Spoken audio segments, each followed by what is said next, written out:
Okay, we're getting the initial pick'ems here live from Monte. We've got the Falcons hanging out in the lobby.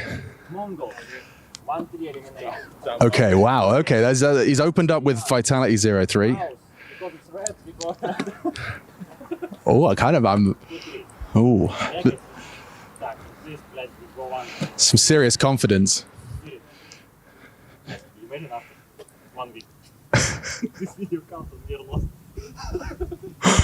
Experience. Так, Aurora. Aurora.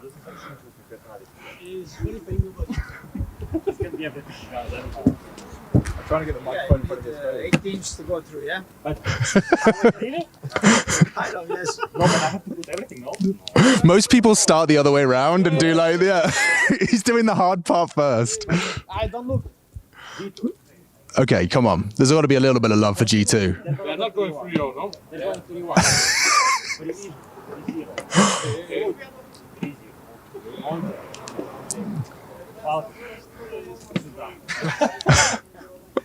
You cannot have 3 teams 3-0 here. You know they made this?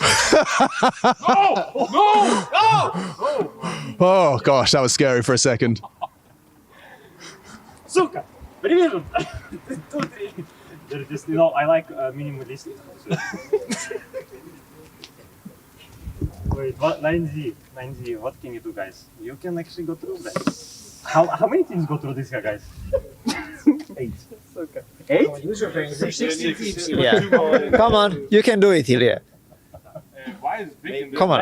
Hey, Guys, Is this his first major or something? I don't know. I think he's trolling. There's big. Good point, well made. That's on me. That's on me. I think it was made by Germans, you know? The German staff have just been trying to slip big in. Does that mean we're missing a team or have we got everyone? It's good? Who's 8 you're missing? No, you're missing someone. one extra. One extra. Wait, we should have 16, right? Yeah? Okay. So you have to miss someone if there's big. 8. Yeah, I think You mean the 17? Okay. 8 and 8. It's 8 and 8. I'm glad some of us can count. Okay, great. Wait, no. Yeah, can we talk about that one? No, Ilya, let me just hear it. I need to ask you a question. What have they done recently that makes you think they're about to 3-0 the hardest stage at the major? Repeat the question, please. What have PARIVISION done recently that gives you so much faith? Nothing. Okay, but there's a reason. What is the reason? There is no reason. I just put randomly. Just because you like... It's because it's very how to say it, minimalism, you know? Yeah, okay. Like it Minimalism. synchronizes with it. Yeah. I like that. Okay, To be yeah. honest, I did a lot of bullshit here, but I think It looks okay. it can be. I just shuffled, you know? In the game you have button shuffle. Yeah, okay. Just shuffled the pick'ems. And you got a bit of respect for Foot as well with their performance in stage 2. Yes. And also it's very beautiful. Yeah, I see what you've done here. Okay, so it's arts and crafts more than anything. Serious. Exactly. Okay, I understand. Okay. We're on the same page. Yeah, we are. I'm just going to bother your teammates for 5 seconds. I know it's lunchtime, boys. I'm not going to be taking too much of your time. Just one question is, how's this guy doing? Is he doing all right? He's fine. Yeah. He's fine. Yeah, he's got some experience that should help us. Yeah. First major for me. Sorry, what was that? First major for me. I'm nervous. Oh, yeah, gosh, how is that? How has it been returning to work with this boy? Like it's a familiar voice in your ear, no? Yes. It's been good. It's been good so far. I imagine a lot of hard work. I mean, it's all been building up towards, in a short space of time, trying to make something compete with teams that have been, in the lab for 6, 12 months. It's not parallel. How's that process been? You been working your butt off again? I think I'm used to this point. I think I work 24/7, but this team is exciting. The new challenges, the new things, new ideas. I love it. It makes my brain work in a different way. So just looking forward to keep working and keep playing. So it was good to have 20 days on the road, but also be home and work a little bit more again on the details. Yeah. And just last question, because I know it's lunchtime and I want to talk about your hunger. Not that type, but you genuinely, I mean, at least from the outside looking in, haven't lost that hunger at all. Like you still are chasing, the to be on the top of the Counter-Strike world, to put your Counter-Strike on display, and you've got all the pieces you need to do it. How do you stay so hungry? I think it's about goals in life, right? I think from the first time I won the major, or for the first time I lost the major, I just wanted more. I want to achieve greatness, sacrifice so many years of my life, and this time is no different. So I got good support at home and make me chase my dreams, and actually pushed me to do this. And it's good. I'm just hungry. Yes, and meeting new people, play with new people is what I also love to do after 5 years in FaZe. Meeting new players and an old friend as well. Yeah, must have been tough to walk away from such a a long project for you as well. Yes and no. I think this team has great expectations, and I like great challenges. And this is probably the toughest challenge in my whole career, and I love it. Yeah. You got to overcome. Big dog's got to eat. All right. Thank you, Carrigan. Thank you very much. Last couple of questions. I'm just coming to you because you're my favorite. You're my favorite. You're like, everyone talks about this guy. Everyone's like, oh, Kiyosuke, I love him. And then we're like, oh, Carrigan joins Falcon. It's all about Tessus, the fucking soldier, bro. You're doing all the bullshit. You're the fucking, you're still the soldier, man. And I still think you're so close to winning that insane clutch on Nuke, whichever event that was. You know what I'm talking about? The one where he goes back up top side, he's planting. I plan to heaven like a noob, man. I was about to lose my marbles, mate. I thought, honestly. I mean, so how are you? I'm good. Finally made the time. I've been waiting for it. Yeah. We saved the trophies for this one, so. Yeah. Do you watch the first couple of stages, or do you kind of like just focus on your shit? Well, we've been boot camping, so most of the focus has been going to that. But of course, watched a few games here and there. Just check the results occasionally, see if everyone's doing okay. Yeah, exactly. Okay. And best of threes from the start. That's the first time that's ever happened. Is there like a general consensus? We all love that. That's a double thumbs up from Falcons. Double thumbs up. Yep. I don't know why I'm pointing a mic at his hand. W. It was a thumbs up. It was a thumbs up. All right. I'm disrupting you. You are going to go eat. I can already detect a kind of aura of fuck off, Alex. I want to go eat my dinner. So that's Falcons, baby. Good luck at the major. Thank you very much. I appreciate your time. Thank you. Grayson, what's up, brother? I'm gonna show you a video here. You're cheating. We need you. Okay. We're doing pickings for stage 3, and since you are the best picking player, So this is Furia's analyst. Apparently he's very good at pick'ems. So Fallen has called in for backup. he's a 100% win rate so far. Diamond core incoming. Okay. So where do we start? Do you want to start with the sad side or the bad or the good That's side? the master. Where we start? We're getting the 3-0 right. We're getting the old 3 right. What do you think, Chris? What do we do? Okay, 3-0. Yeah. Vitality Falcons. Vitality Falcons. He has a method. Yeah. Trust him. Who's Falcons playing first? Yeah, who's Falcons playing first? G2. G2, yeah. I know all the matchups by heart. Okay. Okay. Falcons, okay. Full put 0-3. 0-3 now, Chris. Show me the teams. Okay, 0-3 are gonna be 9Z Z somehow. Okay. And Imagine he says us. Legacy. Okay. Thanks God I didn't put us there. Whoa. One more team, no? Or no? No, I think it's just two. Okay. So one person. Where Oh my God, bro! Other one. How do you think we're gonna go, Christian? What's it gonna be? What are the clouds saying? No, don't put us. Wait. What to put 1-3? 1-3. Who go to Who 1-3? you go on 3, bro? Put 1-3. you No, now, no, bro. no, Try your no. luck. Try your luck. No, I don't want, bro. Can I This put is one bad team on aura. 3? This is I'll bad put one aura. team on 3, bro. You guys need to have the courage, you know? This is bad aura. But alright, if you have the courage to put the team here, have the courage to put it. Okay, I'm gonna go 1-3 here. I'm gonna go 1-3. I'm gonna go. It's not easy. Ooh, interesting. I have the other 1-3. The Bait is gonna win the opening match against us, and then they're gonna lose 3. I see the logic. For me, bro. Okay. We got Molodoy in with the. Okay, yeah. Okay. Interesting. Okay, but I have to ask a follow-up question. Explain how Mao's. Where does the faith come from? Why believe? Don't they have like a stand-in or something? It's like. How many of a team I need to put here? 6. 6? Okay. And then we're gonna have Krisen review his work. Make Yeah. sure it's all correct. Foot. Ooh. So eliminate the PARIVISION or other bet 1-2-3. What do we think? Sounds fair, Christian? I would put put PARIVISION instead of G2. PARIVISION. Ooh. We go with increasing color. No. You're familiar with their game. What do you reckon? Well, the thing is, I feel like they are right now very different from what I remember back in the days. But It's the team I've seen. Like we've done it with all of the new arrivals. They've been here, and here. Like no one knows what to do with PARIVISION. yeah, that's the thing. But I believe that like if they have the time to prepare, I think they're gonna prepare well. Yeah, and it's best of threes. I think that helps, of course. Like no best of one, funny business. Yeah, exactly. So but I think all of these teams on the right here are very strong and very promising. For me, the only question is MongolZ G2 and then PARIVISION Aurora.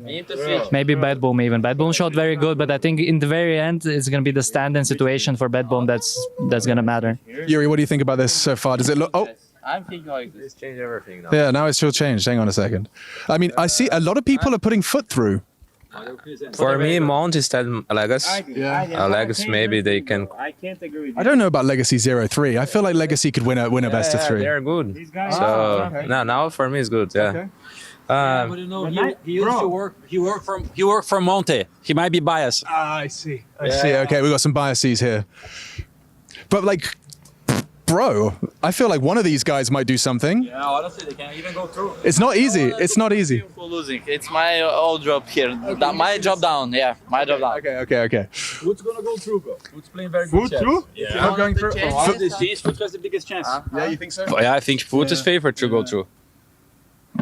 Legacy 1-3. Like one team is Yeah, and Paris 2-3.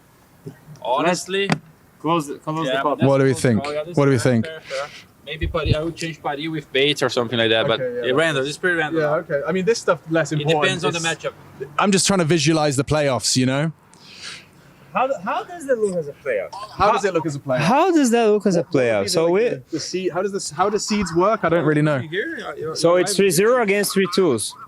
Oh, I see. So yeah, so it would be this versus like Yeah, like the worst bottom 3-2. row. Yeah. Bait. Whoa. Snuck on in there. Wait, hang on. Oh, I see. Okay. Oh, I don't know. What is that? Yeah. Like this. Okay, that makes sense. Yeah. Okay. I see the logic. So So we're gonna be the nice team in playoffs somehow. yeah, somehow we'll make it work. Yeah. Make it work. Yeah. Find a way to We'll find a way. squeeze us in. We'll find a way. Okay, so you said the mouse can be a bit of a doubt because I mean- of having a standing. But then I feel like Bet Boom have impressed. You guys have put them Bad 2-3. Boom impressed a lot. So I also have Mongol. So I was bold, huh? I was Yeah. bold to have You were. Mongols there. Oh. It's pretty random. I'm not gonna lie. It's pretty random. I feel like Okay. anybody here. Okay. Can happen. It could happen. I don't know. It could Like happen. Pick'ems. I don't like You don't like Pick'ems. them? No. Okay. He's afraid okay. of jinxing. He's Yeah, afraid of jinxing. Of course. But how has the preparation been? The vibes good in the tribe? Everyone's cool? Vibes are awful. We're playing like Yes, of our lives. maybe we're CS of our lives. Okay, cool. But that's what matters because good boot camps normally equals bad results. Exactly. So we are very happy that our boot camp You need to went lose very now. bad. You need to lose now? Yeah. Okay. Yeah. And so practice has gone terribly. Form is terrible. Anything else to add? Individual very bad. Oh, individuals Yeah, are very bad. bad. Yeah. Aim not good. Aim's not good. Okay. Right. And lastly, Mr. Fallen. You know this place very well. I'm sure getting to the Lanxess would be extra special. Definitely. It's great to play here. I was able to play for SK, which Yeah, is man. based on the city in the past. Alex, all the guys from SK. You planted the Brazilian flag at the top of Counter-Strike in that arena. True. You know, It was like, that amazing. was it. We are, I think, the only team to win back-to-back as well here in Cologne, right? Who won the last one? Great question. Because Spirit. Spirit, yeah. Maybe they can do it again. But if it's up to us, we won't let you do it. Okay, well, we'll leave it there. Thank you very much. Thank you. Nice. Thank you, guys. That was some lovely energy. You brought a lovely energy. Okay, so up first, we have Mao's analyzing Falcons pick'ems. I'm one thing that I'm starting to notice. I think we have to start there. I think we can easily fix it. Yeah, We just like one switch, you know? You put this, and you put like this. Easy fix, I think. Okay. And then we put this here. Oh, we cooking here. You know, Stage 3 is the best of 3, and I don't think Falcons. I don't think it's for their benefit. You know, it's an underdog. So I see. Yeah, we put them 0-3. I mean, you guys are coming to this as somewhat of like an unknown entity, you know, like you've made these changes, things have been flowing. Should we give it a full reset and you guys fill it in for us? Yeah. Would you help that? Okay, cool. Give me a hand. And for some reason, by the way, German company ESL had Big Clan here for some reason. I'm just gonna, pop that around there. Okay, have you done yours in game yet, or is this going to be a sneak peek? Of course we did our game. We are locked in. We are locked in. Okay. So guys. Yeah. How do I use a microphone? How do I do this? What do you want to say? I don't know. I'm just gonna put it like around your mouth while you're talking. Yeah. Okay. So where do we start? 0-3. Yeah. Okay. No, let's start 3-0. It's easier. 3-0. Vitality. And mouse. Okay. We've seen that before. Don't you think Spirit is in a good form?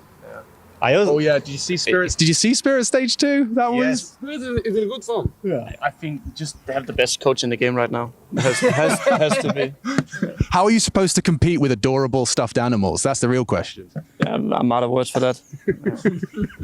Actually, I also put my pick'ems like this. It's a Okay. win-win situation. So if we qualify 3-0, that's good. Yes, but worst case, you can still go through on the 3-1. Exactly. And you don't want to put like the most. I'm gonna give what they explain to us, you know, the explanation. Because of you. Okay. Next up. I think you put Navi in C1 as well. Navi, Yeah, that makes Falcons. Okay. Falcons, you sure? Let's put them aside at the moment. We'll think about it. Okay, we're gonna think about it. Yeah. Okay, I think G2 will make it. Yeah, was it their performance in the previous stages or just the pedigree of the team? I think. Like they're no slouch, and it's all best of threes as well. I feel like they're a team that can Much more interesting. yeah. You guys are on. I mean, everyone I speak to, I assume, is happy with this best of 3 change. I think, Yes. I think everyone is happy unless you're a big underdog. And then it's like, but it's fine. But it sounds right for a stage 3. Fury is a good shout. I would put Mr. Cologne here. Yeah, Fallen, Mr. Cologne here, the professor. Yeah, exactly. Foot, my boy Coolio. I love them. Okay, respect to Foot. I feel like I think that's fair, actually. yeah. I think they are playing. Looking at what's left, I mean, I guess the question would be like your Mongols, your PARIVISION, your Auroras. These 3 are question marks. Yeah. Yeah, they have question marks. I'm putting G2 up there. already there. I would put. For me, it's Like if it was out of all of these, how would you who would one of them taking that spot? I mean, I think Falcons has to make it. Oh, exactly. I forgot about those guys. They're hiding over there. No one is guaranteed on that. No one is guaranteed. Like if I have to pick between these guys, I think it's PARIVISION. Yeah, really? Yes. Or actually Legacy. No, Legacy is playing first game against us. Yeah. They are 0-1, so let's put PARIVISION. Okay, lovely. I mean, we don't really need to do these ones, but I guess the 0-3. Let's be fair. You like that? I mean, yeah, they've been fighting tooth and nail. I was so impressed that Monte made it this far, to be honest. It was a really good... If you want my honest opinion, Yeah, go on. Aurora 3-1. One goes Legacy here. And I think... You think this? No, I think this. You think 9-0? Yes. No, PARIVISION 1-3? I trust more Bedbomb than 9C. Yeah? I thought more in PARIVISION than both of them. Legacy beat us last time, I'm just saying. Did you play Dust 2 against them? No, probably, yeah.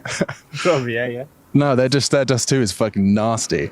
Yeah. I don't think it's about Zeradas. No, okay. Actually, this is exactly the pick I had. Is it? I would change these guys. Yeah. Yeah. With, you'd swap Bet Boom? With anyone from here. Oh, sorry. Okay. Let's put PARIVISION. I like this. We've through democracy, we found the Mao's pick'ems. Looks solid. But how have you boys been doing anyway? You coming into this one? What was the strat? You just did like 2 weeks boot camp, or what was the vibe? Just like 5 days boot camp or 5 days? 6? I mean, I guess 2 weeks is crazy, right? That's actually probably too much. You feel like you've done an event before you go to an event. You need to have quality, not quantity. This guy, dude, you missed it. There was such a look of pride on Cyclone's face there. I genuinely, like, involuntary. I just saw it wash over your face. Like, he's right. He listens. He listens. Yeah, but how was your 5 quality days? How was it spent? I mean, I imagine it's not anteing and stuff like that. That happens the day before, and it's just like procedures and fundamentals, or? Part of it is actually that you want to be a step ahead. So you of course have to look when they observe us, what do they see from the last few tournaments, right? And try and be a step ahead of that. Okay. You don't want to be on the day before like, oh shit, we didn't really play beast blades. Maybe we should have something ready for that. Right. Okay. So you're filling your quiver with arrows that you're going to need. You know you're going to need. Sure, but I mean at this point with this team we're not that detailed yet. Yeah. It's more making sure we are in sync and have good rhythm together. Yeah. And this Zelex, how is he as a character? I haven't really got to speak. I made eye contact with him, and he said hi, and I said hi. That's about as much as I've spoken to him. But you know, how is the new kid fitting in? I'm going to Spinks because I haven't heard from you. How is the new kid fitting in? I think he's fitting in really good, to be honest. Yeah. We said it many times. He's a young prospect in the. He was always like, we kind of knew he was over there in the horizon. Yeah. I think MongolZ kept him in NXT for a while to make sure, but waiting for the right timing. But yeah, he's a super young guy and super talented. Super, like, he's just nice. He has good vibe, he's smart, he's playing really good. How would I categorize his like in-game, you know, his character as a player? What is what kind of piece is he to the machine? Maybe I go to coach for this one actually. Coach is good. Yeah. Sure is. He likes I'm to. sorry, I'm not very good at this interviewing thing. He likes to be a confident player. Yeah. Confidence? Yeah, he likes to play in front. That's also the role he has in the team. Yeah. He has a background in go-karting. And so he knows how to be on the fine line and be on the edge all the time. Yeah. Ooh, interesting. Yeah. Ooh, I liked that. Yoink. Yeah. Good at dealing with adrenaline, I think. Also, where he made an impression on these guys that when the pressure is there, he's a fairly cool head still. Oh, and I mean that's a valuable asset to your ranks. Yeah. Okay. Yeah. Well, I don't want to take too much of your time, boys, but I appreciate you taking the time. And as far as watching stage 1 and 2, did you kind of, you know, I see Boom, you had some praise for them. I see Foot have managed from stage 2. You guys have got a lot of seeing them 3-0. I'm just trying to think of like dark horses coming into stage 3. Looks like you guys have put Foot as your dark horse as far as like name value. I think also G2. G2 also a little bit, I would say. Yeah, no, that's fair. That's valid. I think they are doing pretty good with Nerds lately. Yeah, it does look like a good pickup for them. Like he looks so much more comfortable. Do you speak to Nerds at all? Yeah, a bit, of course. Yeah.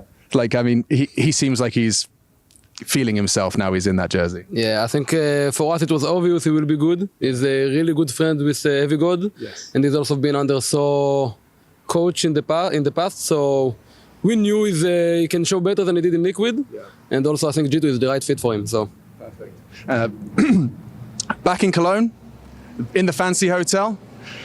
Did it feel like a major when you rocked up? Does it feel like a major already, or is it you have to be in the Lanxess for it to feel like a major for you guys?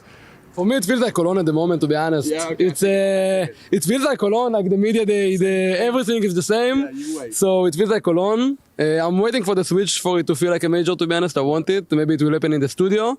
But yeah, for now it's Cologne. Yeah, I like that there's a crowd in the for the groups for the stage 3. Yeah, well that's nice. Yeah, which oh,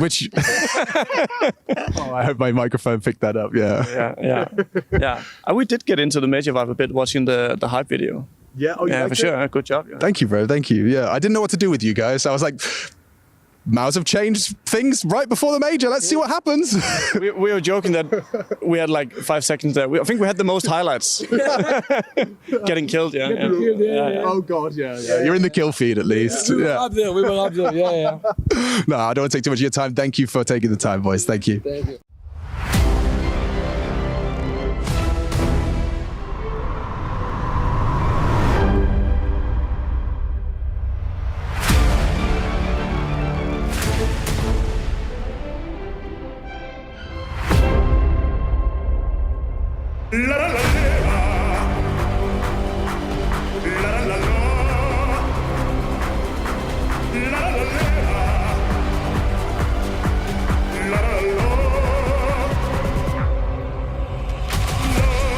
Hold, but he's dealt with straight away. It's Myron alone, back at the site. Oh, trying to buy time. Oh, and he's doing a lot more than that right now. He's putting that AK to great use. Scavenged and fragging. Now Zywoo, the last man, is dipped past in the smoke. They don't know it. There's a back turn. Makes it look effortless with an ace. He's going to go unnoticed. Yakindar trying to play it to perfection will do exactly that. Oh, my goodness. Oh, closes with the triple. Yeah, he's going to swing it. Oh, Zywoo quick on the draw. Now up to Symmetry. How's he done that?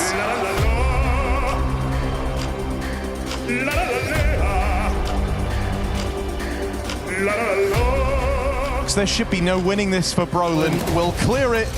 Info on the last. Knows that Nissim is bound for the heavens. Holding for it. Brolin shows that information is a powerful thing indeed.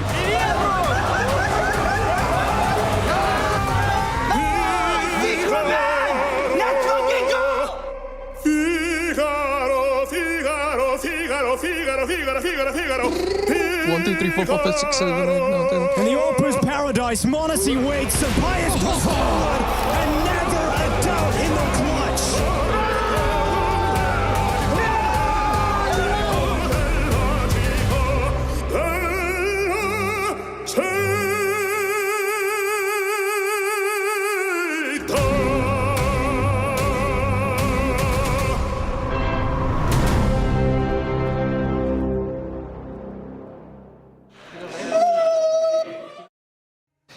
Welcome to the stage 3, day 2. Since yesterday, this is first at the major. We do have an audience here in Cologne, and we have a couple of people already going in so early. I want to ask you guys, welcome everyone. I want to ask you, where are you from? Were you here yesterday? No, not yesterday. I'm from Stuttgart, first day here. So let's see how it goes. Who are you cheering for today? There's a lot of good matches on the menu. Any particular one that you're cheering for, looking for? Not really, no. No, not really. Just good Counter-Strike? Just good Counter-Strike. He's just my +1. You're +1. Yeah. Who are you cheering for then? Actually, I went to see Vitality today. Got a bit screwed, not on stream. But MongolZ and G2 it is today then. MongolZ G2, so we're staying true to the German roots, so to speak, as well? Yep, of course. All right. Anything that you wanna talk as well? Who are we cheering for today? Yeah. Yeah. What team? What team is your favorite? Vitality. Vitality. Furia, 100%. I like the jersey. It's clear as day that we have a finally try-hard fan coming here with the Furia. Sure, Brazil is gonna win. Brazil is gonna win. They're already setting up right there on the stage. For sure. Who's your favorite player on Furia? I think Acerato. Okay, Cerato. Let's see how this one goes because Clutches. King of clutches. I like this. Okay. Did you come all the way from Brazil? No, actually I live in Hamburg. Yeah. Yeah. But yeah, I came from Hamburg to watch it with my fiance. Yeah. This is so nice. This is socializing at its peak, and we will see how this one goes. And yeah, welcome to the major. Let's start the show.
Well, I've got the 12th of June in 2026 with Swiss Stage Round 2. Welcome back to the Intel Extreme Masters Cologne Major in 2026. My name is Trace. Down in the middle, we got YNK. Down on his left, we've got Ash, and we've got a full day of Counter-Strike ahead of us. The best the world has to offer. Gentlemen, how are we feeling? I'm feeling amazing. I'm just so happy that we got the best of threes, man. Some of those games yesterday, I mean, we got a few bangers. G2 Falcons was, I think, the highlight of the day, but a lot of series that went the distance. I think it shows the importance of having best of threes at this stage and really having the teams fight it out. I think the quality shows when we get to 3 map as well. This is how it should be in best of 3. You should be dominant on your own map, lose your opponent's map, and go to a third map. And a good seeing that yesterday. We saw some high quality stuff, some cinema going on in some of these series as well. So what you're saying is we shouldn't have series that are like, hey, I'm going to get to 12 rounds, and then the other team, I'm going to let them get 16 more on top of that. That's kind of what you're getting at. Yeah, unless you're really going for that comedic effect, which I know you North Americans really love, Trace. Yeah, thanks. Shout out. I think we all watched Chevy Chase growing up. Let's talk a little about what we've seen thus far. Recap of day 1. Some of the positives, some of the negatives. You want to kick us off, Yanko? I think, yeah, best of 3s were great. Unless you're Navi, you probably would have preferred the best of 1 for it to be over quickly. The shellacking that was handed to him by the hands of Donk. But even the rest of Team Spirit, Shiro on that second map was great. But yeah, we had a ton of games to kick off the day. Some upsets. Not all Stage 3 teams had the upper hand, even in the first game of the day, with Bad Boom taking down the Mongols. Yeah, big win for Bet Boom. That kind of some question marks still about them. Like, can they step up to the next level? And the answer was a resounding yes against Mongols, and they're never easy to put away, the Mongols as well. Nice to see Vitality having a test, going to 3 maps also, and the same with Falcons. So I think it's good sometimes to get off to kind of a difficult start. It warms you up, it gets you in the mindset, and then today you can kind of kick on from there. Mao's Legacy also one that a lot of people, you know, were looking out for. The teams that are probably evenly matched, or you would expect that at the very least. But Mao's having no problems there, winning the game 2-0. 9Z taking down PARIVISION, also a little bit of an upset, right? I know PARIVISION isn't in the hottest of forms, but 9Z continuing that good run from stage 2 here into stage 3.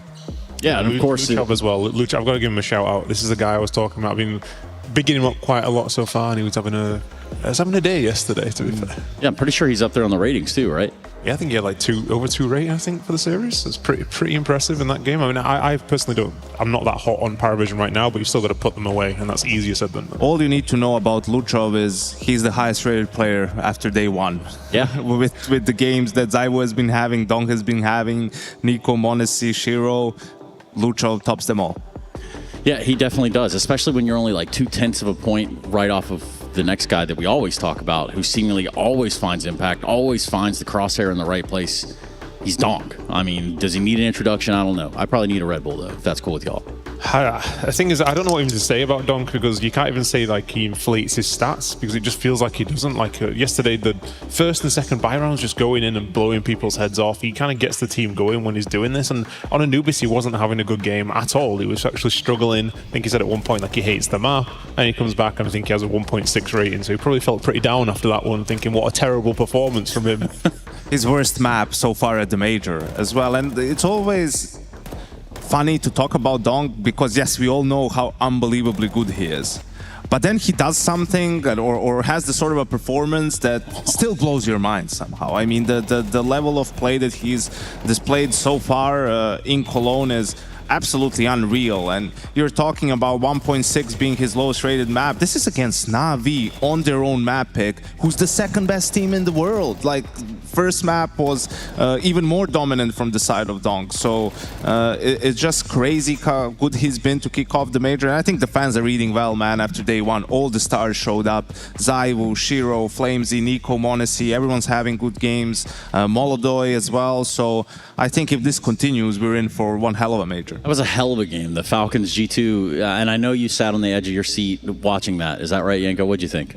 Yeah, I think it was super entertaining, right? They definitely delivered on that end. A little bit sloppy, messy, as it sort of has to be, I guess, whenever Falcons play. But in the end, for me, it's the Kerrigan effect. They would lose this game 9 times out of 10 2-3 months ago, right? Anytime it gets close, you lose some rounds you're supposed to, the mental goes down the drain and they just don't have enough to bounce back. And here they were able to grind it out, especially on Ancient, where G2 had a strong economy in both halves, and it was actually a lot of gun rounds that you had to win again and again. So really a testament to some of the resilience that this new Falcons lineup has. That for me was a key thing, the entertainment side of this. This was really high. It kind of had everything, people throwing rounds, people winning great rounds, the clutches were going on as well, individual performances.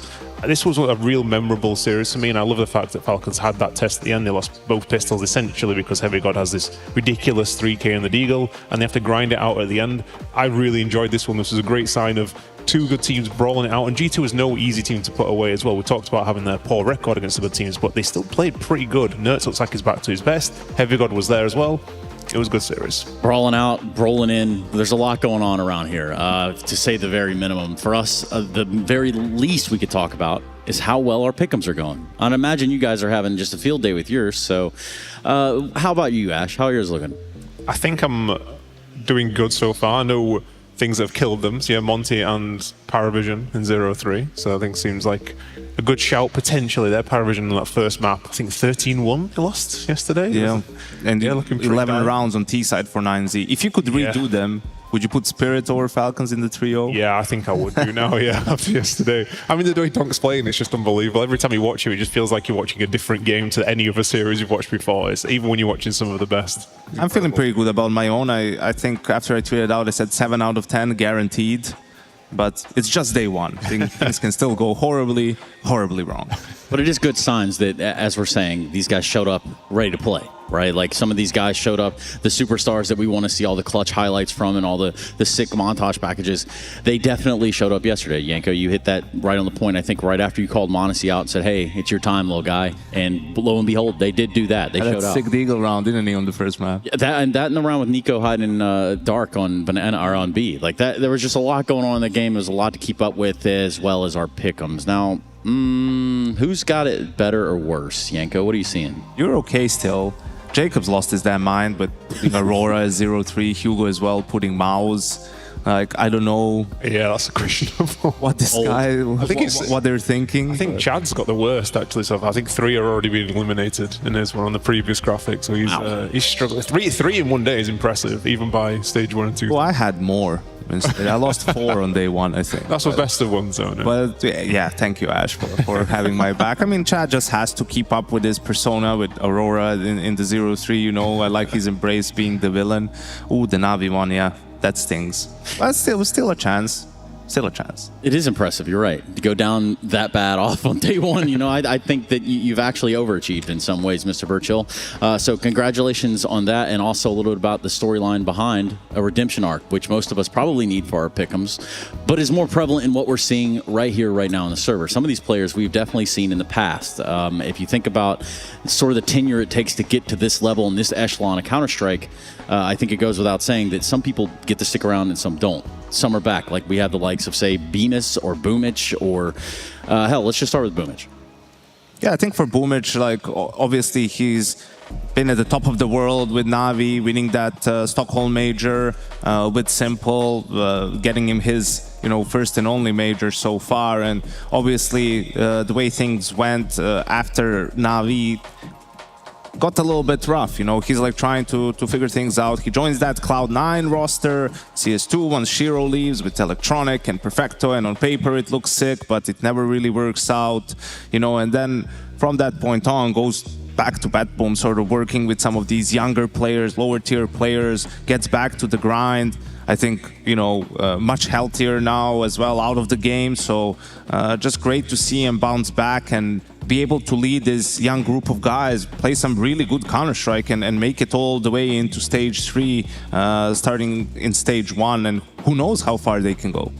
Yeah, I gotta say as well, I love to see the fact that he's lost so much weight in that from that start of that. It looks like he's improved his health a lot, but also he's enjoying the game now. I see them playing the games, they're winning rounds, and he is shouting and screaming, and he seems really up for this. And even at the start of BetBoom, I think even last year, a lot of it felt like kind of a wasted project. He kind of was going nowhere. Maybe some of these players, when they get to like the big stages, they feel the motivation back again. He's gone from being one of the best teams ever to now coming back down to playing, like you said, with these young players and everything. This can be extremely demotivating at that moment, and he's come back now, and it seems like he's getting the best out of him. They're playing good Counter-Strike. That's why I was following his name, like potentially for Spirit. When Spirit's looking for an IGL, I was like, what about Boomich? Like, why is everyone forgotten about this guy? You know, in-game leading, tier 1 level, winning a major. Yeah, things have been rough since, but I think he's definitely proving his worth to a lot of teams out there. Not saying he has to leave BetBoom or anything, but yeah, he was also the highest rated player of stage 1, I believe. Yeah, he had to prove himself as well, to be fair. Like, having been away from the top for that long, the Cloud9 incident went as far as it did, but they had no AWPer, no BetBoom, they have no 5th player. I don't know who the 4th player is half of the time as well, so he's doing a great job. And now, maybe at the end of the major, this could be an option for a team like Spirit if they don't go on to win it. Yeah, a 7-man rotation over at BetBoom. Maybe not officially, of course, but it works out in a weird way like that. There's also other competitors, contenders in the same right that are making an appearance here in Cologne. I want to go with the side of Foot, with the side of Longs.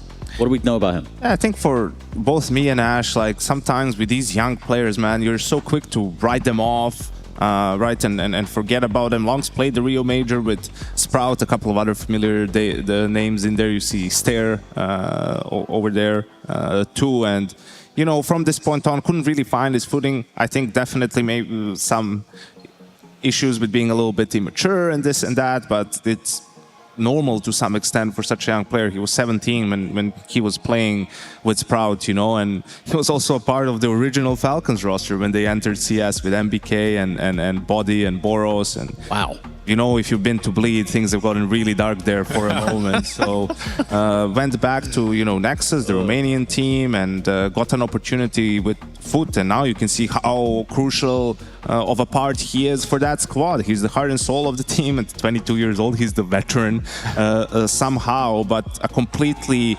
different guy compared to what we've seen just a couple of years ago.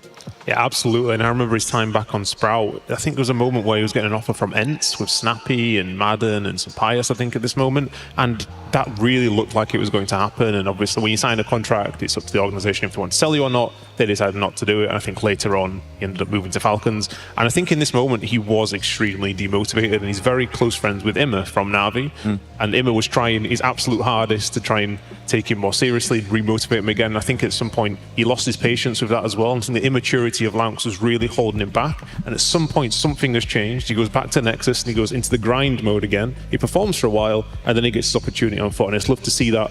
It seemed like we had lost a real good talent there for a while. He came back and got his motivation back. He's gone more professional, and now he's back in this team and is excelling.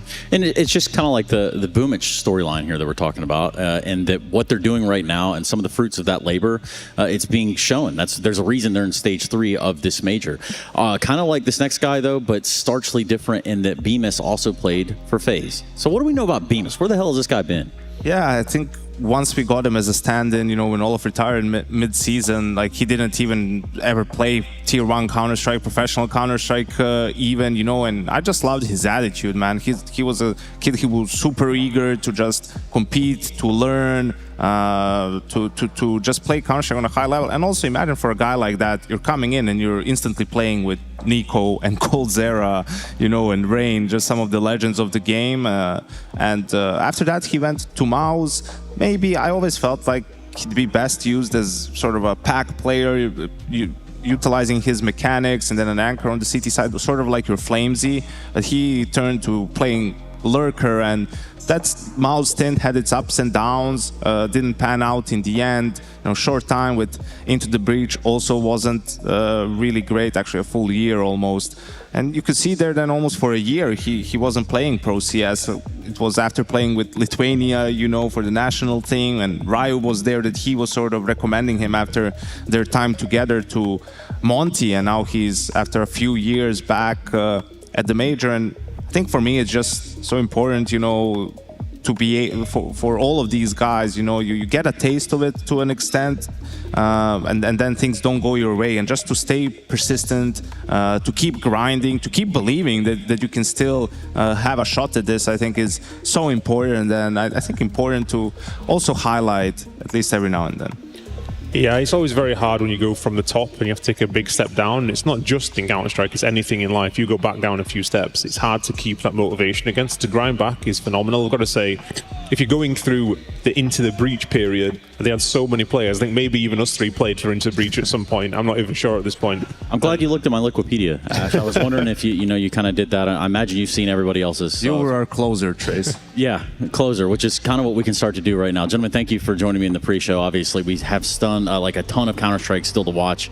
And just for us, you know, Fury and Mal's on the other side of the break. And when we go into it, I can assure you that coming out on the other side, all of these games are adding up in the Swiss system. In case you don't know how it works, we might be able to give you a quick rundown when we come back. But when we do come back, Fury and Mal's over on the B stream, MongolZ, and for you, it's the Intel Extreme Masters Cologne Major 2026.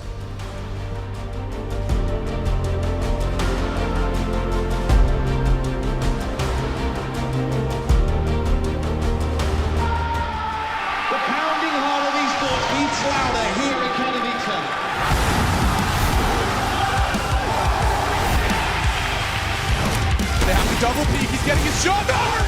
Unbelievable!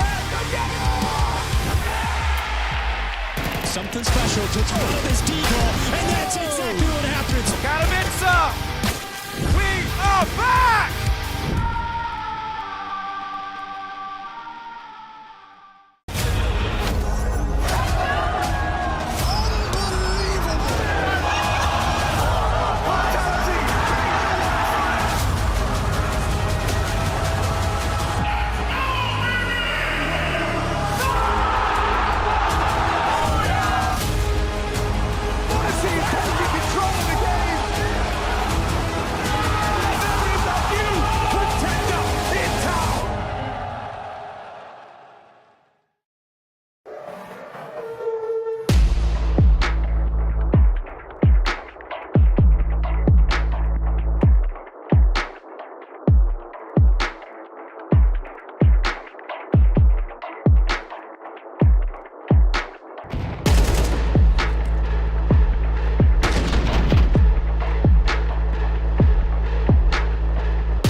I managed to catch Techno ahead of the game against B8. Techno, hello. I want to talk a little bit about the game yesterday, obviously against Bad Boom. What do you think happened there? It was a really scrappy game, chaotic, a lot of forced buys, lost. Can you talk us a little bit through that? I think we were playing our game so hard, I think, even especially on the forces round. Yeah. Sometimes if you play it really careful and really tight, it can be it can be dangerous sometimes. Yeah. So that's why we lost, I think. And otherwise, our atmosphere, our practice was were good. Everything's good, and yesterday was just a bit of unlucky day, I guess. Unlucky day, but it's best of 3, so luckily you don't have to go through that 2 best of 1s in the first day. Right now it's another CIS team ahead. It's Bait. Can you tell us a little bit what you expect from this game, and what did you maybe prepare for? Was there those forced buys the big talking point yesterday, so it doesn't happen today as well? I hope so. So, and then they shoot so sharp, and everyone up there is have a good aim. We also lost against them on the CS Asia Championship. Also seemed like we won the first map, if I remember correctly, and lost the second 2 maps in a row. And we lost, same like yesterday. So I hope that doesn't repeat it again. And I think we will play different today. It's going to be revenge time for you, obviously. But yesterday I spoke with MZino, and I didn't get a chance. It was my mistake. I didn't get a chance to talk to the fans of yours. So if you have anything to say today, you're on a B stream, so no audience, but they'll be cheering on stream for sure. So if you have anything, say to the camera. I think everyone's hating us now, maybe. So I don't. Just thank you for cheering for us. Still keep cheering for us. That's all. Thank you for this, and Techno. Good luck in this best of 3. Thank you. The Intel Extreme Masters Cologne Major 2026 is brought to you by ESL in partnership with Intel, Acer Predator, DHL,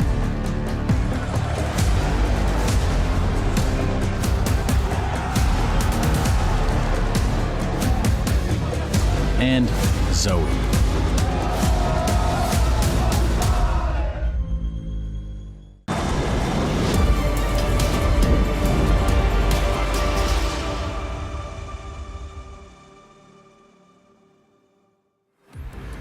We continue with the B stream, stage 3, round 2, and the first game of the day we got Bait taking on the Mongols.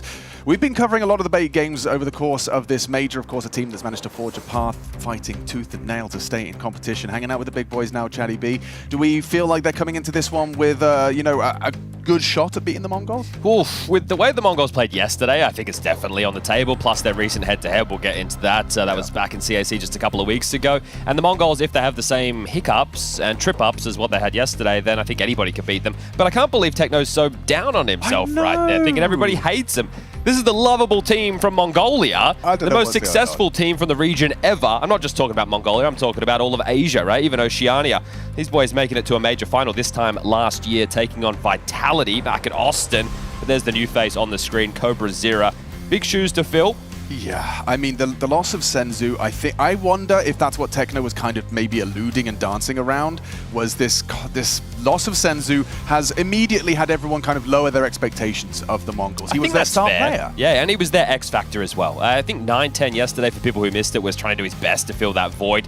But we'll take a look at their series in a little bit more depth. For me, Bait, the story of this, the second youngest team of the major, even Budapest last year, they made a nice run. But once they get to this level of competition, they're no longer among teams who I think that they can just walk over. These are going to be hard games for them to grind out. Remember, their coach, Madden, hasn't been here with them the entire time. Hasn't stopped them so far. This is that match I was referencing at CAC just a couple of weeks ago. This was during the groups. I'm just sad they haven't got a stuffed animal coach, you know? Like, why didn't anyone hook them up? I think it's too late. Yeah, Spirit have really stolen all of the hype of that. So I know that graphic said semi-final. I'm pretty sure... Yeah, it was a group game, right? So it wasn't the semi-final, but just for the context there. Now, in this head-to-head, the matches that featured, maps that featured were Ancient Nuke and Mirage. I think one or two of those should definitely feature today, but the problem is both these teams are, I want to say Mirage specialists. I think what I mean is they like Mirage in their map pool. The qualm that may appear is they both haven't had the greatest success on Mirage recently. Beta played Mirage here in Cologne 5 times. They've lost it 4, so that's really rough. We covered the Mirage Mongols yesterday. Yeah. It didn't fill us with much confidence. No, and that for them was also in a tough spot. You can see here with the map graphic that we have on our hands. Anubis will definitely not play in. I'm curious to see if there's a nuke pick out of the Mongols, right? Because I do expect Bait to pick Mirage based on the weakness that you were just attesting to. And then if you're the Mongols, do you want to go into nuke? I'm not certain because, well, that's what I would pick, right? They've been leaning on nuke a little bit in recent times. We saw them play Ancient as well, didn't we? And Ancient's where they bottled it. That series yesterday, they definitely could have won. In the last 6 or 7 rounds of the game, they lost to 2 saved gun rounds. One where Flammus was in donut, the other one where Magnagez and Flammus both had guns. Magnagez boosts over a top ramp smoke and gets a kill, and then Flammus activates, and then lost to a force by a couple rounds later, and then they ended up losing the game. So that was pretty miserable. That was what stood out. So Bait will go with the Mirage pick. This is where we get the choice coming in from the Mongols. As I said, I think it should be nuke, but okay, Overpass. Interesting. That's going to be a T-side start. If they start slow on Mirage, don't get many rounds, and get drubbed by Sizzy and the boys. We'll see what Overpass has in store. And you know, during the media day, when the stage 3 teams, when I had the pick'ems board, and you know, often off camera, but I would just kind of ask their thoughts on some of the emerging teams, and a lot of players were giving credit to calling the T sides of bait. They actually were pleasantly surprised by their resilience as well. This is a young team, no coach. The fact that they're still, you know, coming back with every game is a full 3 mapper. You get to the regulation, sometimes you have to pull it back to overtime. It's very admirable they're doing this on their own. And as you said, second youngest team, we've got a 16-year-old here competing at his first major. A bit tired this morning. Yeah, it's a bit early. Yeah, I think Alex has definitely impressed us while we've been covering their games when it looked like they were down and out, and he's shown some real grit, not only in the calling department, but also forcing himself into rounds. So both teams floated Anubis in that first phase, as everyone saw, getting rid of Inferno and Ancient there. So MongolZ really feeling that Ancient is a bit of a weakness at the moment. That's why we have a little bit more of an odd map pool. We can take a look at this, right? We've been covering a lot of games for Bait, especially on Mirage, as mentioned, played 5 times here in Cologne. And a lot of the rounds that they've been running are this 2-2. So Kenzor and MPL will split together through Underpass, and then they'll combine with Alex and Sizzy top mid. I was just flicking through the heat map of their games against Fury yesterday. They were playing much more direct, whether that was executes or they were running an extra man top mid. So they're doing more of a 3-1, which, you know, they need to change things up, because at the moment, teams are just looking at their timings for their underpass progressions. Okay, at what point do we drop HE? And there's 3 HEs, right? 1 con, 1 window, 1 short, and they all just bombard you. Yeah, so that's going to be, you know, they are going to have to change things up in their approach, or maybe not because of the Mongol struggles. But I want people to keep in mind, the Mongols yesterday started so hot on Dust 2, right? They looked fantastic, especially 9-10. That first half of play, he was an absolute animal. It was a 20 frag half, right? It was insane, right? Yeah. He was playing lights out. So the fact that they ended up losing that series from that point was quite baffling. I will say, I think I have higher expectations from Mazinho. It was a bad first day for him, a 0.7 rating over the course of the series. I expect to see him turn it around. I don't know whether or not Lightning's going to strike twice in a negative way for Mazinho. And the fact that Blitz had to be your highest performer on the 3rd map as well. Like 9-10, he gets a gold star for his performance at the start, sure. But it was Blitz kind of pulling Techno at the bottom of the scoreboard and Mzinho. Both of them, I have higher expectations. I will say, and we'll sit here, Blitz is also sitting back in the middle, went back and checked. So in CAC, he was still on the end. That's a change they made last year, and everyone was like, why is the in-game leader on the end? And Blitz was like, I just want to sit here. Okay, fair enough. In-game leaders usually sit in the middle, and if not, it's going to be the AWPer. So he's back in his rightful position. And could you quickly, just for those perhaps uninitiated, with seating position, it does actually determine quite a lot as far as, you know, setups and seeing your like partner's screen. Is there something there? They don't do it as much as we used to back in your day. Go on, but I would say about, like, let's say 10 years ago. Yeah. Right. It's definitely a dying art. I think with a lot more information available on the radar and players being a lot better at gleaning information from the radar. I still see Zywoo glancing at Robs's screen. And in certain setups you should, right? If you're just sitting there with a molly while your teammate's taking the line, that's for sure. And also if you're rotating in and you know you're not going to have any action, you can get so much info by looking directly at your teammate's screen, right? So that's one of the keys. But we got the anchors on the ends, right? Mzinho and Techno. We've got, well, I want to say the anchor. Their roles are a little bit more all over the place. Yeah. But just returning to the Blitz point before we get this one started, he plays a lot of star positions. So Blitz in these maps does need to find output, right? He plays key roles where he has to frag. He's not a traditional It's not that I leader. don't want to see him continue to frag, it's that he needs help. And so we'll get ourselves started with that T side Mirage for Bait. Looks like we're going to be seeing something towards that B side of the map, trying to sell something in middle. It's Alex that might get a head-to-head with Cobra Zera. Yeah, missing a smoke early is not a great sign, but no. See what Techno can do with the Julies. Yell down immediately. Okay, promising start for the Mongols. Easy. Yeah. That's what he was hoping for. It just took a little longer than he expected. Not the range you want to be taking fights with the Glock. And Kenzor going to try and make this hurt. A couple more kills and he can make this competitive. He can make this threatening. Techno, understandably, just repositioning to draw them into an extended fight. 9-10 at range. We'll start off their campaign. That's their first pistol of the major. Oh my god, you're right. It was a 6. Yeah, it was. It was all 6, wasn't it? So that's actually pretty good for the Mongols. Kicked things off with a great start. That was tough for them yesterday. Really having a rough go of things in the pistol department against Beppu. Good chip in there. This one just looks a little bit orky, but just steadies it. And Alex actually did a lot of damage with that fight from short. So if Kenzie was able to find the last man lingering on B, he had a chance. There was a goosh at range. A little tickle damage as well. Blitz. All right, he's been watching the demos. Bait, if they don't get the bomb down, more often than not, they are going to take this eco into round number 2. That's what's followed through. That's P250 and a Deagle. That's for MongolZ and Alex, respectively. The rest are going to find themselves on the Glocks. And they're just going to siphon out the Ute will take this one nice and slow. Also, I imagine. This is a tough clear for Blitz. I don't think he's going to look straight up.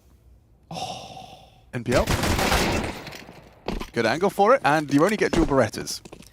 Blitz knew he's calculated that. Yeah, but there was still so much time in the round, right? They can go anywhere. I feel like that's an impatience, if anything. Yeah, so MongolZ are now starting to investigate towards a ramp. If they get a plan out of this, this is great success. Oh my god. And you know they could. It depends on if they can, or where they elect to go for the plant.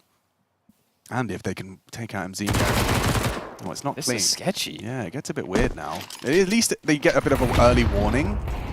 A smoke palace isn't going to stop them. MongolZ, however, should. 9-10's finished off.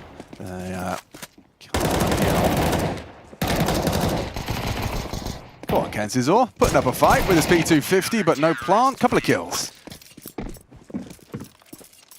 And Blitz, with his calculated cash, could drop 9-10 that AWP, which I imagine he's going to want to do. I think they need to, right? With the output we're seeing from 9-10, he's the main man at the moment within this team.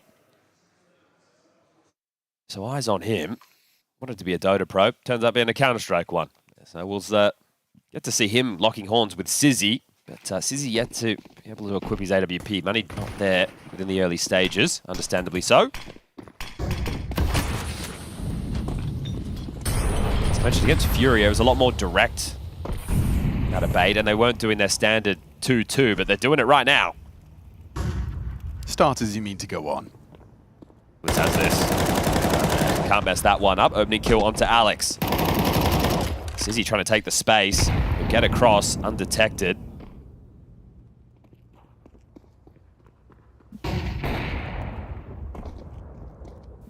NPL's hearing this. And just quietly hoovers up that space. Blitz takes a glance and spots out the jiggle. NPL noted towards Con, 9-10 on the reposition, a resmoke window, and absolutely no commitment here. You can see the bomb still loose. Someone's going to have to go back and get it. And for MongolZ, I imagine he'll have done his research enough to know if Essential's alive, there's probably someone ramp or pallet. Right, this is the nameplate Counter-Strike we're always talking about, so you have to expect Essential in the late lurk. Now, worried about this con pressure, still with the smoke to block, dropped in now. That's going to help Essential understand MongolZ's position. One picked up on Sizzy now, coming back over, but Blitz, the unknown piece. He's done this on the pistol, and he's doing it again now on the first gunny. Essential takes his head Moved. off. Yep. Why is he left? He was in the goblin box. Freebies, needs that second MPL. Ooh, versus Techno, and he's got this moment of time where he can reposition. He's actually choosing to try and bring the fight to Techno. Surely this favors Techno if he could just get the pre-fire going. Yeah, okay, MPL down. He's going to have to save. Why didn't they just molly on him? All right there, a little bit cumbersome. So Bait had opportunities in that first rifle round, but MongolZ will stay spotless, 3-0. Even though Blitz, again, impatient being shown from him. He was in the right place, just didn't back the call he had made. Start to leer out, got taken down first, and doesn't get to be that surprise factor anymore. So a saved AK, and there'll have to be partials behind it. We've had 3 rounds of play, limited frags, and no plants. I don't know if that's going to change going into this one. Easy pickings for that fight from Techno. And yeah, the 2 mollies didn't spread into that corner, which was a bit funky. So 1 saved AK. Maybe that's telling that comms aren't flowing perfectly for Bay early. Yeah, perhaps. Or they wanted to pin him and win the fight. Either way, it didn't work out as they had intended. So this slow roll, once again, Essential. This time not looking over towards A. They have to use him as a way in. So taking the place through underpass. It's a very vanilla game of Mirage so far. I think both teams are quite content with that. We've seen Blitz make moves, but right now they're giga-turtled up, right? They don't want to give anything over understanding the saved AK and the light investments around it, so they're not taking any risks. The Techno siding, they were maybe a bit rigid yesterday is what cost them, but these are the rounds that did cost them as 9-10 finds an opening down to Connector. That's the last of the util. A smoke to get boosted up into. Actually, an invitation for Blitz to take this window room control as well, so has to be wary of the potential on the fade. He goes down, an opportunity to give the M4 over. He's just looked away. The timing is insane. NPL's talking a lot. He's got him booked, takes his head off, an awkward gap emerges. Now 2 rifles being wielded by Bait. They've got 30 seconds to try and get into the site. Mazzinho's making it difficult. Good shooting from Mazzinho. Gets all 3. Blitz going to be a little frustrated about his death, but no harm, no foul. It's going to be another round for MongolZ CT side. Okay, Sizzy gets his AWP, which does limit the idea of going straight for an execute, right? If you're going to bring out the AWP, then you're less likely just to go for an execute in towards a site. So maybe they operate with the default, but there's no util on Essential. If he just lurks towards A, that shouldn't be too costly, but we'll need to take his timings.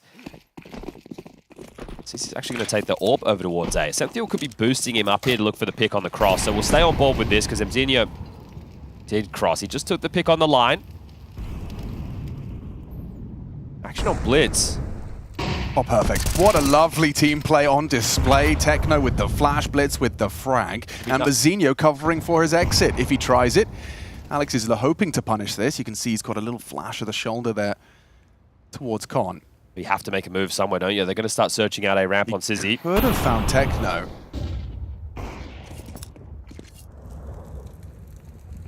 Time has passed, repositions.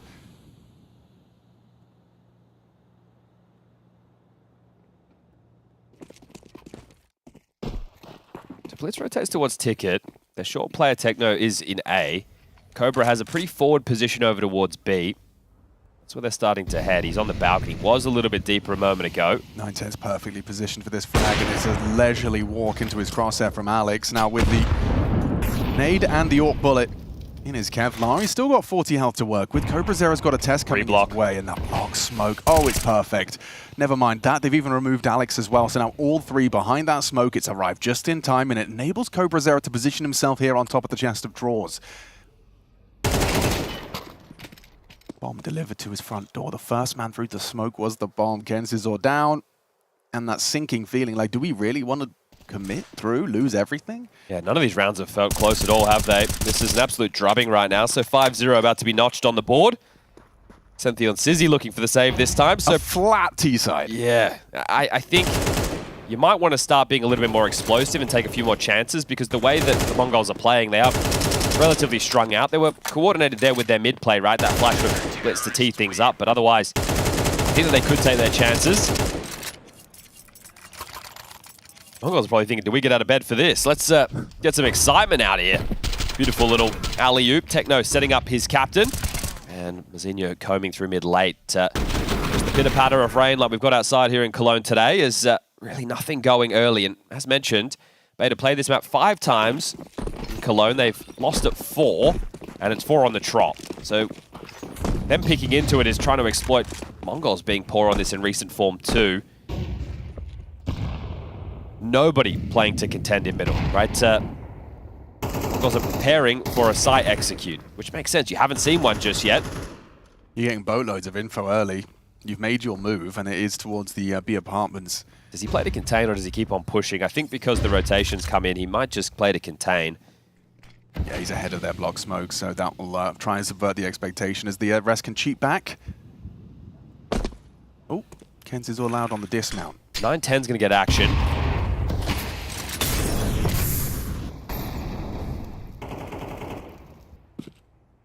Smoked off in a second. I mean, yeah, you're right. 910 is going to be smoked off. It looks like Blitz wanted to try and play forward, and that's what Sizzy was waiting for. Now with the smoke break, he's got a back turn, and 910 doesn't miss those. A quick flick up to Essential to put it back on an even keel. They're very committed towards A right now, and Cobra, the containment stopped. He's going to find himself in a fight, but now you should try and usher yourself up short. That's the B anchor. Yeah, Alex is considering that, but he hasn't got any help. Sizzy and MPL are both kind of invested towards A. Nice pick. Catches Techno. Cobra returns to B, and 910's getting walked on. NPL should have another one. What? Didn't clear it, didn't anticipate it. 910's going to bail them out in a very big way. Sizzy through the box, tags him up, drops into Mazzinho's grasp with that AK-47, puts a good use. Looks like you might lose that AWP after all, and he does dip. Just as Alex goes for the reload, 910 finds a reposition, and Mazzinho will find the headshot. 6-0. That was more threatening than prior, seeing Sizzy Zorp in the feed twice. And there was just the saves again, right? So Sizzy can't get an AWP now. Ascencio also doesn't have enough money for an AK with head armor. He got 4x3'd. Did MPL. So that one right there. I guess it's a PSA to all you at home. Play at your own risk. The year is 2026. Tessa still does it. The year is 2026. If you've got like good, healthy eyes, you know, if you're a young man, you can play native. Rops does, and he's really good at this video game. I think it's the second highest used res at the major. Okay, well, okay. We'll make it. The There is most a is the slow God res. chain. The most is the God res. And the God res is 128960? Yeah. Stretched. Right. That's the God res. But that's because all the gods have used it. Well, and the God is here at the moment. The God is playing like the God. Yeah. Donk is, we haven't actually had the pleasure of casting one of his games yet, but we've definitely been watching, and it's just like when he had his coming out party, didn't he? He went, hello Counter-Strike world, I'm going to destroy all of you. I'm here, and you're not anymore. Okay, cross to tap. I'm terrified for Alex. Someone needs to help him out. There you go. Lovely. Flashbang to get him out of his hidey hole. MongolZ is starting to look more dynamic. Immediate A ramp take. That'll prove that it won't be an A execute. And well, if that didn't, all this kerfuffle in mid would. But I mean, this feels like necessary against such a mid-heavy T side. You want to be getting something on the extremity. Prior to this round, it was that B amps push we saw from Cobra. Now you've got the early apps info, or rather the early ramp info. Short up pretty nicely at the moment with the AWP over towards B as well. So Bait have got stage 1 of this. They need to start working on the next state of play, and there's 60 seconds on the clock.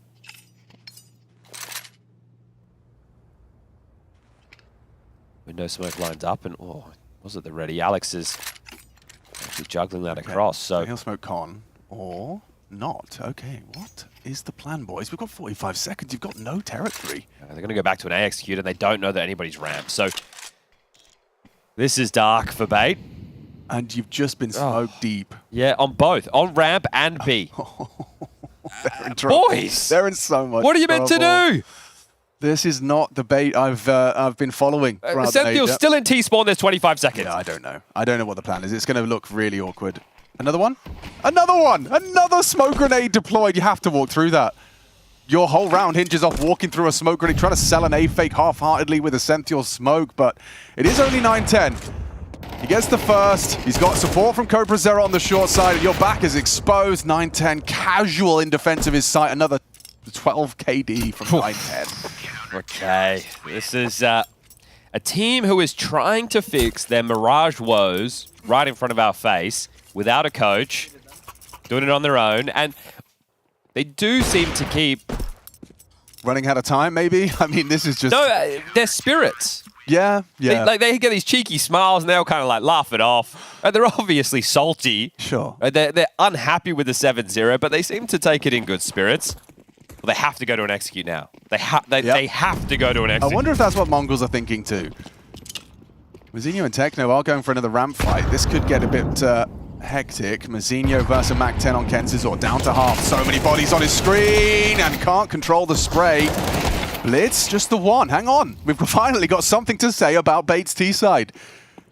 And it's the first time they've tried something a bit more direct. Bomb gets planted, things get awkward. 9-10. The smoke break and an info on towards Palace. Alex spotted there. CT smoke's fading now. Cobra will have a chance.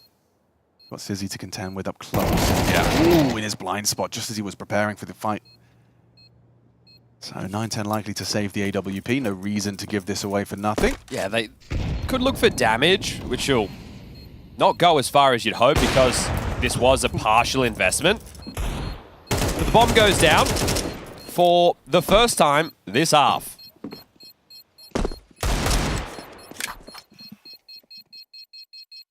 So we can check two things off the list at the same time. Not only, actually we'll make it 3. They didn't execute. They got the bomb down. They won the round. I'm seeing a trend here. And now, no coach, but doesn't this show you, boys, if we go scrappy, right, still use base level util. Set yourself up for fights that are at least a 50-50. Yeah. But don't just waltz around the map Right, they're doing the old man. They're doing me in the park. They got their hands behind their back. You know, their heads are up. They're looking at they're having a good day, but really, they're getting nowhere. The most excitement we've seen from their like mid-occupation was like a boost window on that saved AK round, just getting them PL catching a timing on Blitz. That tells me, if I was in Alex's position, I would want to call with a bit more pace, take a few more risks, and take chances where I can throw my aimers, because we know that these guys on bait can shoot hard. Yes. Throw them into positions where they actually get to shoot. Just walking around. Or committing through a smoke with 12 seconds left. So let's see, is there pace into round number 9?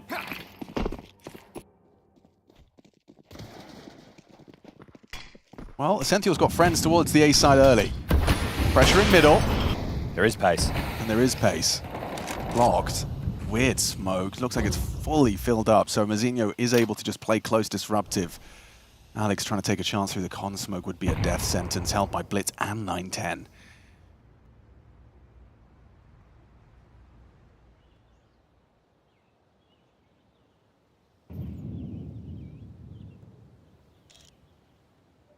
Good peek. Perfectly timed. Ken Cesar, no trade available as he dips away. And they're just pulling teeth. 910. Rips 2 more. And your mid-prong and your ramp remain is Sizzy. 910 finally fell. That's his first death.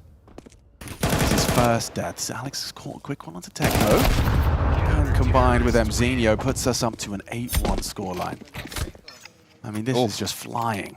Whatever Alex said, MPL didn't really like there, I think, just based off of his body language. But yeah, this is a frustrating way to go. If this continues and they don't scrap together 3 or 4 rounds, which they need to start right now, then Mirage is going to be open and shut. If they can scrap together 3 or 4 rounds, their CT side can work. So I'm not ruling them out just yet, but Bait, you got to wake up. I haven't seen them go for something aggressive mid, but Blitz actually deliberately firing a shot there to make it really clear, throws the HG. We've taken mid from you. Are you going to waste all that time taking it back? Used a lot of smokes early this time, so 3 smokes are deployed and 1 already fading. So they only have 2 left to block, so they're expecting something a bit more pacey out of Bait, and so am I.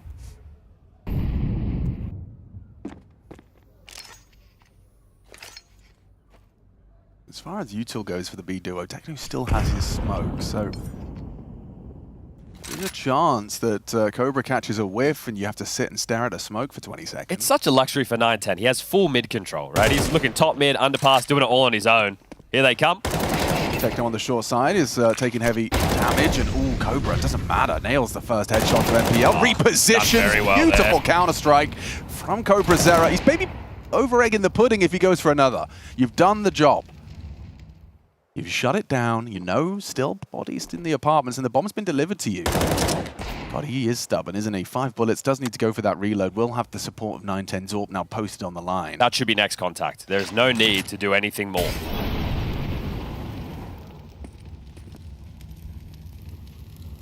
Feels like a couple of those fundamentals have been forgotten, lost to time. The younger Dryas washing away the knowledge of the younger men, or the older. But, you know, well, play the bomb and play the bomb site, right? 2 of the real factors. I mean, you talk fundamentals, that is one of them, yeah, for sure. It's such a basic. Can't argue with that. Play the bomb site. Okay, do they have to plant or they have to defuse? These are great things here. But I think that's a bit of CS2, the swing to win. Right? I know it's not the official tagline. I'm pretty sure we've seen games where there was like, you know, only wins by elimination. You know, like I'm certain over Donk's 1v5. Yeah. Right? They all swung him. Yeah. He didn't. The bomb wasn't down. Just fight on fight. Yeah. I think if you're going to give players the opportunity in the modern game, with how hard they hit, they will be able to work ways back in. So the only round they've managed to post on this T side was the AX egg. On a light buy. On a lighter buy. Sizzy, set up for success. It's actually MPL that catches Techno in no man's land mid. An opening kill for Bait. Let's see if they can convert this into something more substantial. MPL's first opener, he's died. Oh my god, Blitz. Yeah, wasn't ready for that. Walked through the pathing from MPL. Ballsy. And Essential's anticipating this, so on the fade. Perfect. He's sharp. He is. So is 910 though. Quickly dispatches of Essential. Bomb's heading back towards A. Ooh, good work from MongolZ. Okay, we've got ourselves a bait round. That's the first one of those we've seen where it is just eliminations. The fight's going their way. It's also the first opening kill that MPL's gotten, right? There's only 3 opening kills in total in this half for Bait, but he was 0 and 5 in that column up until this point. So he's been throwing himself into the fights. He just hasn't been finding any success. And we always know you get 1 MPL round at a minimum, right? You get where he just goes in, gets like 2 or 3 kills. Like, oh, good job, MPL, round done. And there's the 1. Double AWPs. Cobra brings 1 out. They make it 3 before the halftime break. Right, their nuke comeback shows that Bait, hey, doesn't matter the scoreline. It's true. It just, until that starts, it does feel rather helpless, doesn't it? This is a nice one for MongolZ. He's got all the cash he needs to find that second AWP in the last round of play. And he utilizes it well, catches the pressure from MongolZ. Kept humble this half. 0.4 KD, 9-10 onto Sizzy. It does, when it looks like this, it just looks really bad for Bait, doesn't it? Walking in, 1 at a time, dying, no trade potential, nothing to play off. And you know, I would prefer for us to be sitting there singing the praises of the CT side of Mongols, but it doesn't feel as though they're doing anything more than playing sites and winning rounds. They had a couple of good ones where they had the restraint on the util. True. They also played the pattern. Heck no, we'll just confirm this one. This is looking way too easy. Ascenthio, last man standing, a 1v5. Well, this is about to be 10-2. Yeah, and a bit of a remedy to their Mirage woes, not for Bait. This was their map pick, and their opening half has not started as they had hoped. Individuals from Mongols, sharp once more. And with Overpass waiting as that second map, I mean, Bait, they're going to have to turn it around. 10-2. We could be on that second map. Liggity split. Don't go anywhere. Mongols could finish Mirage ASAP.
What can you say about that first half? Mongols laid back, relaxed, and fragging up a storm. Another 17-3 dominance from 9-10. We've seen him start strong in their first series as well. They did lose their grip, but here it's a 10-2 half. It's kind of a sparring match, you know. You've got one seasoned fighter who's made the last 3 major finals, or let me try again, major playoffs, and then you're up against Bait, who, well, that's the furthest they've ever gotten. It's a different one, you know. In this sparring match, Bait are holding the pads, and Mongols are warming into things here at the Cologne Major. Back at Budapest, Bait did beat Falcons on Ancient, so that's pretty cool. Yeah, that you is. get to be the fans of the hate watchers. Does that make sense? It does, it does. This... But if you're a hate watcher, don't you just... Wouldn't that mean you're a fan of... Yeah, you can be both, I think. Yeah. No well, limit. This game's been a non-starter. Yeah. 5 sets of care for the CT side and a necessary pistol win. Let's see what Mongols are cooking with all these nades. I've got, what, 4 flashes by my count? My name's Techno and I make fake footsteps. Look at me, look at me. Be util, full commit, I imagine. Just going to chain flashes off of this, so Kensizor is going to get a test with Essential.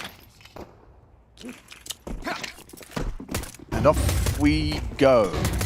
No headshot from Kensizor, there it is. Perfect, they both find one.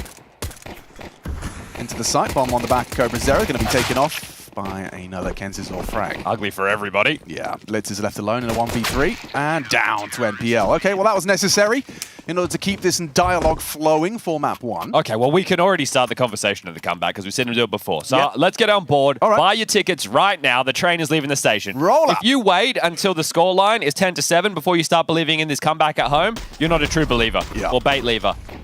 A bait leaver. Sounds like something in Minecraft. I'm hooked. Okay, I see you.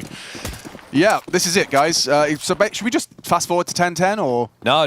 We're going to get there. It's going to have everything. Okay. This one's going to have all the accompaniments that you'd expect if you're going around to a friend's house for dinner. Don't know what you'd expect if you're going around to a friend's house for dinner, but smiley potato faces. You get offered a drink at least.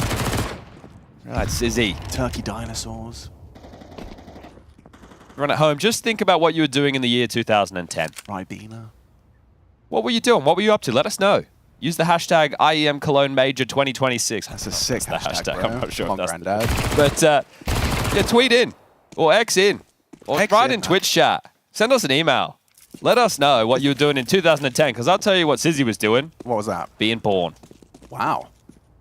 Probably took up the whole day. At least a good couple of hours. Yeah, I don't know. Well, this one is laborious.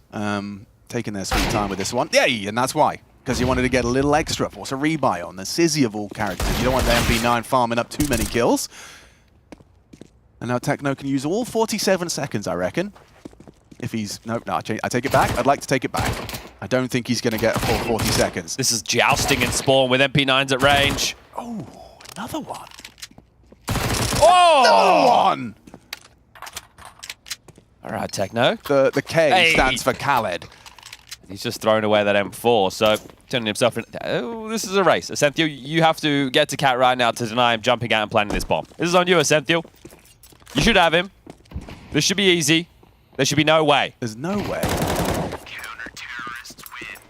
What were they doing in 2010? Yeet Maximilian says I was not born, which makes sense when your name's Yeet Maximilian. I don't think you're allowed to have a Twitch account, Yeet. Oh dear. Get him. Twitch mods. Get him. Verify. And yes, half-eaten bread. Sizzy is 16. Yep. Youngest guy at the major. And he's been a bit of a killer. The And all last you're couple of doing- series. Well, not in stage 3. The last couple of series in stage 2. He's been great. We got on Sizzler. He's the reason they're there, right? That third map performance versus Big Clan. Game of Legion as well. We played well. Yep. All right, first Gunny.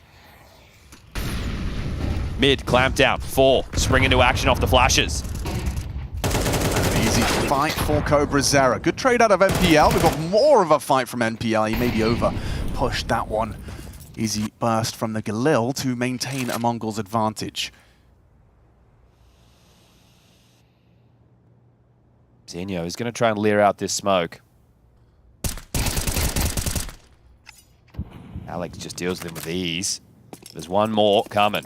It's the bomb. Techno, Blitz, and 9-10 up the ramp. Alex is going to rotate towards Ticket. 3v3, this one's on.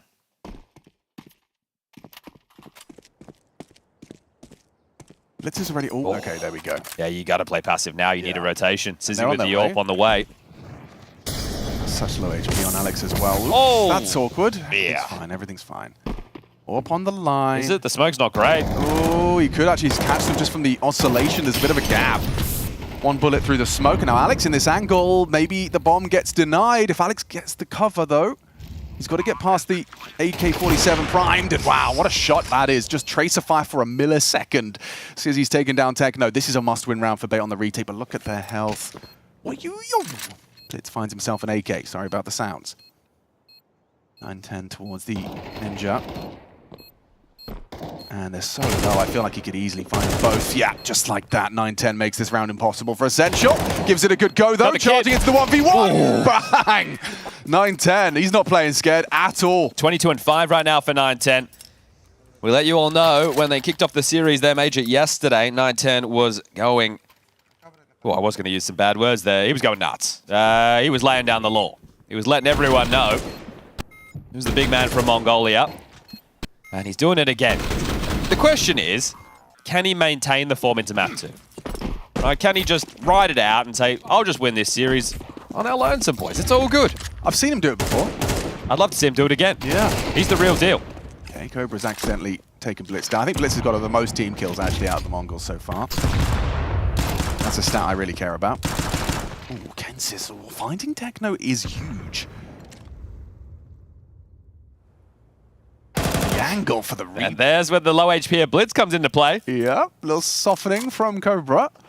Zinho getting aggressive. Actually, they've got two here in T-Sport. They didn't expect a second one. Okay, this is... a funny round, because, I mean, the bomb's still T-spawn, and they know that.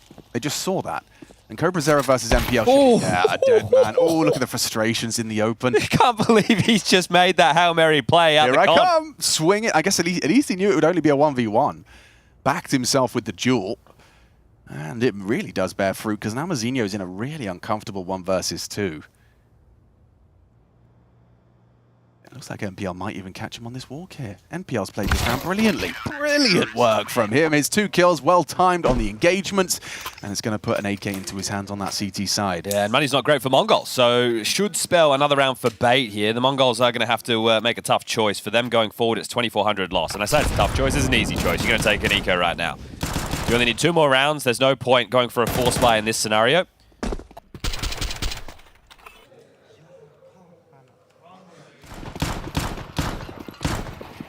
So they are 3 Glocks, 2 Deagles, 1 for 9-10, 1 for Mzinho. And let's see what they can find with this.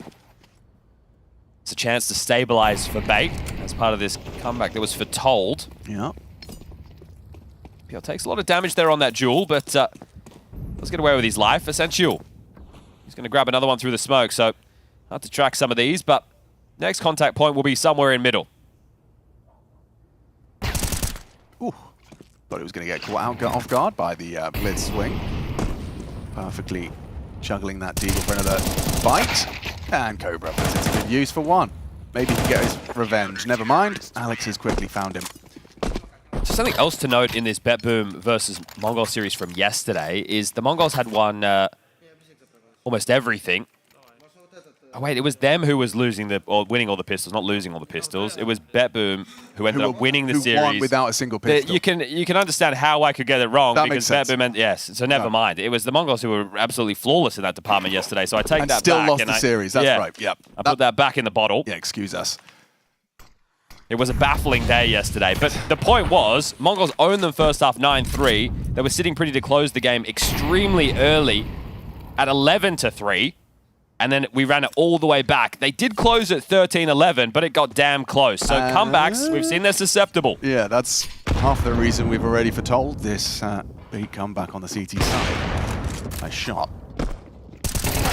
Kensizor still gets 1, and ooh, needed that. Did Cobra Zera. Alex wants to fight as well. There's pressure from every front, just brawling in middle. Through the smoke. Wait, what's going on? Yeah, Essential. Oh, you have to know. Got to work it out. Oh, okay. They collided in the smoke, and that was the bomb now. Lost and lose. Splits in mid. He's got time to kind of piece this one back together again. Starts to forge a path into A with the bomb in B apartments. He's going to have his work cut out for him here. from the absolute long way round. This is going to take time, but as you mentioned, he has enough of it. And it's one of those things where, like, at what point did Alex hear Alex him? reacted so quickly. He must have heard him. That was it. I mean, he doesn't have the time to walk the whole thing, so he had to at some point. Alex has got you booked. They could be in better angles for that, and we will see another bait round. Okay, so starting to get a bit sweaty for the Mongols now. Agreed. Yeah, this is looking as equally as poor as the T-half that came out from bait, right? So it's all about the CT sides. Again, that's something that's a bit of deja vu from yesterday as well. Just getting peeled apart. One of the factors that I think both of these teams have, especially bait, and I think it's when they start to get a little bit down on themselves, but it's also one of the strengths that they lean into, and it's one of the things that's hard to predict. They're like heat-seeking missiles. Once they know where you are on the map, they like to just swing and take the fight. Obviously, in that 1v2 situation, a little bit different, but when you get these clusters of duels and map control, they'll just keep swinging. They really back themselves as individuals.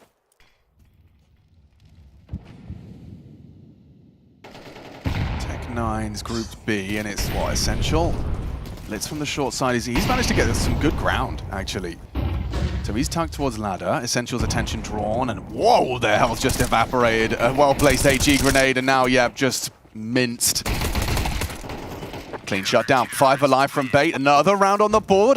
It's almost like Chad told us this was going to happen. Yeah, but this is the thing. The Mongols are having the same problem that bait were having in the first half. They're not getting into the sites. They're not getting the bomb down, right? So the loss bonus is in play, but you're not getting yourself the cash injection, the extra $600. And Mara getting on the mic, it's his second time out. But he's seen this happen yesterday, and those same woes starting to happen once more. The first half was way too easy. You weren't really even challenged whatsoever. There was only 1 or 2 rounds in that first half of play where you really had to work for your money. And otherwise, you were just walking into 9-10, who had a fantastic first half again. But to close it, that's where it is the team counter-strike that's going to be required. You need to have the good openings. You need to be able to silence these rifle core in middle. You can't let Sizzy start to pick you apart with the AWP. And bait, they have been here for the last 2 weeks. Right? They have gone from stage 1, stage 2. Now we see them in stage 3, and it's best of 3s where you think, okay, maybe they start getting exposed, but that's not looking to be the case whatsoever. Yeah, and I would also kind of think that they'd probably feel a bit tired at this point. Yeah. You've been here. Rinse and repeat the same thing every day. Exactly. 3 stages of Counter-Strike. Get up early, play a Mirage, come back on the CT side. Maybe it's happening again. Ooh, Sizzy spots Blitz jumping towards lower. Essential escorted into this forward position on the B. And you always feel extra smart. You've already pushed up a player and you smoke behind them. Techno, I think he's still going to clear this, yes. What? And you can see that right there. What? He starts going loud and wide. Subvert the expectation, adjust into it. Techno has good first bullet. Yeah, that was a good first bullet. So there's an opener. That's a way into this one for number 12. Can you find a way back in? Oh, that's exactly what Kensazor was hoping for. Blitz gives him just 1 Glock bullet, and he understands what's up. Knows he's trying to break the vents, and that's the clawback they needed. Cobra already combing the area, gets himself in towards ladder. This is their second opening kill for the half, Mongols, right? And the last time you were able to convert off the top of it. So this time, if you can't do it again, you're in real strife. Good find from Cobra Zera onto NPL. Action is going to be on Sizzy. Zinho taking space. Does this call them back if he says sector clear? Alex under him. Oh, the drop in. Mzimya's cleared out the side. That's outrageous from Mazinho. Dropping in loud. No reaction from Alex in time. 20 seconds. They're not rotating. They're sticking to their guns on B. But Sizzy's here. He could deny it all. Techno has to go loud. Sizzy can't react. Another important kill from Techno on that B side of the map, and it facilitates the plan. Perfect. Techno scoops up Sizzy's AWP and catches the rotation of Kensazor. Okay, well done. That's a big round from Techno. Puts 12 on the board and may thwart the comeback if they can just string together another. He's got a big smile on his face there. It's the opening kill, right? Like, the fact he's gone loud there, you're expecting him to be more procedural. It's not that you're having this clear where you are holding the shift. You are going to like let go and go a little bit wider, but he's just gone noisy, which is insane. And Ascenthio, he gets telegraphed, and yeah, all you can do is smile. It's a nasty way to go down. Important round. Blitz versus MPL. That's Catch the flashbang from Alex. Perfect start. Another opening kill this time to bait. Now you just have to hold on to that advantage. They've converted every time they've gotten the opening kill in this half. So if Bait can keep this up, we're on for another round of play. Might be a perfect grenade we've just seen from Ozinho. Lands square on the jaw of Alex666.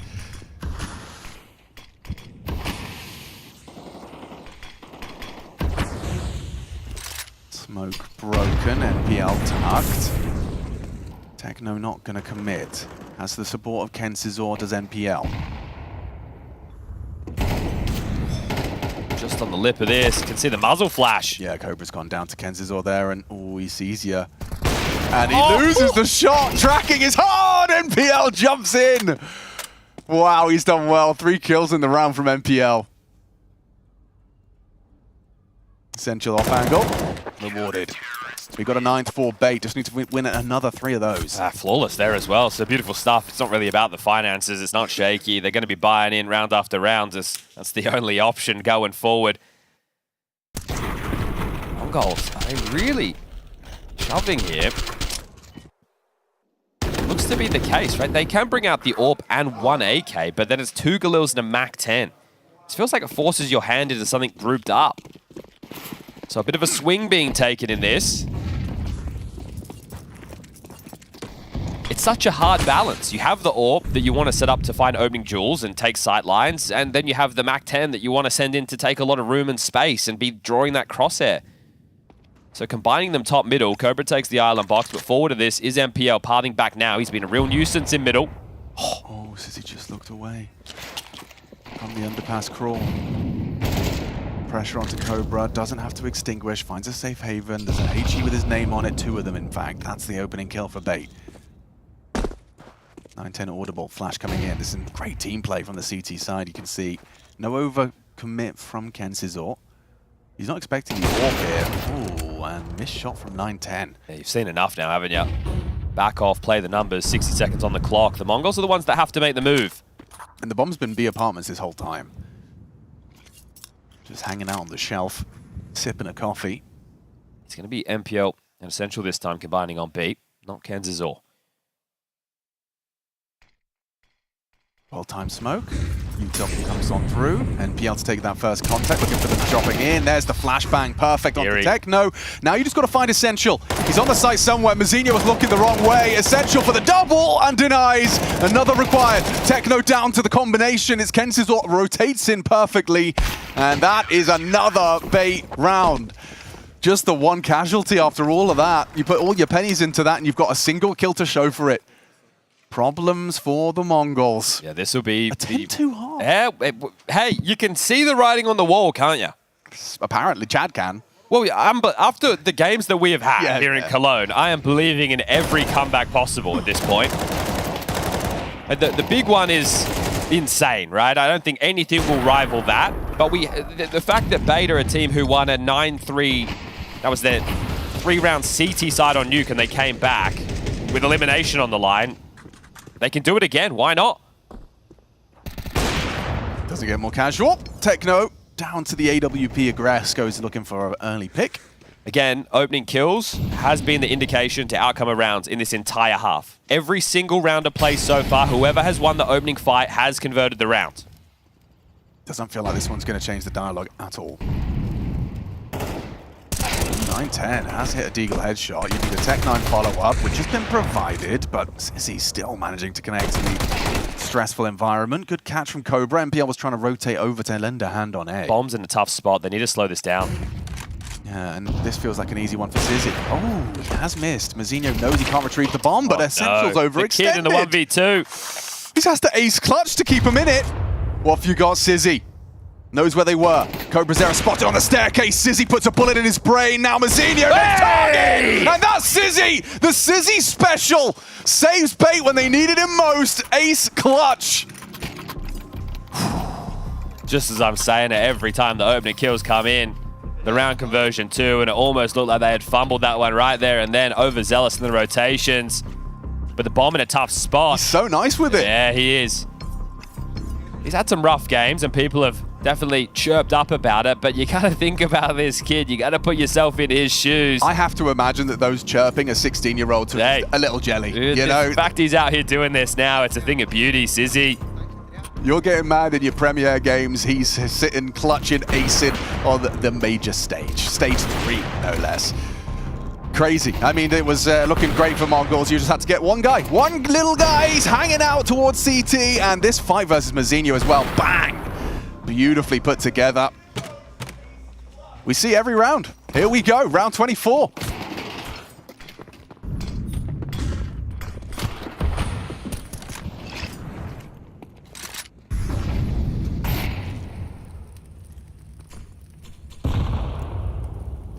On the line for that mid-fight. He wants to be disruptive. We know about opening kills. The correlation continues. If he finds one on this swing, looks like he's going to find 9-10. No trade. Dips away. It couldn't be more perfect. Looking to take us into overtime after a 10-2 half. They had nothing to work with. Mongols had everything. They reached double digits in just one half of play. And Bait have returned the favor here if they can convert. And it has to be without 9-10, your highest flyer. Oh, smoke spam from Alex has Cobra low. Kenzie's the Joker on A as well. Sizzy's caught Mazinho ahead of the flashbang. The last 7 kills have all been Sizzy. Yeah, finally, Blitz is going to put one for the Mongols back, catches MPL. Support from Alex. What more could you ask for? Playing ticket, catches CobraZera trying to hunt down the AWP player. It feels like overtime is inevitable. Yeah, we're destined for it now, aren't we? Blitz and Techno, what are you meant to do? I'm in just awe. Walking into the AWP, dead. Ooh. Okay, through the legs. Yeah, okay. Techno's not clearing his corners though, so that's the bomb delivered to Kenzizor. You weren't expecting him forward on A. And now Blitz in so much trouble. Doesn't really have the time for this one. He knows it. We go to overtime. It was so close to Mongol's grasp, a 10-2 half, and Bait respond in kind. This is a team you cannot put away easy. Doesn't matter how strong you start, it's about how you finish, and Bait consistently finding a strong finish. Sizzy's ended up in regulation 6-1 in openers, the most openers in the server, right? That's going to change once we get into OT, but he's done such a great job. Elevated himself towards the top of the scoreboard on his team alongside a Kenzie. Double AWPs for the first round of overtime. Central is going to wield the secondary over towards B. 9-10. He's got some pep in his step. He's got something to prove. Sizzy's searching. Just hanging around leisurely. The setup can't last forever. Oh, Blitz has just given him exactly what he wanted. A clear indication of presence. It forms the crosshair. You have to help MPL get out, though. Yeah, you're right. CobraZera. Oh, he eats Missed the flashbang, yeah. This doesn't matter. Sizzy's removed CobraZera. There's one back from 9-10. You got Mazinho forced to walk through a smoke if he wants to lend a hand to the AWPer. Spam is brutal. Looks like 9-10 can get out. Mazinho through the smoke push. Oh, this is the bomb. Gosh. He's going to lose it. Don't you dare commit to the smoke. Mazinho, a hectic spray. Nothing 9-10 can do. And booked. Kenzizor just rounds the corner, catches him crouching. They're coming apart of the seams right now, Mongols. Right, the first, both T halves from these teams has been terrible. Right, I don't even think that's. I don't even feel that's like an overstatement at all. Like, it's just been a lot of walk around, get picked off one at a time. The rounds that have felt the most convincing, obviously for Mongols, Techno had that big moment, right, where he gets the triple kill. But otherwise, in the first half of Bay, they win a lighter buy round when it was a grouped up execute and they could be a bit more brawly. And then they had an MPL moment, right? So both teams are really struggling to piece anything comprehensive together. Mirage, meant to be, at least once upon a time, stronger maps for these teams. And what's been picked today by Bait, they're the ones who have kept their head above water. And now, you wouldn't believe it, they're in the lead. They're in the lead. You called it.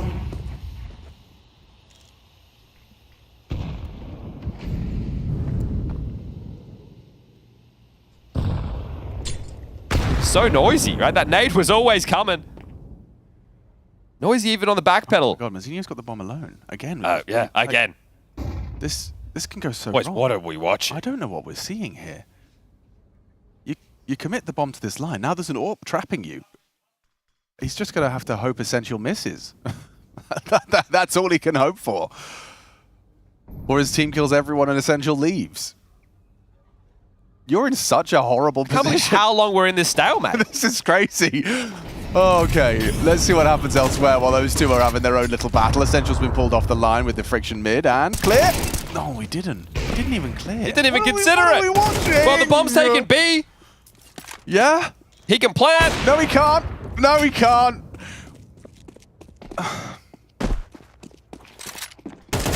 Where were you when MongolZ was kill? Yeah, MongolZ is kill. So their map choice coming up next is Overpass. It's really caught me by surprise.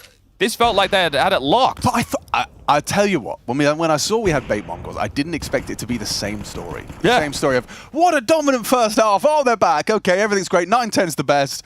Into, never mind, their T side is not functionable. Functionable's not a word, but it sounded good. That's fine, right? You just say words. It's just not functionable. Techno saving or trying to save. He should be fine. He's fine. When was the last time MongolZ won a round? It was like a while ago. It was a while ago. Yeah, that's the technical term, I believe. Bait 14. Goodness gracious me. It was 11-8 and then 12-8. 12-8. So from 12-8, we've gone 14-12.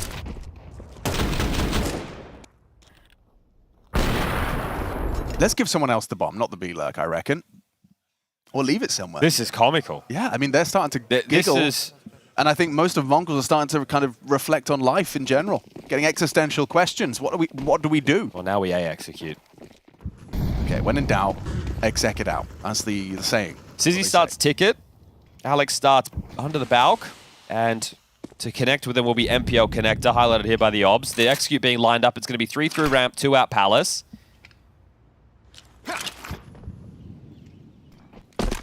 Okay, Sizzy's reaction and incendiary in a HE, hoping to delay, hoping to chip away. Oh, and they've done more than that. Cobra Zerek does brave the flame, but he's a dead man to Alex. Oh, never mind the flame. He actually just ran into it himself. Little lemming. Overlooking the position completely. Backs a turn. There's one back. Good important trade from Mazinho. And the bomb will get planted. Same kind of lesson that Bait learned. When you exec, you do get a post-plant situation more often than not. You've even got CT control. This one looks more promising. They're coming very late to this, and the fact that Senthio hasn't been spotted, maybe they could consider a push because they didn't do map control.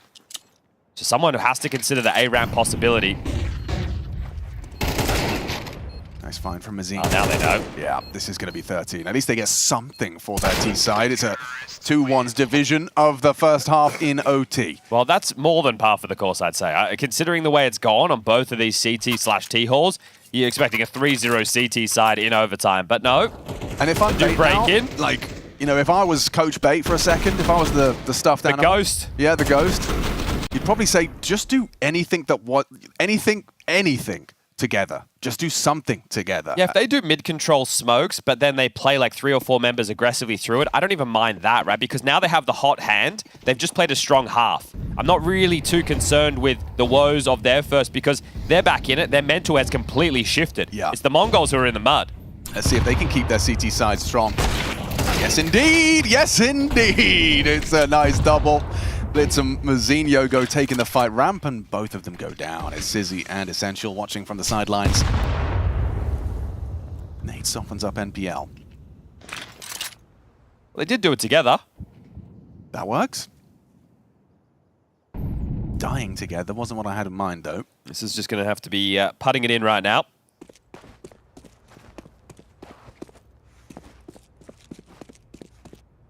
Rotation back to A from MPL to join Alex. Kenzazor the late activation in middle. A minute on the clock, and with a 2-man disadvantage. Very unlikely to see them get much done here. 9-10 up to bat.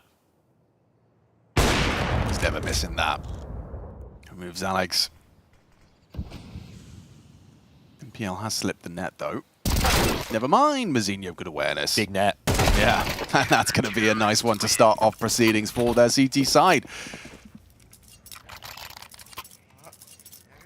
2 opening deaths is a hard round to wrestle back for, so we'll reset at 14-all. You'll see this again in the replay. I would be very interested in seeing the trade stats as well on this because it's felt like there hasn't been a whole lot.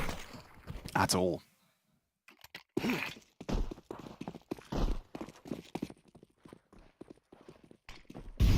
Well, next round, if you don't win this one, I think it's going to be extremely telegraphed you're going to be executing.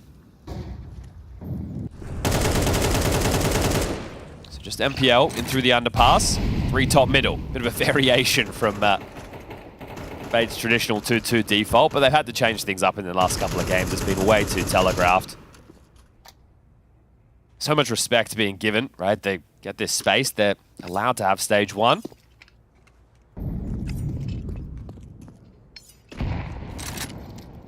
Playing for a late clamp down on mid. Cobra's coming over from B. He's just blocked it. 9-10 Mzinho and Blitz all around connector and window. So they're waiting for Bait to take that stage 2, and then they're going to try and rumble them. Okay. Retooling on A. Alex is going to get speared here. Yeah, this could be problematic for him. Ooh. Spotted. Both ways. Yeah, but Mzinho's in such a good position to just walk up on him here. Alex, none the wiser.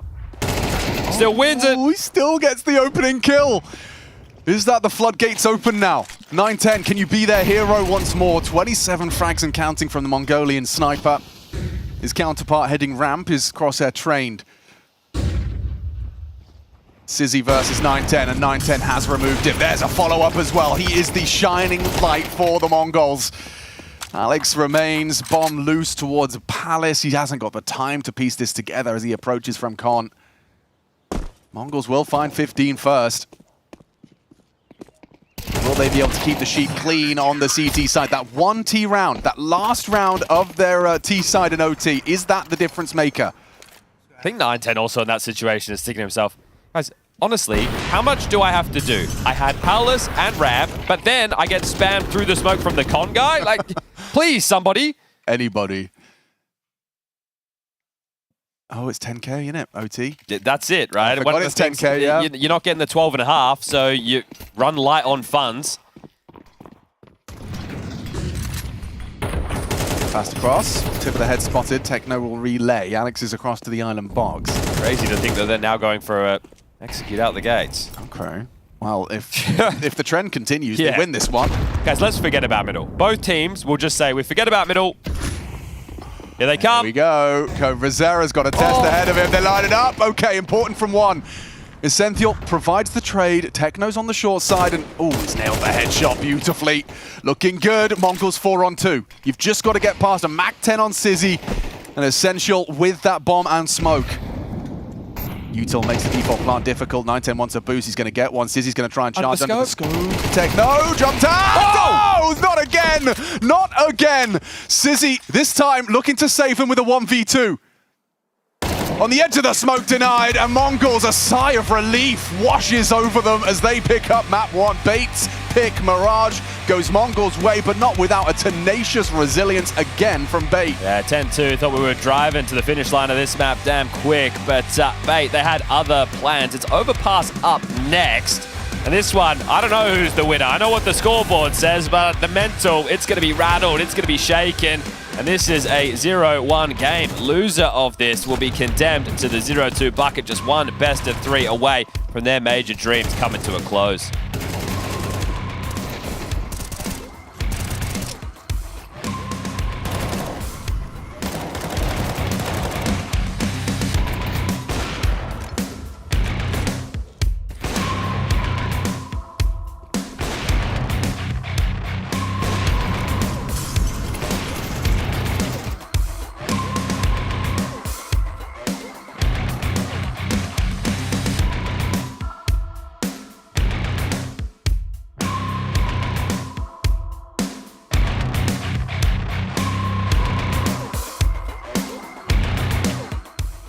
Versus MongolZ, Inferno certainly sets him up for success. It's a weird map for MongolZ. It's a map that they initially had success on out of the gate back at Astana, but then struggled at CAC against lesser opposition.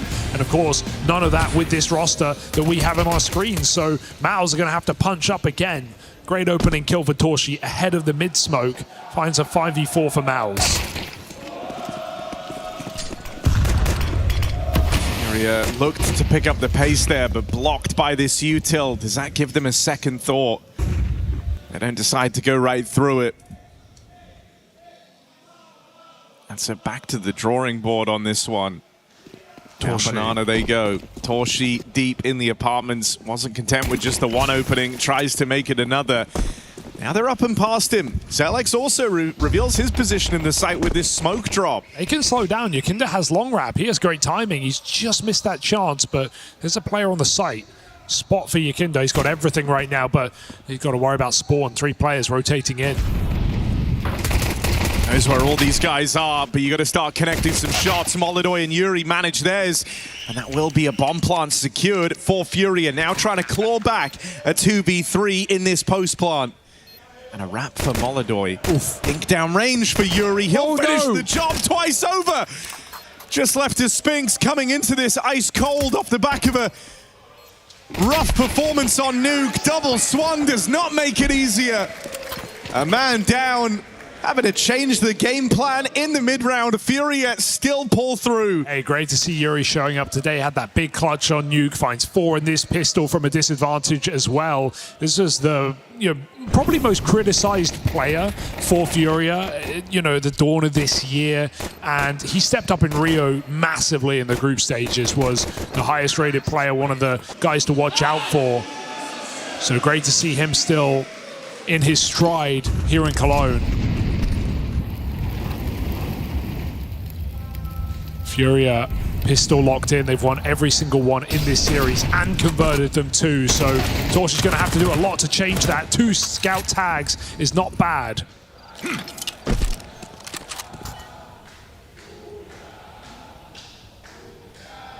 And as Ash was saying back on the desk, while we expect to see Yakinda front of the pack, a lot of the times you'll see him on his own, up to no good. Even last round, long wrap while his team were up short. He knows when to take the space, find the gaps. And so he leaves B open for his team as Fallen drops utility over for Yakinda to sell. Where will Furia end? Oh, man, look like they want to re-clear mid. Sphinx and Brolin are moving. Get the info, the players are still hanging around here. And so that just galvanizes this 3-man stack over in A. Util out of the B site. Exertion had to hold on there. Gets past Yakinda. Bomb is B. This is going wrong. They're going to try and rejoin him. Link up with Fallen, maybe? Or is this just a save? Feels crazy to call. 20 seconds left, but I don't think they can win this. Bomb's only just going down banana now. It's going to be a last-second hit if they do go for it. Going for it. They just need clean entries, and there's no one in the pit. So surely Furia don't clear these positions correctly. They're going to get hung in. 10 seconds, chasing, 5-7, back sight, doing damage. Deagle unknown about, and that plant is going to get denied. Off the bomb, off with a chance. All the kills and none of the time. That's a messy round from Furia. Thinking they forced MongolZ's early rotation to B, but they never bulked. Exertion alone on that B bomb site the whole time.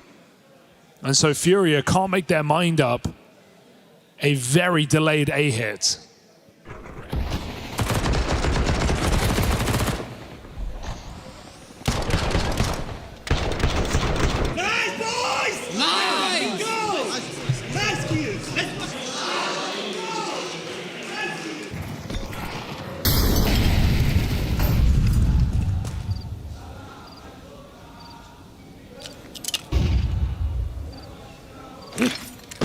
Nice set on A, and they're going quickly.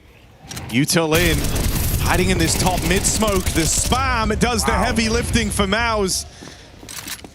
So the change of pace from Furia promptly denied. You could want to save this AK already, but I don't think MongolZ will let you.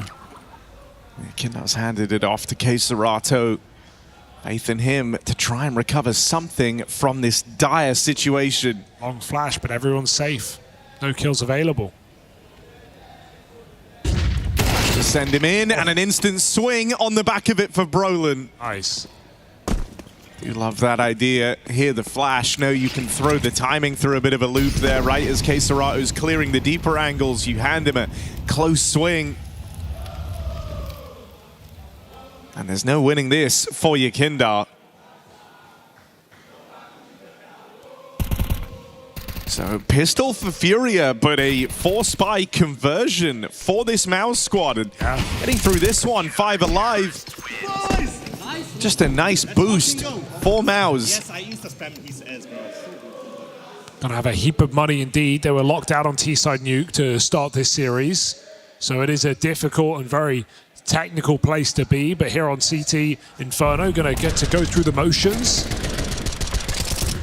Be a lot easier to warm back into this series for sure.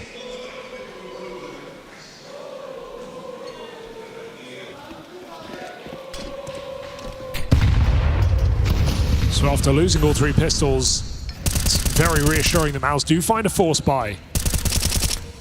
We heard Cyclone in that last map talk about how they're doing great in rifles. Just being down 0-3 at the start of every half makes your map so difficult. Yeah, a sentiment that was even echoed by Furia in that podcast they played in between, that round table. Talking about how if you lose both pistols, fall down in a rifle, suddenly, you know, you could be 8 rounds down. Well, don't lose to the bomb plant here at bare minimum. Can you sweeten the deal though, Furia? They've scavenged some guns. Util gonna slow that bomb plant so you don't get it in as fast as you would like. And MongolZ is just gonna try and clamp down on this. Kill back for Yuri. Now he's onto something. Spot for Zelex. Low on ammo, needs to get this reload off. Fresh mag getting put in. Zelex closing the distance on the reload.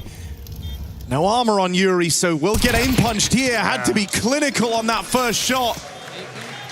An important clutch for MongolZ's rookie.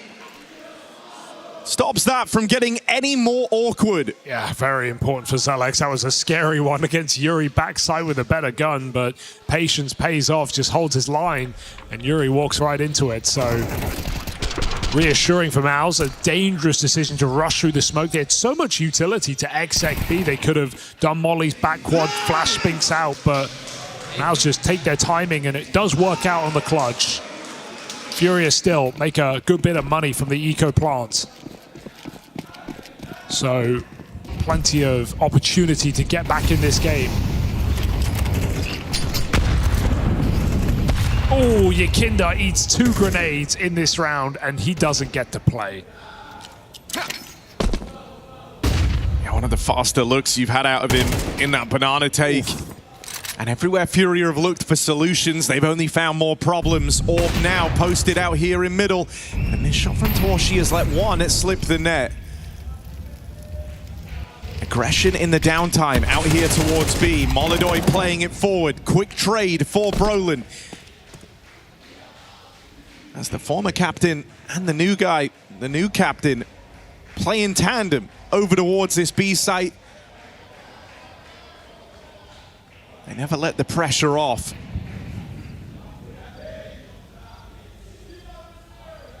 Fallen and Yuri split up here in this 2v4.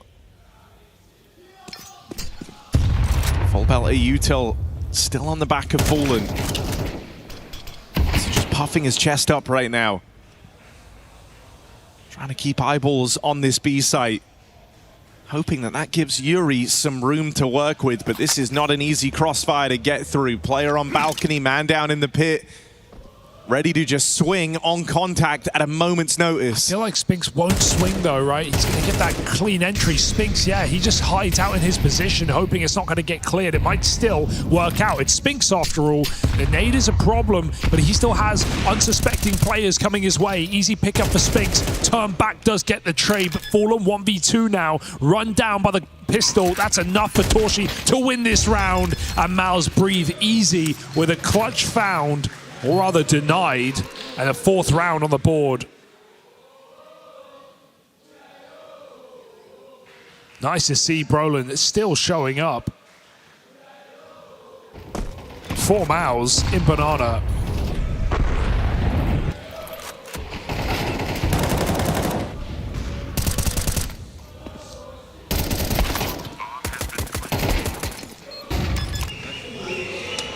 And this is where, you know, the relative success in your rifle round starts to re-enter MongolZ's minds again. Last time, no pistols back on Nuke. Game decisively goes against them. They able to win out with that force in the second here. And now just going from strength to strength again, bullying Yakinda at Banana with this Util. Yeah, they're doing a great job of that, aren't they? Yakinda not really getting to play these rounds at the moment. 36 health, no kills yet. Has to concede eventually. Stewie's on his own, but look at the time! Look at the time, there's 7 seconds of blood and bomb! They're trying to build pyramids, but there's no more play! Stewie's won the round! We're going to overtime! We had overtime in our first map, Mirage. That was Bait's pick, but now we've got Chad scratching his head looking at Overpass. Mongols have elected to pick Overpass, and that's got you feeling a certain type of way, Mr. Birch. A little bit like God B. Bit perplexed about life, really, but how many times in 2026, without looking, do you think Mongols have played Overpass? Played, not picked, just played. Just played. Just played. In 20, in an official capacity. In the whole year. I'm not expecting you to know their practice. I'm gonna guess 5. That's the bat you bang on. All right, so you've nailed it there. Great guess. 5 is it's not really enough to justify picking the major at the map of the major. Excuse me. No, probably not. But they have. And for Bait, it's also not a map I associate with them either. Last time they played it, only time they played it during Cologne was when they beat Big on it, which is a good victory to have. Big tried to pick it against them, and they went on a run of 11-1 on their first half on the CT side, and that's where they get to start here today. On that map, Sizzy went nuclear, 25 kills. So my eyes on him. Yeah. It's going to be tough if they don't get a boatload of CT rounds, because Alex, man on your screen right now, playing over towards B, is going to have to call a pretty special game on the T side. I don't think that's going to be easy. MPL, take a look at him. He's going to be playing over towards A alongside us, Izzy. That's quite a nice combination of players to be having. Yeah, can't mess with that. Especially, I mean, CT side AWPing, I imagine Sizzy's going to have a field day. And Bait nearly, kept alive by a Sizzy ace clutch as well, pulling them into overtime. They were down 10-2. So the story of this has been woeful T-sides. Yes, but that was the story for MongolZ yesterday as well, against Bepboom. So now you've got T-side Overpass. That's also, that kind of, add that to the mix. Add that to this kind of cake mix you've been concocting about Overpass for the Mongols. We might just see more of them walking around individually and getting picked apart. By an AWP, for example. Right, so that could definitely happen, especially on a map that is quite default heavy. So from those 5 they've played this year, we get to have a quick look at the first 30 seconds from the various players. Yeah, I think for me, the positive for MongolZ is their practice in the lead up to the major means they will have been looking to tweak their map pool or fix their map pool. So maybe we're about to see why Overpass has caught their attention here today. Is it just something they thought was a punish, or do they actually think they're good on it? Just want to. Time will tell. Yeah, I just want to bring up the Mongol stat lines on the pistols. Oh, right, yes, because they did it was a 5, perfect day, wasn't it? It was 5-1 yesterday, and they still ended up losing the series against Bepboom, which is insane. And then they picked up the pistol to kick off Mirage, and then they obviously lost one in the second half, which is what started Bait's comeback. But let's get into this, shall we? All right, CT pistol for Bait would go a very long way, just as we discussed. Will Mongols be able to get the right foot forward on their map pick? They've managed to survive the Mirage.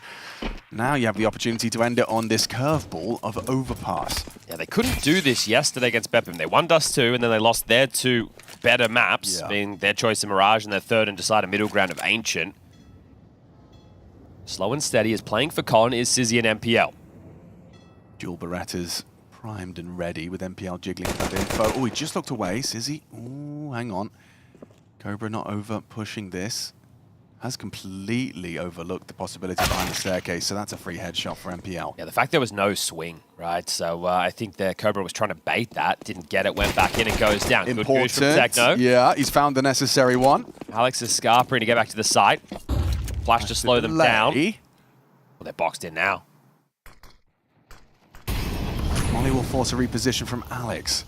Looking for that one and done. Fade into the smoke. If he can tap another head, that would be ideal. Spots the bomb, committed now to the site. MPL finds another frag, chips in. Mazzino and 9-10 have managed to, buy time, buy space, and there's the backstab from Blitz, catches the rotations, and a smile on their face. Getting that T-round on Overpass does mean an awful lot. Yeah, okay. The T-pistol, excuse me.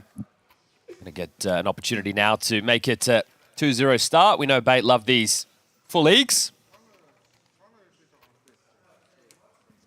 Ken's or even considering a Kevlar for a second, then he's just realised that's not the rule. No, well, we've seen him even bring in the revolver. Yeah. When things feel real bad. Essentials having fun at least. A Zeus has been purchased. Right now it's 4 Mac 10s and an AK, so the only man that really has to stay alive against this eco is 9-10, but It tells me they must have known that Bait were going to eco in this round, right? If you're just looking at the normal way they respond to pistol losses. And okay, Cobra.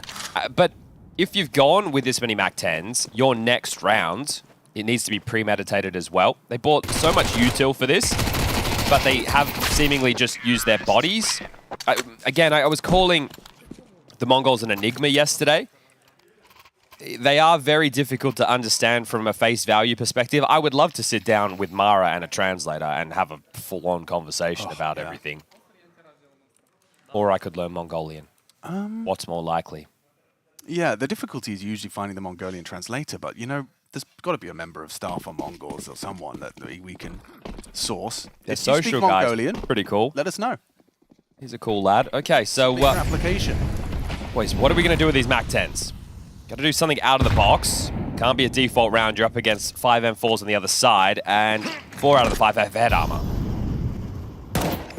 You kind of hope that one of those 2 AKs can kind of make space for the MAC-10s to get up close. Well, now that you're close bathrooms, it's actually all right, because Techno could be a little bit more springy.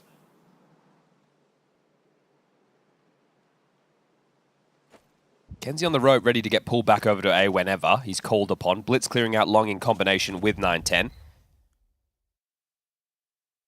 So tree clear, rock clear. They know that at least they have the first half under their remit.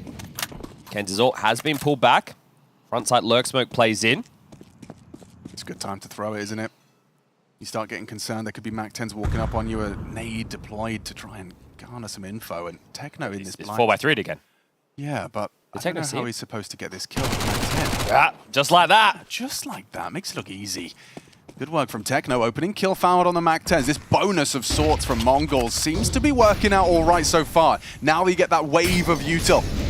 2 Molotovs onto the site, burning, uncomfortable, forced into the fight. Bazinho finds Sizzy. Essentials at the back of the truck. It's not clean on the spray. That's something from Kenzizor. Light on ammo and down. Mongols don't have any trouble converting with what? 2 rifles, 3 MAC-10s. Yeah, and they get some upgrades for free there as well. So that one is going to really sour the mood in the bait camp to start off this map. And this one is for the series. They are going to have to take a partial. Sizzy will be able to bring out the AWP into the next, but this is not the start that you are hoping for. It's 4 rounds that should be, as long as they get past these 5-7s and a couple of deagles, out the gates. This is a dream start for the T side of Overpass. This is exactly what you want. When you envision picking this map, this is how it starts. Exactly. Because anything from this point on top, icing on the cake.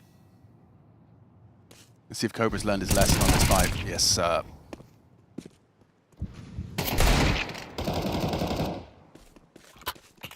Does 910 speak English? No. We do need good AWPers in international teams. True. Yeah, I think he speaks more than he lets on. They all do. Yeah. They're cheeky. I think 910 is mega legit, right? I really like watching this guy play. No, he's definitely somewhat of a superstar. He's got the talent. I don't know, we'll probably never find out. But I wish we knew what happened with Senzu and the Mongols. I don't know which way, maybe it's both ways, you know, but... And this is not to besmirch Cobra. I think that he's doing a serviceable job with what he's being asked to do.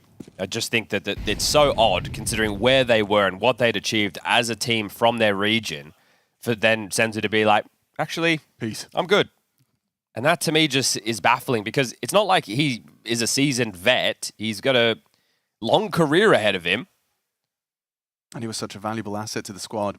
Just the X factor, right? Obviously, in the early days of the Mongols, seeing them overcome things like nerves on the big stage, like Mzinho, because we were watching him when he was 16, 17 years of age, right? He's not much older than that now, but seeing them overcome that and then be able to take step after step. Shanghai, that was great. That was, okay, wow. People were labeling, okay, Asian team, major playoffs. Technically for the region, it had happened before, right? We've had Renegades, right? So that wasn't the first time. But then to make a major final, yeah, you can't mess with that. And all 5, right, being Mongolian players, because Renegade, they did have an import of Jacob. They had a New Zealander of Gratisfaction. That was a roster. That was back in 2019, so The time between drinks. Goes off. 4-0 start. Now Sizzy will get his ult. So this is where the half needs to begin for Bait. Not should, not could, needs to begin. They need to put up the blue wall on the CT side. Shut down MongolZ, have the frustrations brew again. Don't let them get away with more than a serviceable half of T rounds 4. Limit them to that. It's all good. That means it needs to be domination from this point onwards.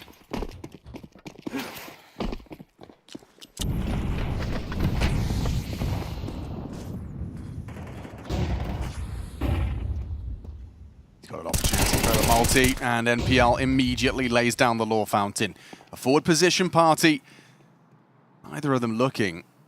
Bit late out of spawn there from Cobra being highlighted, but... yeah, he's just starting to leave spawn as already 9-10 and Techno are in an early grave. Mazinho's managed to make it across the sandbags. Could be valuable for info. You know, he's going to be able to maybe get some numbers here with the sound cues. And simultaneously, if Blitz and Cobra could, you know, force a rotation, force someone to move, he might catch a backstab. Oh, never mind. Not going to spread. He's going to be fine. I think it's clear now, so he will have an opportunity. Yeah. Just like that. Just like that. In unison with NPL going down, they've managed to rip this straight back into a 3v3. Alex playing a dangerous game. And Mazinho's been allowed to get across out. All returns to help Alex out. Still so much time as well. 40 seconds feels like a lifetime on a map like Overpass. Normally see these 20-second hits, and it will be beat. So Kenzor and Alex to defend their honor. Sizzy's rotation miles away. Alex is in such a good position for this. It's just going to come down to Mazinho's awareness. Oh, headshot exchange, but the Kalash reigns supreme. Alex is gone with 20 seconds. You need to get that bomb across. It's on the back of Blitz, and Kenzor can stop this. It's just a head-to-head duel between the two of them. Supportive util, and Blitz just crouches and commits. 10 seconds. Cobra's next challenge. Easy for Kenzor, and it will be a bait round. Okay, that one coming down to the wire there. You think the first 2 kills to start off the campaign, it should be done, it should be dusted, it should be easy. But that one, touch and go. Right down to the final few seconds. 1:39. Oh, we have a double entry. Okay. Thank you very much. And then, what, 12 seconds as Kenzor essentially secures the round with that one. The low HP, they just can't get across that line safely. The flash was good. Felt like he had done enough, but Kenzor, a quick turn, swing back, shuts it down before it gets too out of control. Didn't like the way that boost felt, did Kenzor. Money for another buy after this as well, MongolZ, right? You take a look right-hand side of your screen. They're fully equipped right now with AKs across and the AWP. Another perk to the 4-Mac-10. Oh, MPL's going to get killed here. Yeah, Wasn't even the fight I thought he was going to lose. Yes, he is. Mazinho's done well. Well, he found that 2 kills in the opener and the last, and they just held on. Now he's down first with nothing. Not even really a lot of information. Oh, the defaulter towards B is towards B. They put so much faith into Sizzy here. He's lost MPL, and no one's like immediately running to his aid, so just gonna have to trust his comms when he calls for backup. It's an avant-garde approach. They're trying to catch him on the jump spot. Typically, you know, when you're responsible for a whole lot as an AWPer, you'll be jumping around dice, jumping towards the APC. I like this. He hasn't respected the util they've thrown. He's actually played ahead of the frontside lurk smoke. So Sizzy has retained an awful lot of information. Sure, long's a gap, but something has to be a gap. And he might get the bomb. Oh, unable to hit the shot. He knows he's good for that. Kenzor trying to rotate in time. It's just going to be Kenzor. Mazinho's trying to catch a bit of a late arrival on B. Alex's patience rewarded. Kenzor tucked on dice, looking for a good one, finding Techno. 9-10 does hit the shot necessary. Essential's going to rotate through, and understandably, 9-10 picks up the AK, knows it could get a bit hectic. Time again, 10 seconds, got a plan. They do. I don't know if Alex can stop this, though. He'd have to run through. Cobra's so low. Spams. What? He actually hit some bullets. 9-10 gets put low. Lead back to return the favor. They're all congregated there as Essential starts to walk forward. 9-10 missed shot. Chance back. 9-10 doesn't make the same mistake twice, and MongolZ return immediately to their winning ways. Okay, this is miserable now for Bait. They're in partial buy territory. Oh, as well. The nade just released there. MPL feeling hard done by I think that. both MPL and Sizzy feel like they probably could have won their duels there. Yeah, for sure. Yeah. And when you see how close again it gets in the late rounds, it makes a big difference otherwise. Okay, Light Bite, MP7, MP9, and then 3 Deagles. Wants to smoke to deter.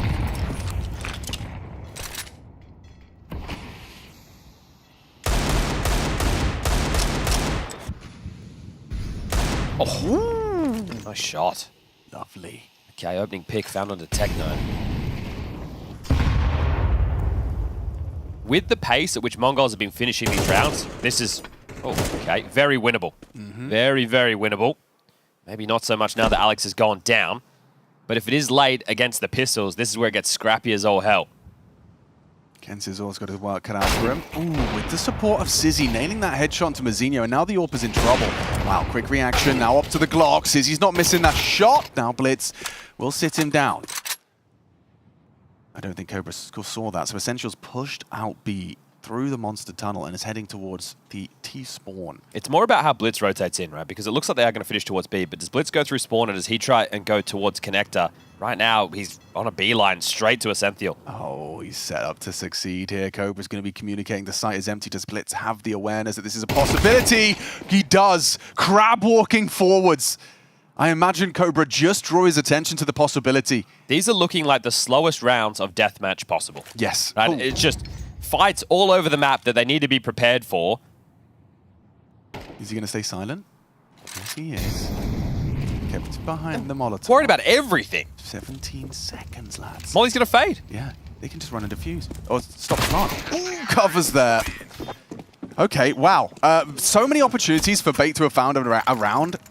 It always comes down to these nitty-gritty, big back and forth. And that was a partial, right? The guns come out again. It's already going to feel too late for Bait on this CT side to have something they can be proud of. Now it's about recovery. So they are going to need to get 5 consecutive to get us there.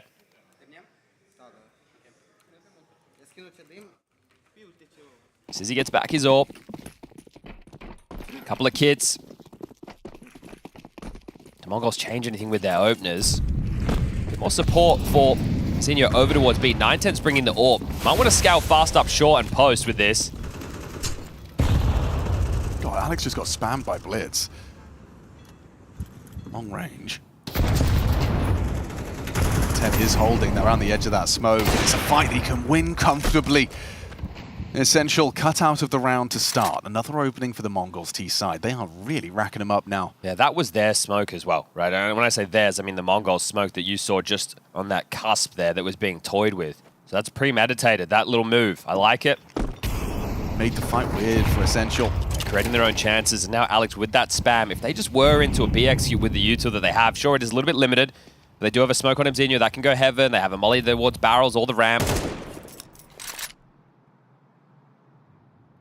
So uncomfortable now for Bait. Oh, just like Mzinho wanted to catch that one. All right, blocked for a moment longer, 45. You've got Techno activating middle as they go boosting over. Oh, this is promising. Oh, he was thinking about it. He's considered that as an option, but still Cobra Zera will get caught. That's a lovely manufactured advantage now with Alex onto Blitz. The bomb's still outside of B. You're going to smoke heaven, and Sizzy's patience catches Techno, trying to worm through mid. Trying to pivot into this. The AWP's primed and ready. Doesn't hit the shot. On the fallback, Mzinho takes some liberties. Running at him, trying to be difficult to hit, but that's a nice CT round. Okay, so yeah, it's just recovery. You've already said it's, it's not going to be something they can be proud of at this point. 6 T rounds is an awful lot of T rounds on Overpass. But if you wanted to do typical Bait things, you'd tie things up 6-6 here and win the pistol, bring it all the way back, yeah, and then lose in agonizing fashion. Yeah, no. Well, not always lose in agonizing fashion. Sometimes they win. Yeah. But it usually starts like this, So crazy considering how early the opening kill comes in again, and then it just takes along the pieces together. They have so much respect for the block utility. Wow, that is aggressive through the monster smoke. Immediately applying pressure towards this B side. Mzinho, ooh, doesn't matter about the flashbang. It's interesting smoke, right? It's not a traditional lurk smoke. The traditional lurk smoke covers off more in front of monster. This one here, right, it means that they're forcing you to go wide if you want to contest it. So limiting the opportunities for the CTs to take certain angles, and now, by exploiting it, you're going to put Bait in a position where they need to problem solve how they want to deal with that in future rounds. And we've seen it lead to 2 opening kills, right? This one, Mazinha goes Monster Pipe, previously 9-10 fast short. Peaks on the other side of it. This setup right now, they're ahead of the front lurk smoke, right? So they have all the information. They've heard that piece of utility. They have seen nothing. So they're aware that no one's divided, no one's bathrooms, but long is the problem. And now that you've lost this opening kill, your rotation point of Kenzie has to stay committed towards B with Essential. So this is another round where Mongols is theirs to lose. It's going to be a 4v2. We've got this open rifle set up in bathrooms. It's going to be an easy picking for Sizzy. Now has to concern himself with longside. They get the info, and NPL's going to activate for a backstab here. Cobra's not ready for this. Ooh, just the headshot necessary. That's important. Mongols still have to get past that Sizzy AWP, and the flash caught him perfectly as he emerged from the smoke. So uncomfortable for Essential. 10 seconds, though. If he could stop that plant, things would get weird. 9-10 still hasn't started planting. Essential round the edge. Covers there from Blitz. They are running that clock down. Yeah, round after round. They're not really worried about the objective, are they? Just stringing out Bay, and this is agonizing to watch. You know that the clock's so low, it's that one kill that'll make the difference. You get in, you get out, you get away with daylight robbery in this one, but good reaction. The margins on some of these kills. Yeah, really. I mean, the fact that the flash popped just as he emerged from the smoke. Look at this from Blitz. Yeah, the covering fire. I mean, so many ways it could go wrong. It just hasn't. Look at this buy. Yeah, it just has to be, right? You need rounds. So you're not fully shoving, but you're investing as much as you can. This is promising. Gensizor's way ahead of this. He's hearing them establishing a boost. Why does it feel like Blitzer knows this is possible? Well, I think when you fumble it, you give, when the jig's up, you play for it. He's caught him. Mongols in first halves, though, right? Let's. Yeah, you're right. We should temper our. We need to. They have some proving to do, right? This team has not been having their absolute best season. Sizzy shaves one off. He's traded out, and now it's a 2v4. It's not rock'em sock'em clutch Counter-Strike, right? It's just late. Bleeding out style of CS at this point, and well, they know where MPL is. They exactly know where he is right now. Sound cues noted by this Mzinho lurk. That should offer up the plant, and the round done before it. Okay, 8-2. You get different types of CS, right? You get the standard stuff, which is a bit more streaky. We're talking like 3 to 4 rounds in patches at a time. You get the crazy back and forth Counter-Strike when you get the Falcons versus G2 game like yesterday. And you get some landslides when teams are looking extremely solid. This one, I don't think the comeback is the same conversation anymore. I think that this is a 2-0 open and shut case for Mongols to start riding their ship. And that's what you want to see, right? This team looking for their 4th consecutive major playoff. Vincere, his first time in the Mongols jersey. 2nd major, last time Budapest, he was there with the Huns. It would really be a statement of confidence, wouldn't it? To see them lose Senzu and still continue to their streak of major playoffs. I think that would be really affirming for the Mongols. You've got Kensizor down on long. Zinho back. Okay, that's a nice find from Essential. But he just spotted both. Vincire's going to get a freebie. Catches Alex swinging. Okay, well, he did do significant damage. Playing between both sides now. Because at this point, you would have expected the bomb to be going A, but now you know that one player is still over towards short. You're gambling right now, right? You're playing between the sides. Where do you really think they're going to look for the finish? And right now, Essential has rolled the dice correctly. He wins this. 2 kills so far. But he's about to double it and give it to the next person.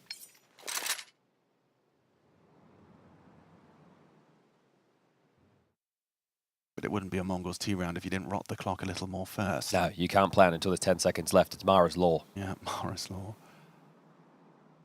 Does he park the bus or does he keep searching? If he searches, he's going to out-rotate himself. Yeah, this is tough. It looks like he's keeping moving.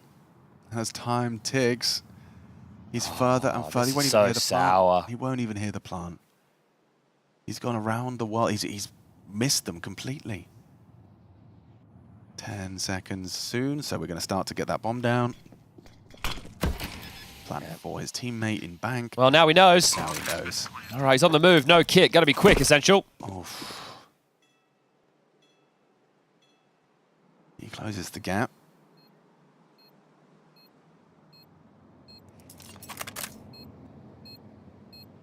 Double bank for the post plant. And just as a product of so many possibilities in this post plant, he's just not got the time for this. Smoke, stick 10 seconds, or hope they just double swing you. Ooh, he saw the other one. He saw the other one. Doesn't really matter with the HE on Cobra, and he's accepted defeat. He just wants the kill. And Cobra's not even going to give him that. That is a 9-2 T-side run out of Mongols. They are laughing all the way to a 2-0. Yeah, this should be very quick, right? Even if Beta are able to win the pistol, I have a hard time seeing, even though Mongols have shown some generational collapses in the last couple of days, I still think that they should have this one covered. This should be an open and shut case. The Overpass pick perhaps more of a vulnerability in Bates' game. Well, this is it, right? Because Mongols coming in, we haven't seen them play since CAC. And it's a map, as I mentioned, they played 5 times this year. This is number 6. So it's not like there's an awful lot of tape either. A lot of reasons to think, especially when Mirage, Ancient, that's normally their map pool. They've been leaning into Nuke lately. Seeing how some of Bates' Nuke games are gone, that's what I thought was going to be the pick today. We won't need to see the third and deciding map here of Dustu, which was once a big problem for Mongols. You got an awful lot of reps on. They were looking pretty good on it yesterday against BetBoom. It was the second half that was the problem. Should be a flash here, surely. Yes, sir. Tizzy full blinds, still gets one full white, and with MPL onto Blitz, you're cooking.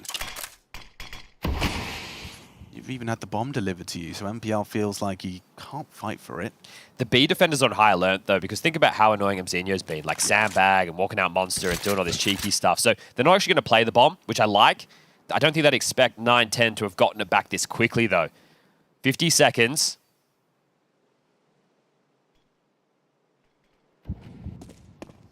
Looks like they want to go back for a B finish through Con for 9-10. Alex and Essential haven't had many tests their way, at least in this late stage. 9-10 smoking heaven. Molly for the ramp. Flashes in and go. Alex on his pillar. Cobra spotted crossing. Good find from Essential. Now locked in for 3. Okay, maybe 3. Maybe they can work with it, but it certainly does look like Mongols are taking this one comfortably. We're just going to swap sides, and we'll see what happens in the next.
need somebody.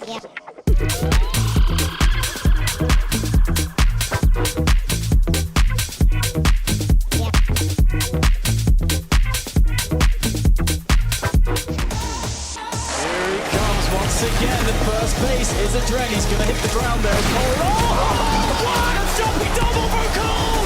What is going on right now? How does he do this? Cole is saved Luminosity with the on-play.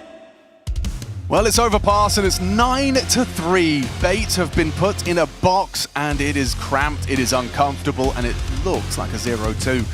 Stage 3, I mean, they've been resilient throughout. I just feel like the bar has been set a little too high by the MongolZ side.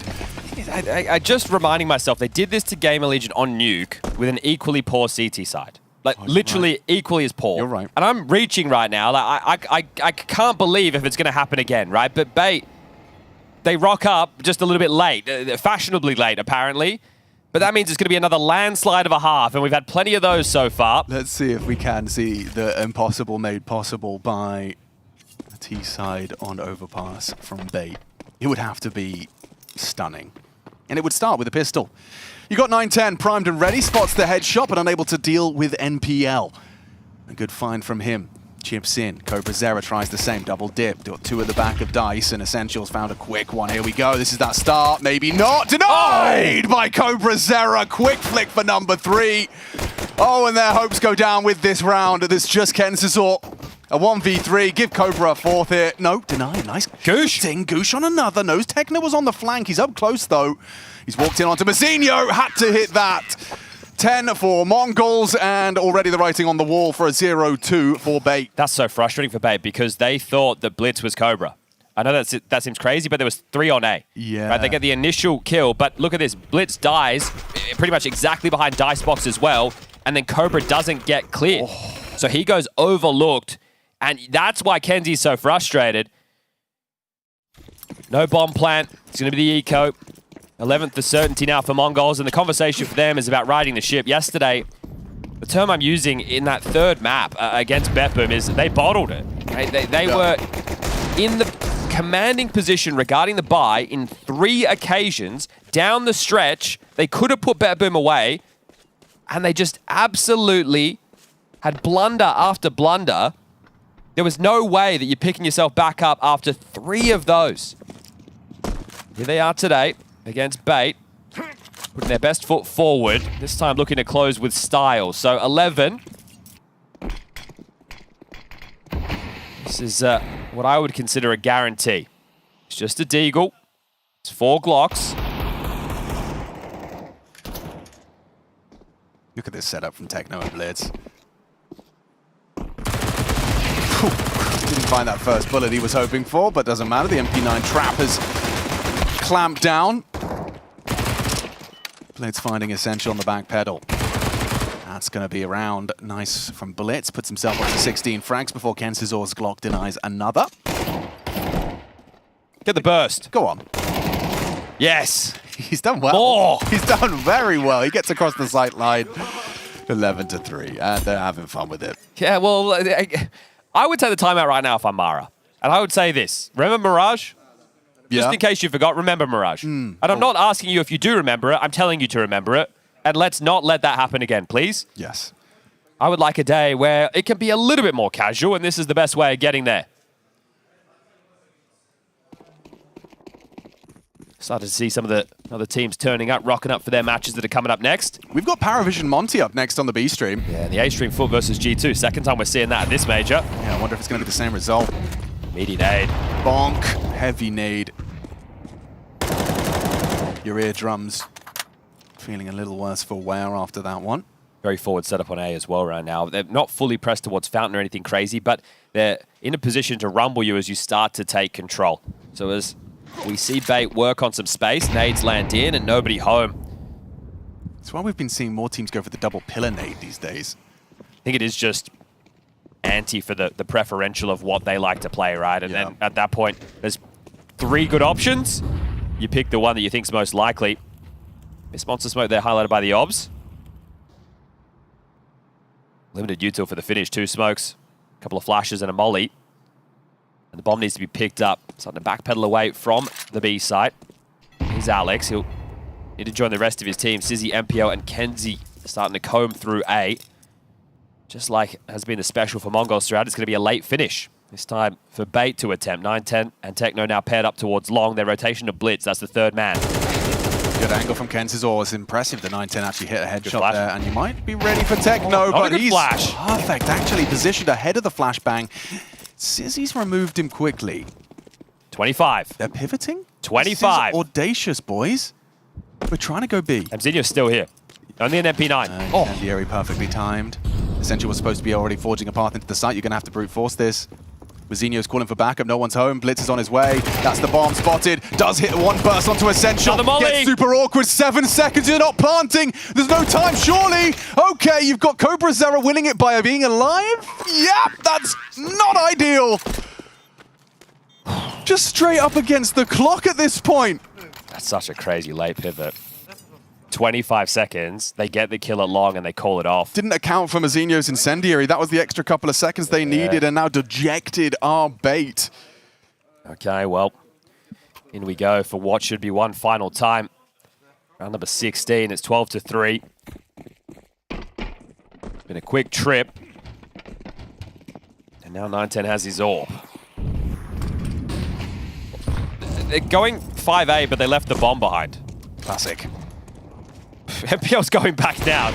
Oh, boys. We've lost Sizzy. Wind it up. Yeah, this looks like it's the end. Even gets a second on the double swing. So his damage is already done. Don't worry about 9-10. He's found output.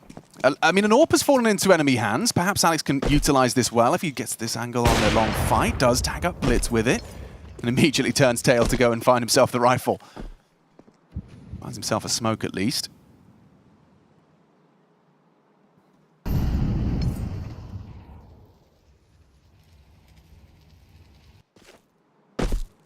You still don't know about Techno.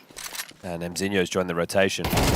Easy from Alex, still profits for his second kill. Now Blitz caught with nades in his hand. It's a dunk onto Alex though, so from the grave he finds it, and yeah, needed that. 1v2. Needed that from Mzinho. NPL to keep the game alive. A 1 versus 2 that he's dipping into the smoke. Did NPL catch a whiff? He's going to work it out. Doesn't tag him. How is not a single bullet tagged him? He hasn't got any bullets.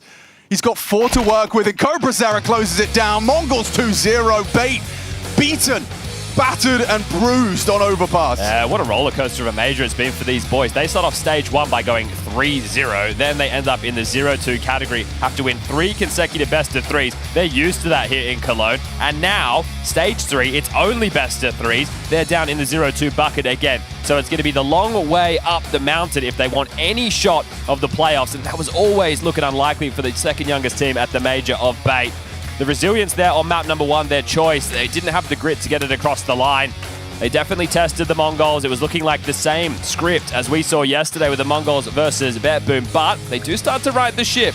9-10 keeping up these strong performances, but if they do have Overpass in their back pocket, that's where it can become a little bit more scary. If you can pocket pick this into some of these teams, I'm not sure if they're going to get away with the same amount of room if this was a punish. We'll get to see more as the tournament progresses, but at least it's a win in the category for the MongolZ. I mean, I feel like this series was obviously won on Overpass, but feels like it was won on that Mirage. If Bait had managed to convert in that overtime, or even, you know, a couple more rounds and taken in regulation, you would have seen a third map. We'd have seen Bait tenacity on display. Just seems like this is a clear vulnerability for Bait. There was nothing to fill you with confidence when you play that one back. A lot of lessons to be learned, perhaps. I mean, MongolZ found gaps all over the shop. I think that Mirage, though, for MongolZ, it feels like such a scary map that's getting picked against them, which once upon a time was their choice. But this series just had landslides of halves, right? We're going to throw this one down to Stiko, who has an interview with CobraZera. CobraZera is here with me in the winning ways, taking the win against B8. I want to ask you about this game. Obviously, Mirage started very good, but then something happened. Can you explain a little bit how this comeback almost happened? I think it's just we lost a kind of moment, and we lost many class rounds, 2v2, 2v3, and yeah, that's why it happened.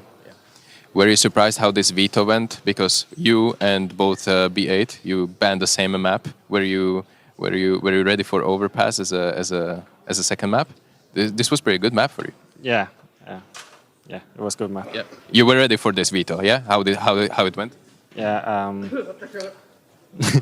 Okay, you cannot reveal more. I can get the idea that you cannot reveal more. This is completely fine. Before I let you go rest for the tomorrow, for tomorrow's best of 3. We don't know who you play yet, so you're going to be watching the games. You want to say something to the fans? Yeah. Дэмжлэгт баярлалаа. Тэгээд дараагийн тоглолтоор уулзцаая. Thank you very much, and we're not revealing that veto strategy. Thank you, and see you soon.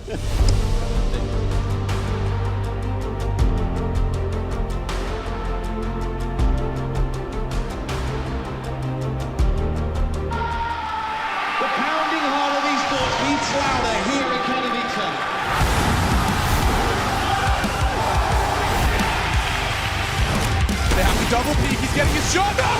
Unbelievable! Something special to throw this decoy, and that's exactly what happens. Katowice! We are back!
Is there any obvious ones? Could you start us off? What do you think? Ones. I think like this. Okay. I've seen it there. It's not the first time I've seen it there. And I'll make some interesting. Like this. Ooh, okay. So someone's going to be knocking down some top dogs in the best of 3s. But then this. Yeah. Okay. Yeah. And then maybe Dustin will choose. Dustin, you going to help me out? I think it will be Navi.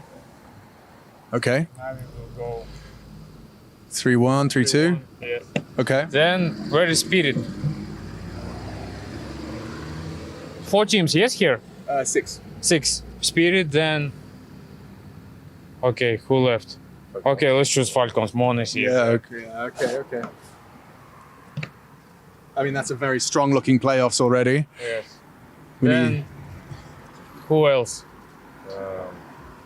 Maybe Foot? Foot, yeah. Young, strong. 3-0 stage 2. No pressure for them. I think they can... Yeah. Let's put Foot. We've got, one more for the advanced. But I mean, you've got some big names. Like, these are the stage 3 teams. G2 with stage 2. Instead of Spinks, Jail in Mouse. Brolin? No, Mouse not will qualify. Okay. Mouse are funny, yeah. They've got Zelex and no JL at the major. I think Mouse here or here. Maybe Bedboom? Yeah, Bedboom. I mean, stage 1 all the way, you know? In best of 3, it will be, I think, harder. But Boom or MongolZ can. Honest answer, it's MongolZ. MongolZ? And they're more favorites. Okay, I see that. I heard they've been doing very well in, like, they've been strong in practice. BB or MongolZ? Yes. Okay, let's do this then. We'll do this like a little, like a maybe. Yes. Like, okay. So one of these two. Yes. But I also like how Bait playing. But I think if they had chance on 2-2, they can be here. I think I will put Bait here. Okay, interesting. Also, I like 9Z. They're pretty experienced. I think they also had the chance to qualify. Okay, cool. I see what you're doing. So like these are the teams that could be here, could surprise. Okay. Also G2. Yeah, oh cool. Yeah, that makes sense. I have a bad feeling about Mouse because they're playing with changes. So and they didn't play second stage, so they are not well prepared well, I think. Okay. Maybe they will go. So it could be. Yeah. Okay. Like this. I think Brazilian guys will at least win one map. So Monte there and Aurora will take one. There we go. And of course, we have this kind of, it's one or the other, but Boom and MongolZ, one here, maybe one here. Yeah. Thank you for your time, guys. Take a look at the PARIVISION pick'ems if you need some inspiration.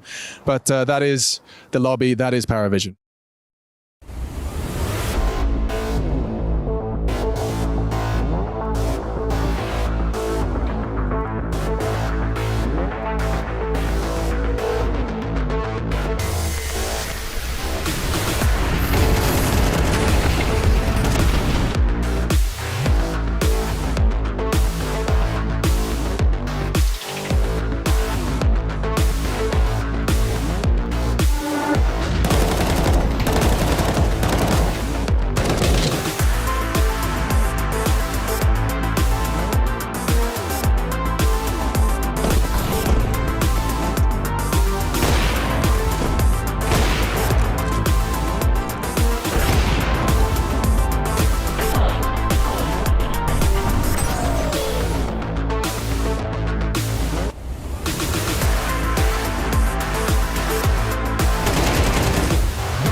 I'm very excited coming into the major, in like a anxious in a good way. Cologne will be my first major. Yeah, just really eager to play. Like when I look at my career as a whole, it's been a lot of ups and downs, even since I got promoted to Monte in the start of 2025. Best moment of my career probably is just qualifying for the major. I mean, it's the biggest milestone I've had so far. We've been working very hard and have naturally had results follow. But really to feel like at this moment for me to improve a lot as IGL, it's like getting in the right mental space.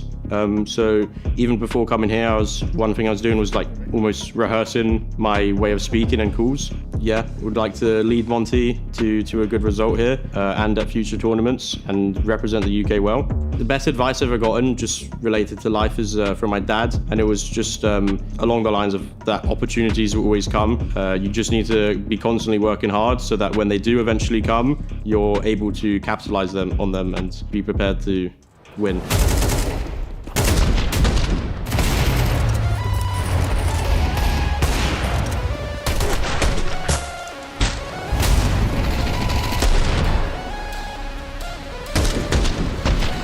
Yeah, I really like surprising people. I like finding gaps or like manipulating setups in a certain way to make my next round cleaner or more efficient. That's generally the style I'd like. For me, the main thing currently to prove is that like I can compete, basically. Obviously, I can say sit here and say things, but I haven't won anything yet. So really, I'm just waiting to get a deep tournament run, and I'm doing everything for that. The team's doing everything for that as well. Every player's super passionate. At this point, basically, winning any S-tier tournament would just be a great start. I want to have a very successful career, and then that would naturally mean quite a lot of trophies. But I'm still, as you said, quite early on. So a career I can look back and be proud on and say like, yeah, that was like a fulfilling time, and I did everything I could. Then that would also be very good for me. Yeah, at some point, I believe I can win a major, and I believe it will happen. Becoming every day more confident in what I can do as a IGL, what I can do for my team, and how I can also influence my teammates to do better themselves. So I think at some point it's got to happen.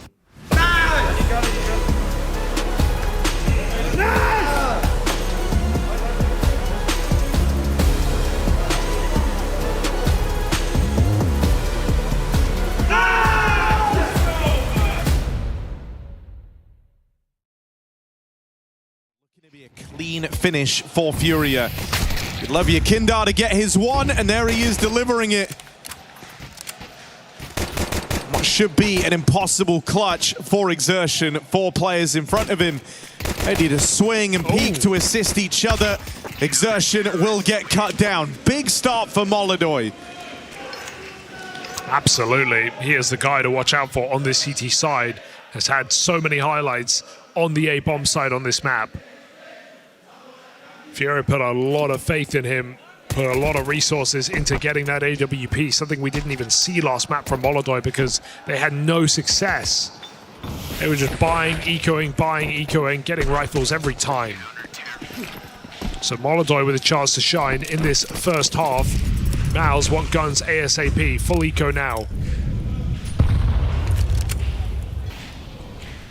And sure, MongolZ have had different rosters playing this season, but to think that they're 10-0 on Overpass is shocking.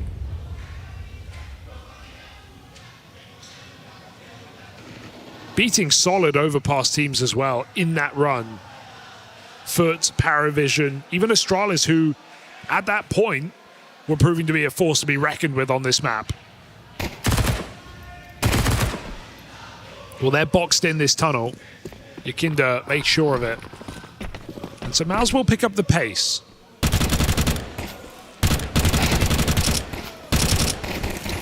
Get him.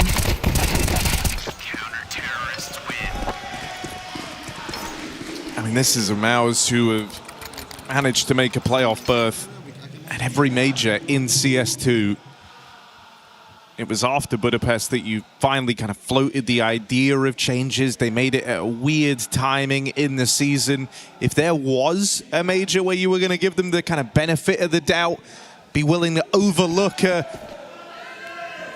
step down, right? It would be this one with Brolin coming back into the roster on the back of those mid-season changes. The idea that they could be 2-0 up after the first 2 days is crazy to think about. But this is going to be a difficult half that you have to earn important T gun rounds. Losing the pistol, T-side overpass, it's an uphill battle.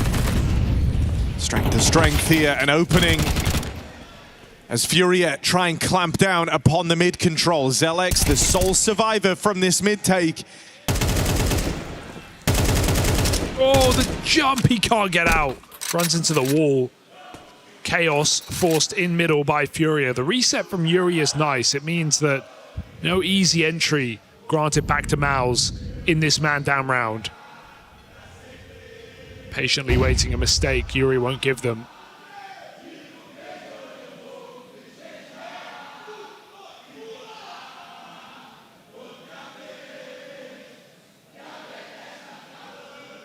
MongolZ walk through middle. All these timings open to Yuri, has to consider. Spots the bomb. There's no one in the A site. Oh, what a dink. Spinks can't even get around the corner. Furia have to think about rotating. Yeah, you've done good damage, you've kept the pressure on, but this A site, no closer to having players in it to defend. This is scary. Down to a retake now, and a chance to play around this bomb for MongolZ. How do they try it? Zelex goes back, plays in the toilets. He's the guy this round is set up for if it comes down to a clutch.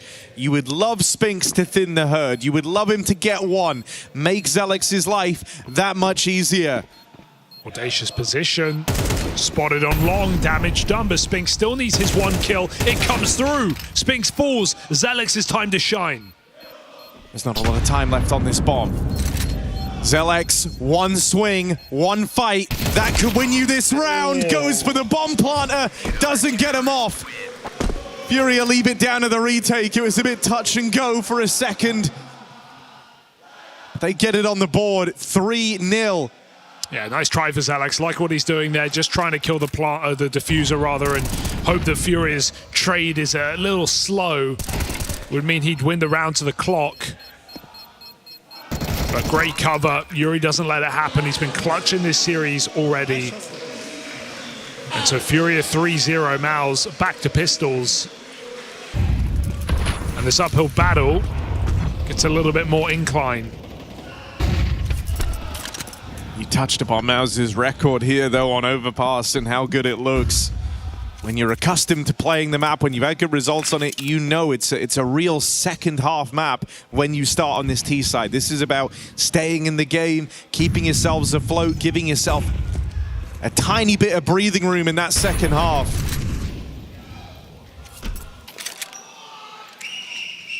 It's also about just, yeah, keeping your head in it. Knowing you might go down 6-0, 7-0 and still have to come back. It's doable. A-Pop coming in. MongolZ loses his teammates, so can't hang around to fight this. Ali's a shot through. It's Zelex playing close. Break on that smoke. They see a truck player. They know about Spinks. Trying to begin this retake. They've been blocked by the util. Are they going to wait for this? I feel like maybe they have to. Don't want to try and force these fights up against the low econ round, so you're going to leave yourself strapped for time, but openings come flooding through. Exertion cut down, and it's only Torshi left.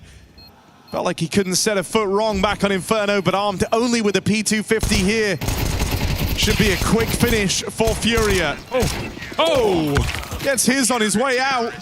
Makes it an expensive round at least. The thing that's striking a bit of fear into the minds of MongolZ is the 10-1 start on MongolZ. Yeah, he is hitting hard. It's going to force MongolZ into some B executed coming soon, and we've already seen Furia's inclination to lean heavy on that B bomb site in these 4 rounds of play. So they've got a lot of trust in MongolZ, and he's got trust in them. It's a solid start for Furia. It's a standard start on CT side Overpass.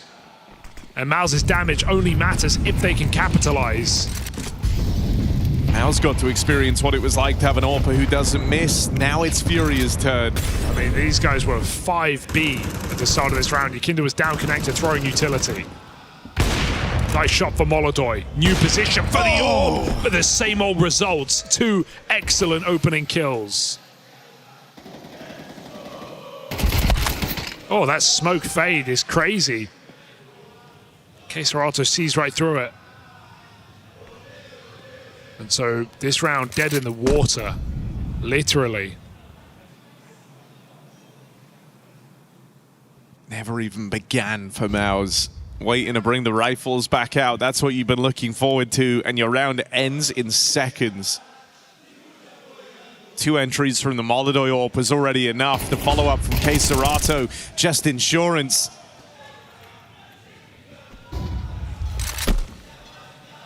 And this has been a save for Torshi since those kills came in.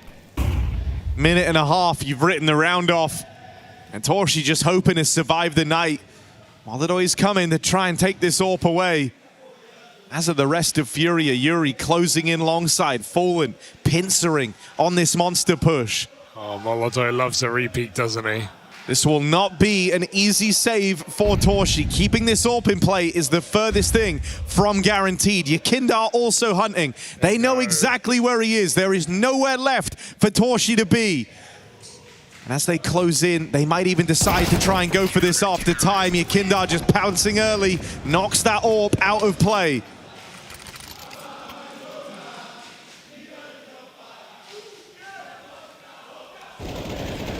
MongolZ didn't get to pilot an AWP on that previous map. But look at him go once he gets one on Overpass.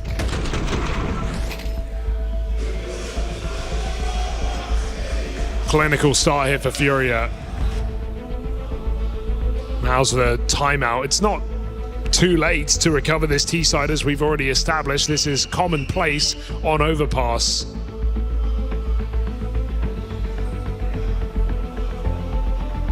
But what is the remedy to this situation for MongolZ? Because very quickly this whole game can disappear in your T side and you never get a chance to come back. It's all about giving yourself enough room to do so. It's just been 2 rounds, okay? Yeah. Remember what we worked on. In the moment that they make it tough for us, take a step forwards, okay? Yeah. Stop being lazy now. Put your energy into the game. We're gonna win this game, but I need some fucking fire. Yeah. All right, trying to get fired up. Let's see something a bit more pacey. What Cyclone said, when Furia try and make it hard for them, go through, power up. Needing a bit more energy, they fling themselves into these mid-fights, and it's to their dismay. Yakinda, swift to return with a double. Spinks hoping to take some space, trying to play his line out into this B site, goes right in to a waiting Yuri. And that's the issue with this map. When you lose your opening kill, you lose maybe a double kill, there's nothing, there's no way back in. Fury have 3 players on crossfire setups in B. Spinks is taking a good timing. He's got a player not looking at him, but Yuri has the cross. There is no easy entry back in. There is no free lunch in this map. And so MongolZ come through with a plan. They come through with aggression. They run into the bulldozer that is Yakinda. What a return. After a poor Inferno, Yakinda is back in business. Yeah, just a feel-good round, isn't it? Get a double kill straight away to get things going. And a spot of revenge here for Yakinda, who was hard counted at Banana. Guy didn't get to play Inferno as far as he's concerned. But now giving them a taste of their own medicine. This is what it feels like when you're getting shut down.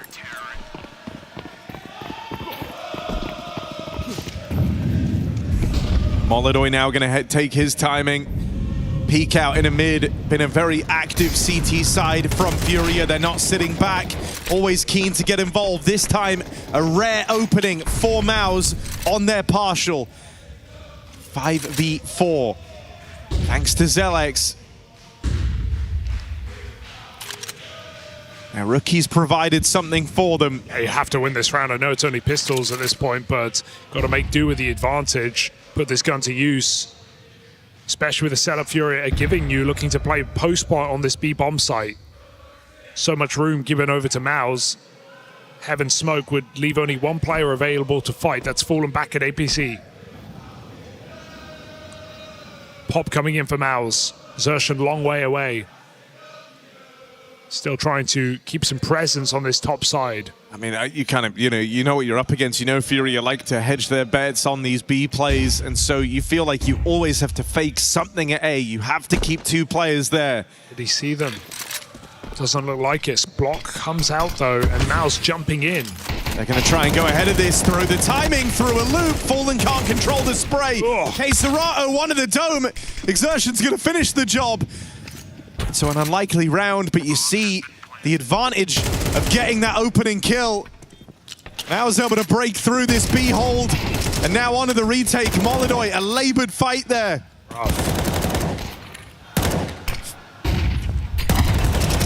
Okay, 2v2, but they're low health. This is a decision to make. They got the money if they want to risk it, but the unlikelihood of winning it, that is enough to send them out of this one. MongolZ will get on the board, get in the game, and it was about time. Huge opener for Zelex. Finally, a 5v4 untraded for MongolZ. That is their first opening kill of the game. And boy, do MongolZ use it, popping through that short smoke. Perfect timing, catching Fallen, throwing monster flashes to fake out. Thank you, Fury. You tell yourself, we can write that off. It's unfortunate we lose the opening, but I think for MongolZ, a round like that really refocuses you. It puts into perspective just how doable this is. That was a Tech 9 round, 1 entry shaping everything. And so you tell yourselves, look, if we can get a couple more opening fights, if we can find some of these 5v4s, you can still more than recover this half. We might be 8 rounds deep, but it feels like everything is still to play for. And there's Torshi driving home the importance of exactly that entry kill. Yeah, I wonder how you can place towards connector now. Will he just be supported for MongolZ and be a bit more patient here in middle as MongolZ now get this control a lot faster than before. On the upside, you have conditioned MongolZ to worry about these early mid starts, so they're burning through a lot of their util, taking empty space. Damage done on a Yakinda, knows he can't run the risk of going down early, he'll back off. This is still a scary position for MongolZ. They can walk the smoke.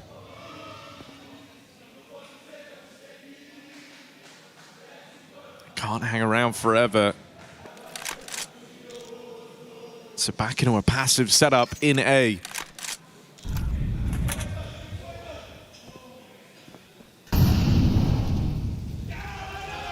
Even exchanging some blows with the Yakinda. Lets you know it's only a triple B start for Furia. Util now reigns in, finding good chip damage on Queserato. MongolZ has to do so much in this round because Yakinda's on 1 shot from death. But MongolZ is 13-1 and he's been waiting all round for this fight. Plays ahead of that smoke, expects MongolZ to do the same. Missed shot on the follow-up, but MongolZ nails it. Going back in for even more, feeling like he had to be the hero. MongolZ gets cut down, but rotates start to arrive. Furia plugging these holes in at the A site. TikTok. Torshi looking for space. That's what MongolZ desperately need. Feels like he's got a player pinned in at truck, and that only baits him into the crossfire. Exertion, no bomb plant, no chance. Serato gets revenge with that nade, eh? Throws it right back in MongolZ's face to deny any bomb plant with seconds remaining. And Yakinda, what a move through the smoke. Pushed up very close, very spammable position, but it's him that adds the chaos. MongolZ 2 kills off the AWP, then Yakinda comes through, walks through his own smoke and finds the bomb. That ruins the MongolZ round, and immediately after winning an eco, broken again. There is no rest for MongolZ in this T side. It is such an uphill battle. Furia are not making it easy. 15-2 on MongolZ. Absolute rock of this game. This A site feels extremely difficult to get through. When your AWPs are multi-killing in sight holds, the CT side can just get so tricky to break through. MongolZ, they're well aware of that. They just leveled this against Furia on Inferno. Torshi couldn't set a foot wrong.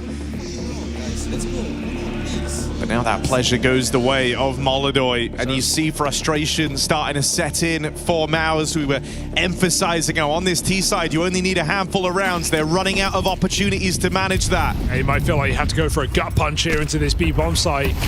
Something faster. Hope you can catch Furia off guard. But both rounds that MongolZ have started, 4B, have been the rounds that MongolZ is here with the AWP. So another perfect position for MongolZ. That flash hit's fallen. Do they realize? He's going to get a chance to back out, re-smoke. MongolZ still want to come through the second volley. MongolZ off the boost, finds the short player. And so it should already MongolZ get you second guessing, committing to this B play, right? You see the AWP there, you're thinking it's a 4B start. And so at bare minimum, you have to slow down. Give time for them to rotate that AWP out. That's exactly what's happening. You can go on a second timing here. That's fine if you're MongolZ. Gives you time to pull in a little gimmick such as this. But no one barrels the boost. Kakafo is here with me, the coach of Monte. I want to talk to you a little bit about the development of the team during this tournament so far. It's been a ride. You're in a stage 3. Not a lot of players and people expected it, but well, probably you did. Tell me, how is the team growing from game to game, and how are you feeling here in Cologne? I mean, we feel very good. Coming from Astana, we had obviously a little bit of the doubt how we will match up against the stronger teams, because we were very confident that we can be good against the tier 2 teams, because we showed it on the LANs that we attended. So yeah, I think I was very happy with the stage 3 performance. Like Azuvu showed that what he had in him, and that's what we needed to also beat this type of teams. So I'm super happy that we can just show the world that we are here to fight. And in stage 3, every team is good. Every fight will be like super hard, and we just need to show our A game. There were a couple of clips also from your coaching snippets during the timeouts, and there were visible frustrations of the team. Are you trying to eliminate that, or you're just not thinking about it too much and let players show their emotions? What's your thought on that? Because we had a couple of comments about it on social media as well, so I'm curious. Yeah, so basically how I approach it is that I can measure how the tiltness level is, because normally with the emotions, it's that you should not don't show it, but it's all about reset it. Yes, you should not suppress it. You should show it, but you need to reset. That's what we always work on. That's always what I tell to the guys. It's like, I'm okay with a desk clam, I'm okay with these like tilt face, but in the next round, I need him to be here. And that's what we worked a lot in the recent tournaments. So I think these frustrations are fine. But if I realize, for example, on the Ancient Games like Legacy, that the frustration is like at the level that is like unreasonable, then I will go in there. But normally the timeouts are there to discuss strategy and to let the players have time to think about the next round. What about your emotions? In stage 2, we already spoke about the rule. Does it reset between the stages, or are you still on the supervision? And if you break it, what happens then? What are the rules out there? Yeah, so I don't know actually if I'm still on it, but they told me I will get removed from the tournament. So so if it happens again, they remove me from the tournament. So yeah, I mean it's just lame. I mean, I still have some like times where I put the papers in my face, or like if I do stuff, but I just try to contain the emotions. I think it's pretty lame. I think Valve should look into the rule. But yeah, I understand it is what it is right now. So yeah, I just try to just roll my eyes sometimes. Talking about stage 3, obviously the level of teams, as you mentioned here, is better and bigger. So what are the winning conditions for Monte in these kind of best of 3s? Is it playing your own game? Is it anti-strat? Is it a mix of everything, maybe even luck included? No, I think for us it's that that the players we have can show their qualities for sure, right? Like this game involves into, that your players need to show what they can, right? So we need to shoot on the server as hard.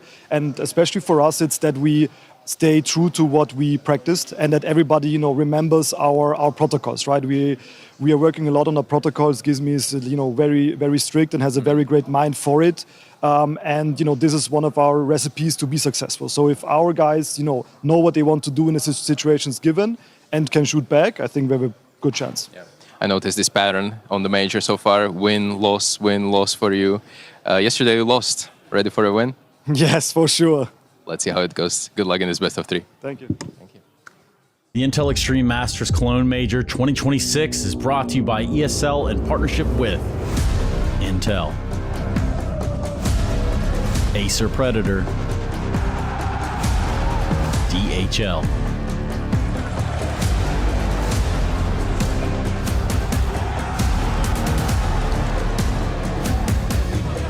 and Zoe.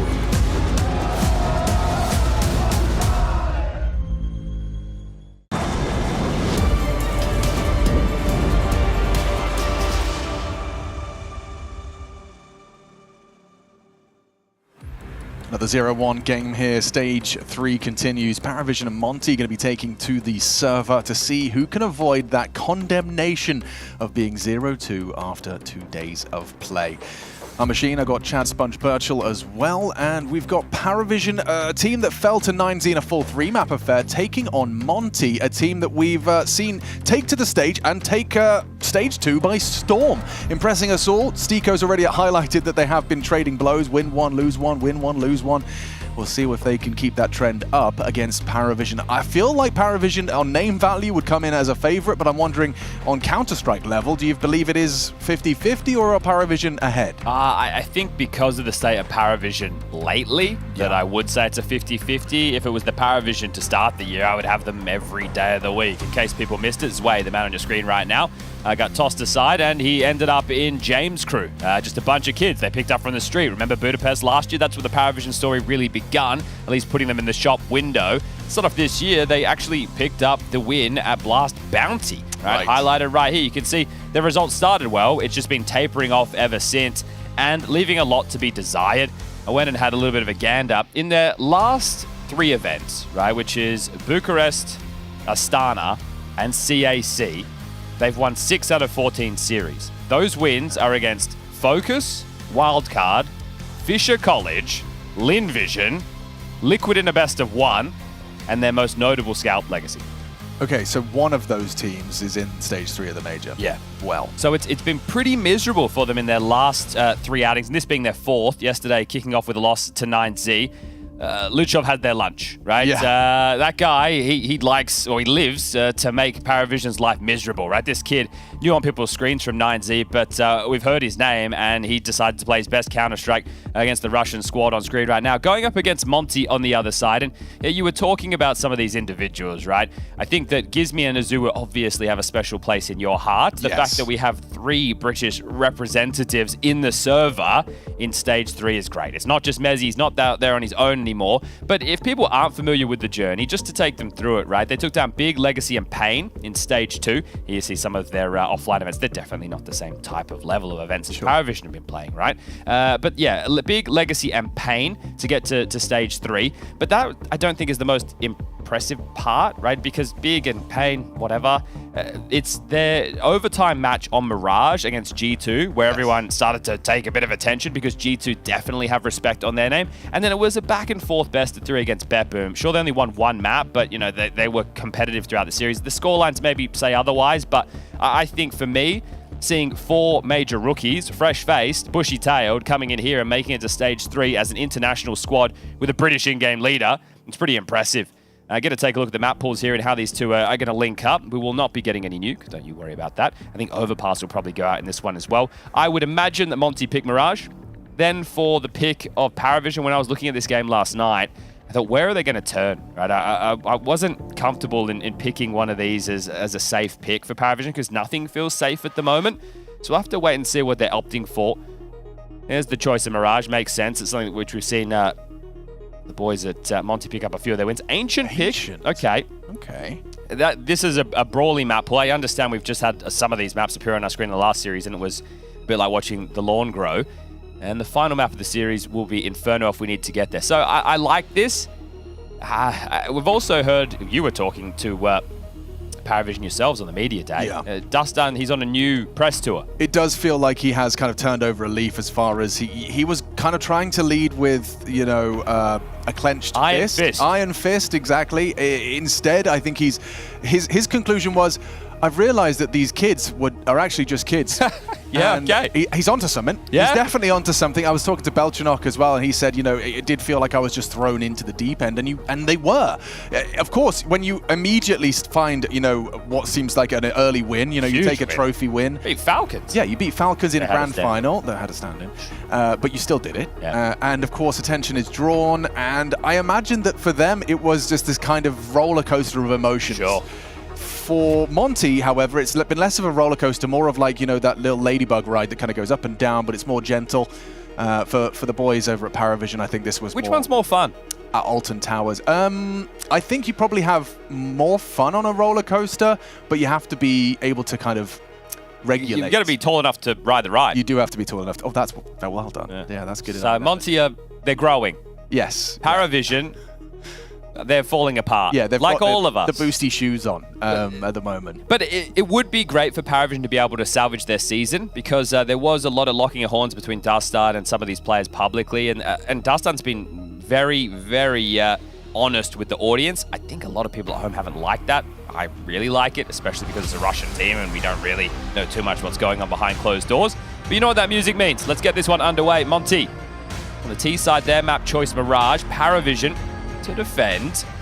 And something I want to point out just before this one starts, because if he gets the entry on the pistol, this man right-hand side of your screen right there, Azuwu, he was looking extremely confident on his entry pathing throughout the last stage of play. He was the second best of stage 2 on T-side entries after Donk. Yeah, oh, okay. So basically first. Right? Yeah. Odds as well, pretty damn split down the middle here. Gizmi's called them into what has the complexion for a B split. 3 top mid, 2 over towards B apartments. Zwei solo B playing short, and the other 4 members stacked over towards A. Okay. Jane wants to try and get involved. Zwei gets flashed off the line and run at by Glocks. Accelerating apps with the pressure on Zwei. That's what you wanted. That's exactly what you wanted. Azuwu does provide you the opening kill. You can flood into the site now, set up for the post plant. Gizmi catching flak. He's been spotted in ladder. If he gets any output, it's impressive. Yellow should have him here. Oh, overlooked on the ladder. Beautiful from Gizmi. Output on 14 HP. It's uncomfortable for PARIVISION. A 3-on-5. You can't get out of this market without Glocks just pestering you. You might be better off keeping 2 sets of Kev and a kit. Oof, okay, well, this is a great start for Monte, bringing up more numbers and throwing them at you in your face at home. Out of the 10 maps they've played so far, they've only won 6 pistols. That's 30%. So the fact that they do get a pistol is huge. Now, I won't even bother talking about PARIVISION's pistols because they've only played 1 series, right? We don't have enough data to really be talking about it. As Gizmi sits down Belchanok, that's that kit. And you never knew how instrumental that could be going into the next round of play. So 1-0 start, simple stuff. Azuwu with the opener, Gizmi with the closer, and UK on top. And reinventing himself as well as Gizmi. I think it was Ash talking about it, how he kind of, you know, at one point he wasn't really turning many heads. You know, he was just a presence in the academy of Monte and then kind of reinventing himself. I will say, sometimes you see a player move to in-game leadership and you go, okay, is he just doing that because no one else wanted to?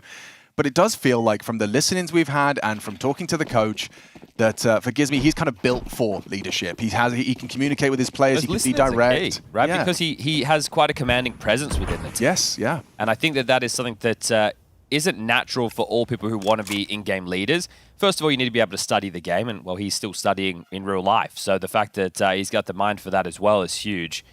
We've got this force in for PARIVISION. He did get an athlete's exemption as well for his exams. Oh, beautiful. Okay, that's what you want to hear.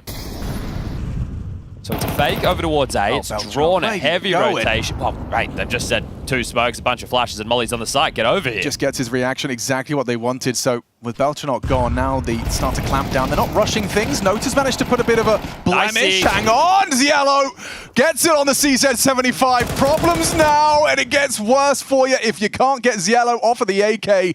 He's trapped him. Rainwaker up and over. Easy pickings. A 3rd kill for Ziello. And yeah, bomb's going not to be. Okay, this is tricky, Afro. To be or not to be? That is the question. Ziello's back his turn. Afro's going to backstab now. Nota in the murder hole. He's heard him. He heard him. He knows where he's going. Nota should have Afro on the crosshair. Oh, he had his crosshair on him. Comes down to it. 1v1. Nota prevails. Brings it home for PARIVISION. Okay, that's tough there. Afro trying to be very tricky with it, right? And he knew Nota was rotating fast as well, exactly where he was after that initial kill onto Ziello. The info going both ways. They're getting tricky with it. They get the opening kill. They still stick to the guns of the call, which was fake the A execute, hope to draw the rotation. They did, and then pivot in. Headshot, Chad. He 1-tap headshot in a smoke with a CZ. Crazy. CZ 75 doesn't get a lot of playtime, does it? It's been a while. Okay, well, here we go. A battle for the economic control. Heavy advantage for PARIVISION in this one. 3 rifles versus 0. Faking a B-split, they're coming through con. Okay, Nota's going to smoke break. They're all there on his screen. 1 and done. If Ziello goes down, suddenly A is open for business. There's no one home. James behind a smoke. Bombs on Gizmy. He's going to smoke con. They don't know the A site's clear. They should plant open. Yeah, open plant. Zwei, flash CT, audible. He closes the gap. You've got the man advantage in the post plant. Bemis lingering middle. Afro can arrive late ramp. That kit you discussed on Belchanok. He's got one again. Zwei walks on out with no resistance. Now the CTs make their play. Isolates 2 of the Ts behind that connector smoke. And there's a smoke on the bomb. Belchanok's just going to go for the stick here. Oh, no, boys, not like this. They've lost control. Like this, they can't stop him. Belchanok pulls it home. All the hard work to get that bomb planted. And all it takes is a smoke and a $400 investment. Yeah, well, you give them an inch, they'll take a mile right there. That is robbery, right? You consider how this opens. Great double up from Azua with the Tech 9 coming through con. And then the post plant, I feel like they have strong positions, but it's just these late smokes that they weren't accounting for that really make the difference. No timeout taken from Kakafu. Thought he might want to get on the mic just to have a conversation about how we can proceed forward, but they aren't going to invest too much more. They'll be buying into the next round. So if they can get a decent amount of value out of those carried across investments, not too shabby. Zuwu, point man again. Surprise, surprise. Has he got what it takes to find another opening kill? Audible. He's just running. He's not scared. Oh, and you should be, Zwei. He's actually owned you. Belchanok's on the short side in combination with the market orb. Back his turn from Bemis. That's an easy pick for the Galil.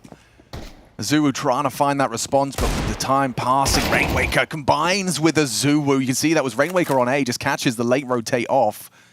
The bomb's on B, though. And you swing that, you're into the orb. It's a foolish venture. Rainwaker's so cautious. He thinks he's being monitored right now. Taking his time, Zulu goes down after his 2 contributions. Orb is behind the smoke, though, and Afro's got to win this duel up close. Nice, quick from Nota. Yeah, you feel like you've been sold a little bit there from Rainwaker just taking so long, but he doesn't want to just be lazy with his rotation and run in and get mowed down. At least the info would have helped identify over towards the site here and maybe alleviate a little bit of pressure, but now Rainwaker to win this, you'd have to be hitting some absolute bangers. A couple of missed shots from the Orb. He doesn't know where both players are either. Walking on that closer line, Nota's obviously going to be cognizant of that possibility. Swings on out. Him. Another miss from Still James doesn't Orr. know. He doesn't know Nota's right there, and with his back turned, he can adjust. 50. Op swaps to the Deeg. James spotted. Coordinated! And a disgusting Deagle headshot. That will inject some confidence into Rainwaker. Redemption from his slow rotation. Azuru's hard work converted upon. Mate, the pressure in that situation to win that type of a round. Rainwaker doing it all. Taking the space all day and coming in so late to the party. I can't can't believe he pulls this off. He had no idea of the position of Noda the entire time, and that is a zinger. That's going to get the boys fired up. Gizmy makes some noise, and in trouble with the bank balance. PARIVISION, they're walking funny.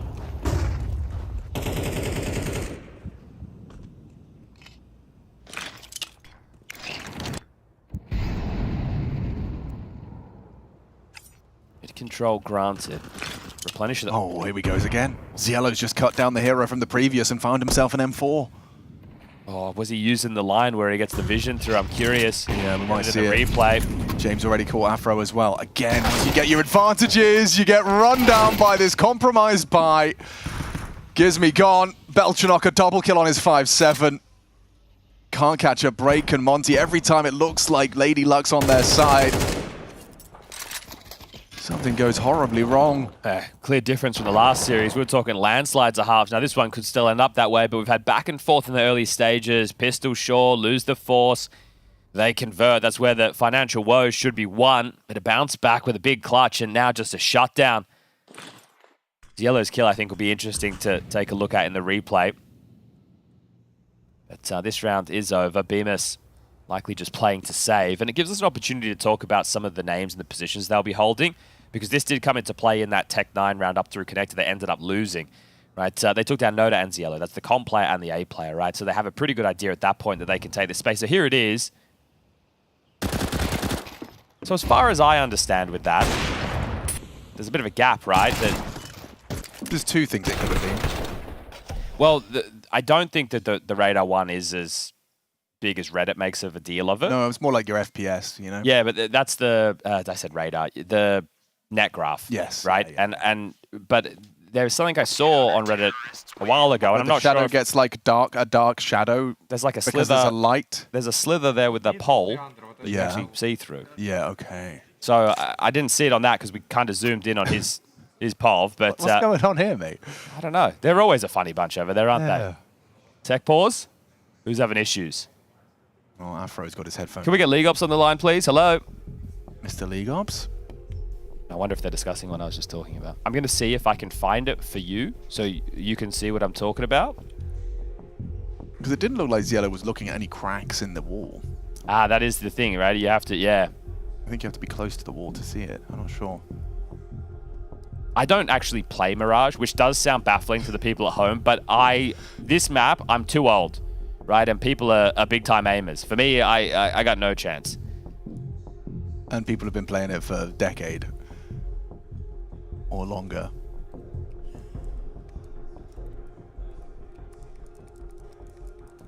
I wonder what they would call it. Yeah. Mirage Light? Mirage Light? Yeah, Alice, okay. Alice Light something? I think it's related to the light in the corner. Dark smokes, you're not helping us here. I feel like they are having that conversation right now. You think so? Which I'm almost positive. Interesting. Do you see a tech issue? They're just talking to an admin. Yeah, okay. Then there's another admin. Oh. Open Twitch. They can't give us links. And I deleted Twitter from my phone. Ultra Giga Zielo playing with one hand. He did only have one hand on his... That's what they said? Mouse down. Okay, that's fair. Ultra Giga. I'm not going to find it. I'm not going to find it. But it isn't, you know, at least it's not, we're not changing Afro's PC this time. No? Oh, dear. That's the only delay we've had. And you and I were like, yeah, it was 15 minutes. I think it was like 40 minutes. Yeah. I think you and I have a warped understanding of time. Yes. Time is relative. All right, we're back live. Okay, that's great. Okay, well... I'm really looking forward to getting some voice comms. I'm sure we're going to get some, just because the Monte ones are so... I don't know, I just hear a British accent calling Counter-Strike. Pretty vivid, though, right? Yeah, you know, it paints a pretty picture. It does. So let's get started. Round 6, first map, 0-1 match. Loser has to fight for their survival. Afro's going Aggie.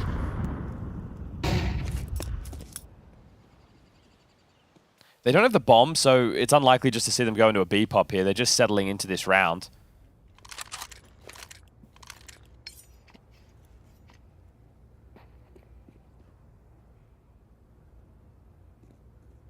We'll see if we can get a report from tournament management regarding that conversation.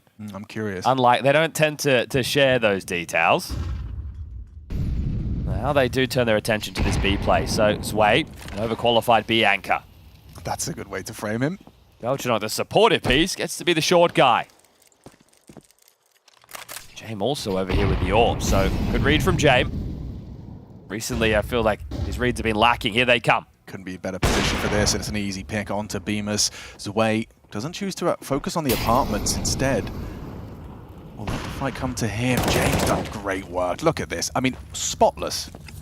Not a single point of damage dealt by Monte, and as I say that, does Deagle do something? Never mind, Cielo, who's got his hand cannon. The AK-47 just nukes one, and we got a 4-2 scoreline.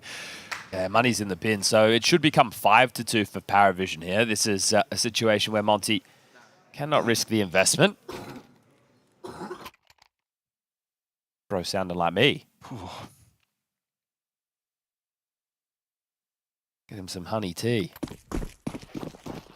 Okay, so not a spot. We have nothing coming through. Monte into this. Oh, tell a lie. Zuwu. This is going to be one sick decoy. You're not ready for this. The greatest decoy you've ever seen. Oh, look at it. It's landed. They're smoking window. Oh. Wait. Oh. It's a decoy. All right, Cielo, how many are you getting? Punch their ticket. It's going to be 4. Someone's going to deny it. James stole one. How rude. Good nade. And there you go. Swept under the rug. So, dealing with the eco, as you'd hope. That's flawless rounds back-to-back, but 3 on the trot right now with only 1 casualty. So starting to look good for PARIVISION. And they're smiling. PARIVISION having a good time early on Mirage. How often do you see them all chuckling? Exactly. Someone made a joke. I don't know what was so funny.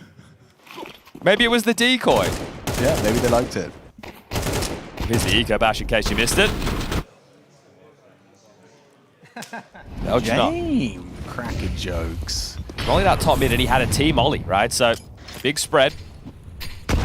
Respect that. Something that impressed me early with Monte was when they were playing against Big, that they would just take stage 1 and the Big would always reaggress. PARIVISION not that type of team. They will make you hit the site. They will make you really work for it. So if you were thinking you could come in and play a similar game as you did to Big, you're going to be getting a wake-up call. And when you try and hit the site, sometimes it's a round that we just saw in the prior. Yeah, there's 3 players. There's 3 players. Sometimes there, there's 4. You get shredded. And don't be surprised if there is 5, actually. Yeah, that is a possibility. Wait till we get to Inferno if we need to get there.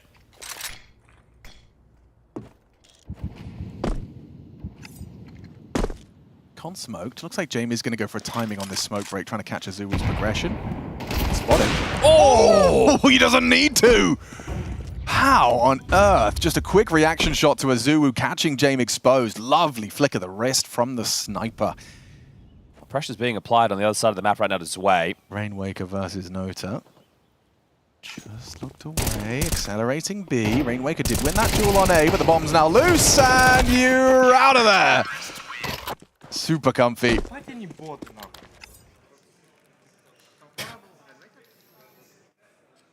Sounds like people I play with on FaceIt. Yeah, right? Sometimes I wish I spoke more languages. Actually, all the time I wish I spoke more languages. It's all right. We're going to get a chip in your brain soon. Yeah, walking around like a goofball, only speaking English. Okay, well, partial buy. A pistol. And the lack of conversion really coming home to haunt Monte. Remember, I was talking about their lack of pistols. 30%. Yeah. They get one. I'm like, all right. Get one. Oh, no. It's been taken swiftly away. And a CZ75 finding 2 of the kills. It's the Yellow that did that. Looks like he's got his work cut out for him up against the Deegs here.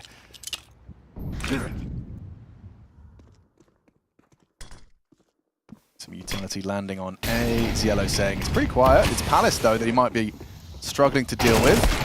Okay, he only gets the 1. Rainwaker keeps him humble, scoops up the rifle, might want to put that CT. Gets taken down by Nota. Super uncomfortable here for Afro and Azuwu. 2 versus 1 versus 4.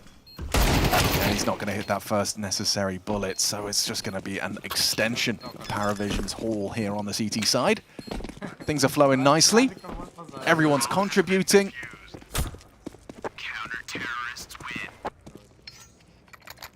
And their game versus 9Z as well. I mean, we were casting the different game at the same time. I didn't get to watch it firsthand, but from my memory, it was one of those where it started really bleak. 13-1. Yeah, that's right, 13-1. And then they managed to kind of fight tooth and nail. I think they smashed them on their map, and then it was relatively close third. It was blowouts, right? Which back and forth you never love, but at least with the best of threes in play, we get to see really what teams are offering. And I think also with the head-to-head 9Z, it's great to see them be able to do it again. One of my concerns with 9Z was the last couple of tournaments we had, at all of them, they didn't have every team, so it was compromised fields, and then teams had already qualified for the major, so it meant different things to different people. And I know 9Z were one of those teams, but for them, they were then ramping up into the major. So got to put respect on their name. Back-to-back big victories over PARIVISION. Tough to do, even though PARIVISION are on the slide in the other direction. They're going to bring out double AWPs into this one. So one for Zway. He'll be using that over towards B. James, stay flexy with it. And on over towards A early. This could be telling them a fast-ish A split.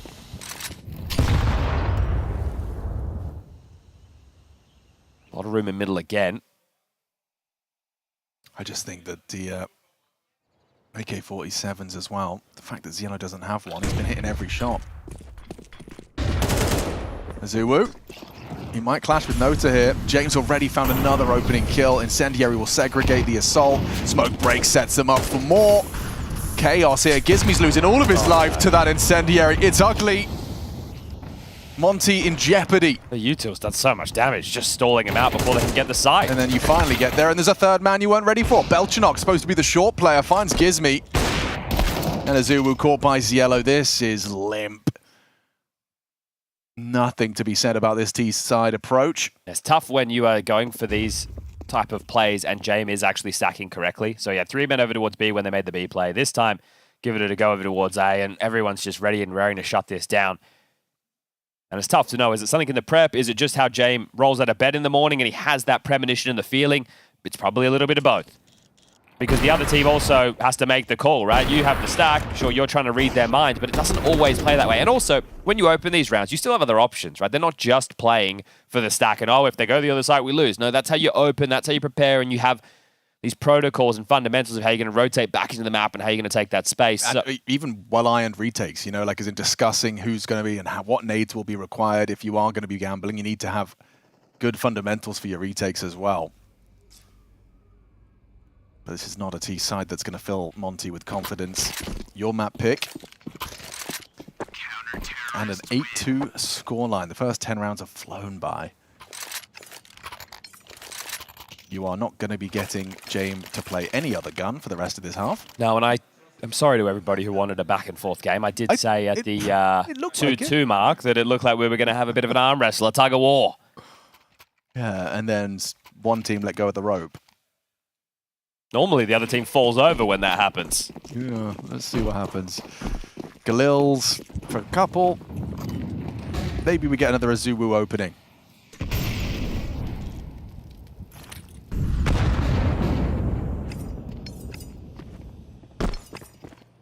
Okay, curious.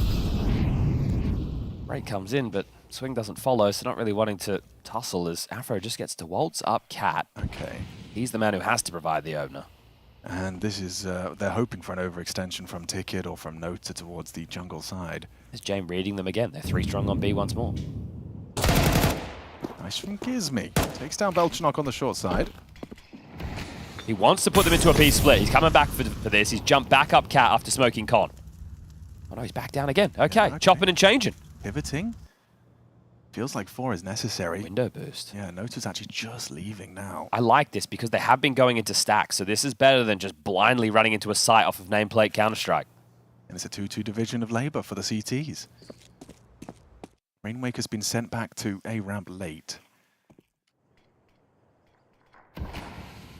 Block smoke on connector at 40. That does maybe get Gizmy moving. Scope will not have been heard. No one's close enough, so they're still undetected. Rainwaker doesn't want to move too early. They're waiting out the smoke. And here we go. 2 CT. Nota to take that first fight once they try and cross sight. Fake plan. Fake, and they're going to get spammed down. Ooh, cover's required. Azul needs to punch in that card. Oh, no. Beautiful! Nota with the wall bangs won the round. Nothing you can do here. Sure, you get yourself a nice AK-47, but Gizmi's just going to have to try and hold on to that as a 9th round comes home for PARIVISION. I mean, it looked easy. I promise you, you will see time after time people trying to do that and failing. Yeah, you're bang on. The fact that Nota has not only got him the first time to force him off of the plant, the second reposition for the plant, he gets him again. Yeah, this one was a bit like a Scooby-Doo mystery. They weren't sure, right? Could there be a player tucked in sight under Valve in Palace? Because it's so quiet, you essentially have no information. And this is what I'm saying about PARIVISION. When you go back and you look at the big Monte game, every time Monte made any space, big moved. PARIVISION, the opposite. have the entry. You still have to plant the bomb. Eventually. And every time they get closed, PARIVISION have got the way to disrupt it. This is convincing. Yeah, good performances from Ziello and Nota so far. Jame as well. Zwei hasn't had to do a lot on the B anchor job, and Belchinock, when he's had to, he's provided.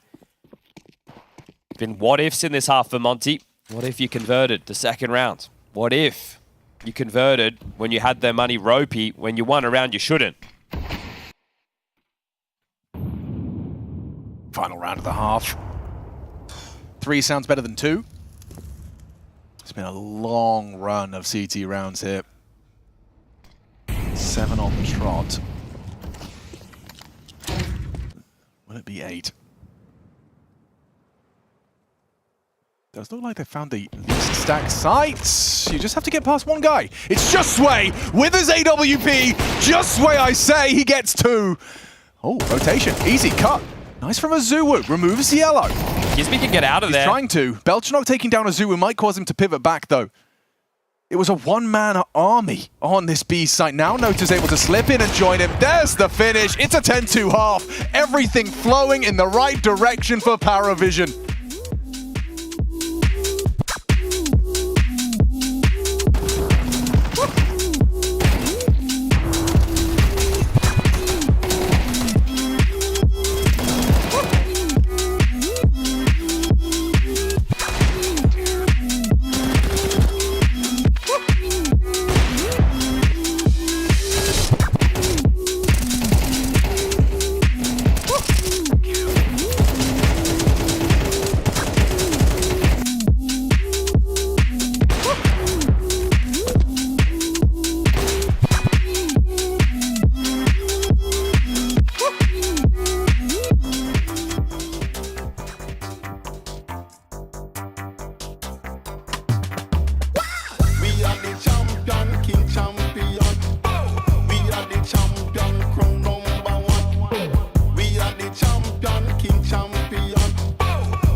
there's the first for Frag. Hiko gets a double. There's still 2 players left. They got no help on them. 13 and 3. Oh my goodness, how does he do this? How does Hiko do it again?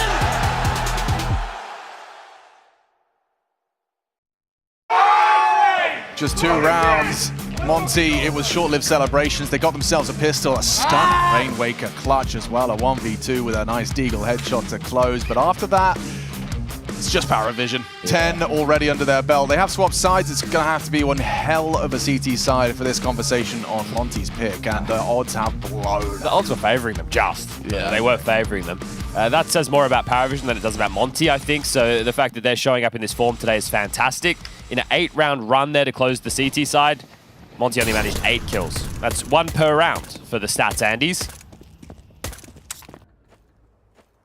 B-split from PARIVISION, Afro and Gizmi. Oh, he's been boosted on the box. It's a bit of a power position if he gets overlooked. He's going to need Gizmi and Bemis to draw some attention to themselves. Oh, never mind. He takes that first one onto Ziello, and now he's been rumbled. You'd love another. Damage. Lots of damage onto James. Finished off by the Rain Waker USP.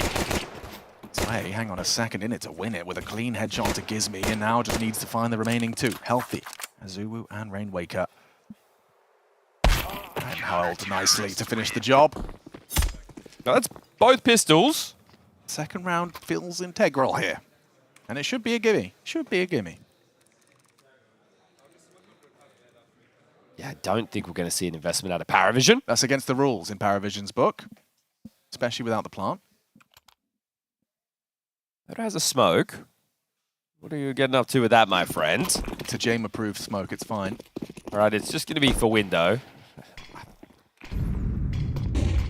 To show that he can throw it, I guess? Maybe that's his punishment. You miss it once, you have to throw it every time. Oh, I love it. They've got Beltranok with the solo bomb palace, and then they're going to run out ramp. Afro's if they close. kill Afro, Beltranok can plant. It's crazy that he's close. One. A whole lot more where that came from. Beltranok's going to try, but there's a Azuwu. He got the necessary frag to deny. He's got the 2 rattiest spots in back-to-back rounds. Hey, boost me on B. Hey, I'll play close A round with it. True.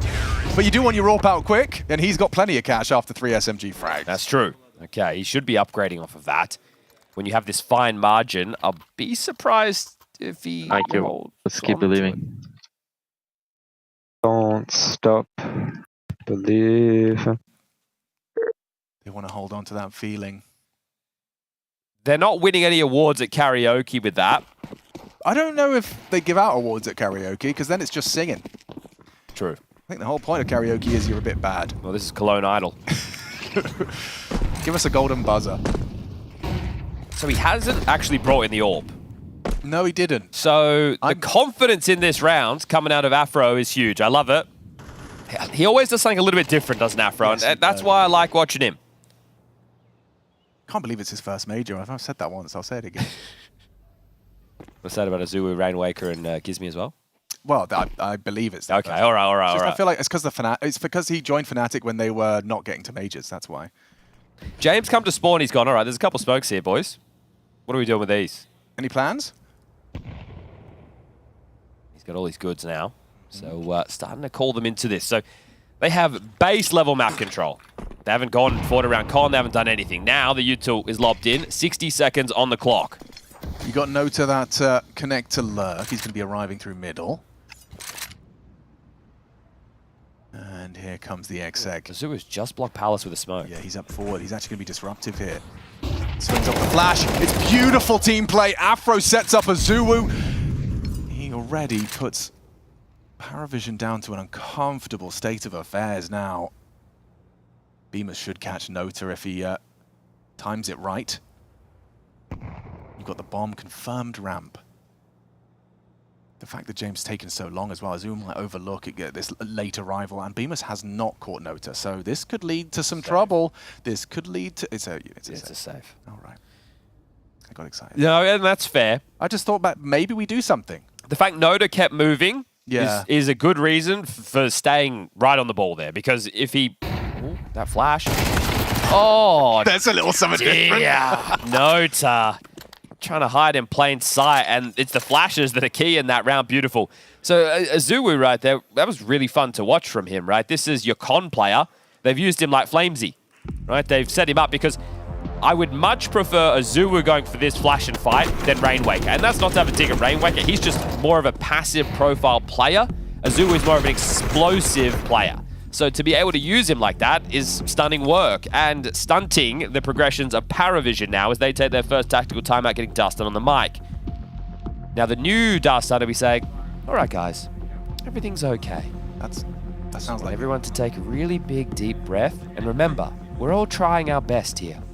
And I want you to continue doing that into this next round of play. So let's do it, guys. Let's go, team. That's the new age Dust Up, right? Wow. That's new age Dust Up. I mean, I don't know if we were quite taking that many leaps in the opposite direction, but I think it is, something of that ilk. I'm part of Dust Up's press tour, so... Yes. He's doing great, and so are PARIVISION, even if it is Monte converting upon their second pistol of Mirage. This is good, and now the Afro AWP is out in the mix, right? So we'll get to see him wield that to hopefully great success to give us a bit of a game right now, but it does mean another landslide half of Counter-Strike. It doesn't have to be in the same fashion, though. It can be clutch heavy. It can be brawly. Oh, that's just James' face poking out the top of the smoke. He's lucky to get away with that. We'll juggle the AK to a healthier member. So it's looked like middle, and then have Belchenok and Ziello ramp with the bomb. I think they're just hoping to find a kill, cause chaos, and have a rotation. At that point, Ziello and Belchenok can activate, and Nota as well, seeing if he can catch some stragglers. Nota's in the position where he can connect wherever James wants the round to end. So really min-maxing these saved guns and light investments. I mean, I think James even deliberately dropped nades outside B, so it sounds like there's more of them there. Every trick in the book being used right now. Min-maxing is a good way to put it. Back to wait for the finish. You got the AWP posted onto the ramp fight. And they're coming up, because he's relaying that information. A missed shot from the sniper. Rainwaker in a powerful position on Rob. He wants to swing from Con here. From missiles, catches it. Nice find onto Zwei. Opening kill goes Monte's way. Tag onto Nota. There's Rainwaker's follow-up. Belchenok, though, still in it to win it. The spam does connect. Belchenok hits a nice one onto Beamers. Gizmi won't be ready for James. You'd think so, right? He's going to be so focused on A. They even flash him. James didn't push on it. The bomb's A, and that's right. I can't believe James didn't swing into that with the flash. Was he expecting a sound cue or something? Either way, the rest of the team gets sold on A, and James going to hold on to this AK. So, leaving the round with what he came in with. Gets no loss bonus, though. So, odd state of affairs. It was kind of sick that we saw the A players flashing for that fight. It's bizarre. Maybe he just wanted to bring the AK through. 10-6, that's 4. I don't know, that felt winnable to me, to be honest with you, right? He swings, takes down Gizmi, coming up Con, the 2 A players. A couple of nice ones here from Belchenok. Double AWPs, Gizmi. Trying his luck. Throw over towards A, Gizmi over towards B. Makes a whole lot of sense. As, aggressive from Azui. He jumps out. There'll be a flash to set him up at one point. That's a smoke in play, never mind. Looks like they want to brawl top mid. So springs to life. Again, the point man. Yeah, set him up, and he can knock him down. Flash comes in. A bit shallow. Yeah. Sub-on. In the smoke, though, and faded. Okay. Committed here now. He's just going to take the duel. It's Nota versus Azuu. And now he's got the info. He's done the damage. Nota surely has backup, though. Azuu can't believe he's gotten away with that. An isolated fight. Zwei coming in through under. Could be ahead of the util. Yeah, he is. And he takes the fight with Azuu. Gets the kill necessary.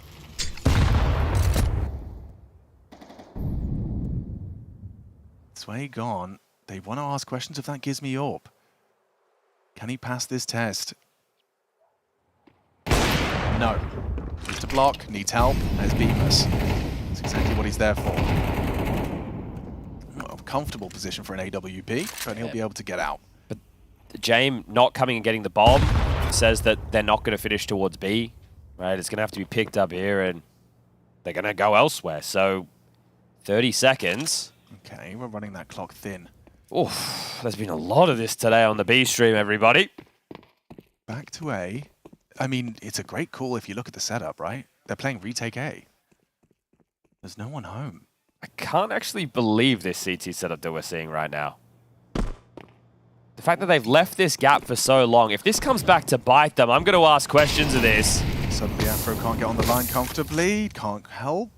Bomb goes down in that number disadvantage. Wow, that's a gift. That's Bemis' second frag, and it's just a straight smoke spam. It gives me on the AWP on the retake. Yeah, Afro's gone down. He's going to need Rainwaker, and he's going to need Bemis to help him out here. Rainwaker on that higher elevation. I think James read this perfectly. Still, Rainwaker beats him to the punch. Belchnok in that clutch.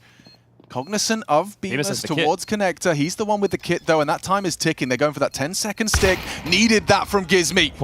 Finds the frag necessary, and they keep this ball rolling. Considering the circumstances of that, it gets a whole lot closer than it needs to be. I know 3 staying alive, but that becomes a nail biter, something they have to work hard to get back into. I think Bemis' frag, I'm not exaggerating when I say like it. Did lighten the load there, didn't it? So this is 5 consecutive rounds now on the CT side to make it a 10-7 scoreline. It was 2-2, 4 rounds played of the game. Then the floodgates open. You think PARIVISION running away with things. Now it's so close again, and the CT side has done a great job of finding opening dents, right? They found the opening kill in every single one of these rounds so far.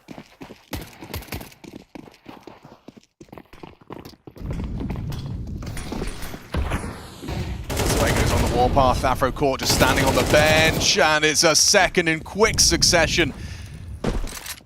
Textbook from Zwei. Takes his spawn and takes 2 heads off in mid, so there's a deviation from the norm. Now it's Monte that have to try and claw their way back into this one. Going to have to be something grouped up. Looks like it's playing mid. 4 mid-fight. I'm going back to A. Zello and Belcher are already there. Zwei coming 2. James noted you have to deal with him. You have to try and flush him out, but you don't know what else lies on the other side, and now he's away. It's beautiful from James. Yeah, they're so worried about just one man. They're going to get... Ooh, good catch, just as he rounded the corner. So now Rainwaker will be able to be gun on A. They've read it. Ahead of this, in the flames, can't see a thing, especially now the flashbangs pop. So many not looking, so many not looking. Nota and Ziello, though. They got the frags necessary to put it into this, a clutch for Rainwaker. He's already had 1. Can they pull it off again? HE, Nota's at 52. Oh, too late. Goes planted, though. Just in time. Ziello hidden out in the palace. He has no idea. Oh, now he is. Now he does. You're not going to hit that. Reaction speed test. Ziello's playing with his food here. Just knife out, jumping back and forth. How is Rainwaker supposed to pull this off? It's planted on that default side. Do you just stick it? Do you have the balls? Otherwise, Ziello's just going to play with you. And he is faking out that sound cue. Got time for 1 more of those. This is the frag you got to hit. Oh, and Ziello's quick.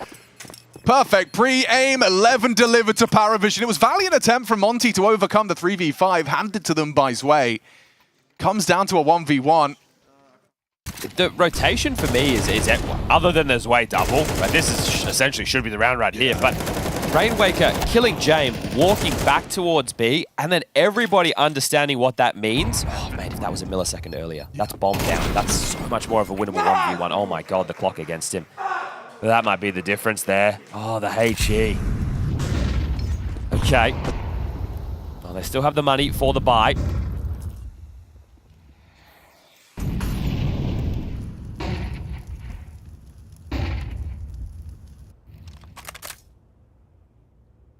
Professional gamers don't fake diffuse, I believe is the saying. Such a hard thing to do, isn't it, right? Calling the bluff there. Yeah, of course, of course. We can all sit there on our armchairs. Yeah, just sit it. Just sit it. Make the move. You hate going down without a chance to take the fight, right? That's one of the player's things. worst. Oh, yeah, he beat me because I was sticking the diffuse. Okay, sick. Mid-util, top corner, and window. They have had a decent read on some of these situations, Monte. And this time, they're stacked towards A again. So, Zoo playing in support of Rainwaker in the site. Here's more coming. Ooh, Nota's nailed a headshot. Ooh, a headshot fight for Azu, who has rung the bell. Finished off by Rainwaker, but there's Zwei back on the trade. Bemis could be his moment. Molotov will keep him at bay. It's Gizmy that's going to play. Smoke's fading now. Zwei and Con. Jane will recede and partner up with Nota for the post plant. If Gizmy can throw the smoke on the bomb, that's key, but he's dead. Wanted to take some room, but that smoke could have been a difference maker. Bemis is going to try as he might, but this 1v3 is impossible. Yeah, I think the potency lost with the util. He's going to give it his best shot. too many bodies, too little time, and it's just Wait, up to wait, Sway. Just in time. Runs him down for his third frag. That's the output you want to see from Young Guns Way. I say impossible, and he almost just snatches that one away. Wow, okay. Sheesh. Okay, 12-7. Have to buy in again, of course. This one is going to be Ratty. Afro in with a scout. Gizmi and Bemis are going to be in with Famis's or MP9s. This is Zulu and Rainwaker, both 17 kills apiece. Both have been putting in a shift there. On that A defense, Rainwaker does very well. He needed something from either Afro or that of Azu with the unknown piece under Palace balcony, but couldn't deliver what was required. And now it was starting to get sweaty in the PARIVISION camp. This was really cooled things down. Remember, this is Monte's map choice. Up next, Ancient.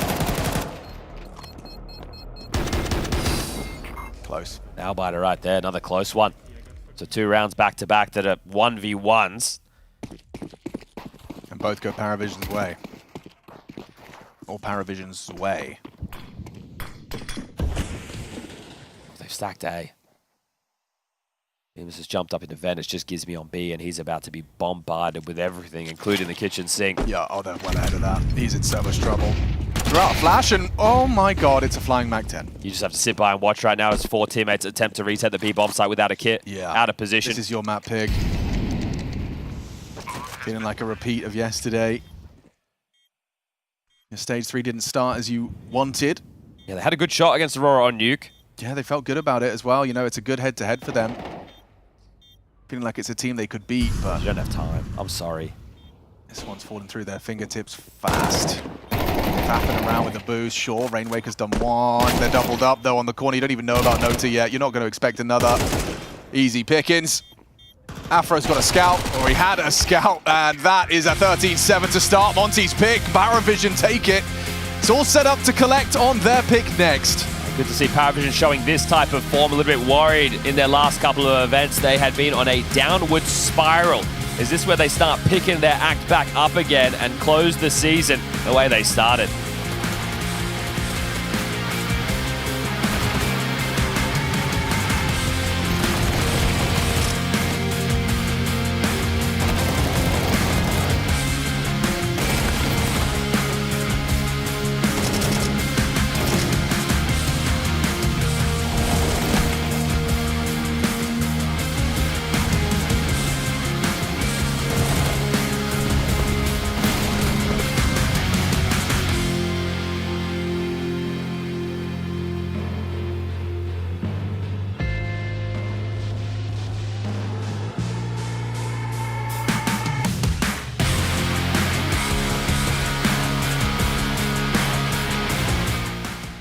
Now just regrouping and hoping they can find that solo player. Jugas has moved back in to join him. With no smoke to cut off Heaven, he will get to be a part of all of these fights as they try and move into B. Even now he's repositioned. Get himself in the sight, holding for this short walkout. You've seen the bomb monster. No illusion what's happening here. If you're Foot, this should just be a clean sweep finish. 3 from Demon. Most important is that first one, just stopping the Heavy God crawl out through Monster.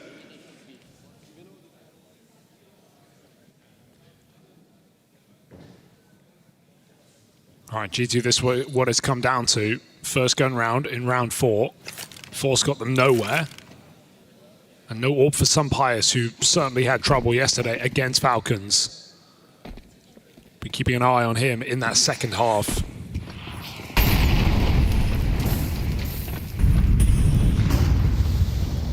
Symmetry down on B with his weapon of choice, and G2 make a lot of noise getting mid-control. Krabeni uses all of his util to slow this push at G2, and that's because we have this quad stack down lower. Eventually he'll need support.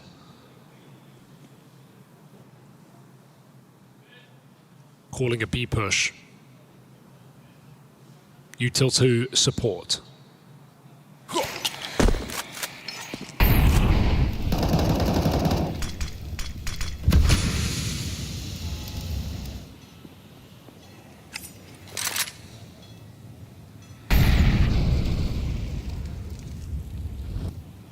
Not going to join up and go for this B play. And Jugs, this aggressive push out towards short, able to grab that first kill. He's got support from Demon close by.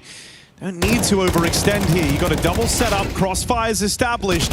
Jugs not able to get that trade. Heavy God comes through with another opening. And so the B site taken. Lork scrambling for the rotation is whittled down on his heaven push. And the nade from Nerds deals that killing blow. That's a big whiff from Jugs as they come out connector there. Really needed to find Nerds. Banger hit by Nerds. Onto the triple kill on low health. Had no business getting that second frag. And G2 well called to slow down after Mattis comes through the smoke and reflash that position, knowing the Foot had numbers there. So kills get offered up and G2 take them willingly. First round on the board. Orb completely lost on the timing as they get out Monster as well. So if Sunpice wants it, they can pick it up. But decides against it for now.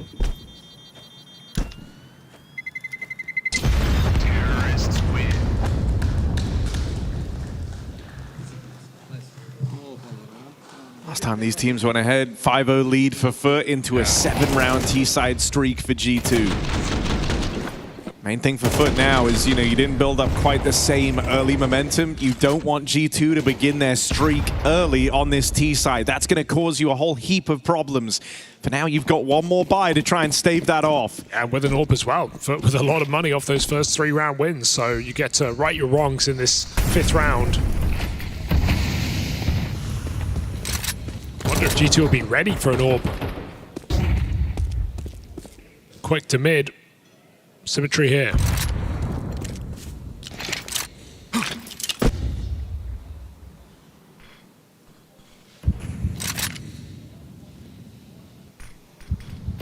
Oh, that's awkward. He just saw them too late. Makes up for it the second time around, and Symmetry securing that 4-on-4. Might just send G2 into an early B hit here, just trying to avoid that AWP, but spotting Hunter get into the connector. Look at Foot on the minimap. They've just double dropped down. Lorx is pushed all the way up long. They're going to retake A if they make the wrong call, but it looks like they're on the money. Yeah, that spot is just massive, isn't it? Positions them that much better here, ready to receive this B play. Util now raiding in, and they know they've made the right read. Long's picking up some speed on his backstab. How much time can his teammates buy? Demon out in the open, burns alive. Util would be big here. Jugs is the guy with the nade. It gets lobbed in, but doesn't find anything. It's all dependent on this Long's backstab, offering up a multi-kill. First connects. Sunpice goes back to try and deal with him. Left to Symmetry. They hand it off to their AWPer. Mattis and Hunter, they haven't got this bomb planted yet. There's 15 seconds, and they're trying to force a fight out of Symmetry. That's exactly what they wanted. Mattis rounds it out with a big old 3K, and G2 take back-to-back rounds, breaking Foot's money. Yeah, I love that move in the 2v1. They do not prioritize the plant. They know the pressure's on Symmetry, and his best time to go is when one player is busy with the bomb. So tries to isolate, gets his kill, but G2 trade it well. Still, Foot make the right read, right? They make the right rotation. They just get over-committed inside of that Molotov. Would have been fine for Demon to completely give it up. Felt like he had the element of surprise on that swing. A little bit of info given away by G2. Look at what Foot do with it. Surely some familiarity between these teams, having just played the other day. But G2 survive. They weather down this buy, and it's flat pistols in round 6. No problem for G2.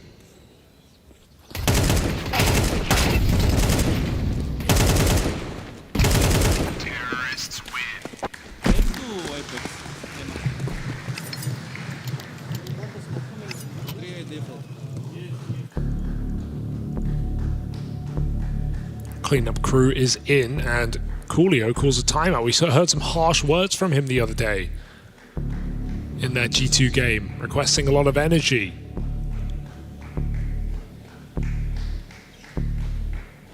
I mean, there's likely a bit of frustration. You will have come into this knowing there's a very high likelihood Overpass makes another appearance, what with how decisive the G2 win on it was. So you've likely gone away from that, tried to extrapolate what you can from the demo.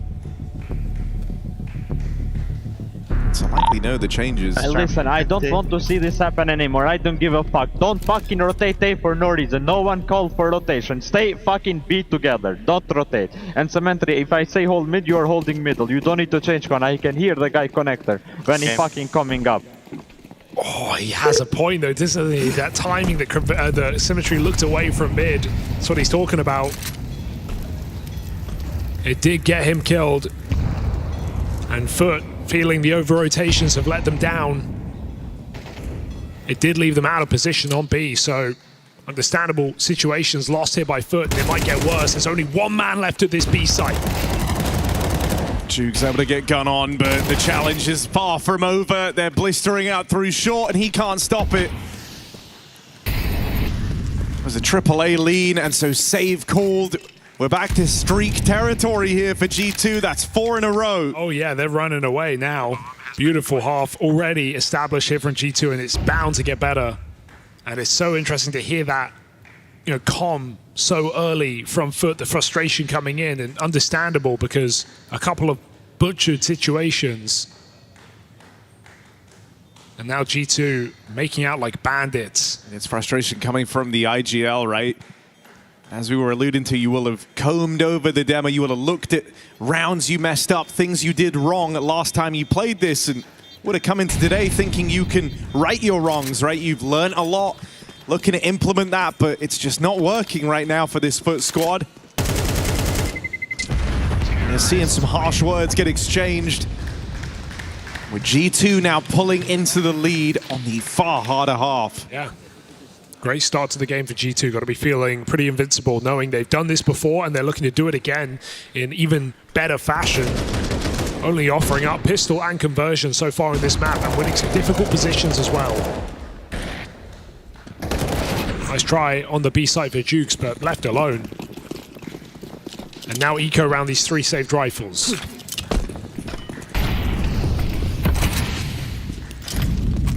Oh, timing for Krabeni. They come right through that. And so that's going to force him down into the connector. No one in A. Krabeni trapped down here in con, and he's trying to force a fight out of this. Hazmat is trapped, won't get past him. Love that. Matty just shook his head. No, no, no, you're not getting away with that.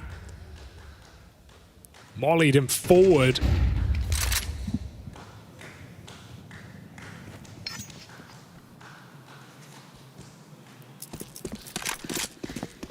Long control taken here by G2. They're looking very confident. That's the one thing I'll say about G2, right? They were able to take it to the Falcons yesterday, sure, feeling like they fumbled the close, could have won that game, but all in all, they were neck and neck across that entire series.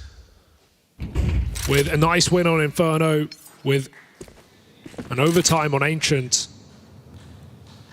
So G2 are playing confident Counter-Strike at this tournament. And it's a lot of fun when these players are feeling it.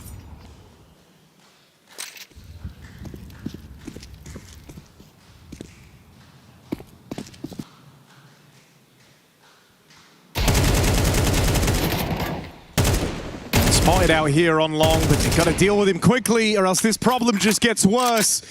Long now open, Symmetry looking forward, trying to contain the short spillover. The A-hole that just gets picked apart piece by piece.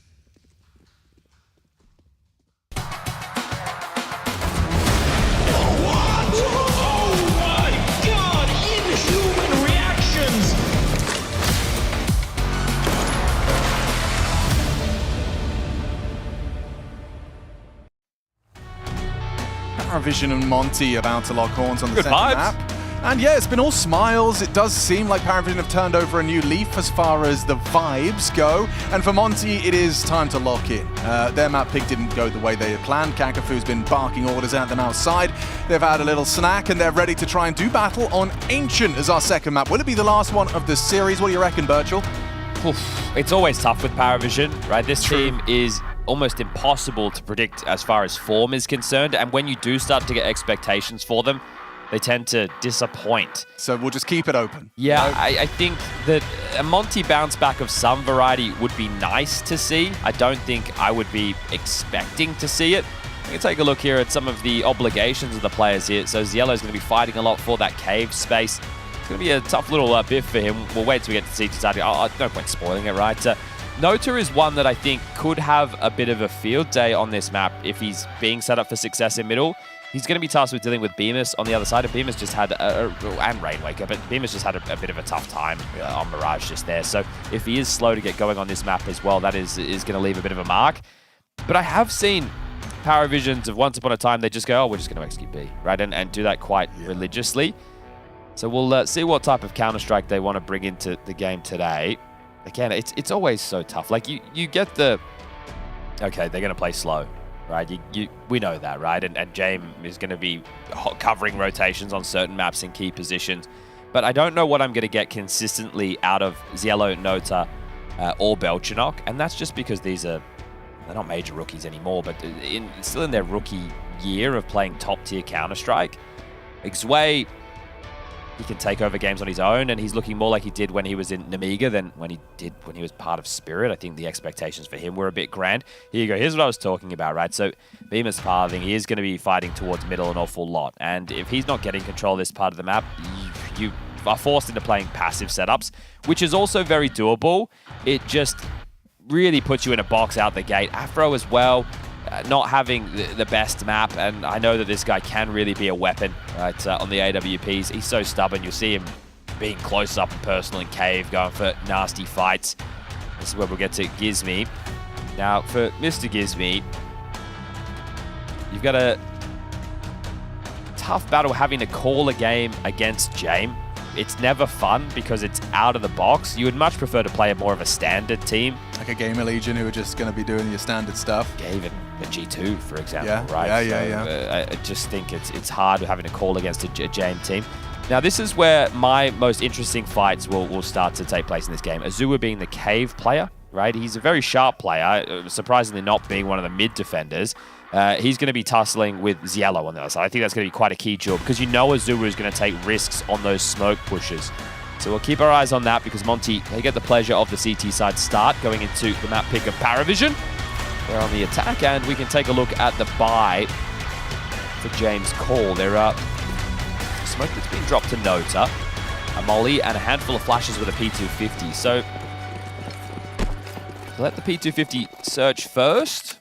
They're just lining up the util immediately. Okay. This is crazy. This is crazy. They didn't use the smoke or the molly out the gate. They used the flashes to initiate. He just walked up the ramp. I mean, it's perfect as far as an anti's concerned. There was only Afro there. Oh, they're locked out. They are in certain serious trouble. They have cave. Okay, and you've got a kit. Gives me equipped with that. P250, perfect weapon for that kind of fight. In the distraction, Belchinok profits. Bemis goes down. Belchinok 2. Up close and personal, and it's only going to get worse from here.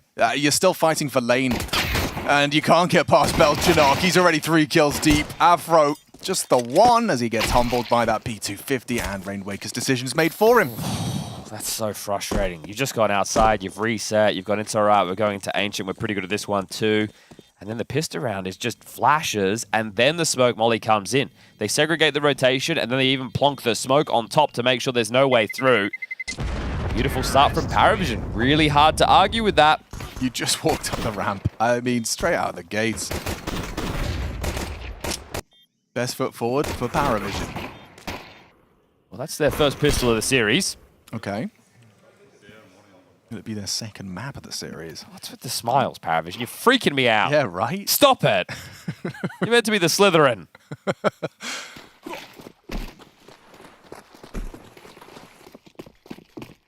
This is looking like it's going to be...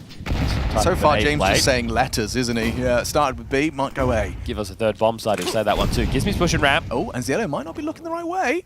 Nails it, composes himself, and makes sure that's a lethal kill. As opposed to those non-lethal ones you may have heard about. No flashes to breach through this, so you're just going to have to come through grey screens. Ooh, 2 donut, 1 CT. They've all made their presence known. James has another smoke. So you block temple. Oh my god, he's resmoked it. Okay, Jay. So well timed as well. You might go down to a Zulu here, but he has pathed it safely away. Is it a dodgy donut smoke? It'll serve its purpose. Either way, goes up. Traded out by Afro. Finds himself the Mackie. 4 on 3. You've got to get... hurry this up, boys. Smoke on the bomb. The bomb's a big start already. Belchanok already low. Afro finishes it off. Azuwu coming in on the flag. Hang on! They're on the defusing time! It's Monte that take it. A second round. Well, this is down to the wire. This is damn close. They were so confident and they got it. All right. Bit of a nail biter there. They get 3 AKs and a Galil. Okay. Role reversal as from the previous. Yeah, Rainwaker wanted the Famous over the Galil. That is very surprising. You think, okay, sure, 1, but then this really just starts coming apart at the seams. So really important that someone's coming for the A main flank, right? Because otherwise it's just really awkward to get that defused. So we've just swapped the way the last map went, but instead of wanting to lock horns for the Force by Wars, James called his boys into an eco. So brought back down to reality quite quickly. All 5 over towards B. Gives me deep nade. That is a boatload of damage. Loader brought down to 8. Yellow and Belch not low, and they'll just sprint in. The in-game lead attacks. Yes, please. Gizmy. He gets 2. Make it 3. And they can start to settle into things. Bloody 3 AK donation on the second round of the game. Thank you very much. Maybe after the first map, they thought that Monte were a bit more like Goodwill. See how long they can hold on to them. It's going to really help as well, like, even out the odds when they get that mid-fight for Bemis. It's AK v AK and not the disadvantage of an M4. I think you're about to see what I was saying when you sometimes just see PARIVISION go for B executes. They were all postured looking towards B, but instead it's a bit more standard. Okay. They're given the control. Yeah, they completely forgo mid. Just Afro kind of puffing up his chest red room. Playing for the sights. This does give you a whole lot more wiggle room on lane, right? Knowing that the CTs aren't jumping up and harassing. So that early info is great. Gizmy, you're going to be under a bit of pressure here, my friend. Deep incendiary. That's a fake, right? Just smoke flash. It's still called Afro over to join the party in a deep smoke. This Gizmy. is ballsy. He's going to stuff him in the choke point for now. To burn your smoke in such an aggressive fashion, I mean, I imagine they have to respect it. They're doubling up cave. It looks like Afro's going to have to take over ramp, otherwise it's just a void, but then someone has to pick up red. So actually, CT setup does have gaps. Yeah.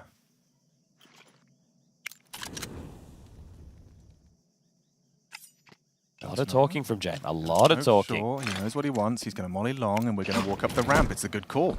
Path of least resistance. Afro unable to find that opening, and now Azuwu up on that cave box are going to drop in. Pressure from Jame on the cave side, but they've already lost the sight. This is taking shape nicely. Azuwu was overlooked. They've got a lot of pressure, though, applied and amplified with Natus frag.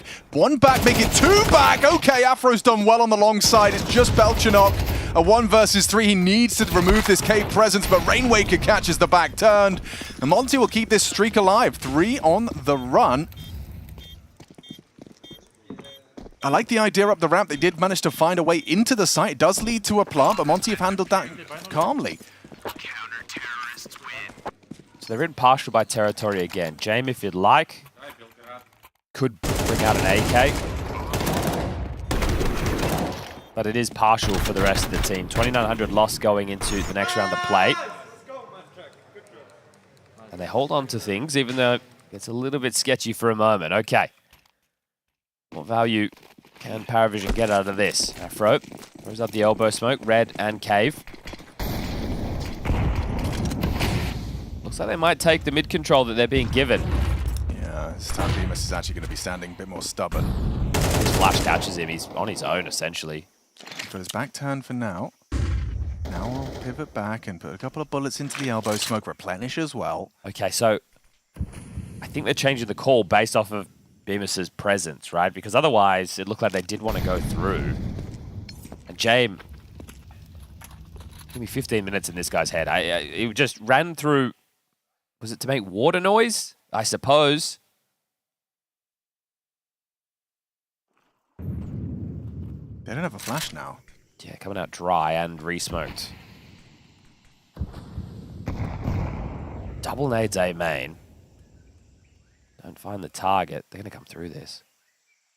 Or Bemis. The worst timing. They're right on your trail. Has no idea. He has absolutely no idea. He just looked away. James going to smoke CT. They're going to erupt into A split. Bemis stands his ground, controls the spray for a lot of damage and the kill. There's number 2, nearly 3. Belchanok finds the rifle. He's got Rainwaker and Afro on site, so all is not lost. It's 30 seconds. They've hit the brakes. Understandably why you're blocked, but... You can't be going back B. Where are we getting off to? We're going B. Okay, well, Gizmy's here. Gizmy's going to hear this. Yeah, he knows what's up. They'll tuck in. Depends on their path. They're going to clear. Azu will draw their attention. Now Gizmy gets their back turned. Belchanok's got the bomb and no time. Easy pickings for Azu. Just tracks him out. Denied as well is Yellow. Yeah, but he had to go down there, right? If he doesn't die in that situation, he's carrying a Tech 9 through. So fortunately, he gets the loss bonus. Now he can buy an AK or a Galil, depending on what the call requires. This is why it's so hard to understand what you're going to get out of PARIVISION, right? And I'm not saying that this isn't Monte playing well. It's just a really slow start compared to the last half. So Zway doing it all on the util there. They've gone Donut Smoke as well, which is telling they want this mid control. And Afro started more aggressively here. Azu is up to no good, isn't he? Ambitious. And he gets exactly what he was hoping for. Zialo trying to worm into an opening around that cave smoke, and instead it results in an opening pick for Monte. We'll have heard 2 players donut there. Afro and Bemis were both noisy. I feel like going up against the AWP here, he's in the perfect line for this. Oh, never mind. He's just been heard running all the way to spawn to throw a flash for Rainwaker. He's leaving. He's going B. Come back. We need you. Zway's found Bemis, and the site is under scrutiny. Should see the plant. Rainwaker wants to be disruptive, pushes on through, and denies the plant. That's massive from Rainwaker. Sets him up to succeed now. Monte in a 3-on-3. Still no bomb planted. No to task with doing so. Got to get past Temple. It's James looking the wrong way and nearly lost control of his spray. Gizmy gives them that advantage. Now you can double swing, but it's an AWP behind you. Not ideal. Azuwu late donut. No one's looking at it right now. Smoked off, maybe that's a mistake. Zway's still not looking though. Oh, he's disappeared into it. He's not to know. It could be another smoke kill for Azuwu. Walking on behind both of them, just starts to spray! A Hail Mary into the backstab, finds him, and now Nota. That clock is ticking, someone's going to have to defuse soon. They'll double swing and have plenty of time for a 5th round on the Monte board. Azuwu gets a firm pat on the back. 3 kills, and that spray while in the smoke. What? Neither team really understood what was happening in that round, because I think James, the reason it looks so weird to us with him jumping up in that fashion, I think he's worried about A main, right? And as we can see, there's nobody close to it, but also you have that weird rotation from Afro. Like the fight's about to come and Afro's running away. That's kind of what opens the gap to make this a little bit dicey. But shout out to Rainwaker. Right? The fact he makes that play, that's such a selfless move. The bomb gets dropped, and then at that point, well, you know that somebody's going to have to plant that eventually. It gives you openings. So that is smoke's faded, and everything gets much harder for PARIVISION. A very good moment there from Rainwaker. I understand it's not the most specky in terms of, a sequence, but still a very important kill to get this 5th round on the board. How it started with the Azuwu freebie, and then Rainwaker comes through, denies that plant. Jay must have been worried about main, right? It's the only thing that makes sense to me.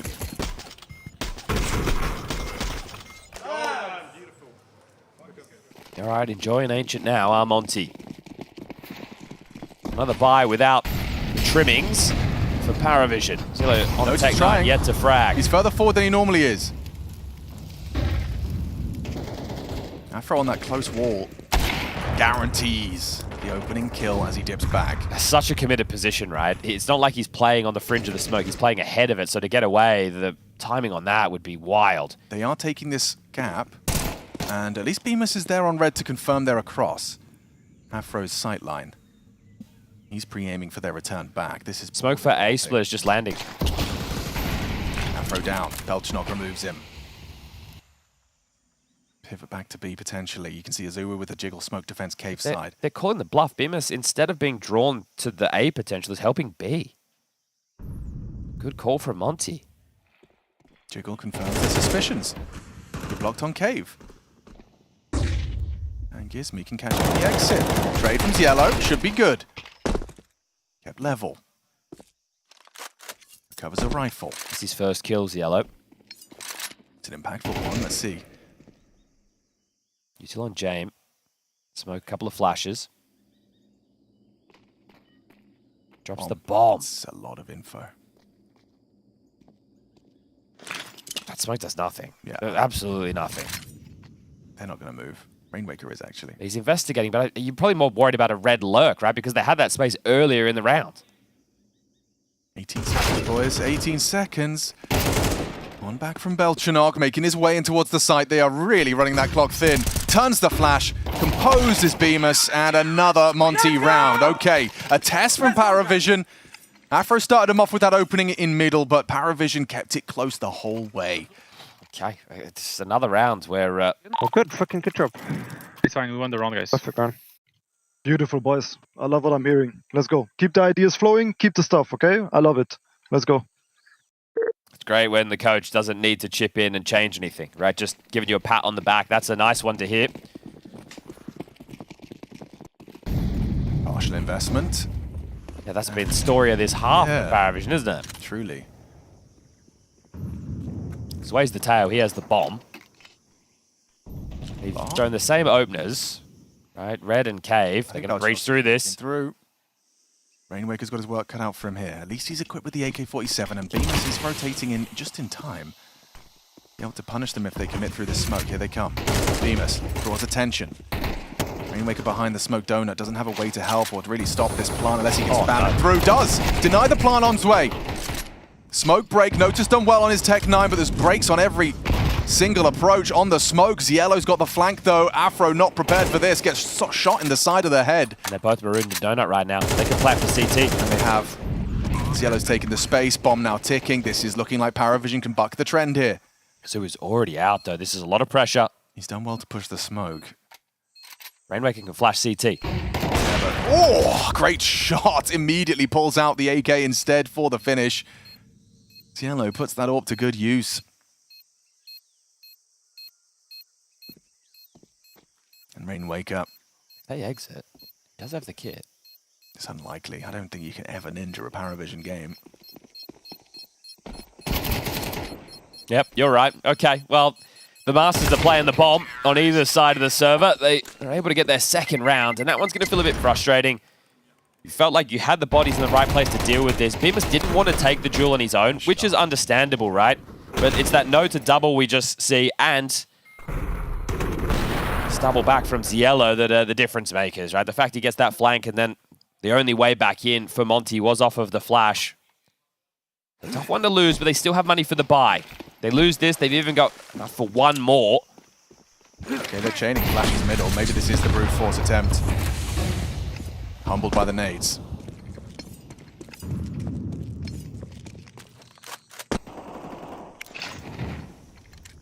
They've used 4 smokes in their opening gambit on the T side and got no room for it. So they have 1 smoke remaining with 1:30 on the clock to be able to find a finish.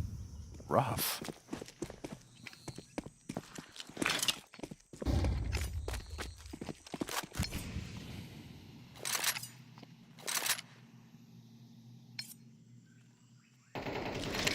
Miss coming. Yeah, flash. Natus blind. Didn't clear.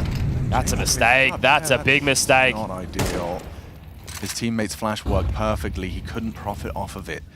An opening kill goes PARIVISION's way. Is there a way back in? They're already boosted out on A. Rainmaker could get a horrible wake-up call here. Doesn't go down with that info, and walking through the smoke. Natus' patience has resulted in an exacerbate of the problem. Good pathing. Rainmaker, what have you got?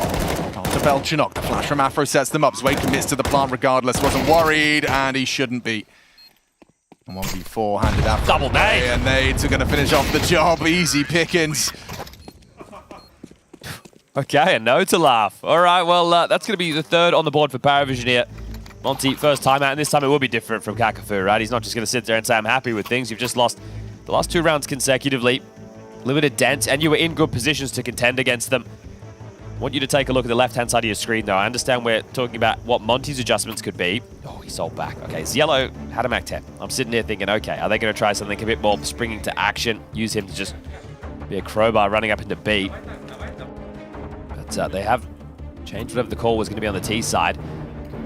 For Monte, Kakavu getting in before their finances are completely taken away from them. This one right here, yeah, for Bemis. Just had an opportunity to get at least one of the two. Didn't go deep enough, then gets caught. And if he goes deep enough, he's not on the line that James beat. Yeah. He laughs like a grown-ass man. Yeah, he does. Afro hasn't bought any util here. He's just bought an M4 armor and a kit. So it's interesting how they main aggress. I mean, against a team like PARIVISION, if you find this path of least resistance, you got to keep going. Yeah, this has come so quick. You should heavy rotate towards B now for sure, because here they come. Okay, gives me. You need one. You need one. Provides it. Gets noted down, but Cielo on that quick trade and now deep into the site. Access granted. Sway wants to ask questions of Long. There's a util behind and he swings. Good work from Rainwaker. Passes the test from Sway. Can't go down to the flame, but the bomb now ticking. Belchenok with a smoke short limits them. It's actually James who's going to be worried about Heaven and this approach from Spawn. Afro confirms the AWP pushed up ramp. It's going to be Azuwu closing that gap, trying to catch him on the flank. Does so. Catches James with his back turned. Even a jump spot revealing Belchenok. It's only Cielo. And now they know where he is, and he doesn't even get the boots on the ground before he finds the kill. Okay, off the back of the timeout, and Azuwu's just making sure they're dead as the defuse comes through. Okay, this is the thing, right? The call was great. It was the weekend bomb site. They break in, they go 1-for-1, trading out Gizmy there on the side, and you think you should be able to hold on to this, but the fact that they had already knew that this was coming, it meant that they were in the right place to be able to deal with it, and massive shout out to Rainwaker. A couple of very important kills there. His timing through the smoke as well there, just to be a nuisance when the flank's coming through. Beautiful work. Zile showing some frustrations. Can PARIVISION salvage this half? Right, 5 would be nice.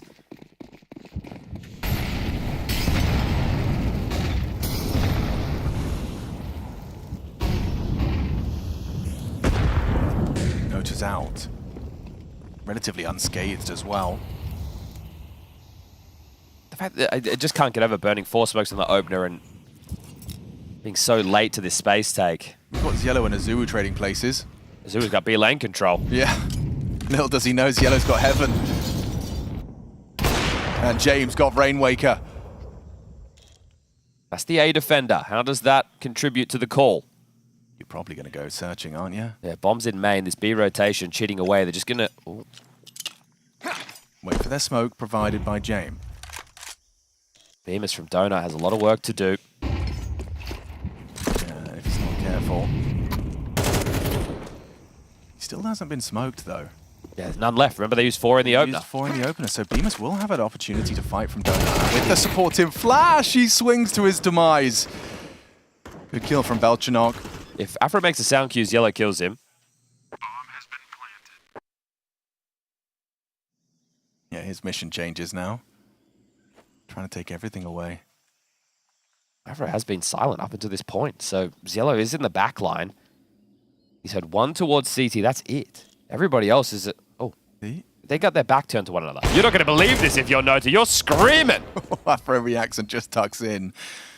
Azuwu can't quite believe there's a guy in cave, and, well, you better believe it, because he's taken 2 of you out, forcing the rebuys, making life miserable for your last round on this defense. Yeah, it's only 1,400 loss into the next round, so it is a very big hunt that's come through. Gizmy trying to play hide and seek on the site.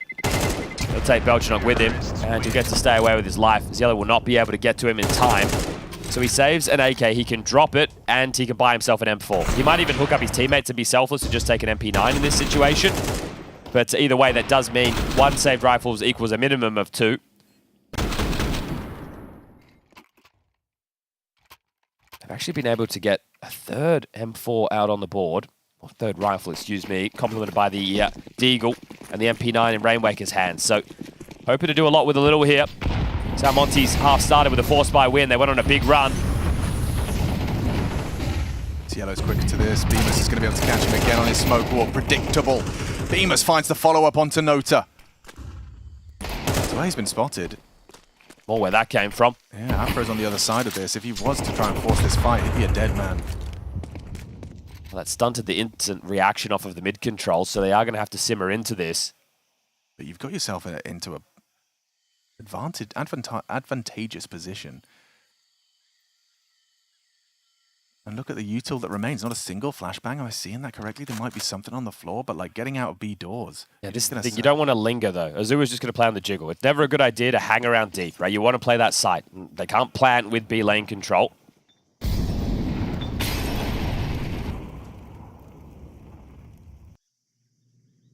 A main being called clear. It's really going to be the go type of PARIVISION's difference maker. Ooh, Afro does confirm presence ramp.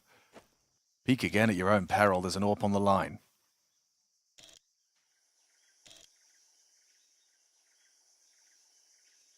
The longer they take, the closer Rainwaker gets. It's away with the bomb. Spotted now. Confirms it's going outside B. Rainwaker perhaps undetected, though. Could get the right shot. Cave, you'd think. Yeah, Belcher knocked down Cave. Zway's going to try his hand at that belated trade. 24 seconds and counting.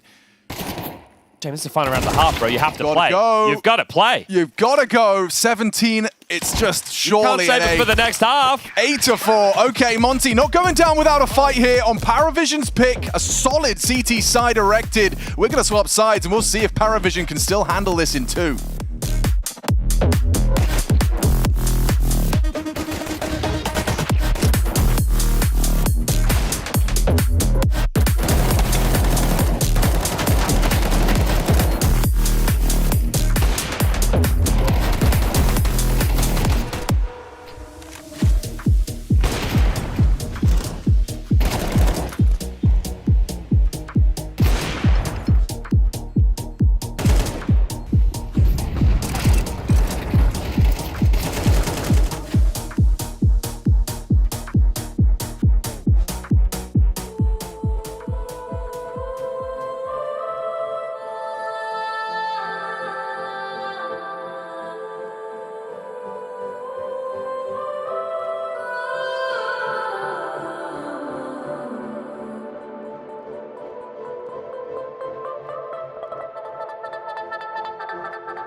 I'm picking ramp. Okay.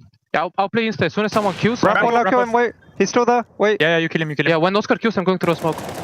Yeah, going to throw smoke. One more ramp. I'm coming ramp. Side. One ramp after. Together, guys. Come on, come on, Together. Come on, ramp. Nice. Jump Fucking shot. sick, Rain. Beautiful kills, man. Let's go. Nice, guys. I'll shoot his body. What? He deserves. Yes, indeed. Okay, I do love those Monte listenings. The comms are flowing. Even Rainwaker just saying, when you get that kill that you've already communicated you're going to get, I'm going to push the smoke, and he gets the follow-up. Yeah, I really like some of the plays from Rainwaker in that first half of play. Well, James and his boys, they have this mid-control for free. The stack is actually in the right place. It's going to be 2 men battening down the hatches, and it's Sway, a tree with the Julies. And they don't know it, but they're walking right into this. Yeah, this is the trap. Well, James keeps searching. James will be flanking. So if they don't stunt them on A, the rotation's quick. And get at least the info. Well, now you know. Yep. Awkward. Rainwaker onto James. It removes the flank. You don't have to overcommit. It's ugly. Hang on a second. Nothing from Zway's Julies. You've got Belchenok on that flank. You charge into A. Nota undetected Temple. Yellow Donor, and they're running. They're going to go B. They are running. Oh, it's genius. Come on, Monte. They don't want to play any of your silly games. Hey, you know that we know that you're stacked on that site. Well, we're going to go plant on the other side of the map. Cheeky. All right, well, come get us. Let's see what this one does then. You've already got one side completely held. I think Azubu's got that on lock. So what's the threat? Ramp, cave. Cave's held by Bemis. And Nota. Oh, he's down to Afro. Belchenok should be dead. Bemis unable to hit his shot, and now it gets a bit weird. It is a 10-second stick, folks. Sitting on the lip. He's sitting on the lip. It's a 10-second stick, boys. Gotta get him it's off. a weird plant, boys. 1v1. Okay. No Didn't time. hit that shot. If he had, I don't know about the 10 seconds, but Afro will win it by virtue of the clock. It's a fun pistol. Yeah. You know what? There was a lot of fun. Look, if their undoing there was their own plant, that would have been ridiculous. Because the way that they responded to getting rumbled on that A execute, I thought was a thing of beauty. Very well done there to pick up the second pistol. Especially because it was such an avant-garde CT approach on the pistol. Well, that's it, right? Because as soon as James fires that bullet, it's like, they know. They know everything. They definitely know. So, yes, Zway, that was ugly. That was he needed to do an awful lot better there. Only 2 kills in this map from Zway. That's uncharacteristic from him. Let's see if PARIVISION can do what Monte did to them in the first half. A force buy win is a requirement at this point. It's 9-4.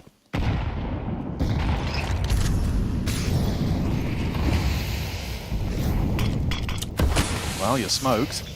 Zway's only got a P250. Don't do it. Don't do it. Don't go through it.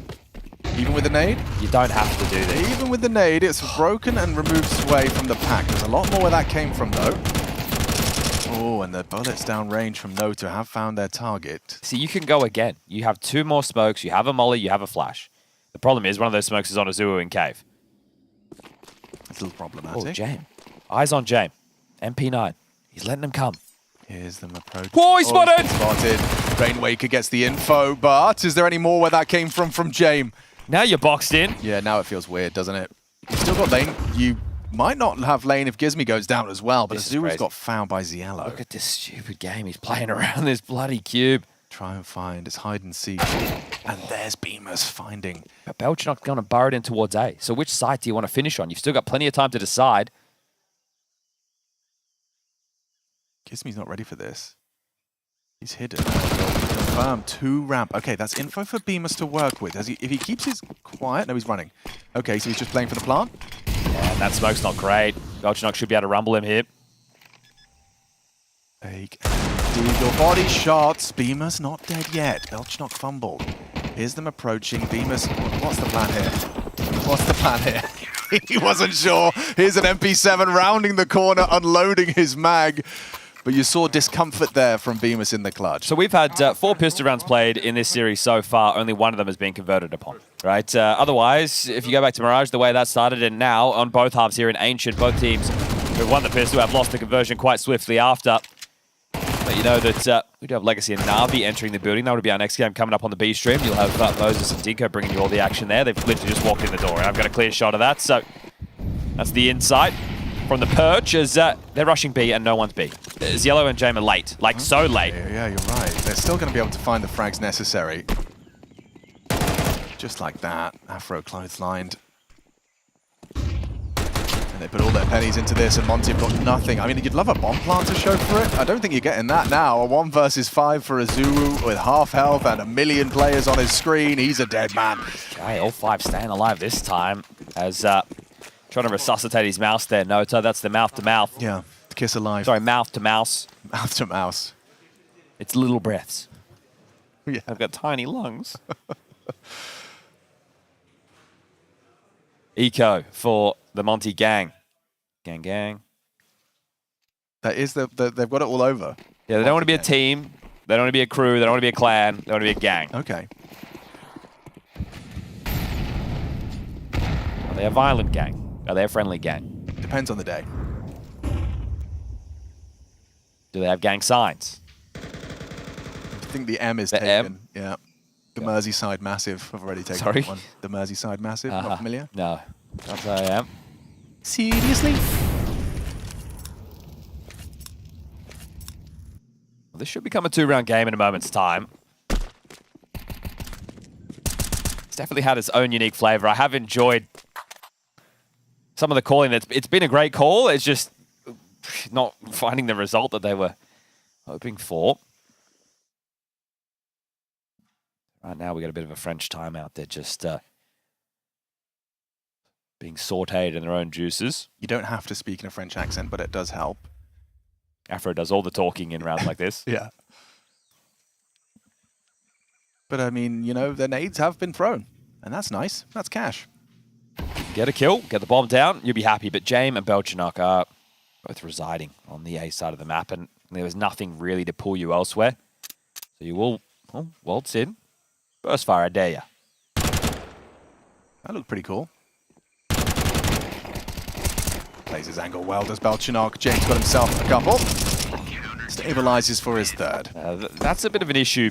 Not that the eco was spotless, more that the force with the B rush into an empty site was. So 2 rounds for PARIVISION in back-to-back fashion with all 5 staying alive. That's a very good sign for them on this CT half to bring this back. I was worried after the first half of Counter-Strike that it might just be a blowout, but now they're still in it to have a competitive conversation on their own map choice.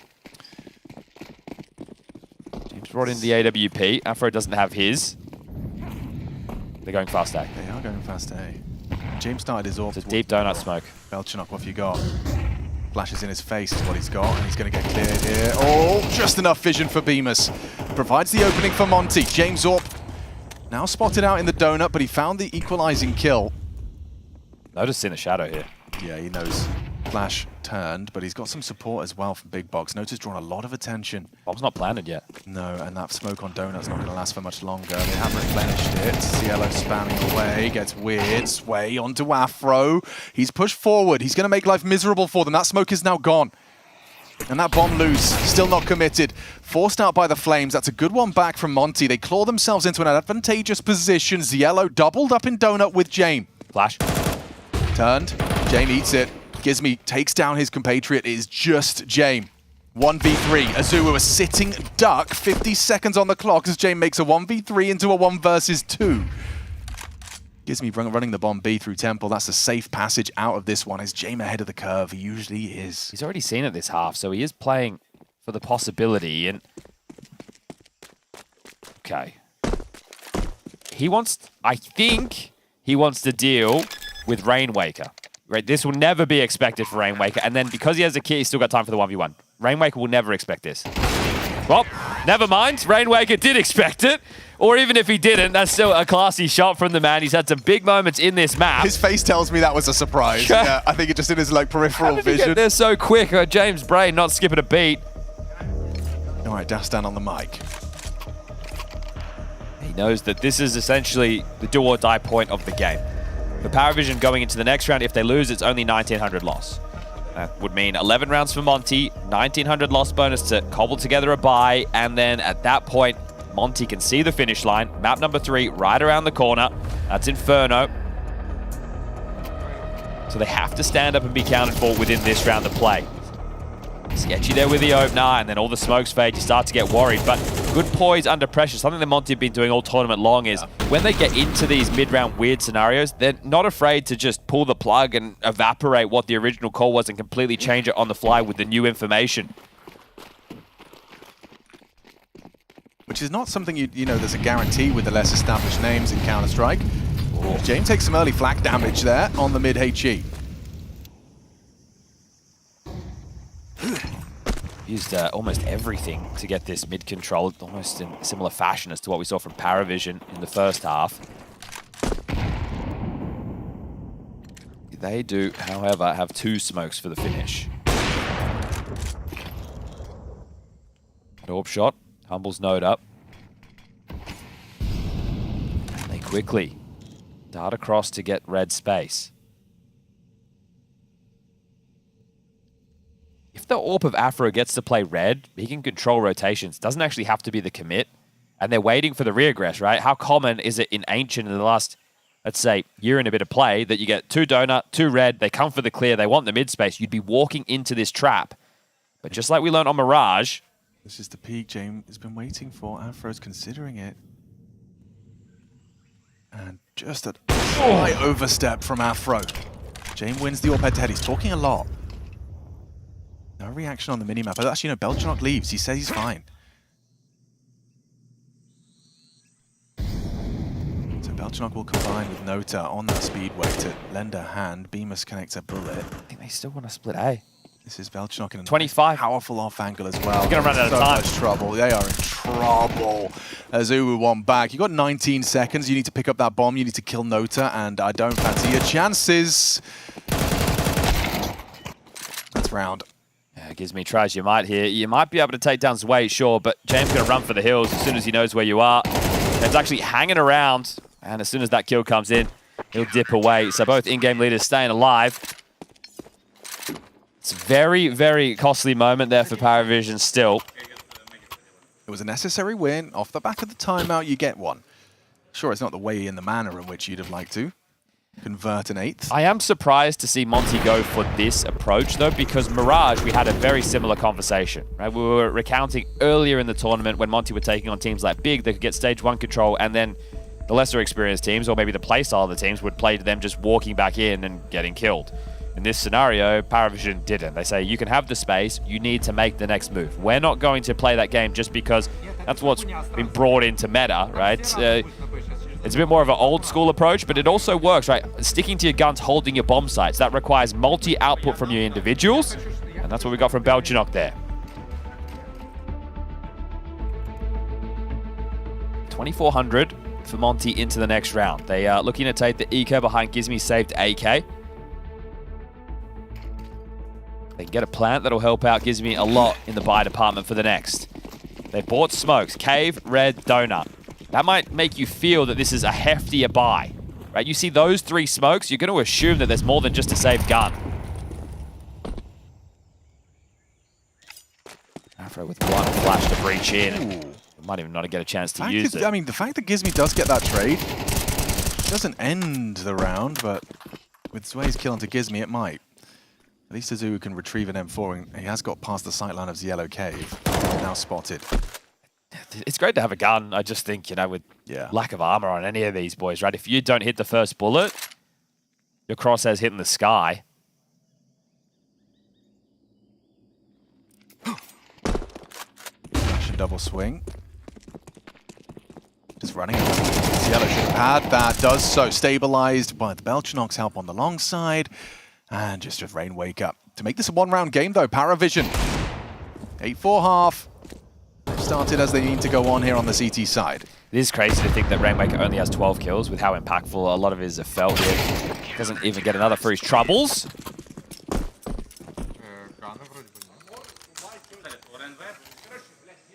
I wish, like, sometimes I just wish I knew. Like, is he upset, like, that he died? Was he expecting something from one of his teammates there? Or was he trying to work out if they bought?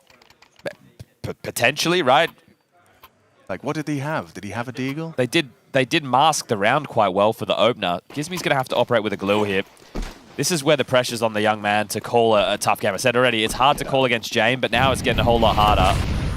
Run boost, Nota through the flames. Gonna have to think twice about that with the HE on top. Yeah, they threw the perfect molly right there. Yeah, take the time. They're not throwing it lazy. But they like the way that A execute earlier felt, and they're going to try it again. Nobody home currently for PARIVISION as they clear out mid. They do hedge back in time. Nota looks like he wants to be part of this A defense alongside his weight and Belchanok. Deep donut smoke ready to go. Do they take contact first? Do the nades come in first? Oh. Nota. If they boost, Nota might be in a whole lot of hurt. Yeah, he's tucked on box for now. Rainwaker is boosted up. 2. Gunner now. Okay, Nota down. It works out. Deep donut smoke. Belchenok's on the other side of this. Rainwaker, this is ballsy. This is a very ambitious smoke push, and now they can spam back. Belchenok trying to hit something. Gizmi's the one to find it. Belchenok traded out. Important from Rainwaker. Look at Yellow, though, making moves. Pushes onto the site. Jane versus Afro. Oh, an important kill. Finds the headshot onto the AWPer. Bomb makes it across on the last second of that smoke. It's Yellow. Can't get across Afro. Monte will break through again on the A site. Yeah, you have to play heavy A if you're PARIVISION. So this conditioning, and Monte have done a good job with some of their calling throughout this tournament, conditioning their opponents. Nota, he can hear the util, right? He's hearing it bounce off the walls, but he doesn't want to peek into the angle, and by not doing so, the boost comes in, and he just gets absolutely blindsided there. That was beautiful work. Another impactful kill from Rainwaker. The money That's his list. Money is a little bit awkward right now for PARIVISION. 3.5, 3.5, 4.6, 3K. Belchenok's bought in. We get a peek into how James sees this. They don't want to play for overtime. Okay. They want to win in regulation. Right? Because with where their money was at, if they had taken the eco now, they could have also invested in like a Deagle or a 5-7. It's too easy. And then you'd have a full buy next round with everything. But they do not want to play for OT here, so they are shoving all in. It results in an MP7, a FAMAS, and an MP9, around 2 M4s. There is a kit. The chances extremely limited now.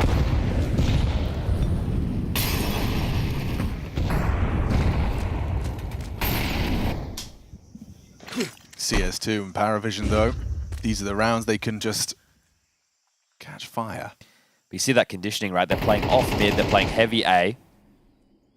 James just harassing through red smoke.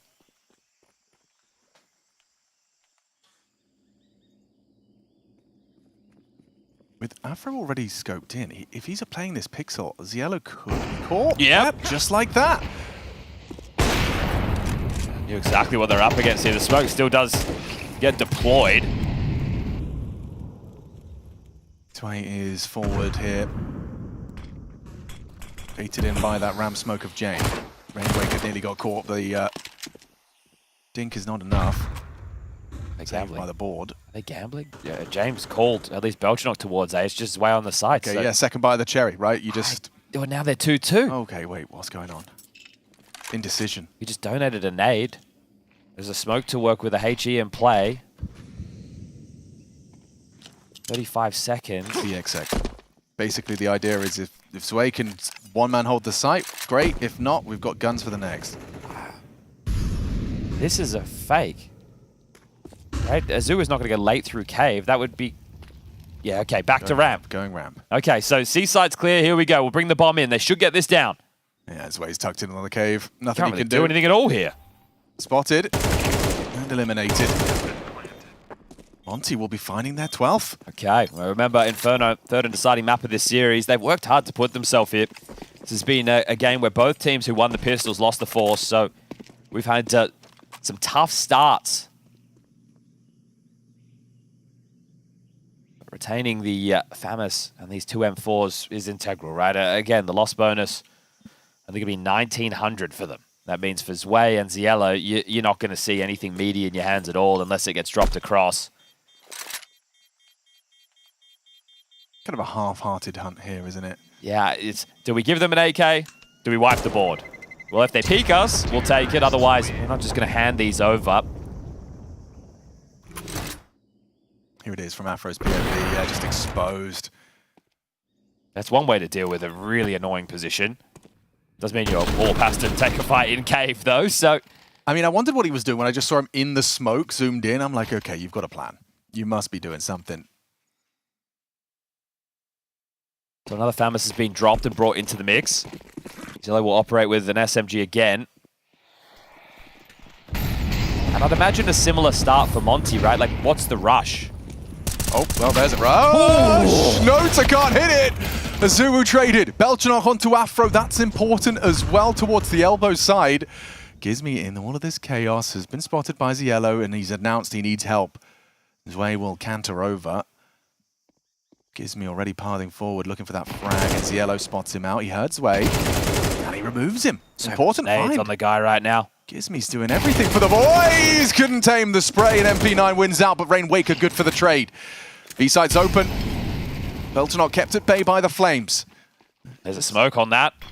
Making life miserable for Beltonok. Does he have to wait for Jame to do something? Yeah, or you rotate all the way around and try and join Jame, right? This is so tough. I don't see how PARIVISION can win this. Yeah, it looks like they've set themselves up for that third. Monte, hard to put away. Can't win their map. Will take PARIVISION down on theirs. Resilience on display. Just have to put this one in. Rainwaker in a power position now. Beamus already removing Jame, and that's confirmed. Inferno required to separate these two.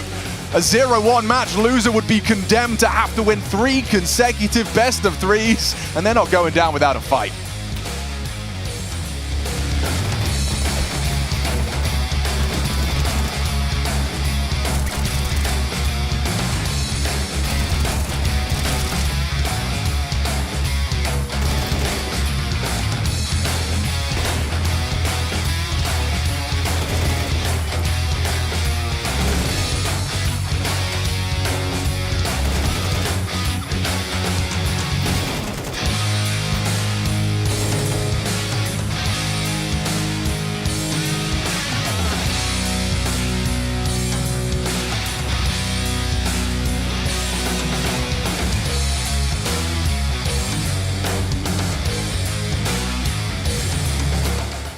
Does not care.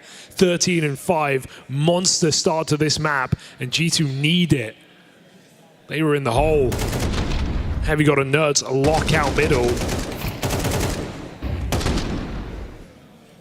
And this is just clinical work from Heavy God. That will keep Foot doubting themselves a little bit on this Heaven control. They've been going very fast into that position. My God, what a shot. They just keep coming. Sampai's orb failed in main, and on eco, Foot get a little upgrade.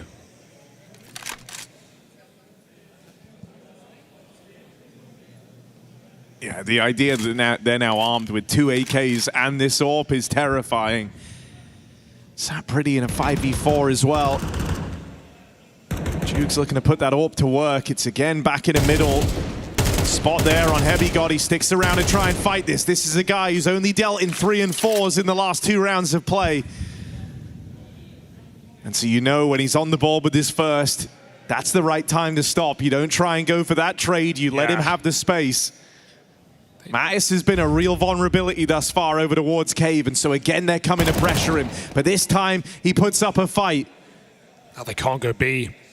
Luckily for them, Heavy God has left this position, reinforced this B side, but Donut completely open. Foot can just walk in. Oh, someone just shot Hunter. Now knows they're coming through Donut. No split to worry about. He can focus on this position. You're telling him just please get one, because Heavy God, Mattis, the rest of the gang, they're all on their way over. Uh-oh. Hunter with this swing, lines them up. And there's the shutdown. It's only this Duke's AWP left. Heavy God in position to stop him in his tracks. And that backstab connects on a perfect timing. 9 kills in the last 3 rounds for Heavy God. Yeah, not even the plant here for Foot. It's going to pull the AWP into question on this T side as well. Good denial from Hunter. Hides out in plain sight. And Foot timeout now as things are getting tricky. 3 rounds in a row for G2. Felt like we were ready to see a repeat of last game. That Foot stomp over Ancient. G2 are digging deep. And a couple of very strong players carrying them through. Sampai's pistol impact, Heavy God in middle. And in your head. Last time they played, the entire team sort of capitulated all at once. Sure, it was Nerds down bottom of the board, but it's not like anyone else had a fantastic game either. Losing that one really was a team effort for G2. Here, though, a hero emerges, and it is Heavy God being very, very active as the game's gone on. He's no longer reserved to anchoring that B-bomb site. They're using him as a bit of a bandage to fix up this defense, and for now, it's working. For now, Heavy God is holding. But eventually, Someone else has to arrive to help him. Can't all just be one man. No mid control here for G2, and it looks like the right call because we've got late pop flashes out mid. Foot taking control. G2 have to accept that. Orb back on A and pressure from Red, but it leaves Nerds alone, and he's already down to half from the nade, so this could be a vulnerability here for G2. Nerds tries to tuck in, Hunter baiting for him. Need that jiggle because they've walked into Red. Some Pius has it on lock. Oh, everything's going wrong for Foot, and look at the bomb. They may have position, but it is not safe.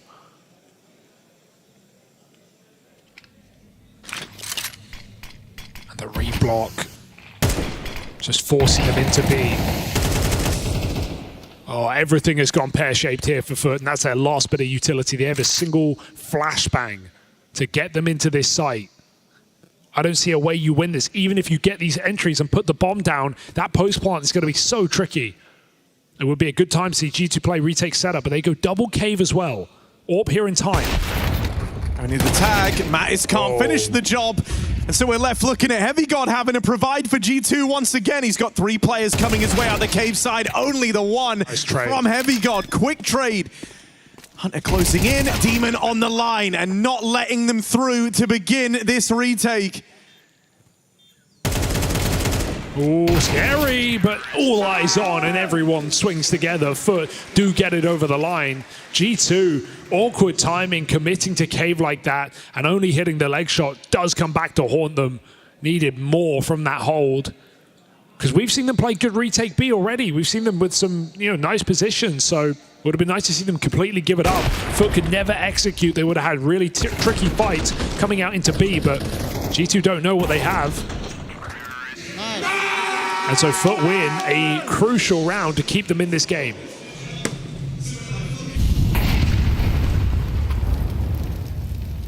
And Foot can kind of move the microscope of where they're homing in on in this game. Last time it was Nertz, a liability out towards middle. He's recovered. This time it's Mattis. Just been a huge problem at this B site. Struggled to get anything done. This round up for recovery. Controls the spray. Leaves G2 in a doable position. Ollie, run. Gotta get this bomb down while the util's up. And so Krebeni plugs in those numbers. No, it's a long way out for a backstab, and if you end up waiting for him and then he dies to Jugs back in cave, you've waited for nothing. So he's got to keep his wits about him as he embarks on this wrap round. He's running it as well. Jukes has heard this coming. Nerds doesn't even clear the corner. That's a free kill, putting it in the 2v2. No util left in the round. It's coming down to the fight, and Krebeni has a powerful position. Sat on the site. He picks his timings, takes another. Some Pius not long for it either. So Krebeni drags him over the line. Captain shows up as he did last time on Ancient, and Foot find a 7-round half at worst case scenario, and it could get better. G2's money is out for the count. So beautiful spray from Mattis, recovering off very blind players, but G2 have lost 2 really awkward man advantage rounds now in a row. And that will cost them. We know how solid Foot's defense is. Just beelining straight for Donut, right into Nerds. Some Pius auto shotgun could be a big problem. Up close, it's done big damage. Now it's on a Hunter to finish what he started. Oh, that smoke, full short. That's actually going to smoke off the bomb. That could be used to help out Foot here. Chance to go on a retrieval mission as is his mad skirmish in around main. Yep. One shot from the Deagle does in Jugs. Heavy God hits his. Now it's on to Mattis. Been struggling in this game. A clutch to try and salvage a round for G2 right at the end of the half. The Demon's got time to work with that. That bomb is still in the open. And so right in to Mattis's hands. G2 able to get by with 5. Heavy God inspiring them a little, sitting top of the board, nearly 20 kills deep. But will that be enough to stop Foot on their map? We are the champion, king champion. We are the champion, crown #1. We are the champion, king champion. We are the champion, crown #1.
champion.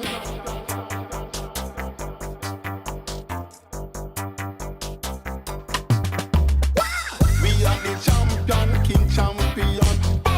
We are the champion, crown number one. We are the champion, king champion. We are the champion, crown number one. We are the champion, king champion. We are the champion. We are the champion, king champion. We are the champion, crown number one.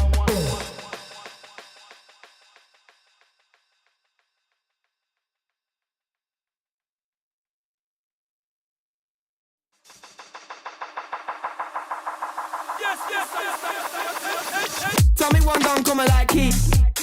Ball like that. Tell me one done coming like Keith. All right back. I let this man know about your mango. Ball like that. Tell me one done coming like Keith. No, I'm high like. Tell me one done coming like Keith. No, I'm high like high, but no I lay low. Key to key, got the flow, bro, know it. Key block poet, watch your man show it. I let this man know about your mango. Tell me one done coming like Keith.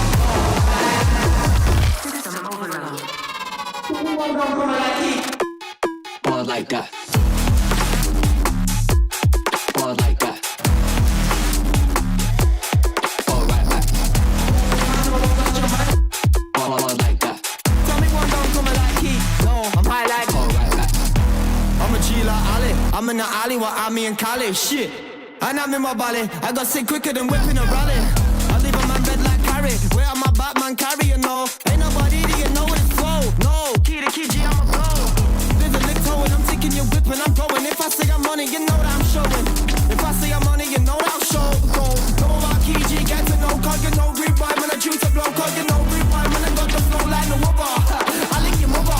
Tell me one done coming like key. No, I'm high like high, but no I lay low. Key to key, got the flow, bro, know it. Key rock poet, watch your man show it. I don't tiptoe it, don't loud I come. Kick back with a louder bun. Chat shit, but my bro, rude boy, I get done. Then I give him another brother, but I son up in your mum. Tell me one done coming like key. Ball like that. Tell me one done coming like key. All right back. I let this man know about your mango. Ball like that. Tell me one done coming like key. There's the flash, that's going to catch Crims out, they're going to push on through, MBK gets one, but Crims with a spray down, he gets himself the triple, and Fnatic are not done yet! Can you believe it? PARIVISION Monte's been taken to 3 as Monte have taken PARIVISION down on their pick of Ancient. It was PARIVISION's pick, to be clear. And we're heading into Inferno. Now, I was starting to feel quite optimistic after the Counter-Strike played, and then Chad's had a quick look at the Inferno history for Monte and gave me quite damning news. Yeah, the last time they played it was the 28th of April. So it is interesting to see it come through, but it is a double-edged sword. They haven't played the map yet at the major. Actually, during stage 2, they only had to play 4 different maps. They're only starting to get their map pool tested now in stage 3. Yesterday, Aurora bringing Anubis. Today, the 3rd map going to Inferno. And I think if you were doing the prep, if you were PARIVISION, you were probably expecting, because Monte had the choice, that it was going to end up on Dust 2. So you might not have been ready for what they could offer on Inferno now. So that double-edged sword is, on one hand, Monte haven't played it yet, right? That which means they don't have a rep at the major where they have comfort.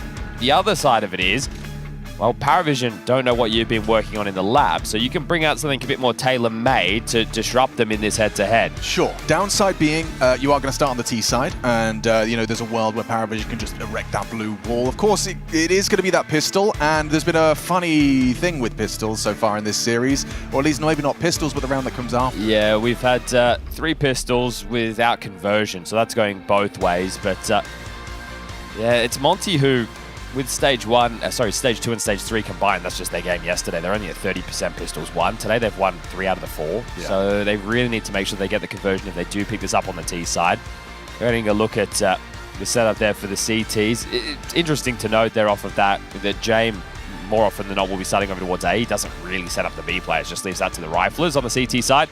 And this is where I think, you know, what we're taking a look at right now, really use a keen eye, because the positions might be different. Like 28th of April. That's a while ago, right? So we'll have to see what today has in store for Monte, but I'm really happy with the grit that they just showed on Ancient to push this to the 3rd and decider. It has been a good series. It's had its own unique flavor, but that's what you're hoping for, right? You don't want this to be all the same, and we've had some very one-sided games in the early shift up until this point. Just start your day with some bait versus MongolZ if you want to watch a streaky CS. Yeah. This one, I mean, a 13-7 Mirage and a 13-9 in response from Monte.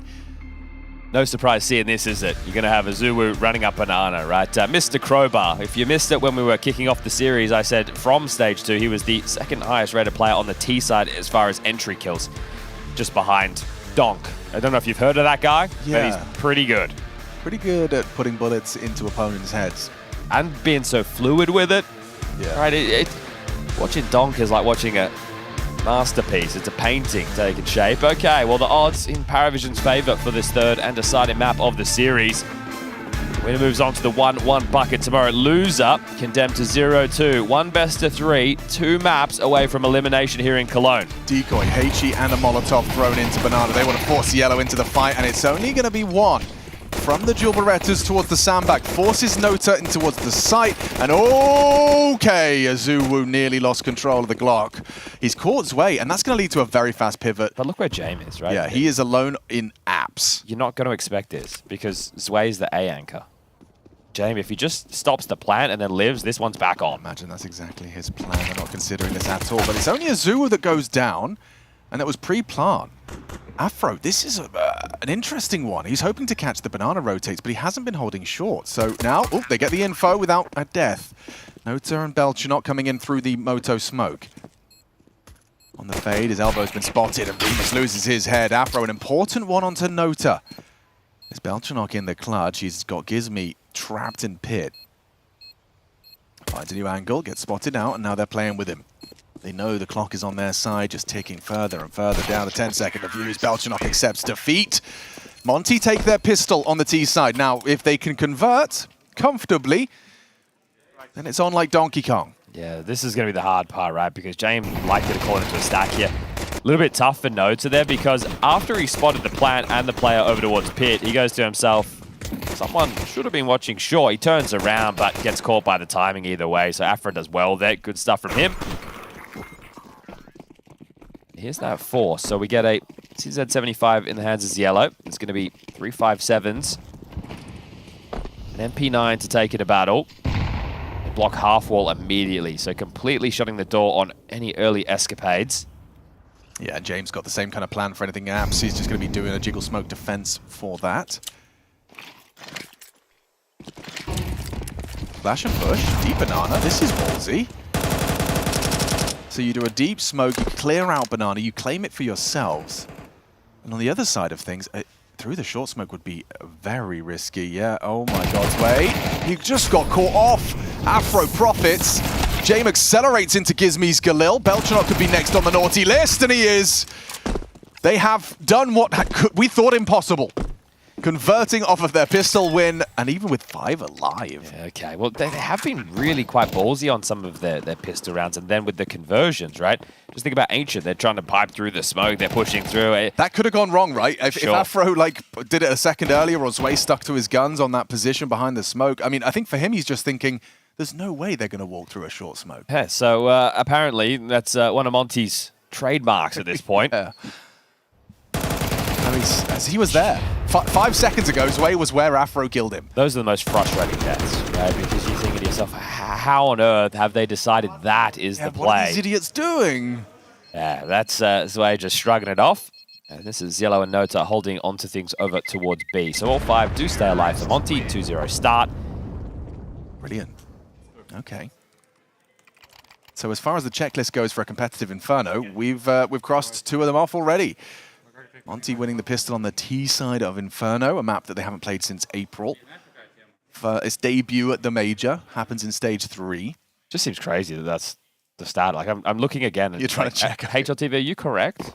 I trust you all the time, but are you correct? It was a loss to Heroic CCT Global Final. And they really didn't want to play Dust 2 against PARIVISION. 26th, sorry. How dare you. 26th. But I don't fault them for not wanting to play Dust 2 against PARIVISION. It's one of the maps they are incredibly comfortable and competent on. I wonder if it's a fear factor or if it's the angle of they have no tape on us. True. They won't be ready for this, right? Because if you can win the veto, you're in their heads, and it's nice to be in James' head, I think. Yeah, it's hard to do. You only saw one of them. Here's more. And a Zeus connects. Rainwaker's going to be frustrated, especially if a USP starts to do some damage. Okay, Afro, important kill. Lucky that wasn't an AK in Zway's hands from that position, just an MP7. They'll try and do some damage, and they'll get it. Okay, hold up. Hold your horses.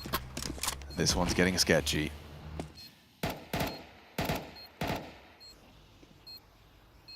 Comms are hectic for Monte.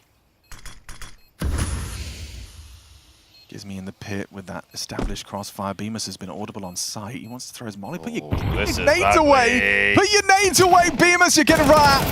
A flood into the site. He finds two. Okay. Sweat off the brow.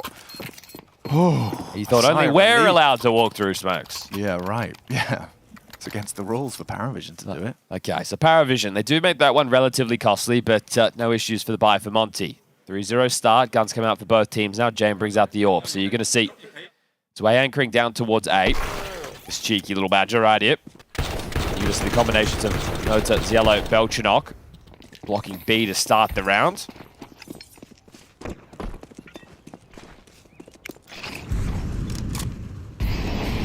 This is a direct call. 4 players in second mid to start the round.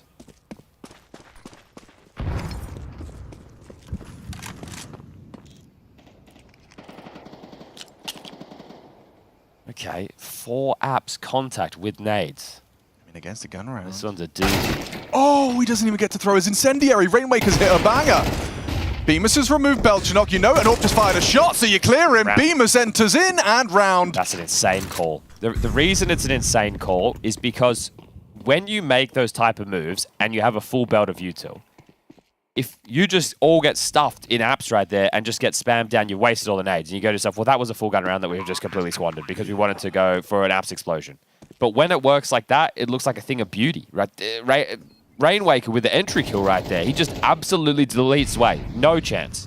But yeah, it felt like Zway was doing everything right, as in he's playing it on a tight angle. He's just spotting for the incendiary. Rainwaker had to hit the first bullet, so his pre-aim must have been bang on. Look at this. Bang. How much does he see? Just nails it. Beautiful execution. And then Bemis is the one that finds the double on the way in. Yeah, the fact that Belchanok's back in time, sure, that makes it slightly tougher, but that's a very frustrating round with that type of a call. And you can see James there showing those frustrations. So a note to do, hold on to their guns. Rough start. Yeah. The roughest of starts. So Dustin's going to get on the mic, try and take a little bit of the sting out of that one. So they can drop it. Oh, he's even smiling. Okay, Dustin.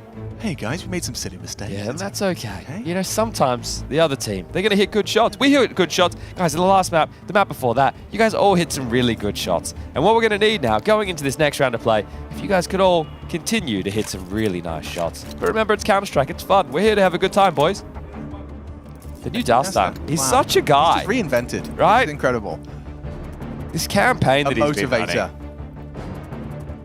No more nasty side-eye to Nota. None of that. Just a grin, a smile, a pat on the back. We'll get him next time. I don't know, man. I'd be more terrified seeing him smile at me down the line as well. I'd rather he just says it. But here we go. James up to his funny games. So everyone else is invested. He's going to just go with a 5-7 and light smattering. So next round, even if they lose this, expect the AWAP. Okay.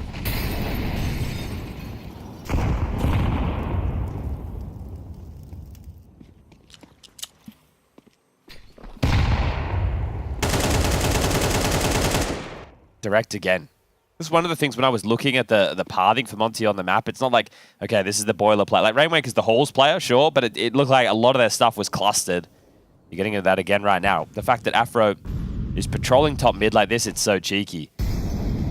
Yeah, you want to answer brackets? Peek into the AWP and find out. They're going to give him the bomb as they try and take space. You've been blocked on the long side.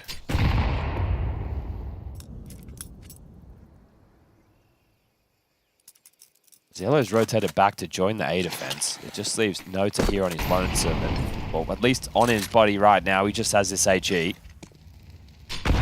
He's found himself a flash and a smoke, so that's going to be worth its weight in gold. And another nade for his troubles. This one, well placed, good damage. Doesn't deter them, though. They're already lining up for the exec. CT smoke in hand. Afro throws it out. The flashes will follow. And Natus been spotted. Didn't get his smoke out in time. Oh, wow. How's he got that? Gets 2 on the spray before Azuu can run him down. He has found the output necessary to make this retake doable. Even if it is on Inferno, even if James is still on A.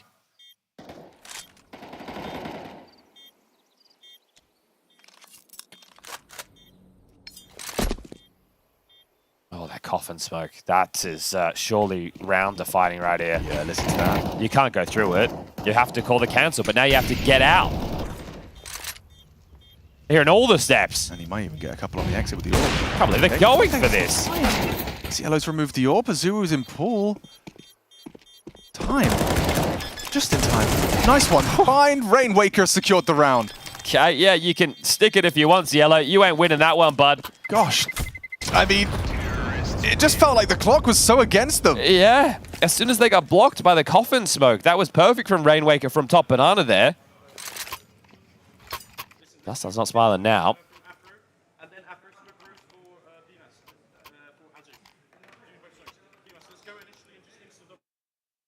The fact he's having to call all of that is kind of wild, right? You would think at this point it's just, we're doing this. No. Right, he's having to play... he's actually moving each piece individually. Yeah, so let's see if they can follow through. Sounded like Afro was providing util for Bemis. This is an A go. At least an A harass. Dump a lot of nades if they're going to gravitate around those top mid smokes. Wow, they've been able to noter at Bay as well, so very limited vision for PARIVISION on both A and B. Retake util from Nota, and no one's going to be ahead of that, so Azuu will just acknowledge, maybe even talked about the boost, but it's the good smoke. James on this line, he should be set to collect an opening kill. PARIVISION desperately need... never mind, the opening's been found elsewhere. Flashed off of the line is the AWP. Space has been taken. Bemis and Rainwaker slip up mid. Pressure on James everywhere. They're going to be split. They're going to be split. This is beautiful. Yep, just at the time. Perfect. Oh, he saw him. Belchenok saw him. Okay. But they can just waltz into CT. And now Ziello is so cooked. I swear he saw him. This is a beautifully constructed round. Gonna have to headbutt this smoke, and he hasn't been able to do so. Sure, maybe you can get an angle up the top with the obstruction, but Ziello's so concerned about everything, understandably. Bemis is in CT spawn, Rainwaker as well. One man around the smoke. Trade is there from Gizmi. Round. Should be. They're still going to clear. They're going to be diligent. You want to make sure there's no rats in the system, but the bomb goes down. The save will be happening on the other side of the map. 6-0. 6-0. All right, we're going to get Belchenok's POV on the replay here to see if he did see him. No, okay. Don't think so. Don't think so. I mean, maybe that little darkness, like this, one more frame back. Okay. Okay. Well, still, a good replay. Yep. Great replay. Love that. All right. Well, definitely nothing gained right there. Very well called round there. And it felt like almost all of it was from spawn, which is wild that it works out that way. I have admiration for anyone that can call such a, to each individual player, telling them exactly what he needs from them. Well, this is a stunning start from Monte. It couldn't get better. The question is if they can keep this up, This is where, you get a little lax, you get a little overconfident, you take a duel you shouldn't, and that's all you need if you're PARIVISION, just that little way in. It's very impressive that they have been able to avoid the stacks of James. It's something that a lot of teams do struggle with. Yeah. That was that noise. That was the kill from Azuu. Frustrating, just Hail Mary into the smoke.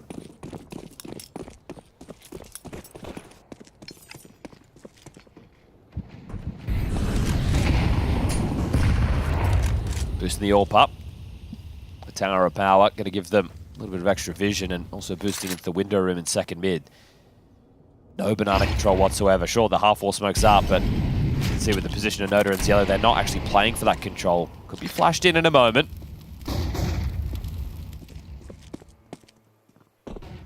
Jane brings the AWP over. They want to establish some space. Good nade. Connects onto two of them. Peeking into the the AWP. That's a death sentence for Afro. James removes his counterpart, even hits the wallbang onto a Zuwu. Gotta force your hand into A right now. Yeah, it's Zoe and Belchanok's sight. Still juggling nades. They do it silently. Belchanok with a good catch. Zuwu retreating. Notable relay. James and Ziello have managed to make it over here in time. He does chunky damage. Bemis has managed to make it into the site somehow. Surely not. Belchanok down That's for Bemis. not the way. Now they've revealed him on the balcony, and the back is turned. Ziello profits. Trade from Bemis again. But with Azul finding James, what's going on here? Zwei has been able to find and manufacture the necessary frag onto Bemis, and it looks like Azul has been tasked with bringing that AWP through for Afro.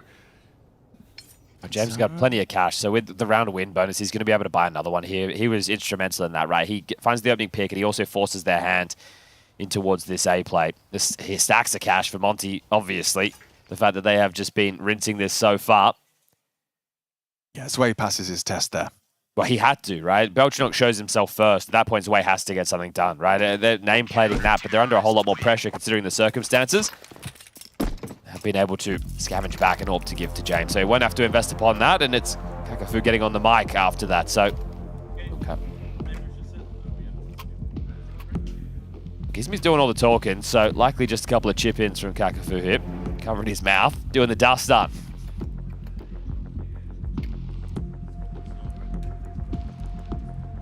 You're bound to lose one. So back and you limit it to that and get straight back into the winning ways. String of 6 with the pistol, the conversion. It's been some tidy calling from Gizmi. Chance up until that moment. Bemis still decapitates Yellow on the way in, and then Zwei just a nuisance in the pit. So they made it as close as they could. James is going to start the AWP over towards B now. Is he going for a pick, or is he just going to leave his util? Let's find out.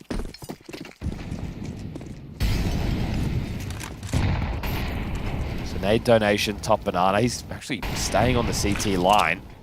So Belchanok and Zwei tasked with locking down A, and here they come. Just quick. Belchanok's got a lot of work on his plate. Can't even finish his first. Onto Bemis, wrapping.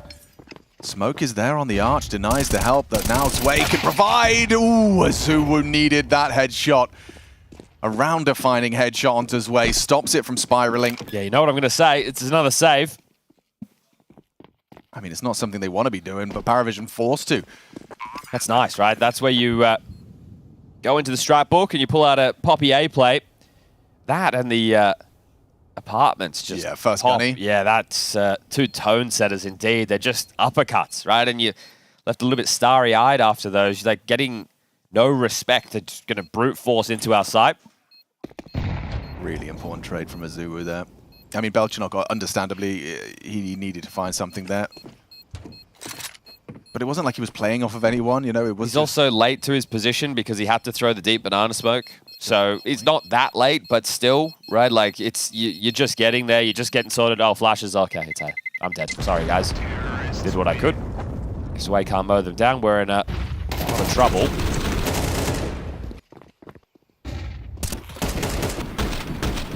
That's the shot that secures the round. Could have looked more frustrated. Yeah, could have been worse. You could have been punching the desk. PARIVISION love a save. If you're tuning into the major for the first time and you're like, who are these PARIVISION guys? They didn't invent this. They've made it unpopular. So, yeah. Well, done something.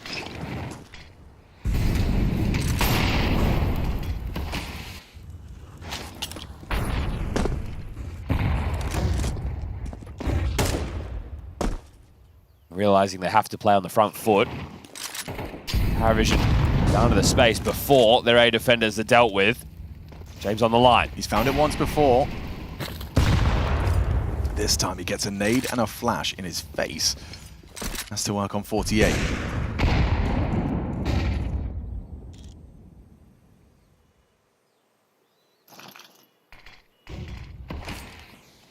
Feels like it nullifies James a little bit here, but no, it's puffing up his chest. He has the weight of the round on his shoulders because, as we can see on the radar, everybody parked the bus bottom of T stairs. Rainwaker and Bemis have actually leered forward for top mid control much earlier within the round. Noda has a smoke, has an incendiary. James has to bite down hard on that smoke to stop the mid to B. So it's all on Noda. Noda or bust here. Okay. Looks like they're going to go through. Azuru tasked with CT. Molly looks like it's destined for Natus position. It's going to make it very uncomfortable. Yeah, Molly, not a smoke. Still hits the headshot. Nice shots. They get across with the bomb. Nota alive and kicking. Wants to stand his ground. Does very well for his second. Afro can re-smoke CT here. Number advantage on the retake, but it's a retake on Inferno. HG's. Oh, does this go down? Triple nade. Okay, heard that. You know what's up. You know where 3 of the 4 are coming from.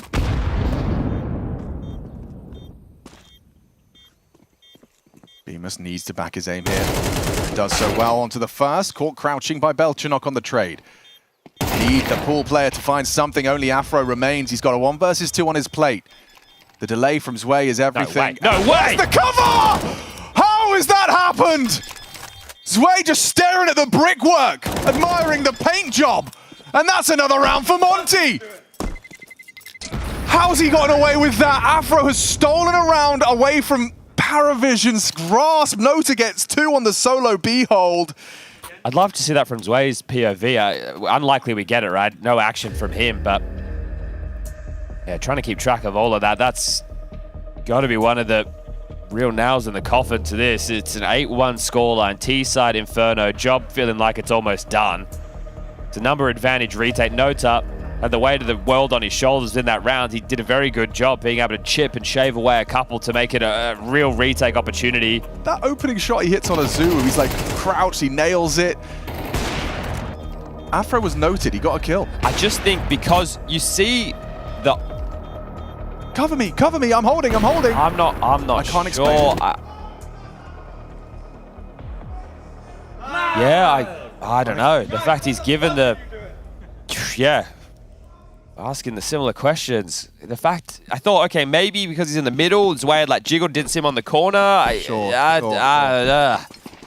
one to explain. Getting ugly out there now. Yeah, we're at the nitty gritty here. Third map, T-side Inferno. I thought this was going to be a real tough one for Monte, given how little reps they'd had as of late. Double nade puts Zwei at 27. James started apps for this. He wanted to try and catch Rainwaker on his progression. He's dropped out now. I think they're going to go hide Zwei on B because he's low. He's just going to go play triple or something. Which now means the stack site, the standard for Inferno, 3A, 2B is... do they do this dry? Yeah. They use the AWP. It's a real rhythm to this from Gizmi. Yeah, it posts up on library and it enables them to not announce their presence as they slink forward. This is inspired calling once more from Monte. Belchanok's about to get shot in the side of the head. Yeah, this is going to come. How is this not acknowledged? Shock. This is a shock to the system, Jane. Panic. Oh, it gets worse. PARIVISION are in jeopardy. They're just making so many assumptions, right? It's well, because baffling. So the assumption there is that they'd announce if they would go. Sure, that they're going to use some type of protocols and pressure at this point, but Gizmi is calling up a storm, right? Like, that's not an individual going, I'm taking a gap. That's let's dry walk alongside Rap A. The calls that Gizmi has made in this T side, it's beautiful work, and we're on board with the man right now wanting to rip the heart and soul out of PARIVISION. Holy shit. Knife him. Oh Do God, it. Knife him. Knife him. What the What? Straight shot! He's only gonna go for the fake reload jump knife, obviously. Obviously, Gizmi, my new favorite player. He's rubbing salt in the wound. PARIVISION have got nothing. What's that? What did he just say? Does Dustin want to... okay, I was going to say, see, I'm taking his headset off. I'm done. I'm out of here. Thanks for coming, everybody. Look at this. You're just not ready. Hi, guys. Yeah, A's out, actually. A's open. You thought you were defending the bomb site. No, what? Oh, let's listen. Does he talk here? No. That's all right. We might catch it later. He definitely said something. I did a full owner pixel there. I thought pressing the ear cup would give me some extra sound.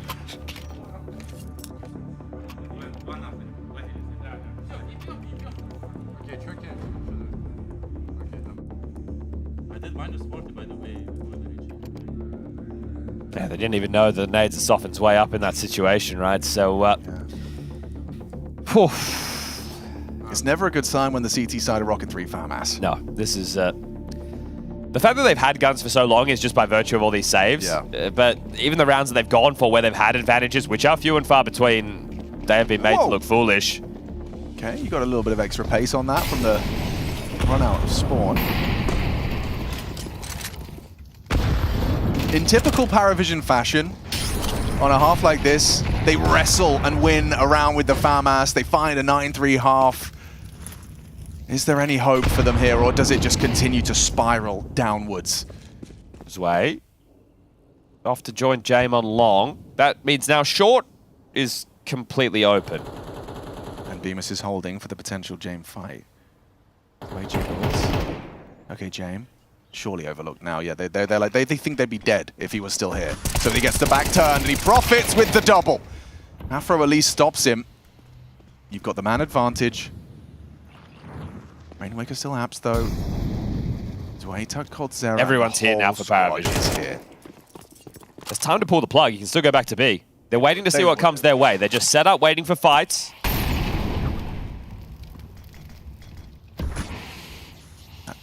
Blocked on abs. Maybe Rainwaker will re-pivot. Africa get the kill alongside on Ziello on a jiggle. Oh, with his AWP. Yeah, you're right. He was already zoomed in. Ooh, doesn't hit the shots. Yellow confirms AWP. They're going B. They are going B. And Afro has the rotation. Oh my god. Oh my god, he's hit it as well! 24 seconds, boys. There's time. If they go, there's time. Afro and CT spawn. They don't believe it, right? They think there's going to be somebody here. Afro's got to have full faith in this now because he's got Belchenok arriving rather quick. Too sweet. Makes it into ruins. He's trying to clear as well while cutting rotations, so he's fully cleared. He's actually gone into the site. Notice here, can't stop the plant. Okay. Retake on. A round I thought destined after James' double to go PARIVISION's way is now still up for debate. Rainwaker jumps up, catches Belchenok, will drop down the bait and switch. Azubu's still second orange, is baited in. Another one from Rainwaker, falling through the fingers of PARIVISION. A 10th round on the board for Monte. They can do absolutely nothing wrong right now. This is insane. Right? They didn't even know that they had pipped the perfect gap, and this is nuts. This is absolutely wild. Ragdolling on display. Okay. Oh my god. Where the restaurant? Oh my god, guys, they're gonna be caught. Can you come? Bro, I actually reloaded and I fucking knifed him anyway. The guy didn't react, bro. Holy shit. Accidental reload into knife kill anyway. Sure. Like you said, they can do nothing wrong. Yeah. They've been blessed right now. Okay. Well, you find that 11th. Into 3. With whatever they could scrounge. Belchenok wanted to go aggressive, and now he gets a double nade in his face! Azubu's found Belchenok! The AWP picks up on Nota, and it does seem like they have X-ray. Yeah, it does. Like, ironically. No matter what setup or it's insane. Haven't seen Monte with this much flair. So far, so good. All right, just putted in now. It's just Jame to find, I think, Rainwaker on the other side of the map. Has heard him. Well, the gap is down mid. Afro and Azubu are both hedging towards CT spawn. Someone is going to have to worry about Banana unless Bemis just picks it up after he plants. Okay. So they're just going to track Jame. And again, Jame, you can't save this. It doesn't carry through to when you swap sides. Pretty sick M4 in the pistol, though. He's been heard, and Monte have 11. Ladies and gentlemen, this is a team in the flow state. And for PARIVISION, it already feels lost.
it's a major discrepancy. And you take a look at this third map's first half, an 11-1 T-side haul from Monte. Here's from Dastan. Let's win Pissed around first. Big comeback. So can we. Okay, let's show Dastan how good we can be. All right, well, let's see if they can do their best big impression here in Cologne, Germany. 4 sets of Kev, a HE, a couple of flashes, and notes up. Popping flak immediately. Well, he's just here for presence. It's A, where the bomb is heading. Yeah, and they'll be on high alert now. They started heavy B. Gizmi's already on the way back. Rainwaker is going to be playing towards apartments. Smoke's in the air, so the fight will be coming. Here he goes. Belchinok running in. He was not prepared for that. Just a flying Glock takes him down. Nice tap from Gizmi. Composes himself and finds 3, flooding out of the apartments into his crosshair. He's given his team a leg up into this one. This is a must-win round for PARIVISION to keep the dialogue flowing. Beamer's catching flag. Nota determined. Partners up with James. They know Beamus is a dead man. James going to clear him, yeah. Beamus should be an easy... Oh, no way! What? Doesn't find the kill. Beamus does. Has Gizmi softened him up enough? Nota, you can't win this. Can you? No, he can't. A 12th already on the board for Monte. It felt to me like that Gizmi has understood, I am dead. I will just do the absolute best I can. And just calm as hell. Taps out 3. That is insane. They were out of position. They were rotating in. I gotta see that again. Hey, it's Christmas in July for Monte, right? We got this traffic lights, and there's no yellow in play, right? It's a win versus Big, a loss to G2, a win versus Legacy, a loss to Bet Boom, a win versus Pain, a loss to Aurora, and guess what? In 1 round's time, it's a win again. These guys are on and off, and this is a big victory in their major campaign. Gizmi, I cannot believe that, mate. Yeah, okay. Jeez, okay. PARIVISION, you had a lot to shake off after this. The 0-2 bucket awaits in 5 kills time.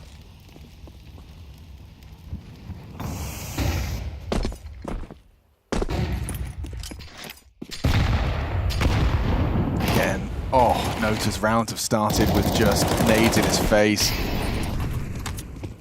Half-hearted Molotov towards the half wall just to try and make it stop. It's Belchinok that's eaten a nade as well. Wow, well-placed grenades to start them off. Softens PARIVISION for what could be the final round of this series. Round 14 could be the final round of this series. Strong setup here on mid. It is. Especially Beamus and Rainwaker up top. Now gets to dip away. Look at this round, bro. The knockout blow. Yeah, Nota's got caught at the tail end. Finishes what they started. They're in so much trouble. It's a certainty now. Monte with a dominant victory on a map we haven't seen them play since April. It's been in the black box, no prep available for PARIVISION, at least not as of late. And this Inferno, it's been singing. Cielo removes Afro, finds himself 1. Rainwaker can go down to the scout. Right. Maybe they can resuscitate hope with access to the A site now granted. Brits to get them across the finish line. Gizmi and Azuwu. Trying to do the UK proud. They know where they both are now. That information flows and they still have a advantage. You have to get across this sight line, boys. He spots them, gets one onto Gizmi, knows they're both there, and we will see another round of play. Okay. How has that happened? So close they could touch it. That's a fumble. You wonder, is that the first of many? That was a 2v5 situation they've just dropped the ball on there. So it's still early doors on this. It's not going to leave too much of a mark. I know this isn't a 12-0 comeback, but it feels just as impossible. I cannot believe they have just pulled off a 2v5 to stay in it.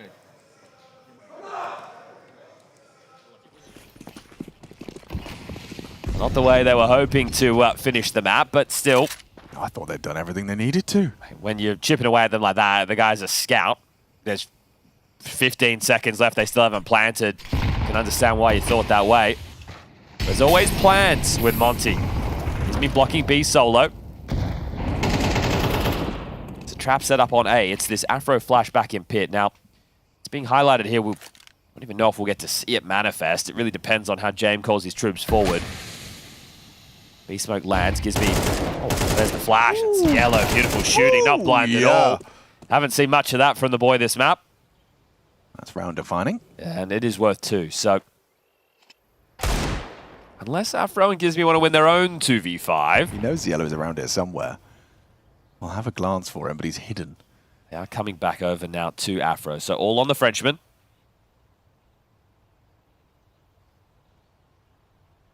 Gizmi's trying to lend a hand, but Ziello, well positioned, catches his back, turned for the ace. Fourth. It could very well be the ace. He's coming and gunning for it. Gizmi in CT. Ziello denied his ace by the MP9. All right, try and get out of there if you can. You're going to be tracked down quite quickly. He's going to take a couple with him. Nope. Natus ducked under the crosshair. And it will be a rather convincing one. Ziello taking all of those fights on his own terms. Yeah, it will be the eco now. So I wonder if Kakafu, before the next rifle round, just wants to get in and give them the extra 30 seconds. Or do the team feel that that's a little bit of an emergency meeting called too early?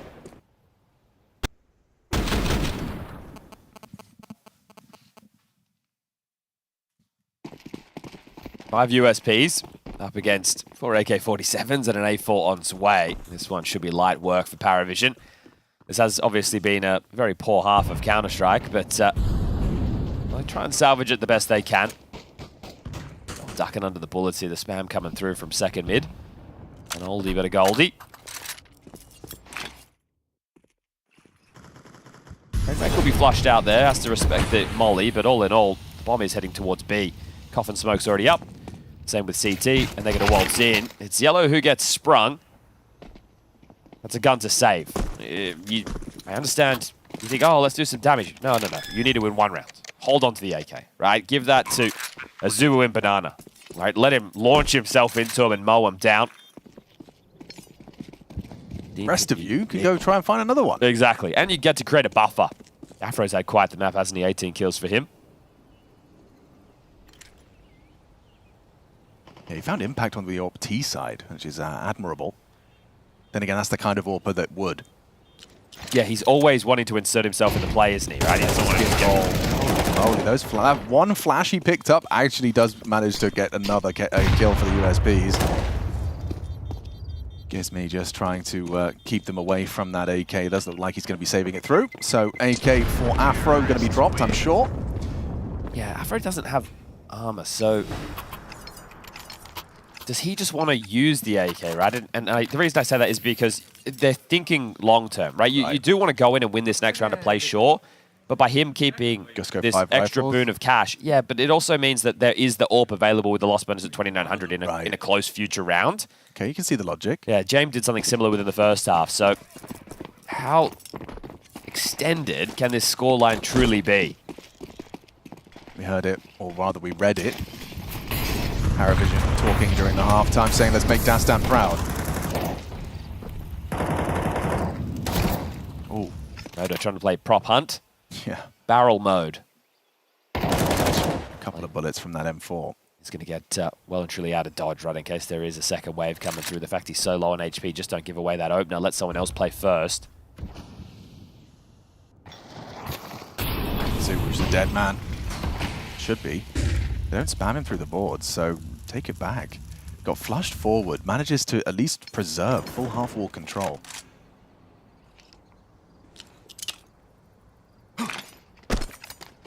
Long smoke from James. Bemis is forward of this in middle, and Rainwaker also over towards Porch, so they will have still brackets info. Azu, how much can you possibly do on 35? Nothing. James ensures it. Good amount of info, though. Yeah, it could be a well-timed nade if Gizmi throws it. He's launching. Late. He's already got a lot of work to do. Sure, the nade does do significant damage. They're looking for the man that threw it. Flash from Bemis. Doesn't catch him. Nota great on the entry pathing. Just clears him out on the oranges and should be a save. Okay. PARIVISION will make it a slightly smaller gap. Yeah, this is... maybe it's just Cologne 2026. Maybe it is the event of crazy comebacks, right? We had one starting to take shape a little bit earlier today with MongolZ and Bait in the server. They drew it all the way back and took MongolZ into overtime on that first map of play, but it wasn't enough. Rainwaker to defend his honor until James shows up. So they are looking to make this tough, and if anyone understands the financial ramifications of this, it's James and his boys. So they have them boxed in. Afro deletes notes up, continues to fight, and is punished for it. So sure, they're losing bodies, but they are trading off the back of it, and they know how much easier this will make the next round of play. Beautiful work. Great offerings. Right, Jame and Zwei can both drop. Zero has enough to buy. It's all good, right? There's no issues there. And because they're on this knife's edge, no point saving those pennies for the rainy day. It's already pouring outside. And I mentioned that extra money in the coffers for Afro. You're going to get to see that take shape for him bringing in an AWP around a partial. Is he going to try and insert himself into the opening? You have to be aware this is a possibility because you just saw him there at the end with the AK, right? Jame will know exactly what's up for grabs. Seeing the AWP start, looking for the disruptive frag. Yeah, we're talking about Afro in the window room right now. He's heard this close mid, shotgun AWPing. He's so committed though. Sure, you get Ziello and you can get out. Safe passage. Okay, he has provided his 20th frag. The 18th round of play. Jame. Jame? Under the scope has just jumped into the jaws. Not like this! Azulu's found Nota. A partial investment. Now it's 2 AWPs, 2 pistols, an MP9, and PARIVISION counting on Zwei and Belchenok. Walking through. Don't you dare. What are they meant to do? The options are so limited right now. Lining up for the execute at least. Try as you might, give it your best go. Of all the rounds fumbled util, it's all gone higgledy-piggledy. Feels like this is actually how it ends. Zwei finding one though. Belchenok access to the site. Double AWP retake. Can they win another 2v5 to extend play? This would get PARIVISION popping off. Doesn't hit him. Belchenok is there. He knows he must be close. He can sniff him out. Back turn. Both of them there. Gizmi's hit the necessary headshot. Just Zwei to be the hero for PARIVISION. And he hasn't hit that first burst. Can't transfer. And it's Monte to take it. Inferno is there's our first glimpse at it at the major, and it's performing up to snuff. The conversation is going to be about a flat first half of play for PARIVISION, but for me, it's all about Gizmi's calling, right? I'm gassing the boy up, but I loved how commanding he was in that first half of play, and the calls were perfect. They were dodging the stacks time and time again, making Jame and his team look absolutely foolish. That's a drubbing. PARIVISION have been owned on map number 3 and now condemned to the 0-2 bucket. Monte 1-1 in that category. They'll go into play tomorrow and they'll be feeling a whole lot of confidence. This is a big scalp. You throw this alongside of, I think it was the Legacy game, 2 of the bigger names they've beaten so far. That gives me, look at the hero play on the pistol here. The fact that he's able to dig that one out in a tough scenario. This is where it should have been game, set, match. But a 2v5 kept them in it for a couple of rounds longer. PARIVISION, Inferno, well, this is what we were talking about in the veto, right? The idea that it was left between Dust2 and Inferno. Monte removed Dust2. Maybe PARIVISION weren't prepped, weren't ready for this to manifest in the map pool. 13-5, 2-1. And they're even having to trade your opponent's map choice in this. PARIVISION picking up Mirage, Monte picking up Ancient. And that one's going to be a sour van ride home. Monte's one of the teams you think you should be able to take it to if you are PARIVISION. Some weird exchanges as well, just on Inferno. That Afro 1v2 where he just stops the defuse as well. Yeah, true. Zwei had a bit of a nightmare. Yeah. I mean, he did get fake reload jump knifed is what it was. Yeah. Either way, Stiko's standing by with an interview. Check, phone, Spreckles, and AK Gizmi here on the winning ways. Obviously, Monte came back from that poor start yesterday, but today, pretty big vibe. What a win as well. Beautifully called T-side on Inferno. About that knife as well. What the hell was that? You reload before knifing? Yeah, like I learned this tech from DemQ, big up. He loves to graffiti people, like graffiti on a wall before he knifes someone. I tried to do this. I pressed T for my graffiti and I accidentally pressed R to reload. Crazy stuff. But anyway, the guy didn't believe I was there, I guess, so he didn't react. Bless up. He didn't even have hand on the keyboard. We saw the webcam and he just didn't. Brilliant. That's brilliant, man. That's how sneaky you are. Yeah, it was quick flank for me, yeah. Can I ask about the start of the game? Mirage didn't go obviously that well. There was a tech pause. Can you explain a little bit what was happening? Yeah, I mean, the tech pause was, we were just checking if this certain spam was allowed in Palace. We've seen it before. It just, in PJ Astana, I think it was, we were told we cannot abuse the spam. So I think we just naturally assumed it was the same here. But I don't know the current ruling on it. But yeah, we just lost anti-eco round probably because of that. It affected the game quite a bit, but we'll just check in. Other than that, you know, it's all good. Obviously, the mentality after that took quite a hit, because I think you lost like 8 rounds in a row after that, and that probably affected the whole Mirage game. You tried to come back, but it didn't work. What was the vibes in the team after that? Frustration, or did you just went flat on the map? Yeah, I mean, we didn't look into the moment too much. Obviously, we just moved on instantly. If we won rounds, we would have. I don't think we were affected so much by that moment. They play a very difficult CT style on Mirage, as we know with James style sometimes. We didn't run the right rounds in the correct times. Obviously, part on me as a cooler, and yeah, that's how it was. So, just a tough half, but I'm happy we brought it back on the next 2 maps. Jack, I have one more thing for you, and that is this apology form. I put Monte 0-3, and I'm so sorry for it. So this is for you. Any words to people making the same mistake as me? It's all right. No hard feelings. I'll do the same thing. Afro on the team, yeah, fuck that guy. Thank you for this one. See you tomorrow in another best of 3. Gizme, well played.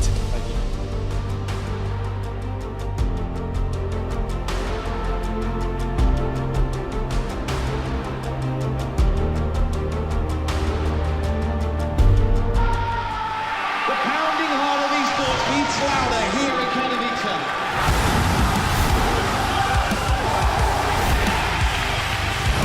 They have to double peek. He's getting his shot. Unbelievable! Something special to throw this decoy, and that's exactly what happens. Katowice! We are back!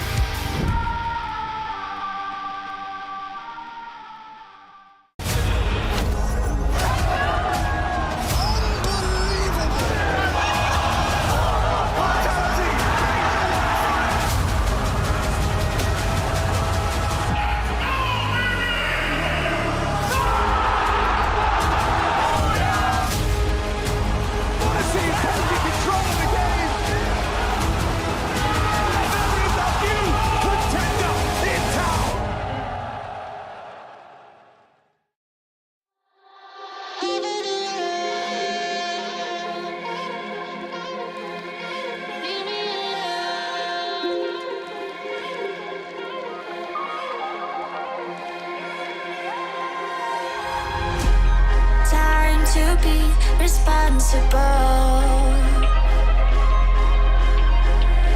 You're far and close, that's all I know. I wanted you to stay. You swear with running away.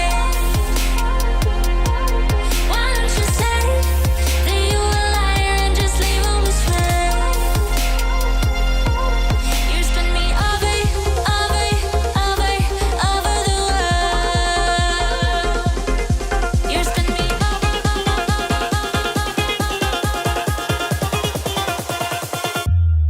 You spin me.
Ahead of the game against Legacy, I grabbed the IGL of Navi. Alexi B, hello. I want to talk a little bit about yesterday, what happened.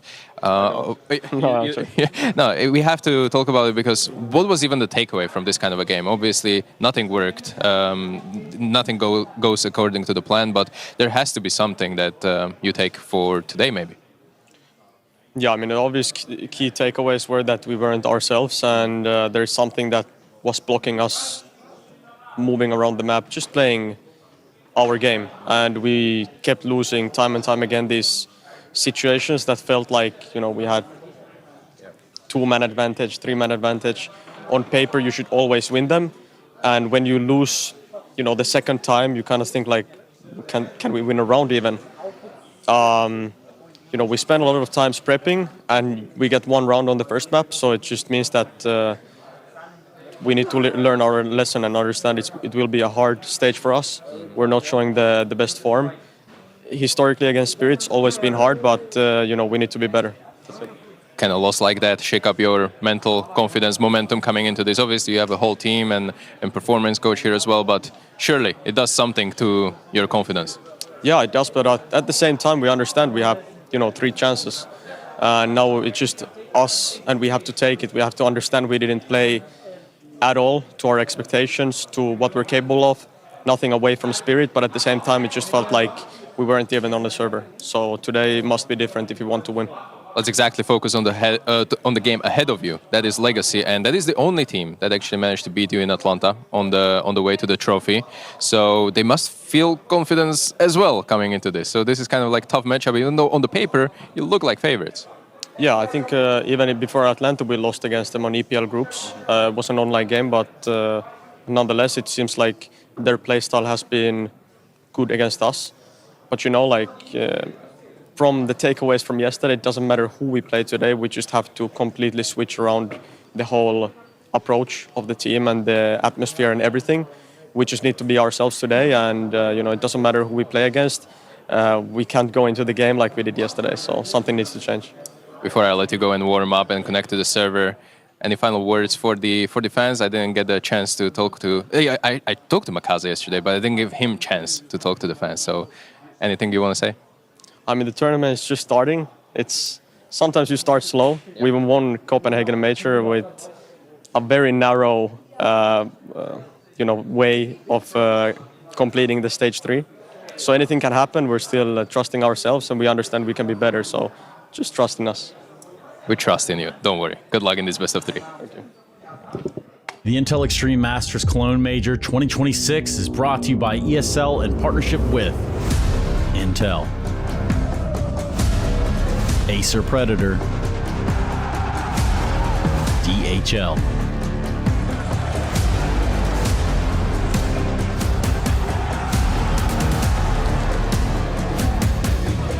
and Zoe.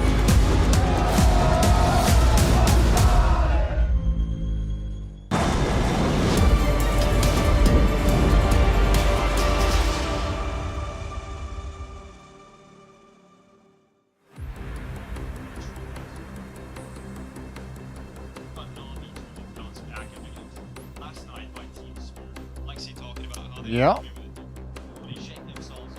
And get ready to come back with the right mentality into this major. Yeah, well, they got to do a lot of things to turn around what happened yesterday. That's one of the worst games I think I've seen a Na'Vi team play in quite some time. So Legacy stepping in as well, and they also are on a little bit of a recovery mission. Now in a situation where this was a team that was looking good out of stage 2, increased level of competition, and it might be right back down to reality for them. Got beat up yesterday by MongolZ coming in with tons of roster changes, tons of upheaval in that team, and they still handled it like it wasn't that big of a deal. Yeah, and unfortunately for Legacy, they might just be on the receiving end of Na'Vi trying to bounce back. Na'Vi's anger. Tournament. Yeah. That could be a big problem for Legacy. I haven't really seen them be able to deal with the level of competition increasing. Their 2-0 wins you can see against some of the weaker teams from the second stage of the competition. But we'll see what Legacy can do against Na'Vi. I think with the ceiling they've got to, we know Legacy can perform very well. We got to see them beat Falcons over in Shanghai at CAC, so we know it's possible for them to get to a very high level. Yeah, it's in there, and obviously now too, when you go up against Na'Vi, part of you is kind of, well, part of me is sort of like, well, what if Na'Vi come out, maybe they're not 100%, what if they're only 80%? Can Legacy handle that? I actually had Legacy as a team like a sleeper pick to slide through into the playoffs just by the way they've been playing, with the way that Art has them kind of geared as a team at the moment, Dumao and Lado playing really well.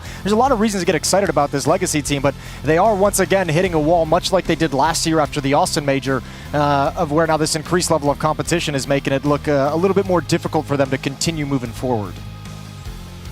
And now a chance to try and recover for Na'Vi, but for Legacy, you know, they are the underdogs in this game. There's no way of looking at it other than that, but a dangerous underdog. And I think Na'Vi, their confidence has to be a little bit shaken starting off the tournament the way they did against Team Spirit, because even in situations where they're 5v2, 5v3s, they just were losing those rounds. And that's the thing, like, those aren't going to happen again. That was so uncharacteristic of any team at a high level, but even just a Blade coach team. Like, that had to have been so painful to him, for him to have to sit through that series last night watching that. So I don't think Legacy is going to get the benefit of that again. And certainly, you know, like, you know, when Stico asked him, you know, what was the takeaway, and his first thing he says is that we did not play like ourselves. So you just know all of a sudden that the conversation last night was how many advantages they lost. That was something they probably hit on for some significant amount of time, probably recapped it again today coming in. So, you know, I think Na'Vi's going to be okay in that sense. This is the thing that I'm more concerned about. Now we have the individuals who are bailing us out in crucial moments,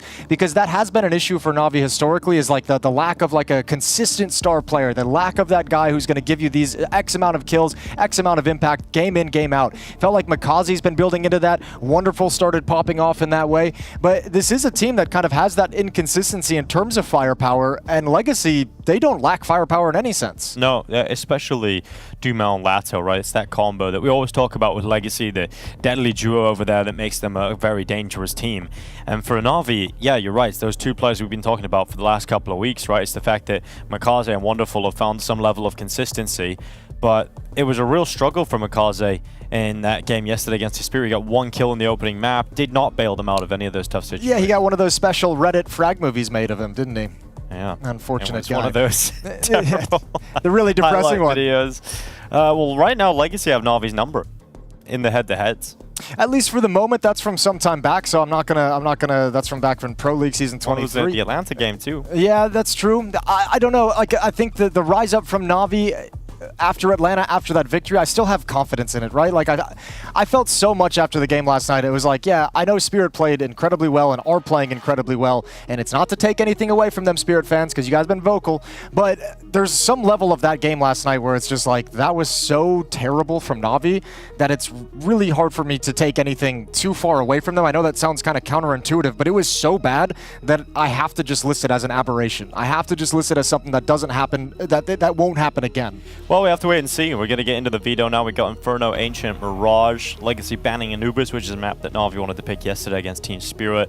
So this is what we've got. Inferno, Ancient, Mirage. I feel like Legacy are going to be happy with the veto here. Sure, there definitely will be. Found some maps they like. Inferno, we can see the powers that Art's going to be able to wield. Dumao and Lado coming through the smoke, anchoring bomb sites as well. Mirage is going to be a happy pick for them as well. So let's find out how this series is going to go. Let's see what level these two teams come into. Both of them trying to bounce back off 0-1 on the opening day and get out of that Swiss system that would put them into elimination tomorrow. So trying to avoid that eventuality entirely. And for Na'Vi with the trophy as an aspiration, they came into this out of that win in Atlanta after lifting the trophy there, thinking that they were going to be contenders, that they could challenge up against Vitality, against all the other top teams. And we need to see the evidence of that now. We frequently in this stage 3 can give some teams some passes that just came in on some rough games on day 1 and their first games here at the Major. You don't get that excuse any longer if you're Na'Vi. You don't get that benefit now. You just have to deliver.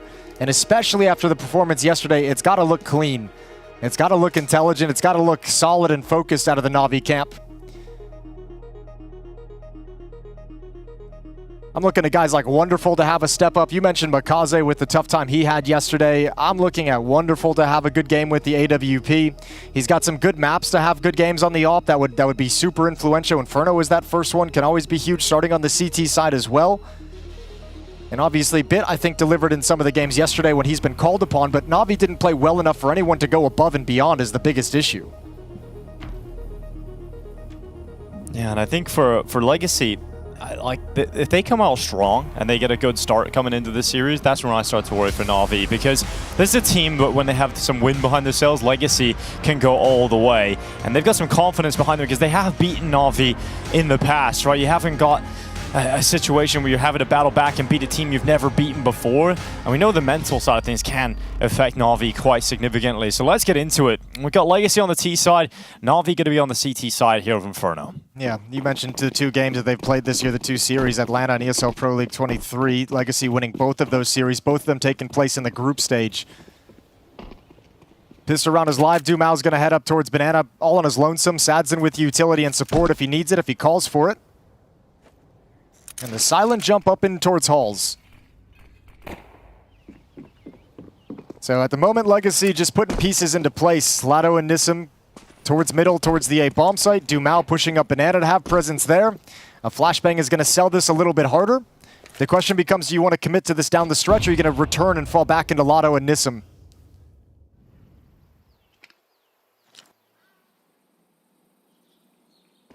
Lexi going to be stepping out towards CT. Utility landing towards that boosted spot. Dumao sending himself through. Jumping into the open, getting through CT spawn now. Alexi B looking for that push from Art that's coming through. Eventually he's going to detect him, and a nice quick relocation of that crosshair. You've got one player who slipped through. It's Dumao into the ruins, but you can see how aware Na'Vi are of this. Yeah, but Lado's making his move. Bit's making his move. Sadzen needs to fall back with the bomb. Bit's actually just pushed up and killed Nissim, and now Dumao spots one. Good kill from Lado, but Dumao's gone down. This is a very, it feels very anti-Legacy, this pistol round. It's like more trickery. It's not as much, it's not what we just sold. We sold you guys a dream. They're usually in your face, usually highly aggressive. They try to be very tactical here. Yeah, they don't bring that attitude in the first round of play at least, so Na'Vi got to be happy about how clean and easy this pistol round turned out to be. I mean, you're just kind of making plays, hoping that you can sneak like a lurker into like a gap in the defense, and he's going to find like a really strong flank, a really strong fight. Sadzen's left in a situation where he's got a bum rush here and try and get this bomb plant. Bit is just going to toy with him. Staying out of vision. Sadzen has to commit, and it's an easy kill. Pistol round for Na'Vi. 4 players survive.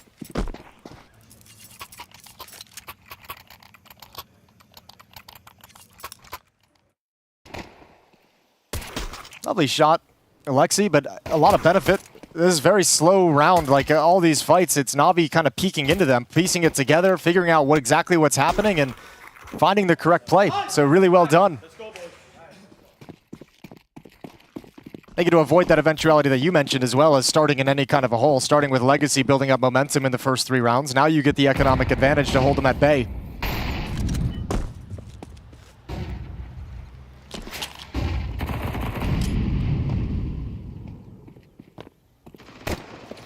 Just sitting back for now, Legacy, wetting out that early utility from Na'Vi. It could also be one of the deep executes up Banana. You throw the utility from here and you just bum rush the whole way, so as you turn the corner, it's kind of landing and popping in the spawn choke point. You know, 2 smokes have been used by Na'Vi down towards the bottom of Banana. They're going to start rotating Alexi B over to the Speedway. Feel like they've got enough control, enough early information from MongolZ, who still has utility left, to leave him solo towards B and be able to rotate a player back in time. A weird round, like, I don't know, I almost want to say like maybe they're just having a conversation about tactics moving forward, but normally you only see that with Glocks, not all this investment into the utility as well. MongolZ jump spots one, drops a Molotov, and he's going to let Alexi know. So he shifts back to the B bomb site. They've done a decent job just with delaying to pull out all the utility of Na'Vi, right? There's no smokes left, there's 30 seconds on the clock, and you have all your utility still in hand here, Legacy, to go for a full B execution. You're going to come right through, you're going to do it on the fly. Here's the exec, MongolZ back, not able to get the first kill, burned into the open. Alexi bails him out. Yeah, MongolZ trying to cross into the back lines. He is ended up going down, and we've got Ima making the rotation over. Art taking damage. Great shot from Nissim, going again. Alexi B gets his gun out in time. Recovers, but 3v3. Look at the damage done to these Legacy players, but they're in the site, so they stand a chance. Yeah, but Dumao, you're not going to win this fight. Yeah, no chance in that one. So it's going to fall mostly to Sadzen with this P250. He's got the HP. Art has 5 health and a Glock. There's no kit available on any of the Na'Vi players right now, so got to get a move on. Time is the only thing that really worries Na'Vi at this point. That flash actually hit a blur up the head, so you've got the info. Alexi B going in, and now caught Sadzen, but time, he drops away. Na'Vi got to get on the defuse. And they don't seem stressed at all. So going to hold that defuse all the way. It comes real close, guys. It comes real bloody close. And then realize, oh my God, bomb goes off. Legacy have won it. Oh, just the missed time on when to begin that retake. A few extra seconds waiting inside the smoke to drop the flashbang.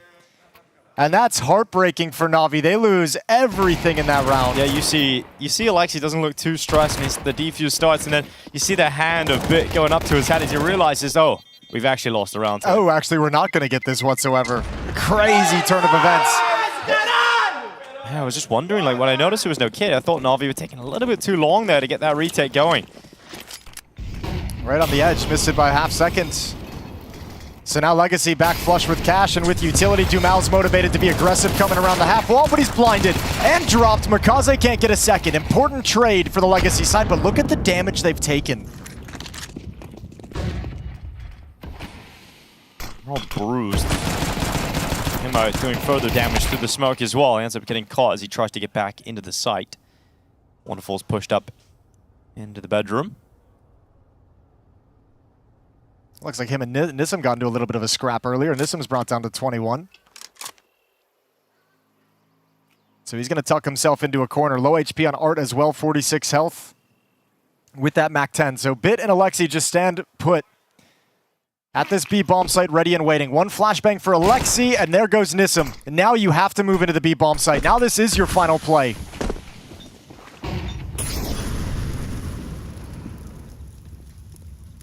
Bit waiting in the fountain.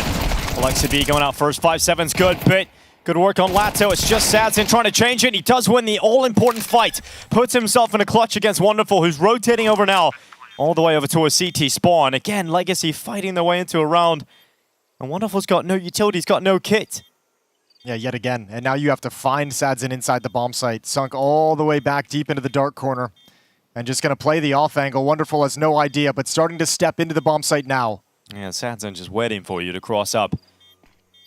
Oh, such a strong position, but he's missed the shot, and Wonderful. Quick reactions, gets the round back for Na'Vi. Oh, that is a lovely snap from Wonderful. A huge win for Na'Vi. So we go back and forth, tick for tat in the early going. See how disappointed Sadzin is. He knows he should have done better in that 1v1. Well, I think it's also like the way the pathing of how Wonderful jumps up and like just kind of slides to the right from Sadzin's point of view, so his shot's a little bit off where he believes it's going to be. Still just a disgusting rebuttal from Wonderful right here as he goes in. Yeah, just when you were committed to the fight, crouched out in the open, and Wonderful's able to take advantage of it. Well, look at this. MAC-10s, Tech-9, D-Goal. Still a chance for Legacy to be a threat in this round, but they've thrown everything into it. Yeah, feels faster. Feels like just a straight-up banana rush. Art at the spearhead of it. He's going to be charging up. MAC-10 makes it to the half wall. Will they decide to go around the corner, though? Looks like Na'Vi going to keep them back for the time being. And look at that grenade damage as well. Lato down to 46, 22 for Art. I mean, the hard thing is you just see, you called a B-rush. You did everything to make it a B-rush except for actually hitting the bomb site. Nobody turned the corner. Good dump of utility from Na'Vi to slow that down and stall it out. That's a ton of damage and a ton of nades wasted for Legacy in this round. Advantage over to MongolZ and Alexi at this B bomb site, but with the utility dump that they had, got to go replenish at the stockpile, perhaps boost somebody up. And Legacy starts searching elsewhere.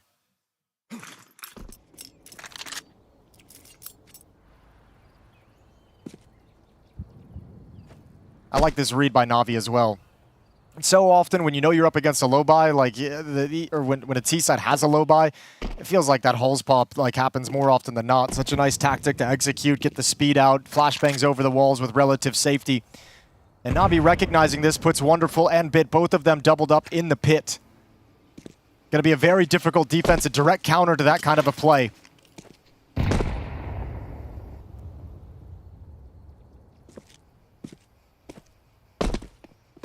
Jumping down on the balcony.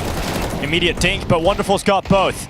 And Bit doesn't die, so still a very strong pit setup, and it's so tough to flush that out once you don't have the utility in the right spots. They actually needed that second player in pit. Legacy execute that. Usually there's a smoke, there's a flashbang coming with it, maybe a couple flashbangs. There's some kind of signal that it's coming before the execute. And Legacy, because they used so many flashbangs and banana at the start of the round, didn't actually have that utility, so just decided to forego it completely. They had the smokes, but decided to just jump out, and they actually beat the player Bit at Broken Wall. It's his teammate Wonderful Beneath that kind of saves the day, keeps the spacing. And now Legacy run out of funds to fight back, so it's only Glocks unarmored going into round 5. Yeah, it's going to be a 4th round here for Na'Vi, and a little bit touch and go at the start of this game. It feels like we're just kind of... It's tempering the waters right now, seeing what's going on. It feels like both teams not starting super clean. Yeah, I felt the same way that, like, well, you know, we haven't gotten into the gun rounds yet. We haven't seen the AKs on the Legacy side quite yet. And I'm interested to see what it's going to look like when we get there, because these first, like, few rounds we've seen out of them have been vastly different from the style that we're used to seeing, that we got out of them in Stage 2, that we've seen them out of them in these months. So when the guns come out, I expect some of that to return to normal.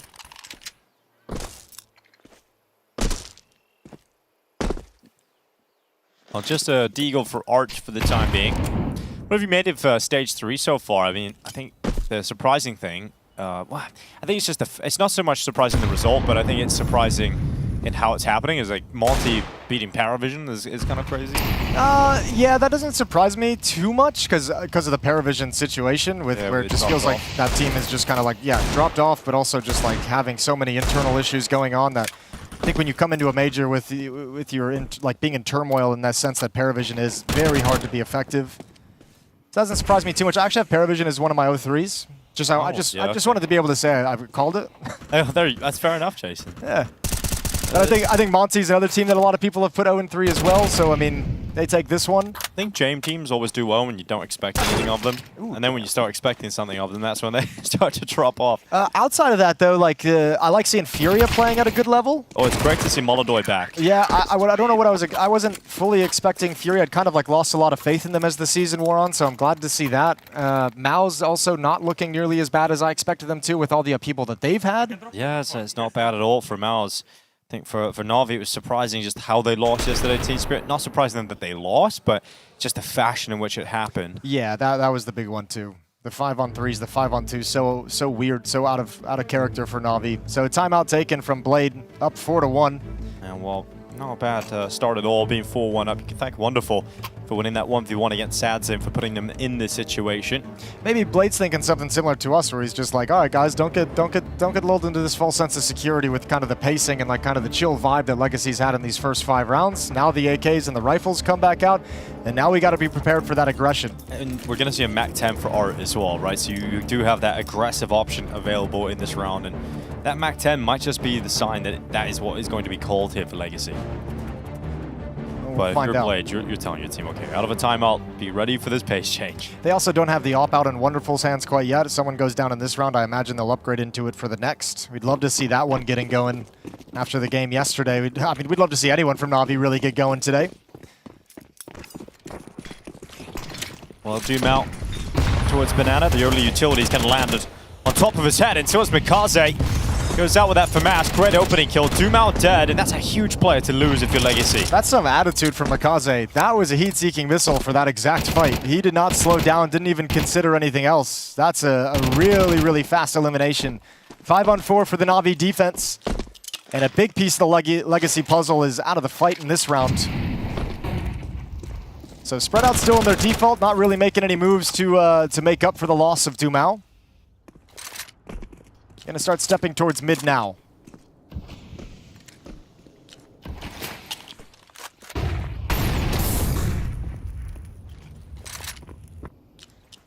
Under a minute on the clock.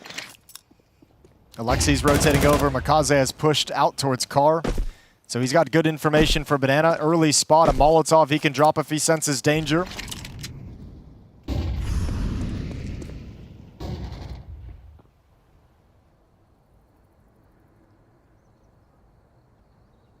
Legacy trying to pull this defense, it feels, in a couple different places, but Na'Vi's never going to budge out of this kind of default 3-2 setup. At most, you'll get kind of MongolZ alone with Alexi cheating, but now that the smoke is raining over into the A bomb site, Wonderful and Ema playing close up to both the corners.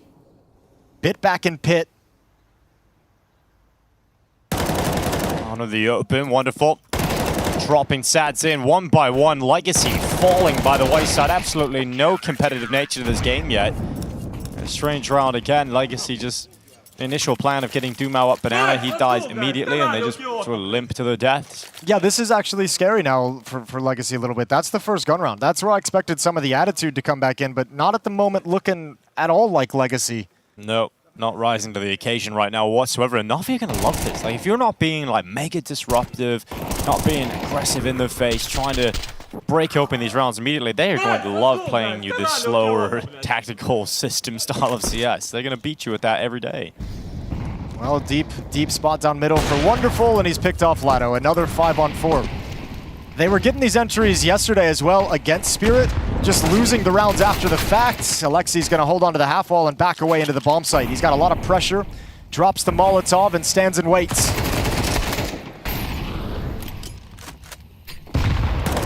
Forward, disperses the smoke, and Dumao is actually dead. So Ima throws himself into the fight thinking that he could pull that back, and maybe we're going to start seeing Na'Vi lose some of these rounds again. Yeah, mistake on the break of smoke. Ima, his nade goes way too deep, so he's trying to spray down the extra smoke, and that just gives all the Dumao all the information he needs. Fires right back at him, and Wonderful doesn't want to test and potentially lose the AWP, so a second round now for Legacy. Yeah, it's Dumao making the difference this time, which he's got to feel good about. Obviously dying in a frustrating way in the last round could do nothing, could deliver 0 impact. And he bounces back and gets the round victory for his squad in this one. Bit trying to pick off an exit, Wonderful doing the same, and damage is good here as well onto Legacy, so not too bad for Na'Vi on the exits. Yeah, it's really good containment, making sure they can't actually scavenge any weapons into the next round. They're going to have to actually spend cash to get them going. Sadzin will survive with his deagle. That's not only a 4v5 recovery, but that's a 4v5 recovery with pistols. They brought armored Tech 9s into this round and still come out on top after the initial kill from Wonderful's AWP. Lovely shooting from Dumao on his way into the bomb site. And with some of the exit kills, with the lack of weapons brought forward by Legacy in that win, they've got to buy down to basically nothing. So losing bonus gets reset or drops down. And it's a 3-round lead for Na'Vi. Wonderful. Taking the AWP out for a spin down middle again. Grenade for a bit went forward and Wonderful peeled away. MongolZ again just applying that pressure down banana with the spam, but no one from Legacy going to be challenging that way this time. Yeah, I think it's something they want to go away from for a little bit, and a more passive approach to it, especially if MongolZ is going to be that hyper aggressive on the initial swing. That might have shown Legacy that maybe there's an aggressive game plan there. They want to see if they can have success elsewhere and kind of temper those plays from MongolZ. Yeah, Wonderful going to be stepping out long, and there's a kiss in the smoke here. Ima against Lato, and Lato just walks into it, spams down Ima, and that's how they've got the opener just before the smokes fade away, so it's for free. There's no challenge, there's no trade at all. Now, just under a minute left on the clock, Legacy start to shift their resources back to banana. MongolZ is going to be jump spotting, trying to detect the information. As soon as he spots them, he'll deploy a smoke, but yep, they're already through. Flash it is, and he's got to try and stop them with bullets instead. Alexi P's there to try and assist him. Flash going forward, has caught the Legacy players, but not a single kill from MongolZ. And you can't do anything now if you're Na'Vi. This round is done. Okay, now you're getting some production out of the Legacy offense. Good play from Lado inside the smoke, staring at the radar, realizing he's not moving anywhere, so he might as well take the shot. A free kill, and then you thin the defense out, and a very late spot from MongolZ. I don't even actually think he saw anything. He just heard the footsteps. So that smoke does nothing to delay. Yeah, there he is, Ima. They're going to be frustrated with that one. Flashbang doesn't completely blind Art. He recovers vision fast enough to grab the kill. In a third round, 2 in a row for Legacy. All 5 players survive. T-side gets to build up some money. Now we're starting to get a game on our hands.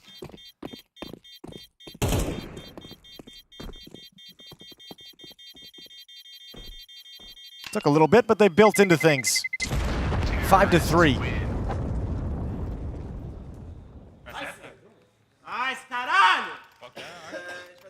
The first time they felt like they can even yell, which is such a feature of Legacy. We've got a timeout coming in through from Na'Vi. 2 timeouts already. And a feature yesterday, understandably so, because they were getting trounced, but they used all the timeouts in the first half. I mean, it's more curious now seeing Blade take his first time out at, what, like 4-1 earlier on. Now he's taking his second one because they're on the verge of losing another round, and then money's going to be a problem. So kind of trying to shore things up before this slides out of control too far for Na'Vi. Yeah, Lexi talking about how important it is to start today with a completely different mentality, change everything from yesterday, be a completely different team essentially than what showed up on day one of the major. We're gonna get an answer to that question too. It's nice to hear that out of Alexi, and we're just gonna have to see the results inside the server because Legacy's starting to claw back into this game. And that's when you have to see the response out of Na'Vi. Do they clamp down, or are they going to continue getting frustrated and beat up across the map? Sadzin going to lead the way. He's got the bomb, but no commitment to Banana yet again. Just looking for a piece of aggression. Wonderful sets up in halls with the AWP. Nissim and Dumao from the Legacy side are going to jump in. And Legacy want to hit mid with some pace to it on a timing.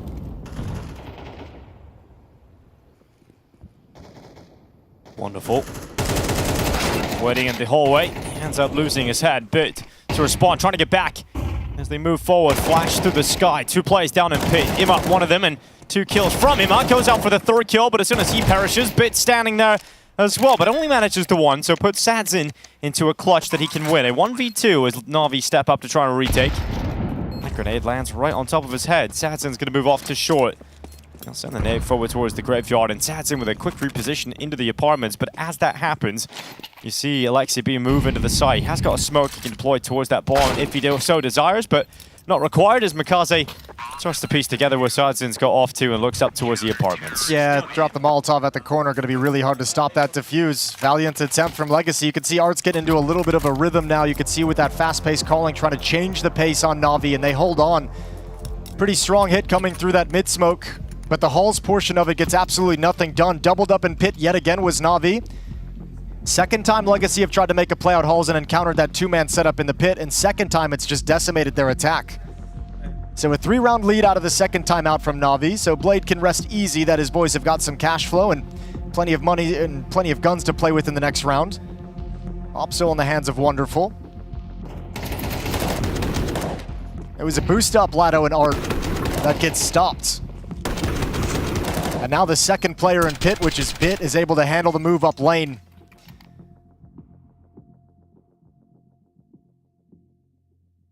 And it's 6-3 going into round 10. All AK-47s for Legacy, all M4s in the AWP for Na'Vi's defense.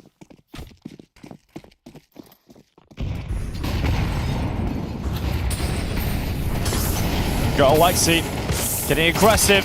Damage being done all across the board, and at least the trade comes in from MongolZ. He's got another player in behind him as well. MongolZ taking heavy grenade damage, but sending the grenade around that half wall, or is going to be finished off. And now Ima stepping forward. Na'Vi really trying to fight and brawl towards top Banana. MongolZ gets his hands on an AK. Got 5 HP, so can't stick around. So he retreats back into the site. I think Na'Vi will feel better about this situation. Now they've got a 4v3 and Wonderful.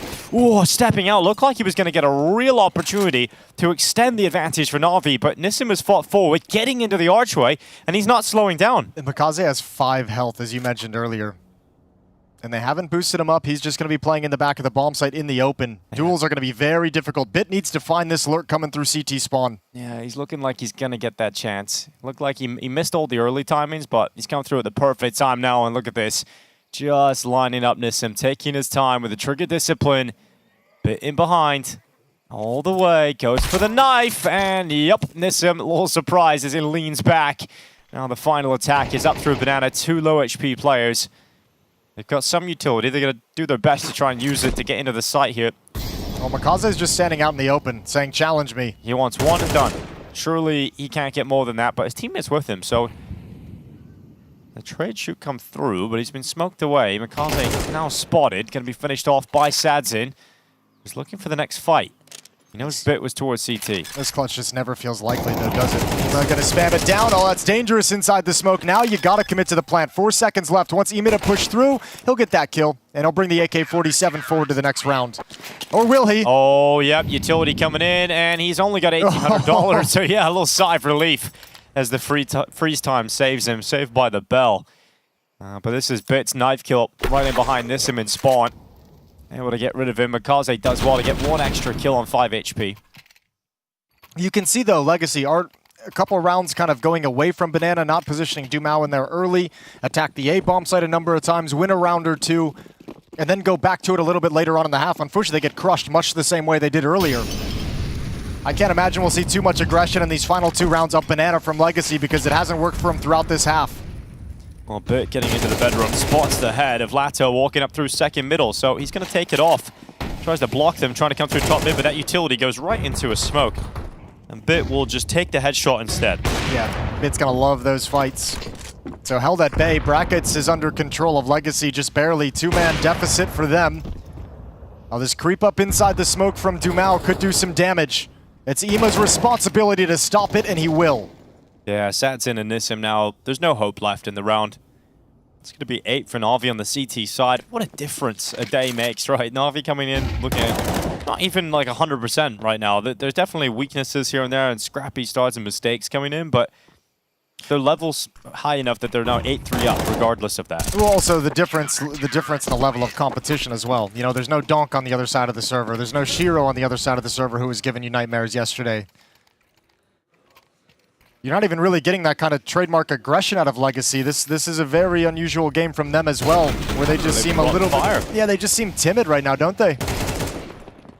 I feel like that we've watched so many just easy one-by-one fights for Na'Vi throughout this half.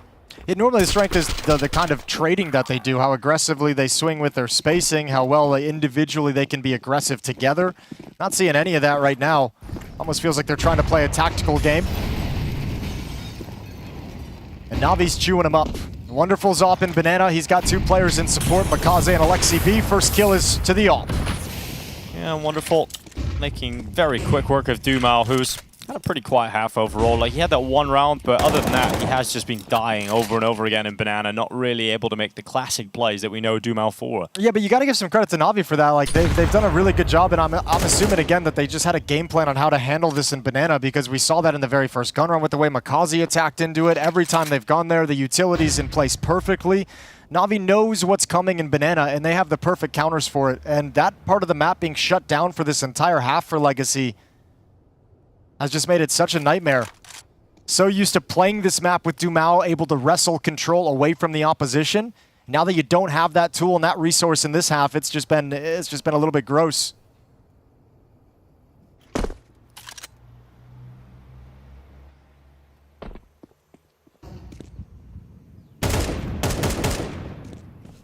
Alexi trying to catch that Tech 9 as it crosses into middle, but 30 seconds left. And Legacy have one last chance to squeeze a 4th round out of this half. Wonderful spot on the arm coming through the archway. Actually really needs this kill now. Satsin's removed Alexi B. MongolZ so low. If they clear him, this round's done. Oh my god. They don't clear him. They don't check him. MongolZ able to hold and trigger discipline. They're not looking at all. He is going to get both, surely. Oh, MongolZ. They just line up for him perfectly. Even had a chance towards the CT player moving forward, but odds back it away and no time to do anything. It's going to fizzle out. It'll be a 9-3 lead for Na'Vi. They've come in looking a lot more comfortable on day 2 of Stage 3.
his own. But look at the time.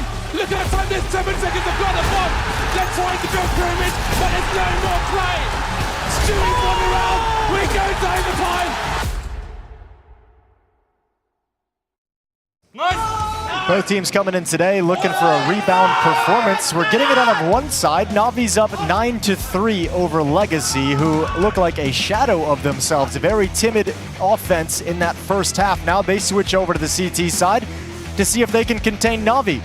It's been a relatively quick game so far, just around 30 minutes in the match, and it feels like Navi a pissed around victory. They just get a march to a nice, quick, easy one to start the day. Yeah, felt like that. First half was just super uneventful. Yeah. It was just one team showed up, the other didn't. And we have to see a massive turnaround now of just attitude from Legacy.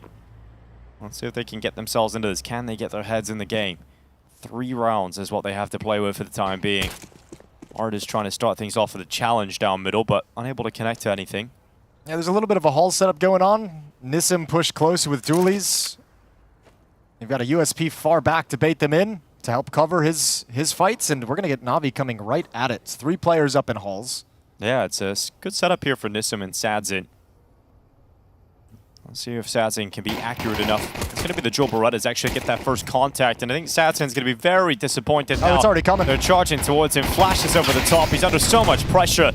Ima carves him up, moves out into the open. Navi scaling into the site, smokes down at Moto as well. There's no getting back into the round now if you're Legacy. Yeah, there was no miscommunication there from Navi. As soon as that first kill comes out from Ima, they are picking up the pace and scaling fast. Utilities already in the air as they come out of the halls. Perfect execution for Navi, forcing back that aggressive stack. And there's nothing Legacy can do to get back into this pistol. This is cute. They don't have a kit. Yeah, Bit's also spotting them. They don't have a kit, Navi have a Bit, and so that's 10 rounds. Double figures, not really having to work for it all that hard, but effective take of the site there for Navi. Navi's making Legacy just look like they should have stayed in stage 2, at least on this map, and I think that's the most disappointing thing. I don't think it's all Navi. Some of this is just how kind of flat it feels Legacy individually have come into this.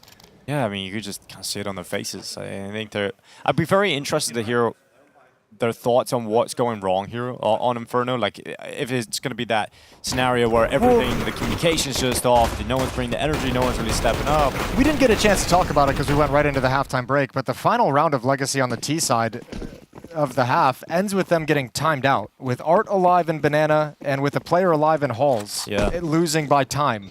So I think if you talk to them at the halftime break, they're going to tell you no one was taking initiative, no one was looking for fights, no one was playing their game, and communication was terrible. Like no one having ideas on the map. If a round runs out like that, especially the last round of a half with 2 players alive, that's just people not doing anything, you know?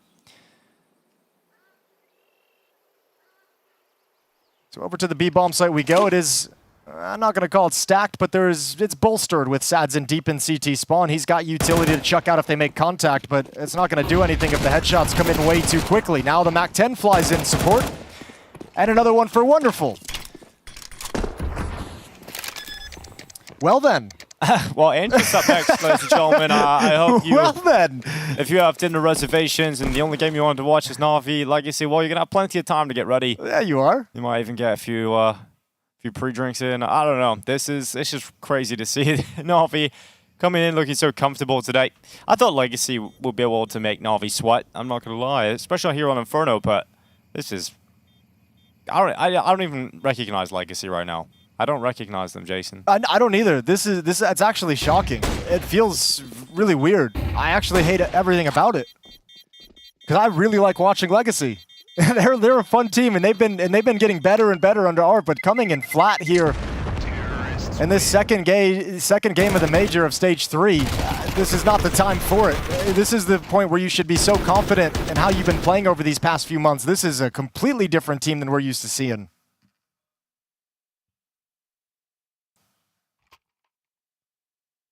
They don't have anything really to compete with here, so They're going to be buying in the next round fully, but it's going to be 12-3. You just have to buy up everything. Oh, yeah, throwing, okay. Yeah. I was wondering, like, what are they doing? Like, they hadn't invested yet, but it's a late buy just out of freeze time. It's one of those things I say, like, you can't really criticize them either way. Like, which way do you want to lose? Like, do you want to, buy up here and keep a chance that you can win in regulation? Or do you want to take the technically better odds to win an individual round, but make it more difficult to actually win the match? There's no good answer when you're getting blown out like this and playing like this.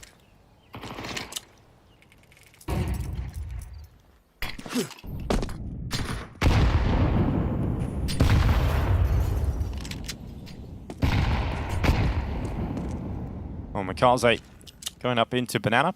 Plenty of legacy players waiting around the corner, but they're going to be mollied, so that aggressive play they were trying to set up with flashes has been cancelled, or at least postponed. Here comes the util. They're going to go aggressive now, swinging. Art's going to take that kill and actually force Na'Vi to drop back. They're going to run away, but the pressure's just going to come to the A-bomb site instead. Yeah, but at least for the moment, they have a window of opportunity where the defense is a little bit light, and I think they sense that over towards the B-bomb site. This would be a great kill to get. The Halls player is going to nab it, and there goes one more. Sadzin falls. Dumao and Lotto going to try and break in. Alexi holds them back for a little bit. Yeah, they've got that quick flank coming as well from Art. He's arriving into the apartments at the moment, so that bomb plant is going to be coming through, but can Art do anything? There's no kits yet again for the Na'Vi defense on this retake, and you have Bit set up in the pit. Kit, Bit, pit. Oh, off the balcony he goes, but Bit able to react. Art going to be removed, and we've got Lato and Dumao with no chance. So they're going to back away, as tough as that is. Well Lato's going to stick around. Dumao's going to back away. And it's going to be 12-3. Na'Vi with map point on Inferno within seconds, it feels like. Yeah, somebody needs to find Legacy in this halftime break. Somebody needs to find this team in the tournament area just wandering around. And yeah, tell them they got a game. They have to play right now. It's starting on Ancient. Yeah, we're actually only doing a best of 2 today. We're back to that whole thing. We really missed those formats. Oh my goodness. Well, the issue is this is Legacy's map pick, and we're going to Ancient where we know Na'Vi are very comfortable. And it's not even a bad map. Yeah, it's their pick. It's got a 64% win rate. They've won 7 of the last 8. They come into this map with 4 Infernos in a row win streak. They played it twice here at the Cologne Major. 13-4 win over Tyloo, 16-13 over M80. I'm so shocked at how this has looked in the first map. Yeah, gobsmacked. Well, Art going to be boosted on top of his teammate Ted. He's going to have a look over the top of the smoke, have a little look down middle, but can't go too much further on this. And right now, Wonderful dodging his deadly gaze. So they're going to fall away. They're going to try and reposition. And as that is happening, Immo's pushed up into Boiler. Yeah, I think he heard the sound cue of the drop off the stack. So I think he's calling people over. He's like, they're aggressive in mid. Let's actually punish this. But everyone's here from Legacy as well. 4 defenders. Well, Art's done well alongside Sadzin, but Alexi P pulling it right back. He had a chance for a 3rd kill as well. Art finally putting him in the ground.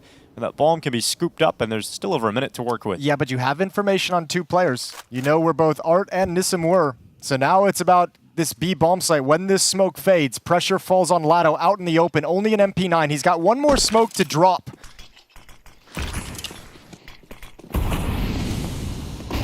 Oh, here they go in towards the site. You've got Lato. Quick MP9 kill a second as well. Both Na'Vi players stopped, and finally Legacy getting another round. They'll prolong play at least for 1 more round. Na'Vi have a full buy available again. Yeah, they do. Good flashbang behind that smoke from Lato. But I mean, that's just letting you barely hang on. Got to get 8 more of those to force overtime. Lovely stack over towards the middle of the map. Ema pulls him over, but it pulls him over into a very, very deadly trap out of the Legacy side.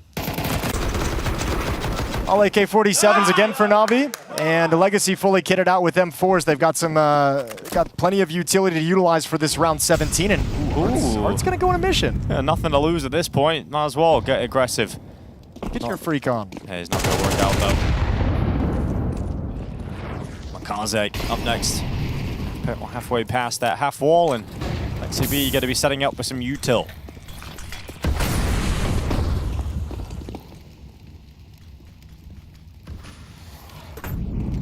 Dumping a lot of utility though. 2 Molotovs spent during this. There's 3 defenders at the B bomb site. Na'Vi don't look like they're dissuaded whatsoever. They want this control. And they're already through the smoke. MongolZ gets the jumping shot, and there's another one. Oh, and in another entry, and that's the game. That is indeed. That is the game. That's Inferno wrapped up with a Na'Vi bow on top. Sadson and Nissim. They're still planted on the A side. Guys, you have to come. Yeah, I know you don't want to, but you gotta attempt this retake as they march away from the A site. I mean, just a couple of seconds away from closing out map 1 of this series, and they have bounced back after a devastating first day of stage 3 against Team Spirit. Na'Vi have walked into this game and will be walking away with Inferno with ease, without a challenge, not breaking a sweat whatsoever. This is absolutely comprehensively dominance from Na'Vi. Map 1 in the books, 13-4. I said it, I'll say it again. Somebody go find Legacy. They're around here somewhere. This ain't them. What we just saw was not a Legacy team, and that is not the rebound we were looking for.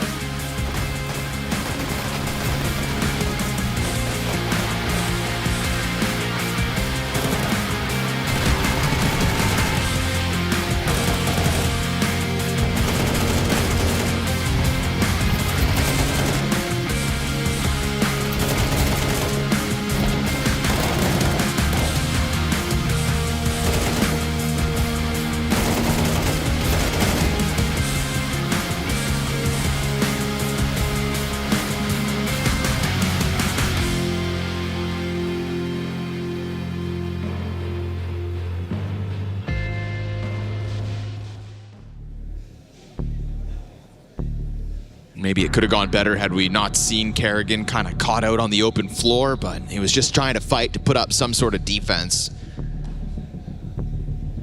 BetBoom really vacuum seal that one. From the moment they take over ramp, that round win in their pocket. I feel it's the perfect time to take a pause. This is Falcons pause, right? Mm-hmm. One round deep into it. It's a good read of the map here for BetBoom. It's just really active play to, again, take a small advantage and just punish super quickly.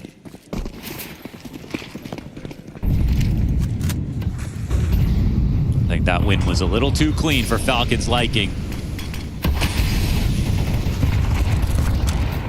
Kerrigan again starting around, taking a bunch of damage. Oh, that molly actually might kill, huh? There we go. Yeah, nicely done for him to go back at that. Even though he's low, right? You're always worried about just the random spam coming out through Squeaky along that wall, but Kerrigan willing to risk it pays off for the 5v4. And then you put Monte on the line as the smoke fades. This will give him a chance to maybe clip somebody in lobby. Curious to see how deep he goes. Yeah, I mean, if he's going to be, he's got Tessus right behind him as well.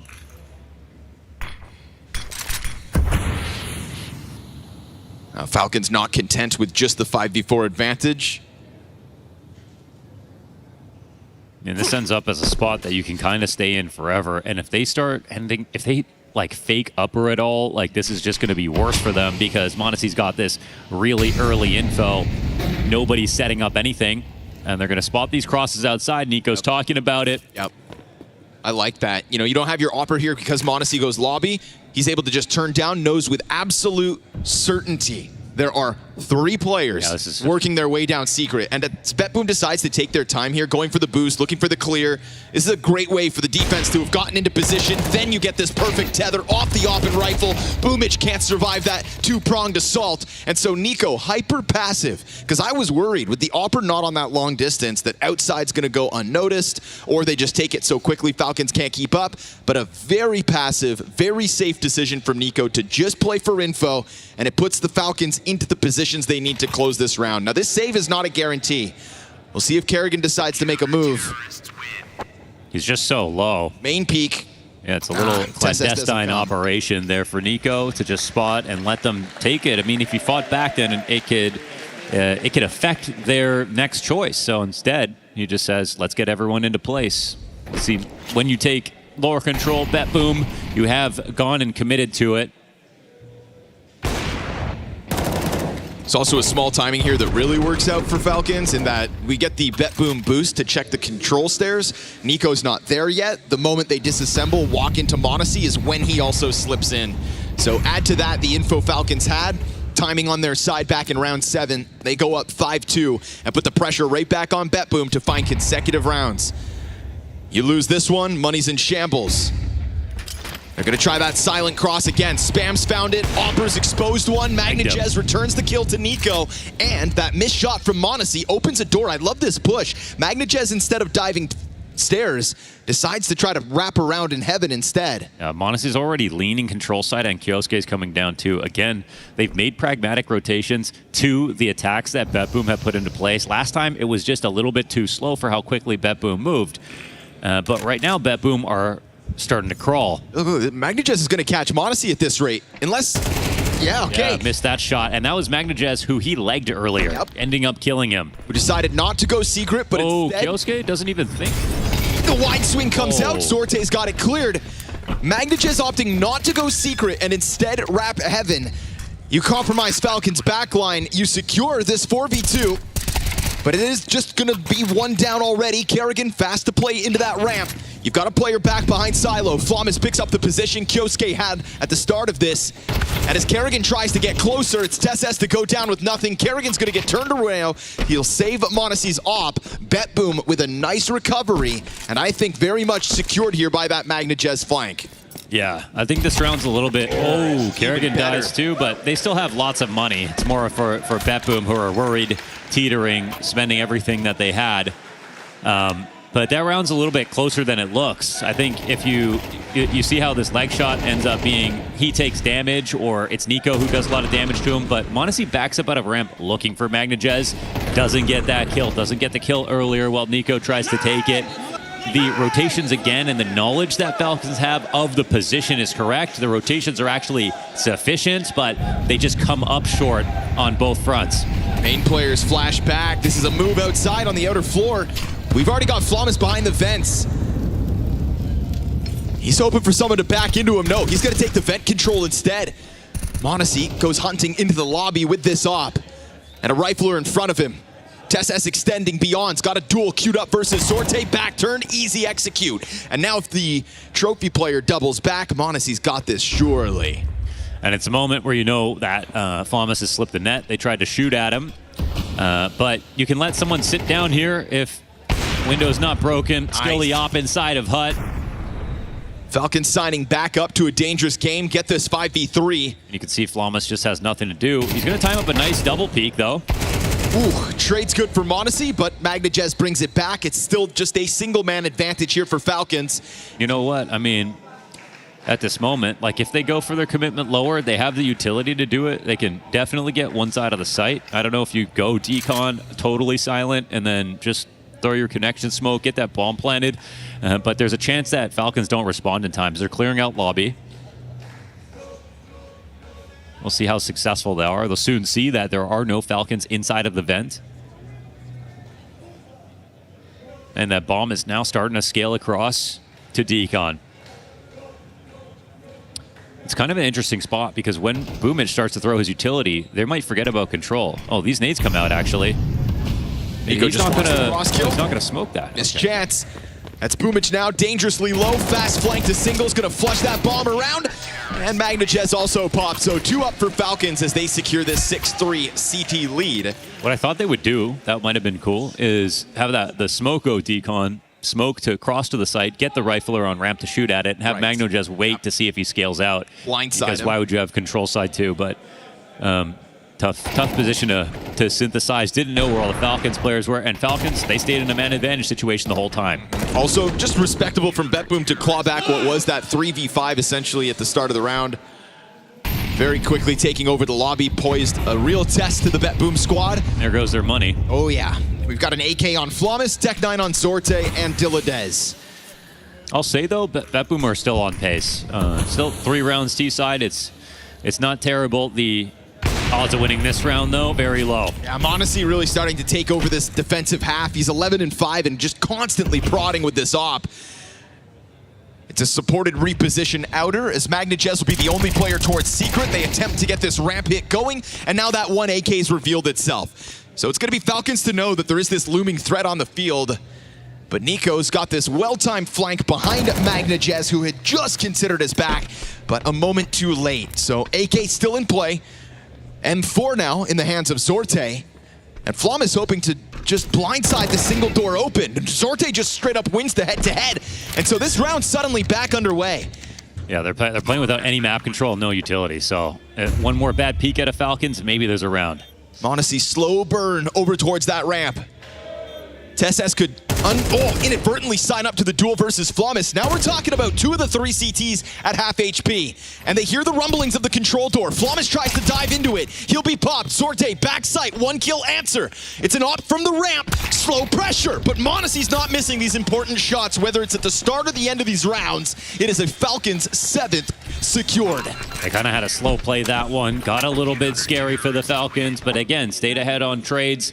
Had a good amount of pressure, had the map control they're looking for. So when you take a shot at before the round's over, a lot of these positions, they just look very good for Falcons.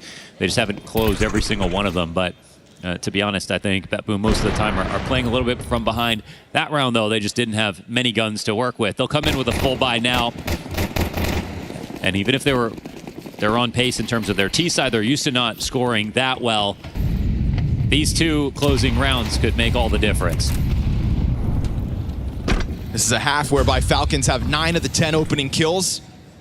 BetBoom on this constant clawback situation, and you can see why, as this time it's not the op, but Kyosuke to press into the lobby and damn near kill Flummus out the gate. Just this. Oh, that was the squeaky spam. He's he's unnoticed. Oh my goodness, walking. Oh, what is that? Asking you shall receive. Nico, blind as a bat, dead to Dilladez. Man advantage here for BetBoom. Unaccustomed to having an advantage like this, can Falcons jump back into it? Yeah, I mean, their floor guys are gone, so it's time to go plant. It's an open A site for the taking. A soon-to-be heaven presence here from Falcons. But a retake demanded of the CTs. And TeSS is going to announce himself by dropping that nade back sight. It's barely any chip damage dealt. Kind of crazy, but money's not incredibly good Off here. to the save. Yeah, even though Falcons have won all these rounds, again, like, BetBoom have been shaving down numbers, so that's a pretty big win. Going outside into their frags and not wasting any time when they get into advantage to pick the site. It's been really lower-centric this half for BetBoom, but this was an opportunity you couldn't turn down. So there it is, 4th round secured. No consecutive round wins for BetBoom. Looking to do that in the final round of the half. But par for the course. And present in a lot of these attempts. And everyone looks like a genius on CT side, and Falcons know that as well here on Nuke, so...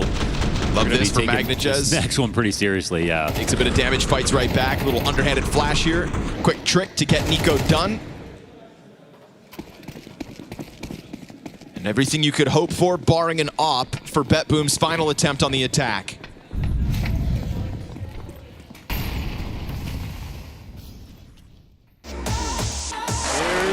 Once again, the first base is a drag. He's going to hit the ground there. Oh, what a jumping double for Cole! What is going on right now? How does he do this? Cole is safe luminosity with the on-play. Welcome back, ladies and gentlemen, to the Intel Extreme Masters Cologne Major 2026. Na'Vi versus Legacy in a 0-1 match, and only one team has decided to show up. Legacy were nowhere to be seen on Inferno, and we hope that this break in between the first map and now has really allowed this team to figure this shit out, because Jason, it is definitely looking rough. Yeah, I was going to say that first map felt more like Na'Vi just got to kind of hop into the server and shadow box for a little bit. Like, they didn't really have an opponent. There was no one on the other side of the map doing anything to slow them down or make their life difficult. Legacy showed up today as a completely different team, so hopefully an intense conversation between the maps, because more than anything, it's not even like the tactics, it's just the attitude for like I don't know, uncharacteristic. Obviously, I didn't see too many like signs of anything crazy on the cameras or anything like that, but you can tell by the way they're playing, like no one is searching for fights, no one is stepping into fights, no one is aggressively looking to trade their teammate off. It was just very, very weak and limp from Legacy on Inferno, so that better all change here on Ancient. And this isn't even their map pick. This is where Na'Vi wanted to take it. So I mean, you're in a really bad place if you're Legacy. That's the worrying part, right? We started the day talking about the fact that Legacy could be on the receiving end of an angry Na'Vi after getting destroyed yesterday by Team Spirit. I don't even think it was an angry It wasn't. Navi. It was like a didn't even chill feel like Navi. that. It was chill. Everything was so chill. It was a Navi that was kind of like, we don't know what we're going to look like today either. Everything was too chill. They were scared and tentative as well. I think Legacy did everything they possibly could to give Navi all the confidence in the world to build up into that first map and just wipe them out. So that better change here, but you're stepping into a map Ancient. Navi has a 73% win rate on 11 maps played. Legacy has 47% win rate on 15 maps played. It feels like, especially with the way Inferno went, how the hell are you supposed to win this if you're Legacy? We're going to need to see something crazy out of Lado and Dumal. Those two guys need to just break out, be the engine for Legacy. Get everyone playing the way we could. We know this is a loud team, a team that likes to cheer. We know as the Brazilians, they love playing with momentum. None of that showed up in the opening map of this series. And they're on the verge of going down 0-2 in this Swiss system. I want to say they can bring the energy, bring the heat. The thing I worry about is the fact that Navi can just be so good on this map. You know, with MongolZ having a good game, like out elbow, he's just going to be an absolute nuisance on T side. There's been so many times where we're like just watching MongolZ only, just with the starts of the rounds. Like if he's having a good game, first couple of gun rounds come through and he's looking sharp, could be a tough time for you on the CT side, especially with the lack of stopping power. No Legacy were able to display on map 1. And even, you know, the two players you always look to for Legacy when it comes to important matches where you're playing against some of the best teams in the world, the two players that make them a deadly squad are Dumal and Lato, and they just weren't there. They just weren't there to any extent. None of it was. I mean, none of the pieces. Adds in an Opera we've seen pop off and have some good games. Nissim has been a solid role player for this team. Art came into this team and stepped up and made them start looking like they were playing some really, really good Counter-Strike. None of that was inside the server on the previous map. So let's see if it's changed. Let's see if they had a little chit-chat and can turn this all around here in the second map of the series. Now MongolZ, he's out elbow. He hasn't been able to take any of the early damage though, and in fact, they're going to be flashed and forced back here. So Legacy have won the challenge of middle. They've got the control they're looking for, and that is just going to funnel Navi elsewhere. Well, look at the reaction. I think Footsteps made towards the A bomb site, so they want to kind of give the signal that they can react in that fashion, knowing that more resources are in mid. They can have easy access to the A bomb site, but actually, Legacy not too fooled. They still keep 3 players down in middle. It's only one Art who's rotated back to Temple to watch A main. And Navi's going to take their time with this.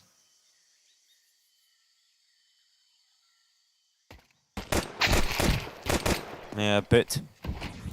And Dumal trading out some damage. Both very low now. More valuable for Bit, though. Look at the rotation it's caused. Nissim backs away. He's going to come on back with that contact, but his teammate's already gone down, and now you're deep, and you're in a bad fight, in a bad position, and man, Legacy getting picked off at range, one by one.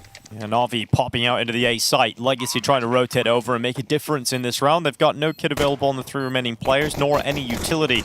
So they just leap out, trying to get in engagements, trying to get in some fights.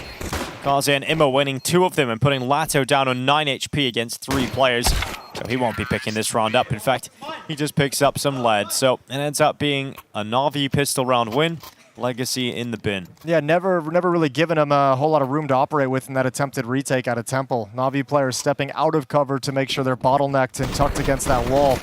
Good kill onto Art. He just can't get into safety. That one's a nice find at range. Ima gushes him. MongolZ finishes it off. Glock's doing work. It wasn't even a kill that really activates that pistol round, though. It's the gush from Bit over on the other side of the map towards the B-bomb site that forces that small window of opportunity when Nissim slides away. Look at this, Ima on the charge out. He's going to be under the top mid boxes. Galaxy B coming up to join him via the B lane. Bomb still dropped in T-spawn for the moment. No big deal. Wonderful's rotating back around. He'll be playing it passively to watch for a push in A main and grab the bomb on his pathing back. And Navi wasting no time, already scaling through Jaguar into Cave and seeing it all clear. So I think they're just going to be happy to step forward and continue moving. MongolZ on the other side of the map, and he's a name we haven't even really talked about. So strong for Navi in recent months, but a specialist here on Ancient. Yeah, the plant going to be coming through from Wonderful, locking in and confirming the round. So for Legacy, you know, you're going to go into this retake, and it would be so unlikely that you would win it. So you would result in have nothing going into the next round. So they're going to save these. They're going to give it a go in the next round, but that does allow Navi up to a 2-0 lead. I think they just have to be careful about rounds like this, though. Like, obviously, right now, this makes the most sense, and it's all well and good. But I think after the first map, as a player, like, you eventually just start getting the feeling like you're not even fighting back. So they'll keep these pistols. They'll try again in round number 3 here on Ancient. Yeah, I'm sure that feeling is just kind of piling up at this point. Yeah, I mean, after what, like 15, 16 rounds of Inferno, where there was no resistance, no fight back. Players know it, players can sense it. Now you come here, and all of a sudden, another round you can't really fight for. Not the biggest deal, but if that adds up throughout this half, it's just going to continue burying Legacy. They still haven't been able to get anything done that changes this team, that gets some energy flowing, that gets them all locked in.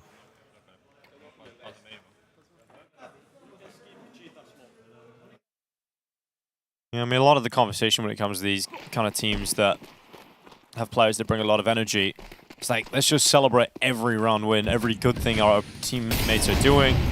But you have to have something to shout about, right? You've got to get those round wins. So far, Legacy, nothing to be happy about just yet, but they've got the Eagles, 5-7s coming out. Still a threat in this round. Na'Vi taking the time. You've got Imma heading in towards Jag. He's got Alexi B just in behind him, going to challenge long range down the cave. It's a great shot from Lato. That's Imma who's taking the deagle shot.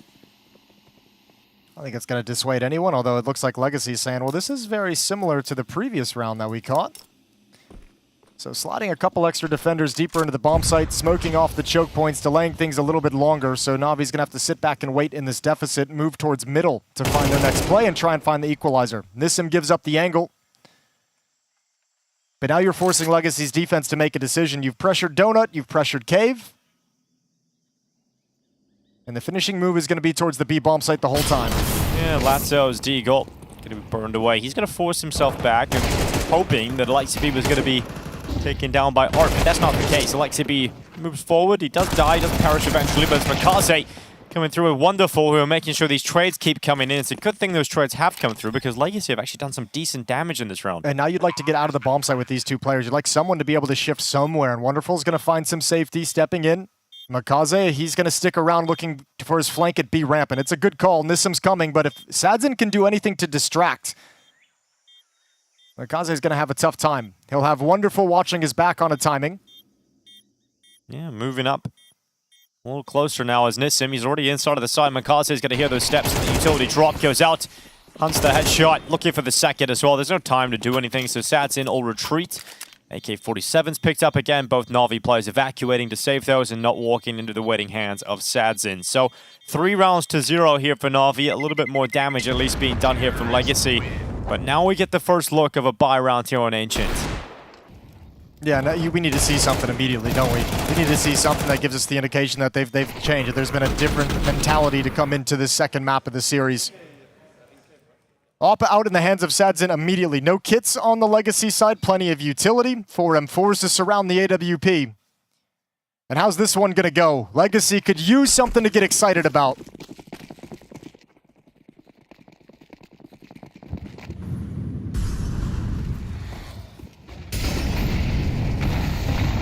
Good nades. Alexi taking half damage already. Look how many smokes have been deployed here from Na'Vi in the early round. One towards Donut, one towards Red. It's all 5. All the smokes are gone, yeah. They got no more smokes, so executes in the late round are going to be difficult. You're going to be looking for some picks to be able to find some gaps and move and slide into map control. There's the challenge down towards Donut. MongolZ takes a lot. And in fact, Art finishes him off through the board. So MongolZ dead. Sadzin trying to extend the advantage here for Legacy. Should be able to do so as well. Oh, never mind. It's bit on the other side. That is unbelievable how quick that peak is.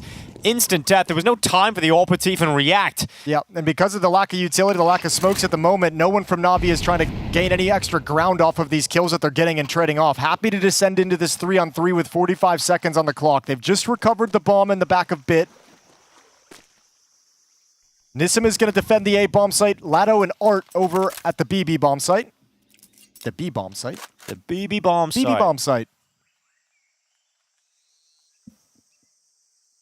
29 seconds. Plenty of time. Although Nissim is making the really smart play, playing close to A main. So when he hears them kind of coming out of Donut and executing here, he'll push forward to find some safety. And he can stop the plan. He can just be a nuisance. He can grab one, shave it off the top if he wants. I was worried about A-main, but that plant is coming through, and Nissim is not going to even pressure them, not even give away his position at all. Which could sell it even better. for the post plant. Here they come. Legacy attempting this. Alexi B is taking Art away, so when does Nissim go? He has to go eventually. Lato up next for the challenge, but Alexi B's got that headshot. It doesn't even matter if Nissim's here. He makes nothing happen from A main. Yeah, but I think it's also, I mean, they'll have a conversation. This round will be discussed by Legacy of like, what do we want to do here? Does Nissim take contact so that they're not looking towards CT spawn? Does he actually make his presence known so they have to be concerned about A main? He kept it quiet the whole time so they never knew his position, but again, much like we were talking about in the last map, never does anything either to stop or slow down or disjoint or make it difficult for Na'Vi. He's kind of giving it up to play the late round with his teammates when he could have been a very useful tool to help his teammates get activated. Yeah. And that seems to be the missing factor of Legacy in these two maps so far. Yeah, again, a lot missing, and so they're going to take a timeout. 4 rounds in a row for Na'Vi. The punishment continues for Legacy. Letting Na'Vi get out to strong leads on both maps. Never really let up over on Inferno. It doesn't look like they're going to let up here on Ancient either. No, I mean, I kind of hate it. I feel like they're not even playing Counter-Strike at the moment, you know? Like, it's at the moment, they're like playing their own like individual game of, I don't know, running their own tactics without kind of playing the game that's in front of them and trying to actually beat Na'Vi. They just have this game plan they're adhering to, going through the motions, waiting for somebody on Legacy to get activated, and it's just not happening. Bits had 1 kill so far, and it was that headshot. On the op, yeah. Oh, it's so good. So that's definitely a Ferrari peak right there. Formula 1 peak. Doom out. He's got himself down in towards the cutout in middle. He's got Nissim alongside of him. They're going to put some pressure down in towards the elbow, but look at this. Na'Vi are just running through the B smoke. They're running up into the side. Lato's trying to block them. Emma was the last with the bomb, but it's actually a lot of resistance being put up here by Lato. He's done well. Fast flank from Art as well. He pushed into the smoke. He's going to wrap up the ramp. Nobody has any eyes on this. Nobody knows it's coming. Yeah, he's right there. He's right behind him. He's going to deny that plant. Wonderful. Oh, tries to get to the second. Give him a millisecond longer. He's got that second kill. So Art had to land the headshot. Art has stepped up and given the round here to Legacy. Unless MongolZ can somehow piece together a 1v3. Art's going to get a lot of the glory, but without Lato's 2 kills holding off the initial thrust from Na'Vi, Art's play never works. If there's like 4 or 5 players alive from Na'Vi, they're able to watch that flank. They've got the resources for it. Yeah, and Sadson this time going to make sure that MongolZ can't get out of the cave. Yes, Art makes the finishing move, but it's only possible because of Lato's defense. So we're going to see that all run down again. It was crazy. Na'Vi decided they just want to, okay, let's just go for it. Let's see how much we can get away with. I mean, it's a cool call. They had everything they wanted, just losing the second fight. Not even that first one, this one right here. Just a great round from Lato to come be disruptive. That's what we've been looking for. These 2 maps is someone from Legacy saying, we want to stop Na'Vi from doing anything they want. And finally, it's Lato to get the job done.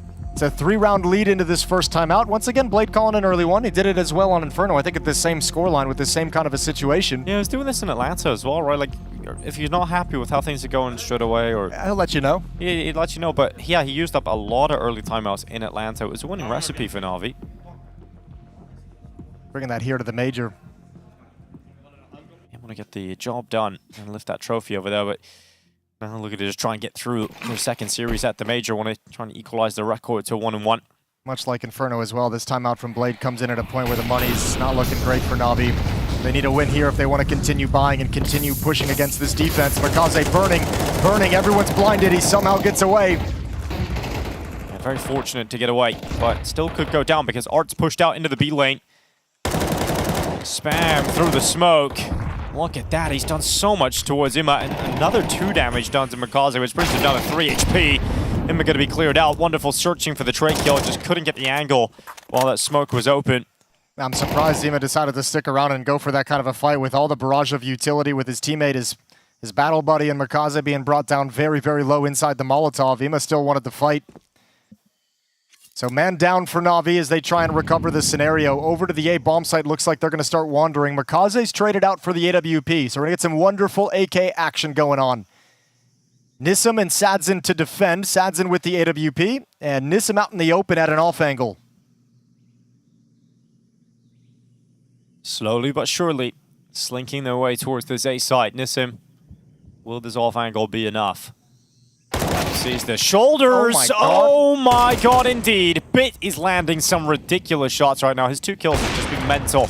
Sadzen and Dumao, though, still delivering and putting Legacy into a 4v2. They're favored to win this. Gets better now with Dumao stepping out, and he'll clean up both. So finally, Legacy showing some life, and Dumao yelling. I was going to say, that might be the first time I've heard him yell today. It's finally happened in map number 2. He was doing a little bit over Inferno, but it was never a classic Dumao yell. It was just a very, like, half-assed. Well, if ever there was going to be a point for Legacy to snap into place and take some control in this game and actually fight back against Na'Vi, it's right now. You've just taken all the money away. You've won 2 in a row. This is your first chance across the 1 completed map in the 6 rounds here that you have to build some momentum. So seize the moment, the opportunity.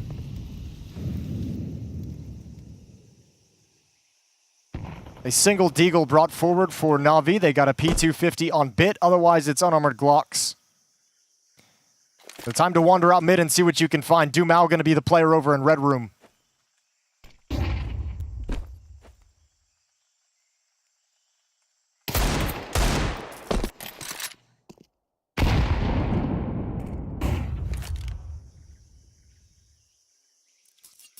Na'Vi just going to play the Deagle pick game, so they'll move all around the map.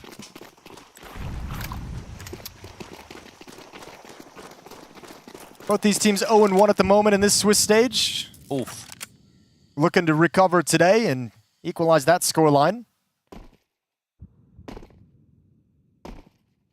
Yeah, it definitely looked like it's going to be Na'Vi, but Legacy... Wait. This is the first time we've seen Legacy start playing. These last 2 rounds. Give him a chance. Give him some hope, Nico. They've started, a pulse is there.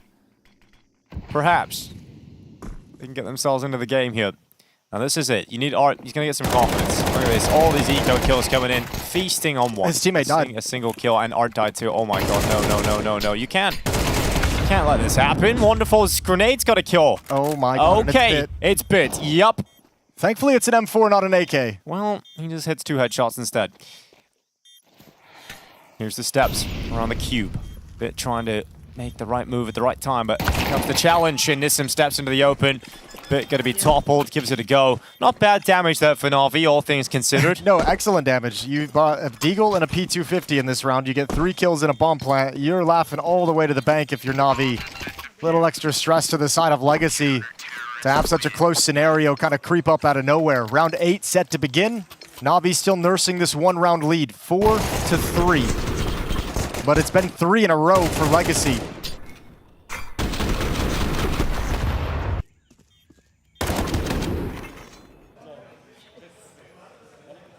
A little bit frustrated from Wonderful. Maybe felt like he should have had a kill. Here we go.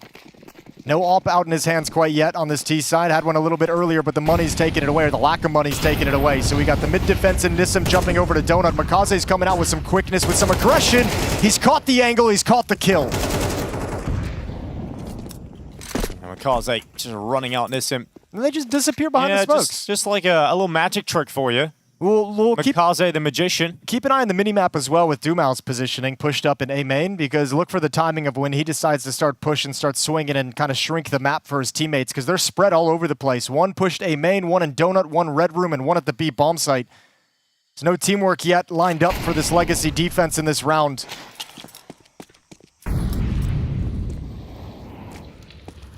Alexi, they're not Jaguar. Got Ima just in behind him. Ooh. He start to spam. He will do a little bit of damage to Sadzen. Nothing too significant. Let's push towards A main. Oh, nearly getting caught there. Dumao is going to backtrack. Change up his position for the challenge again. And once he misses out on the 2 opportunities, he's going to drop back. But MongolZ's actually calling his teammates. They're going to be coming back through middle. They're going to go into this A site via a split. Multiple players at the donut. Dumao playing close. Alexi B not going to check him. Dumao can't get 2 though. Good response from Bit. Here comes Art. Out from CT spawn. Plant cancelled. Rotation has arrived. Plenty of Legacy players. Bit goes forward for the challenge, but he's lost it. Bomb down. Kill from Sadzen. Ima having to get the kills instead. 2v2 it equalizes out to. And Ima's going to commit to that plant. Front Donut. Wonderful not in a position to get that wide angle. So Ima caught by it. Wonderful has to clutch. And low HP on the other 2 players. He knows he can challenge. If he steps into the open, though, the scope is waiting for him. Utility comes in. The smoke has blocked him out. Grenade towards Wonderful as well. Legacy doing a good job at giving themselves a chance here. And they spam down through the smoke, catching Wonderful. a fantastic recovery to the round from Legacy. Yeah, I think Bit's going to really regret getting off that bomb plant, swinging for the fight towards CT. He had teammates covering, and there was no danger that Art was going to close the gap and stop the plant. That little swing that just bought valuable seconds over for Legacy, the extra kill, and now they're building up into it finally. 4 in a row for Legacy right here. Oh no, this is Ima getting the trade kill. But another good retake out of Legacy. They've had a couple of these. Navi's finding their way into the bomb site. Legacy's just handling situations now. And it's going to get more and more difficult. Na'Vi have let Legacy get into this series for the first time. There's Dumao. He's got the first headshot. MongolZ going to be cut open, and Dumao not slowing down. Damage through the smoke as well on Bit. Playing with more attitude, with more confidence now, Dumao. Spamming down through the boards. Oh, it's going to send one shot right through that wall to Alexi B. So this round is just easily started by Legacy. 2-man advantage, and surely they don't let it go. It's Dumao just to extend the advantages. Nice headshots. Wonderful, the pair, but you've got Bit all the way back towards elbow. I like it. This is what we were looking for. This is what we were hoping for in this second map. Dumao 11 kills, Lado 8 kills. Both of them the top 2 performers for Legacy so far in this map. There's 55 seconds left. Bomb is dropped in front of Jaguar, and Bit's going just on a... He's taking the scenic route, you know? Going to see the whole temple. Yeah, he's on a tourist trip, but that's always the tourist trap. Headshot connected. Okay, all 5 players now live for Legacy. So a good amount of money being built up now on the CT side. They're going to be able to keep buying down the stretch. Give this a real go of things in the first half. Yeah, it's much better now from Dumao. A positive sign that you've got Lato had some decent holds earlier on in the half, and now Dumao coming into his own. Those are the 2 players you desperately need to come online if you're Legacy. And a second timeout here in the first half for Na'Vi yet again. Yeah, can't say it's not needed this time. You know, first time it was a little bit cautionary. Second time it's huge problems. Legacy's gained the lead on 5 rounds in a row, and now you've got Dumao running down mid, hopping up onto jump up, harassing you throughout an entire ramp, spamming you down through the board. So you've let Legacy get back into the game. Their star player is fired up, and now he's getting really active on the map for the first time, exerting his will and his influence into this Legacy CT side. 3 rounds remain in this opening half of Ancient before we switch. And Wonderful has his op back for the Na'Vi offense.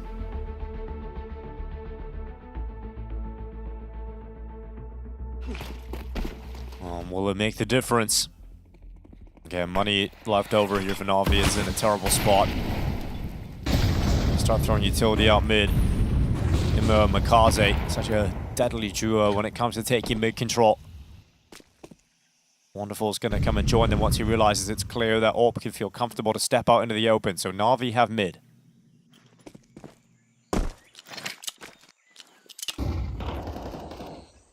All right, Sadzin, well, you're going to have him in your face before you expect it. Off angle, you should be able to get one, but can you get away?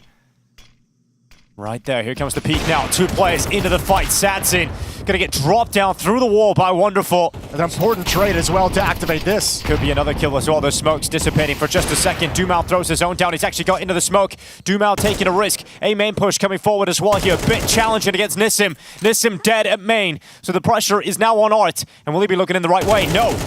Oh, he can't get to Ima. He can't get his crosshair in the right spot. So that's Na'Vi coming out, taking over the temple, taking over the A site. Yeah, a little bit underrated. Wonderful actually has a really good round. The trade kill, but then realizes that he's carrying the bomb as well, so he's got to hustle into that smoke that Dumao threw and cross into CT spawn before Dumao's ready to do anything about it. That was actually really, really important that Wonderful arrived and made it through. So now you're looking at a tie game again. So out of the timeout into some success. So Blade's going to be feeling good about that. But as I mentioned, Legacy have so much money, so no problems here to buy up into the next. Sure, but it's a cool change of style out of Na'Vi with things that kind of stopped working, spreading around the map, getting beat up, letting the aggression happen. This one, I mean, just so many players in middle. It's so simplistic and just win by trades. Dumao taps the bomb, pulls Alexi into the open, not going to win the round whatsoever. He's thinking like you, so much money, who cares if I go down with it? It's 5-5, we're all tied up yet again.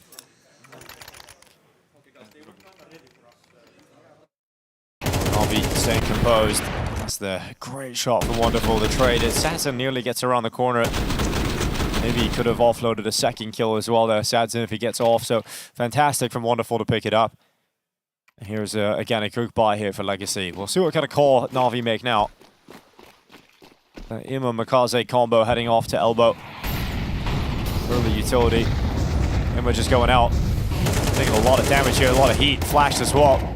Having to drop back into elbow. Nissim and Dumao heads down, dodging flashes as they go forward. MongolZ leaps through the smoke, but he's dead. So a good opening kill here for Legacy, and it's given them mid-control. Yeah, really has, and now what's the reaction? There's 3 players at the double doors, but they're smoked off up the B ramp. They've looked at that as a response earlier on in this half, but it didn't really pan out too much. So this time gonna back away from it.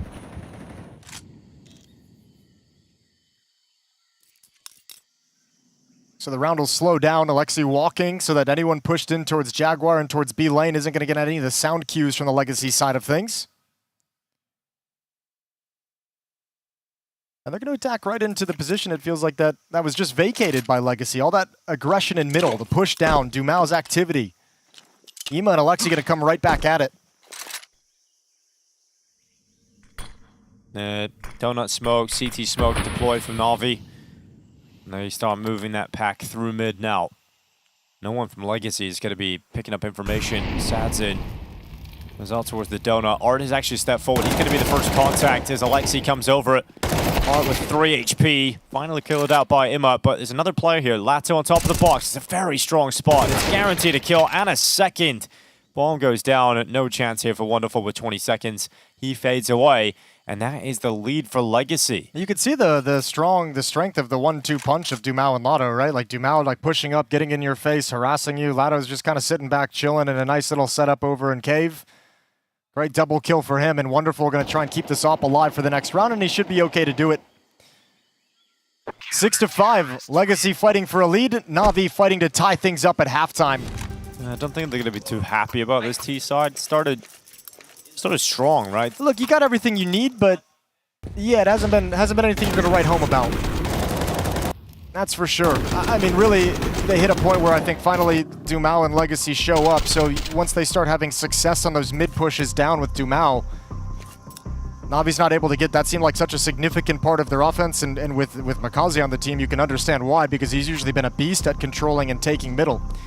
What's really interesting is Na'Vi using their 3rd timeout right now. Yeah, that's crazy, and how frustrated Alexi looks right now as well. Well, I think, you know, if you're Blade out of the game against Spirit last night, you're saying I'm going to be way more heavy-handed in terms of the timeouts moving forward. I'm going to be way more active in terms of trying to keep this team's mentality in the right place and get this team headed in the right direction versus just kind of sitting back and let them play through it.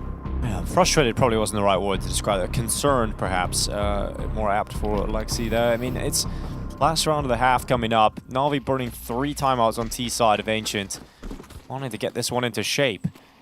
Can they squeeze out a tie game here going out of the first half? MongolZ and IEM. We talked about how successful this mid-control can be for Na'Vi. Haven't necessarily seen it pan out that way. Legacy being good at controlling it, but this time MongolZ not denied, stays focused on that fight versus Dumao. I actually don't know how he wins that. Like finding some safety between the Molotovs, flashbangs raining over, HE's coming down, and he's still just so poised for that fight.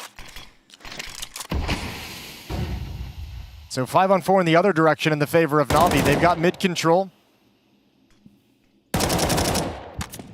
And they'll turn this into what looks like a split at the moment. IEM's going to work his way back around through A main. 3 players going to step in towards Donut and leave Alexi on a lurk to watch for this flank. You got Nissim just checking over towards the Donut and main in timings.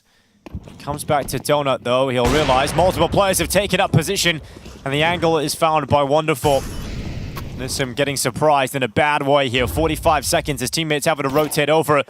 Alexi B watching towards Red Room. He's still concerned about a late cave push, but that's not happening. Like shot, Art very low. And no chance here for Legacy getting back into this retake. It's going to be a tie game.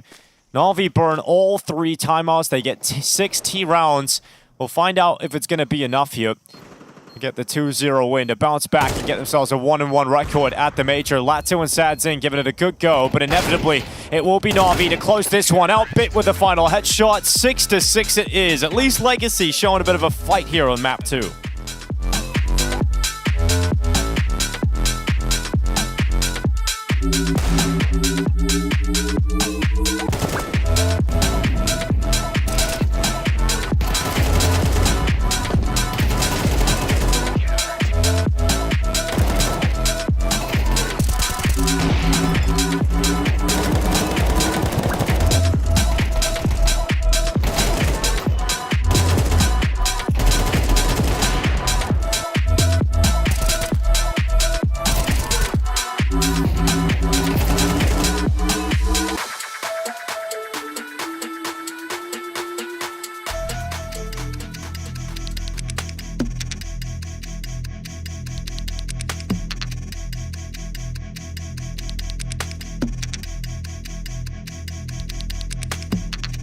You make me feel like I'm losing control. I've never been so high, and just so you know,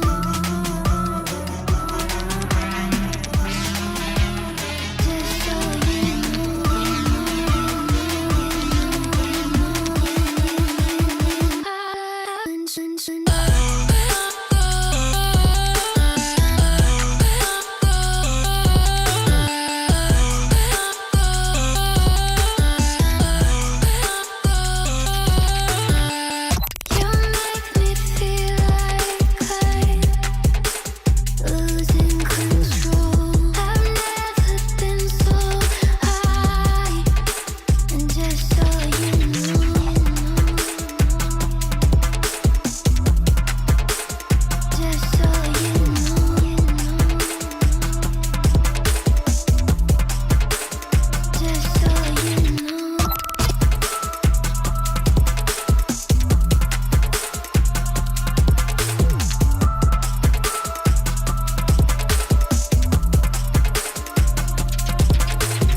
Wow, there's the first bomb frag. Hiko gets a double. There's still 2 players left. They got no health on them. 13 and 3. Oh my goodness, how does he do this? How does Hiko do it again?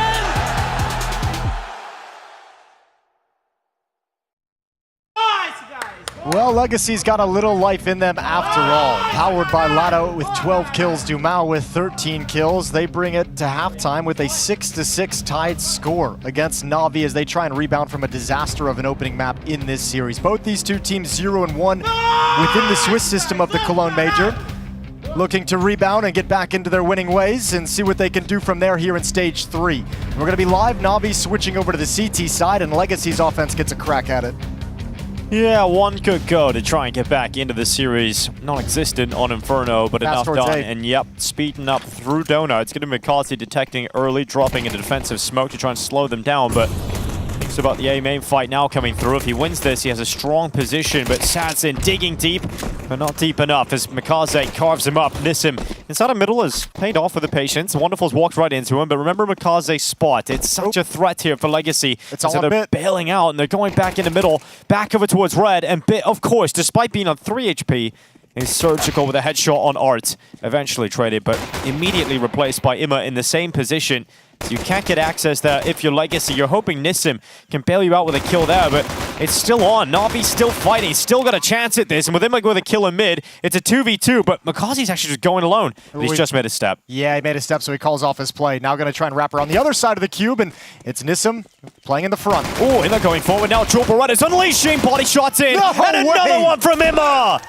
Oh, Legacy missing out on that pistol. Immo with a big smile on his face. That's a triple kill. It has ripped the hearts out of the Legacy pistol round. How does he not get traded? I think that's what he's giggling about. We kind of saw the first kill. I don't know how the second player doesn't swing out and grab him. Getting both of those is nasty from Immo. I don't know how he's got away with this. I mean, he's challenging mid for ages against Lato. Runs in here, somehow takes it down. Tucked into the wall, yep, and was able to get out towards Dumal. So Immo making the most of that. Far and away, the most important kill of that round is MongolZ pushing A main and getting that kill there and securing that position, because that's what forces Legacy to just back out of the bomb site, realizing they have no safety to get the plant, which allows Bit to get one more kill, allows them to get harassed on the rotation back to the other side of the map, and eventually just whittled down. They're going to be quick out towards the A main position. We got Wonderful waiting here on default. Good pick out. Immo with 2 off heaven. This is a force buy as well from Legacy. They threw everything they had into this, trying to burst out of A main and catch them sleeping, but Na'Vi had players ready. And so this one will stall out in an 8-6 lead with no money in the next round for Legacy. Yeah, not at all. Not a good place to be. Let's remind ourselves also their T side on Inferno is nothing to be too happy about. Got a bomb plan. Yeah, somehow. They got a bomb plan. It's at least something. 3 rounds for Legacy on the T side of Inferno. We haven't really seen Art able to get this offense up and running in any sense, and I'm not laying all that on his shoulders, right? I think individually they seemed uncharacteristically out of sorts in the first map in the series, only really coming alive like maybe 5-6 rounds into this one. Yeah, this round going to give them a couple of pistols to play with, thanks to that bomb plant if they want them. Could just save up and get the perfect buyout. Yeah, we're going to see P250s, Deagle, a little bit of utility here and there. Yeah, some Tech 9s as well. So yeah, that extra bomb plant giving them a new element of danger to try and grind some of this money away out of the Na'Vi defense. Over towards mid we go. Dumal, Art, and Nissim just going to chuck utility. No commitment whatsoever, but it does great damage. Tons of damage to MongolZ and Immo, but it won't matter. He'll still get the kill. Yeah, he's just charging down the B lane. He actually took a lot of damage there, but he's coming away with both kills. Another heavy investment for Legacy, and they're once again down to just 3 players, 20 seconds, 25 seconds into the round. Yeah, close to getting those kills on MongolZ and Immo, but missing out. And close is not good enough at this point. 9-6 lead for Na'Vi coming right up. And you haven't damaged their economy. You haven't made them rebuy any of these weapons, so the CTs have established quite a nice amount of money. Yeah, they're going to be in a happy place, aren't they? Very happy place. We'll be even happier if this series closes 2-0 in their favor and they go 1-1 here at the Major. Now, we heard Alexi was giving some interviews. I brought it up last night in the Spirit game, but talking about how the first 2 days of this stage are going to be indicative of what we can expect in terms of the favorites. And I think already we can see clearly it's Vitality Spirit. It's so clear at night and day. Really. I was gonna say he probably regrets saying that after he experienced Spirit last night. He was like, "Ooh, I shouldn't have said that because now they have to take what we just put out there into the server." Yeah, but it's very true. And Spirit and Na'Vi, Spirit and Vitality look leagues ahead right now than the rest of the squads. Even Falcons looking very shaky. They got through that game yesterday, individually strong at points, but I mean, just the classic mistakes that have plagued them for a long time. Yeah, I'd say the one counter to that will be, there is truth to that. It's not the whole truth, because obviously we've seen a number of teams over the years build up into a major performance, and Na'Vi being one of those back at Copenhagen when they lifted the trophy. Well, we've got Dumal coming out of A main. He's going to drop a smoke to try and cross out into the open, but he ends up getting caught by a flashbang. There's a gap in that smoke that he actually uses to his success. He's found a headshot on Imam. He's going to fade away now with 31 HP, but Alexi B has hunted down that trade kill, climbing up on those heaven boxes. Uh-oh. Yeah, this is MongolZ. Although Dumal looked like he had a shot at that, did a lot of damage to MongolZ, not going to finish him off, and he probably would have survived a little bit longer if he stayed behind the big box there. Tried to get into the temple, tried to really be cheeky with it, and Nissim drops him. So now 3v3. Yeah, it's been a slow, grindy hit and no indication of what the numbers are from Legacy. So the next player over is Alexi, who's got very low health, and the bomb wants to dip. There's a minute on the clock, so Legacy's pumping the brakes and going to see if they can force Na'Vi into a bad play. Yeah, Wonderful stepping in towards the temple. Now Nissim is just on the other side of this wall. He'll throw down a smoke, they'll walk in towards him, and Wonderful trading him out. So 2v2, 45 seconds left. Wonderful going to be blocked, so he comfortably move out of the temple just yet. Good smoke break. Oh, spamming, damage done, but not enough for the kill. Let's put the pressure on, and the utility's going to go in, trying to deny Satsin any safety. The bomb will be planted, but they know where Lato is. Great headshot. Can he get another one? Trying to double up, and Lato's got it. big 1v2. Desperately needed that round, and Lato goes out and fetches it. Yeah, that's another impactful round from Lato for Legacy. Absolutely massive to win that one out. Beautiful shooting, great transfer over to Bit, and standing your ground as well. A situation he can't fall back in, just has to win the fight. It was looking weird. Again, Legacy, I feel like it's not all there. It felt like they had some more control of the bomb site to be faster to try and get this bomb plant down. Gave some time over for Na'Vi to actually gain advantages. Just Lato saves the day yet again. 9-7, another buy out of Na'Vi.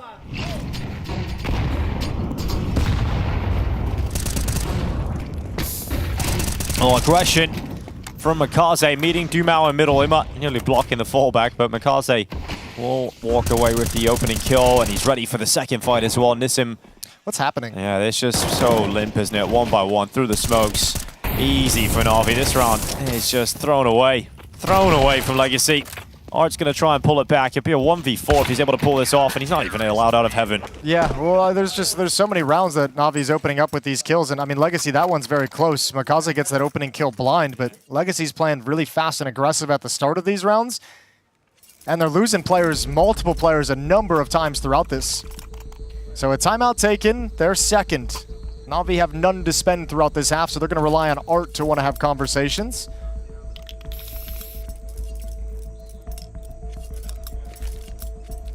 And I mean, it's got to be a hard read. You go back to Inferno, and one thing we were looking at there was a very passive and a very chill and a very conservative offense out of Legacy, where nobody was really challenging a banana, nobody was pushing up and being hyper-aggressive ever. And now all of a sudden you got in the opposite direction these last few rounds, and MongolZ's able to put you down. Both teams having issues taking middle from the T side.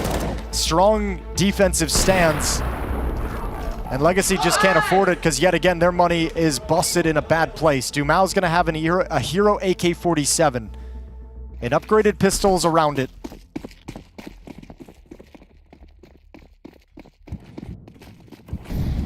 They're just going to come right at this A bomb site. Wonderful is going to get tested. His op's been heating up and getting stronger and stronger as we go. A good glimpse of it here playing from Temple. Yeah, should get the early shadow advantage. Wonderful, see them against the wall. Let's see them off with a headshot. Sadzin dead. Legacy running out into the site. Bomb about to be planted. MongolZ can't do anything to stop it. The fire at Nissim's feet, but they get away with it. And Wonderful through the smoke connects one with the AWP. Oh Good shot from Lato into the temple. Indeed, a great shot. Now an AK-47 available, and it's that combo. It's that duo. It's Dumao and Lato trying to piece this one together for Legacy. Dumao's got the headshot on Bit. Started with him being the only player with the AK in hand. Now Lato joining him as he comes out of the temple. Smoke is down, time ticking. Na'Vi tapped the deep fuse, Lato not buying it, going into the site, going for the fight, but now it's just Dumao left 1v2, time ticking, they're not on the deep fuse, now they get to it, but it's gonna be close, it's gonna be real close, but Na'Vi this time pull it through, 11-7, down to the millisecond. Yeah, that lovely retake from Na'Vi, really, really tough. Great job from Dumao and Lato holding on as long as they did. Those two are doing all the work for Legacy, but just could not outlast the retake. And that's Wonderful, doing great job. Opening kill as they exit A main, a follow-up with the smoke break. 2 kills from your upper, critical in this kind of a scenario. And even catching the wraparound at the end of the day. Na'Vi in the driver's seat, just 2 rounds off from winning this series. This feels like the last legs that Legacy have to stand on. At least definitely the best buy they're going to have for a while. We got Art coming out, good opening kill. MongolZ going to be caught not aware of that heaven push from Art. He wasn't slowed enough or prevented from getting into that position. So Legacy are going to be extremely happy about the fact they've got a 5v4 untraded. Yeah, opening pick, but they're going to fall back to attack into the B bomb site. They're doubled up in cable. Lexi can't get the first, but maybe Bit can... Oh, there he goes. He checks. They sprays him down. 2 kills and 1 more waiting. Oh, Bit's got that too! Disastrous for Legacy to lose 3 players to Bit, who's even coming for more. Satsin's up next, and the shot will connect. Bit was feeling himself. Yeah, he was. I think he holds that back in a different scenario, different opponent, but he really wanted to just build upon the triple kill. Well, that might be the mistake that cost him the round, though. You know, you can very quickly go from 0 to 0 with a play like that. And Lato and Sadzin, they've got one more opportunity out of nowhere to try and get this round over the line. Ima, top of the ramp, quick headshot. Has to be Sadzin. And look at the utility they've got left here. think he wanted that to go towards long. They have no idea where Sadzin's disappeared off to. Time is ticking again here for Na'Vi. You got to get a move on. You got to somehow block out Sadzin. Got to get into the site. Someone needs to get on this deep view. Sadzin's got the kill. Oh, but the time. They're out of time. Sadzin's going to die, but they got no time for the defusal. I think they were so worried about him being cubed. They thought maybe after that shot he had just moved out towards the long side of the cube, so could just never really locate him. If they had known he was in cave, that smoke is an easy placement. The Molotov from Wonderful is an easy placement. It didn't click until way too late. So a lifeline extended over to Legacy, 3 back. 11-8, but a clutch that can continue their fight. This sequence is excellent. He won the round with this. And then he kind of just gave it right back. He lost the round with this. I don't agree with that swing just because he had 2 teammates with utility that could have set him up for a flash peek. You can wait for them to get closer so there's someone who's able to capitalize on that, and then maybe you can keep information on the location of Sadzin after the fact. And here's the play down mid. MongolZ ripping apart Dumao. Imma chasing after the second kill here. MongolZ falls asleep, doesn't send shots back towards that Mac 10. Imma's going to go out and get the trade kill. Bits push down ramp, and regardless of losing that last round, Na'Vi bounce right back. I mean, Legacy's just been real stubborn, aren't they? They've gone back to this like fast mid play a number of times, time and time again, MongolZ's getting that first kill, and then his teammates are building upon it. I feel like this fast mid play from Legacy has been their undoing 3 or 4 times in this half, and it's just continued one more time here in round 20.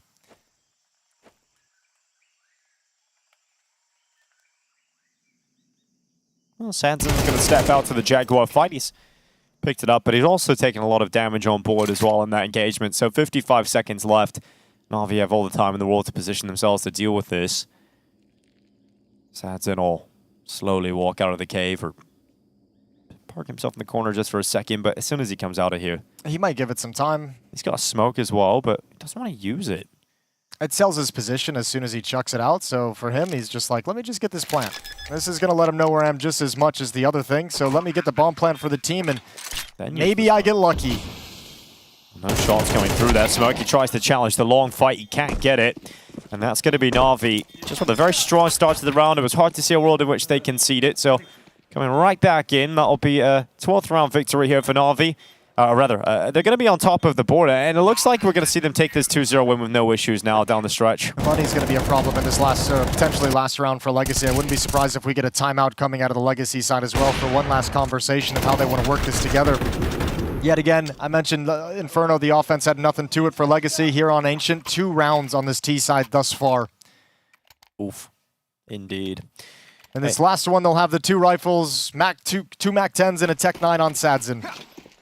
Yeah, it's not pretty, is it? Not ideal. Not ideal at all. You'd want a few more things. Legacy are going to be 0-2 in stage 3 of the major. Look at Dumao's health. He's just taking so much damage trying to get out mid. Art has taken the first kill, but he's just accelerating into the waiting arms of Bit. He will welcome him into his deadly embrace. And we've got MongolZ sitting inside of the smoke. Dumao stepping out very low indeed. He's creeping up close towards MongolZ. Dumao, I don't know how he's got himself here, but he could actually do something really filthy with this. MongolZ's not looking for it. He's got a pretty great flank that they'll never expect. So actually the T-side should slow down, but that equally sets them up for MongolZ. This is wild. Dumao coming around the back, but another flank is there, and MongolZ's got both kills. Almost pulled a Nico. Sorry, Nico. Against Legacy too. Run it back one more time. Well, Lato and Dumao trying to get the job done here. They're in a 2v3, now 2v2, thanks to that kill from Dumao. Wonderful is drifting over. AWP in hand. Now MongolZ, they know exactly where he was last detected, so they're waiting for him to come up that ramp, and Wonderful's going to be picked off as well. So Legacy, not dead yet, still in this fight, and they've actually taken away the money of Na'Vi. Yeah, they really have. That's actually a nice fight back, considering especially the kind of backstab from MongolZ that could have been so devastating to that attack. Na'Vi not able to close it out with too much ease. 12-9, a timeout taken. This is the 3rd and final from the Legacy side. Blades, I'm sure, more than happy to chime in during it as well. Still plenty of chances. Still no reason to panic right now if you're Na'Vi. You're going to have to sit around back. Sit around off with just some pistols to play with. It's interesting. They're looking good. I feel like they're maneuvering well on the map. They're being proactive, Na'Vi, on this defensive side. But in these kind of chaotic situations, if Legacy could get into the mid round without losing 2 players, they're finding ways to be effective down the stretch.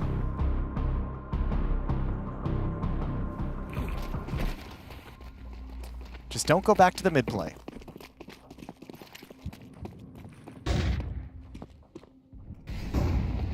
Well, a pistol stack for an RV towards A. That's all they've got. So a 10th round for Legacy. And then they truly do have a fight all of a sudden for overtime. I didn't think we'd be in that situation. Even if Na'Vi get through the series 2-0 today, of course there'll be some celebration, there'll be some relief, the fact that they get the 1-1 record, but I don't think Alexibi and Blade are going to be too happy about the showing today still. They shouldn't be, but also, you know, this is a team that has, you know, trophy aspirations, so... I mean, their goal, yeah, isn't to just win a series against Legacy, right? This is a team that have goals to lift the major title and beat the likes of Vitality and Team Spirit, and they got a real wake-up call as to the level they're at right now against Spirit yesterday. Yeah, and I mean, even a little bit today, because I think you're dead on. I think the conversation, if they're to close this out in 2, is going to be like, great job today. We should all be really proud that we just took this win. We're back to 1-1. We're very pleased and happy with that. And we're nowhere close to being able to lift the trophy. You know what I mean? Like, it is like, we'll be happy about this one individual moment, but a lot of work to do still for Na'Vi. 12-10. Guns back out, up in the hands of Wonderful.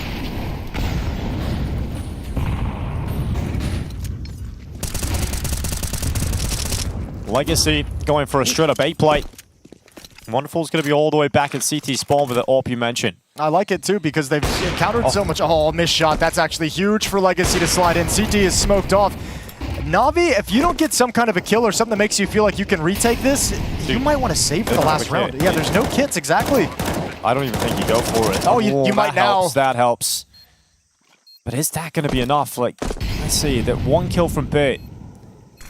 Na'Vi have been running late retakes, even with kits, and running out of time. They've got to get a move on. They've got to try and get through this. If Legacy win this round, overtime is so likely. Wonderful gets 1 kill back. Alexibi, the all-important kill towards the boost. Dumao steps up, but he can't get it done. It's Na'Vi with the retake. They come back into it, and they get a 2-0 win versus Legacy. 1-1, the record stands in Cologne. Well, we just talked about Na'Vi as, you know, how are they going to feel after this one? Certainly happy, but certainly well aware they've got a lot of improvements to make before they can challenge the other top dogs. Trounced by Spirit yesterday, but Vitality's here. Falcons are around. On the other side of the server for Legacy, similar kind of a situation, looking for a bounce back out of them, and they're having the same conversation Na'Vi had last night, which is, what the hell was that, boys? Yeah. We didn't show up to play today whatsoever. Much more positive signs, I think, coming into the second map there, but Inferno, I mean, that was just destruction from Na'Vi, and Legacy nowhere to be seen at all. But now they're 0-2. It's a really tough spot to find yourselves in here. Oh, a terrible spot to find yourselves in, especially for a team that felt like they probably just kind of grabbed some rhythm towards the tail end as they led into the major with Art at the helm, and now all of a sudden you got really nothing going for you in this stage 3. Going to be a very difficult hole to climb out of. Best of 3s the whole way through to recover and try and qualify on for the playoffs. And they too are probably having the convo of, we know we can do it, we just haven't shown the level yet. Yeah, and for Na'Vi, I mean, there's glimpses of brilliance this one from Bit, you know, 3K and then step it up, making the mistake. So those things are going to have to be tightened up as the tournament progresses. But at least you got to see some of those individuals players coming online today. And I mean, it must have been a feeling yesterday for Na'Vi that they just haven't shown up to the major yet. But now they have, they've got a 2-0 win, and we've got Wonderful down on the sidelines of Stico. Na'Vi recover from 0-1 yesterday, winning today. Wonderful is here with me. I wanted to talk to you a little bit about, you know, the game, but it went pretty smooth. You think the same? Yeah, I think absolutely the same. Yeah. I spoke with you at Atlanta last time, and I spoke with you about Animgraph 2 and the overall updates. You told me that it's okay, you don't pay too much attention to it, but now we have stats, and the stats say that you're the most improved Oper out of anyone in the world since Animgraph 2 update. You want to expand on that a little bit, or is it just a coincidence? I think it's just like, it doesn't matter about update, it's just I start to play better. Yeah. And if it would be like no Animgraph 2, I would play still better. It's just like, I just start to play better, that's all. Alexibi said that your performance is very heavily tied to your mood and mentality. Do you agree with this, and how much of a preparation did you put into your actual like thinking and mentality before the major? To be honest, for major, like I didn't change anything because like it was going good for me. But like I was trying to fix my mentality for 3 years, kind of, to a good way. I changed a lot, I tried a lot of things. Now it's finally working. Yeah. And just that's all. You just had a great maps, both of them, and it's Ancient and Inferno, which is not that good for the Opers, but you finally beat Legacy. That was, I think, first time this lineup actually beat them. You beat them, I think. Yeah? In Atlanta, they beat you, and in EPL as well. The last 2 games, you know how it is. So does it feel good to get this revenge at the most important tournament of the year?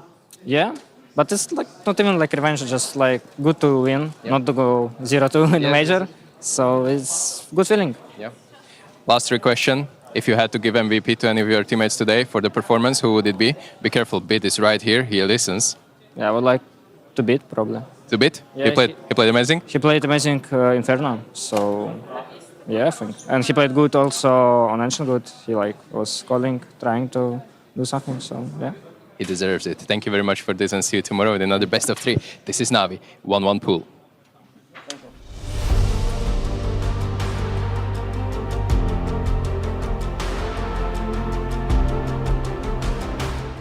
To take. They're worried about his push still from A main. Oh, God. He is not even close to that. Nico's leaning towards B. MongolZ, he doesn't realize it, but there's a chance that they run back into this site. Yes, but he's overthinking. And I mean, how could he know? Kerrigan's coming back to mid. Wait a second. MongolZ versus 2, and they're both here. Oh, wait a second. He already took no damage. 30 seconds. Oh, Kerrigan, he's got to be sweating. Full kit of utility here for Kerrigan as he has to make the 1v1 clutch happen. And MongolZ keeps options open, remains close to the CT spawn.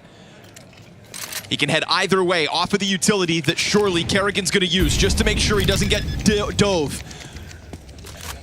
Fire's going to burn out. Kerrigan tries to get back into the donut. Smoke in front of it. MongolZ is going to pop that wide. Kerrigan right there, primed to die. MongolZ peeks into the op and pulls Falcons apart. It's the A push into Monte's crosshairs to get that kill. Into the 1v2 for MongolZ.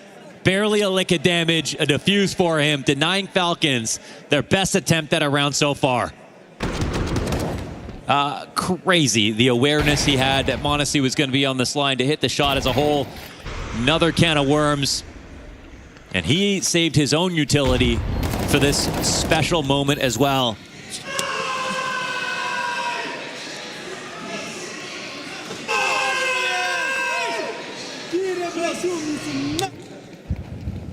Immense impact out of MongolZ so far here on Ancient. 12-3. We're talking about the Rifler. Yo. Second highest rated player at stage 2 of IEM Cologne. Now looking to leave his mark on Falcons. Wow, Boomage gets shut down early. Nice to get a frictionless entry like that, along with mid at the same time. Here comes the walk-up. CT's jostled a bit of utility, so now MongolZ preoccupied with that. Dilladez, you think he'd get caught by this, but no, he reacts. Careful now. Trying to give himself a flash to work with. They do find both the defenders. Zorte's up, looks for contact, finds none. Spam through smokes, got Zorte low. And a nade on the chase almost kills him, but Falcons put the squeeze on a B site that finally looks a little unprepared. That's a great decisive call to sneak into B after one kill in mid from Kioske, and it just gets Falcons back in order. I mean, honestly, after losing that clutch, they were probably scratching their heads.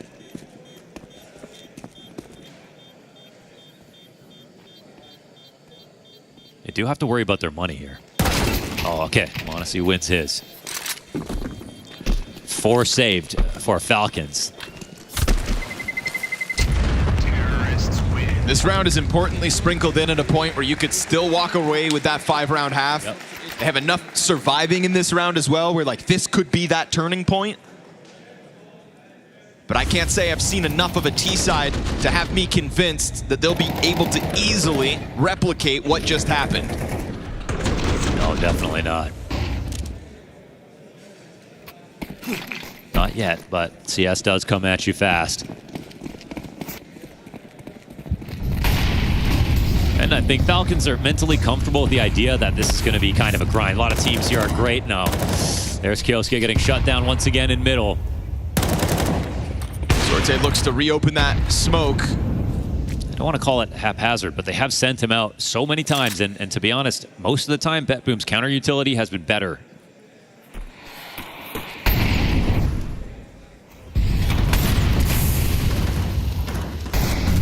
Fire touches Nico. 3-player Red Room push queued up here for Falcons, but you can see this B player coming back. MongolZ cuts audio.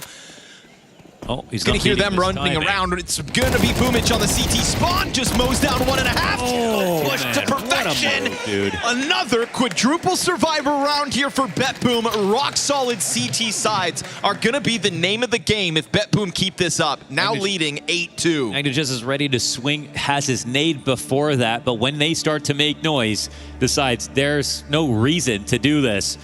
Boomich gets a kill and a half. MongolZ does the rest.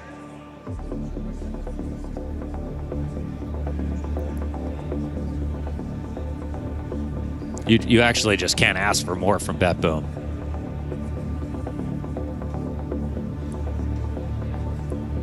They're currently passing this test with flying colors.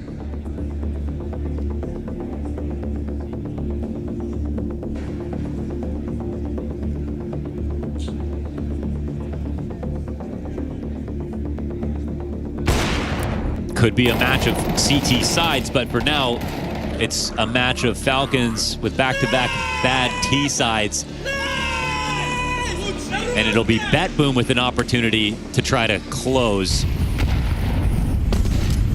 Kiosuke out again, but they see him again. Oh, not everybody's got AKs, and already Falcons fall off of the top of ledge. 3 for Kiosuke. And 3 for MongolZ. He just had to watch everybody die around him.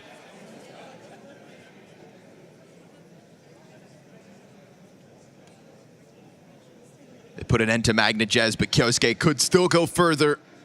What a crazy, crazy spot here for Diladez. What a clash this round was. I mean, look at the radar. Just a massive murder. Both sides. Yep. Kiosuke almost rounds that corner. Who do you think comes out better here? This is a spot that's like so unlikely to be cleared with 2 players alive. We have a little bit of a special interview here because we're not interviewing players or coaches. This is Jack, performance coach. I want to ask a little bit about the preparation, obviously. Actually, before that, before IEM Atlanta, that break you took, and we have to talk a bit about that. How did you come back into the grind? You know, was it necessary? Because some people actually called it as a big risk ahead of the major. Yeah, I suppose it could be a risk, but at the beginning of the year, we set out our goals. Obviously, the Grand Slam in Rio was a top priority. If we hadn't won that, we wouldn't have taken the break. But the boys deserved some time off, some rest. They worked incredibly hard for that. And we knew we had, 2 months, or 6 weeks, 7 weeks before the major.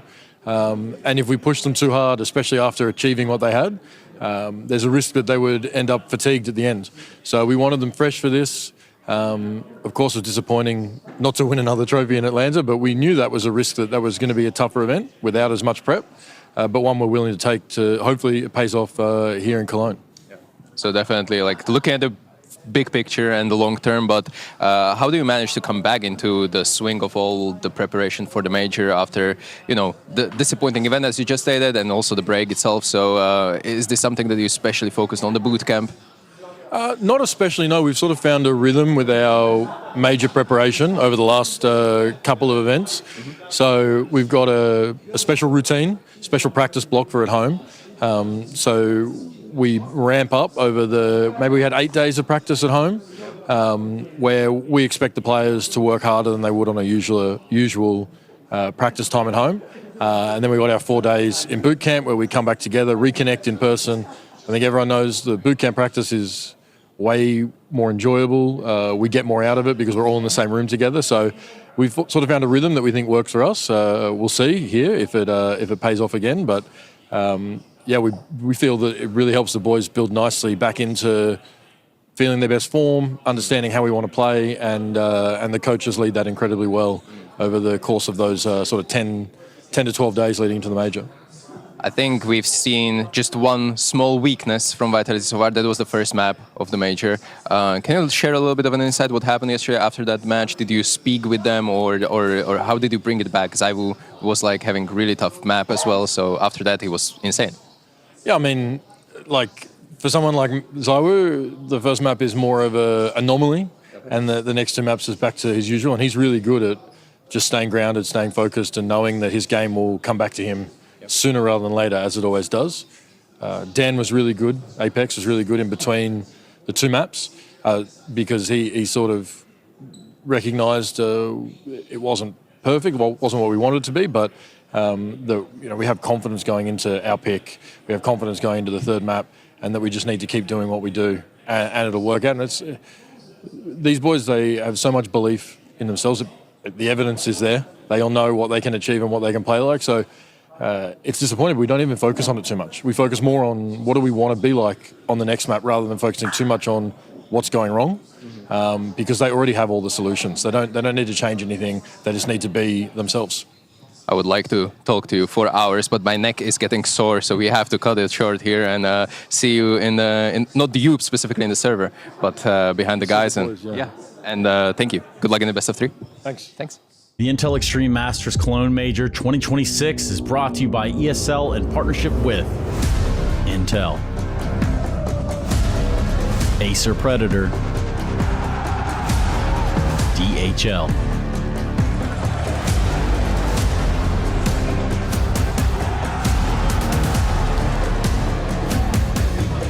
and Zoe.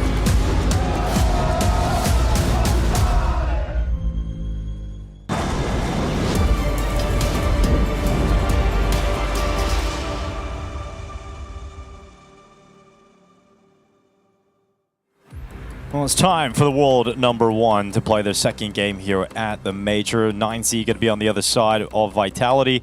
But coming into it, good to listen in and hear how things are in terms of the Vitality camp after losing the opening map. And they shaped out pretty quick after that first map loss. Yeah, it's I don't think anyone was too concerned, although it was interesting to see that kind of have happen, but bouncing back very nicely. And I guess that was sort of the big conversation around Vitality coming into this was, are they going to maintain this dominance? Did the air of invulnerability kind of pop with their loss back in Atlanta without lifting the trophy there? Felt like other teams had caught up. So was that going to be the bucket of cold water that woke Vitality up to come into the Major just firing on all cylinders? And for them, yeah, dropping the first map, business as usual. The real excitement in this match, Dinko, is on the other side of the server.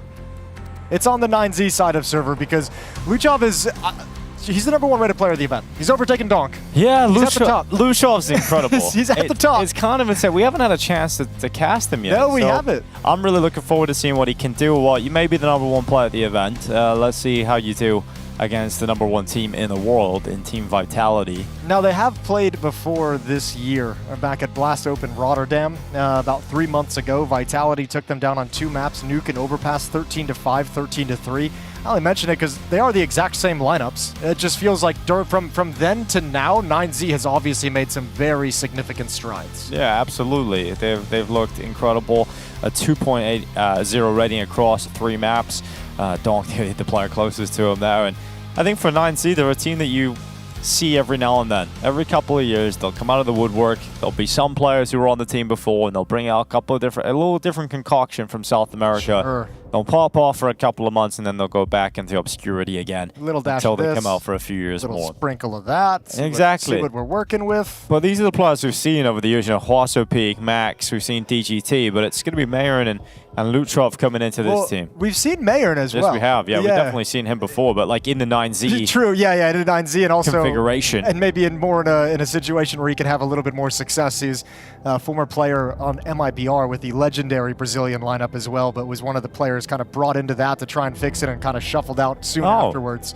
Yeah, he's back to his new old mouse. Okay, yesterday I decided to come back to my old mouse and it gives me more power. Okay, I just kind of love this mentality of like, let's just change everything over and over again. Like, we're at a Major and I'm playing sick. Let's just see what I can do to mess it up. Look, we've had some solid players over the years get caught off by that and kind of ruin their own game. So Risky, it panned out yesterday, obviously performing very, very well to overtake Donk in a day 1 performance. But, I mean, what? Is that like a little honeymoon period that you just kind of institute for yourself? You know, like that's the question. Did you just kind of like trick your brain into making... If you do it every game, Jason, play, play with a different mouse every game. Switch back to your old mouse now, and then come back to the old one, and then go back to the new one. Yeah, let's see. That's too much thinking. ZywOo doesn't really think about it like that, right? Like he doesn't have a he's playing Hearthstone. He's going to bed. He's sitting on the toilet. He's just playing Hearthstone on the phone. And then coming out and being the best player in the world and popping off. And oh man, those performances yesterday from ZywOo. Some of the shots on Nuke were just absolutely filthy. No Nuke today though. We're gonna have Inferno, Mirage, and Dust 2. All right, nice maps, good maps. The old school maps that we're going to be able to watch these teams all battle on. Hey man, you know something great about Flames as well? He's accomplished something, and it's grown his hair out. You know, he went through that awkward phase, left all those trophies, all those moments, all the hair clips, but you know, he's got that mane now. I missed that phase though. That was a fun one where he came into the makeup room. Was it in Atlanta talking to the makeup? I thought you were talking about yourself personally though, Jason. I was like, hate to break it to you. Yeah, coming back. No, he was sat there and he came into the green room and he was just like, oh, I'm trying to grow my hair out. I just have to get rid of these clips. I hate it so much. Yeah, but he's pulled it off. He's done it. We got, obviously coming up first, Inferno. How are you feeling about 9Z's chances in this series today, Jason? You know what? I'm like cautiously, I don't want to say like optimistic, but I'm just, I don't know. Like, again, we haven't casted them, so I've been able to watch some VODs, but you don't get the feel for the team in quite the same way when it's not live for whatever reason. So I'm pumped to see what Luchov can bring into the server and what these guys, what improvements they've made over the months since this last matchup. But I'll be honest with you, I don't think there's a chance they end up winning this series. You know, if this was the old days of last major where this could be a best of one, we could have that conversation. We could say this is the best player of day one. He pops off again here. Maybe he can help them steal a map for no good reason, but in a best of 3 against the #1 team with the strongest map pool, with the #1 player, with all the top players, like what do you... there's no way I can make a case for 9Z to be able to take him out. Never mind, just put the hair clips in, Jason. It's over. He's ready to go. He's locked in. But yeah, we're kicking things off. The best of one, absolutely, with an outlier performance from Luchov. It seems more possible. It's just the fact you've got to beat Vitality down the stretch in a best of 3 series that seems almost unthinkable. But we're here for that. You know, that's what the major's for. It's for those miracle stories, those Cinderella runs. And we've seen them before over the years. Perhaps 9Z will start their own here today. We've got Rops, who obviously I'm looking forward to seeing him in the server today. I think he had a little bit of a quiet game from what I got to catch the other day. I'm not sure if he finished in the same position, but you know, when I'm looking at the fact that Rops and ZywOo, that combo, that's just so fun to watch on the server together. I mean, it's kind of a funny conversation when it comes to Vitality. Rops didn't have a bad day yesterday, 1.06, but nothing too crazy. Yeah. I mean, it's just one of the weird things about this team is like you can go down the list and it's like you can pick out 4 players that, you know, at any point can pop off. We've seen them all kind of carry them through stretches. Even Apex chiming in, more of a leadership figure. Yeah, it's been Flames who's obviously improved so much this year, so lots of firepower to deal with in Vitality. 9Z have some of their own, and we're going to see if they can match up against the world #1. 9Z T side here on Inferno, Vitality on the CT side in the 1-0 game. All right, here we go. Pissed around live. Smoke on Apex, double flash on Mezzi. For the T side, it's an HE on Huaso Peak and DGT. You got Molotov on Max, Smoke Flash on Mayern. And 4 players of 9Z going to be heading up alt mid with some pace to it, with some quickness. Nobody spotting for this. And I think Rops missed the information in terms of footsteps. Yep, up into the bedroom. He heard the double nades, though. Multiple players down low. There's the headshot. Max going to be cleaved away. Rops dropping back into the apartments, not giving himself away through the bedroom. He's all the way down the hallway now. So Max, the first victim. ZywOo ready. That's the bomb carrier in Luchov. A leg. And he has seen his target, ZywOo. He's now waiting patiently. Apex is starting to slide back and cheat away from the B bomb site, kind of considering his options. I think now he's going to be on the hustle as ZywOo backs away. Rops on the balcony. Just waiting for the next fight. It's still quiet for 9Z, knowing they've got to go into the final play. A player down. Oh, this is scary. Rops is the only one actually in the bomb site itself. And yep, ZywOo's not going to catch a good time, and they're already up through short, so it's got to be Rops to do it on his own. His first headshot's good again here on Huaso Peak.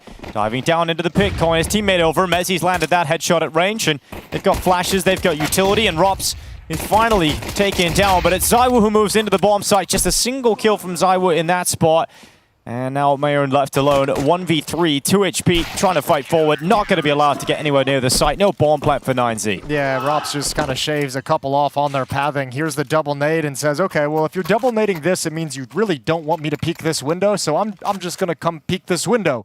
And last thing they expected whatsoever. Everyone's focused elsewhere. He gets a cheeky free kill. Another one as they scale up lane. And then the teamwork comes in, the long-distance crossfire from Mezi and ZywOo as they rush into the bomb site. 1-0 for Vitality. Yeah, 9Z going before that Moto smoke landed. Cost them an extra player on the way there. No bomb plant, which means no strong force buy in the second round, so they're just going to go for Glocks. So it's going to allow Vitality a 2-0 start. They'll keep things clean here. They've got 2 MP9s to make some money. And this is where they can establish a foothold early on Inferno. 9Z just taking this time to hang out, slow things down, and settle any nerves you might have. Yeah. If you guys are just joining us as well, a little bit late in the day, this is the final series over on the B stream. The A stream, I believe, at the moment is still finishing up. Falcons taking on BetBoom. That's currently in map number 2. And then later on this evening, Spirit's going to take the stage. Donk's going to take the stage, and we'll see what they've got up against Aurora for the final game. Yeah, Zantaras versus Donk. That's going to be fun. On paper. Yeah. Might not be very fun at all. I don't know. Aurora's an enigma to me. I don't know what to think of them. I don't know what expectations I'm supposed to set for them. Like they don't seem to have had a great season and a great year so far. Yeah. But when you look at it, they're only really losing to like the top 5 teams, you know? So it's kind of a weird thing to try and assess. Well, this round not difficult to assess. It's a slow Glock round where you're not really doing too much. You're just having a chat, talking over things, and getting on the same page of your first buy, which is coming up now. So 2 in a row. They do lose ZywOo in this round, Vitality, so not a clean sheet. But regardless, they'll be happy about the start to this game. And now the AK-47s are coming out for 9Z. Let's see what they got in these rounds. MP9 on Flames, Famas still on Mezi, so haven't fully upgraded just yet. Actually, Apex is going to swap to grab the MP9. So Flamesy comes in with the M4. Those two will be guarding the B bomb site. Mezi going to slide back over to join ZywOo and Rops over at the A site. And they're going to be aggressive on brackets, at least at the start. ZywOo lining up over towards the cubby. Rops playing behind the smoke. And a very passive, a chill opening from 9Z. No one rushing up banana, no one trying to gain any fast control. Looking to sit back and see exactly how Vitality opened this first gun round.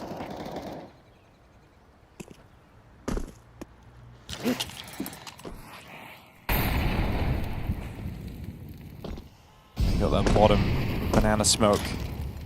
Gonna be tossed out by Vitality, maintaining banana control for almost the first full minute of this round. I was gonna say, also, like, 9Z's not doing anything, right? No one's imping halls. This is maybe the first piece of pressure you're applying, which is smoking left mid.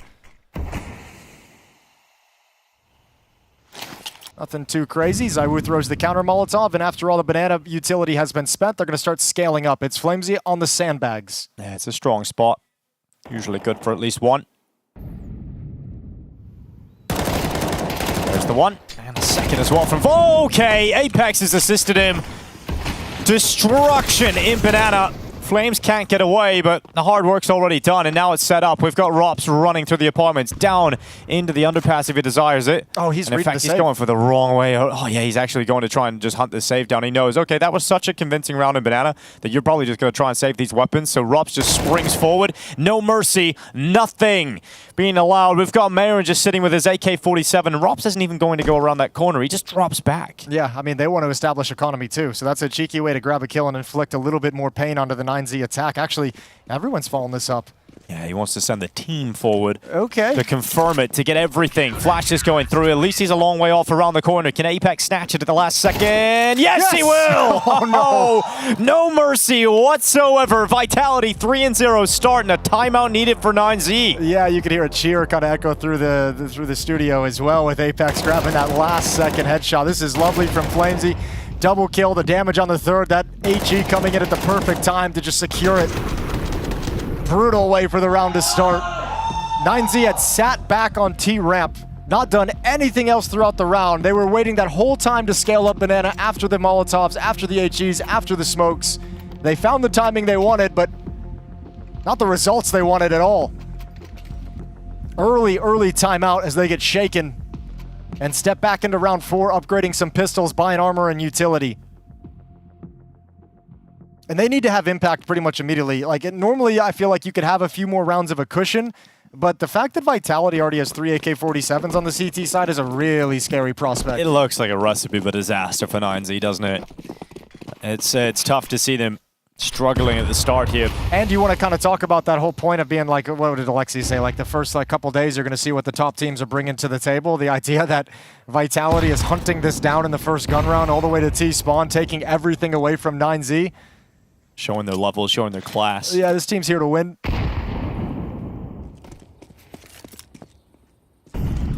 Well, 9Z going to be slowly slinking their way up through top middle.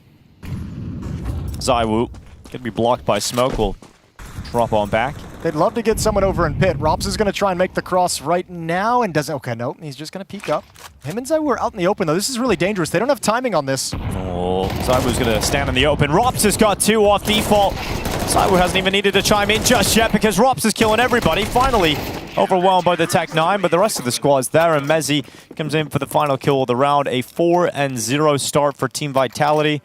In total, we have seen 5 kills come in for the side of 9Z. Yeah, very slow start. That's an impressive defense from Rops. I know it's up against pistols, but not knowing that's coming until the very second they turn the corner, and still manages to grab 3 out of it. Just as they're running in, really good work from Rops. ZywOo in support as well, far back, being a distraction.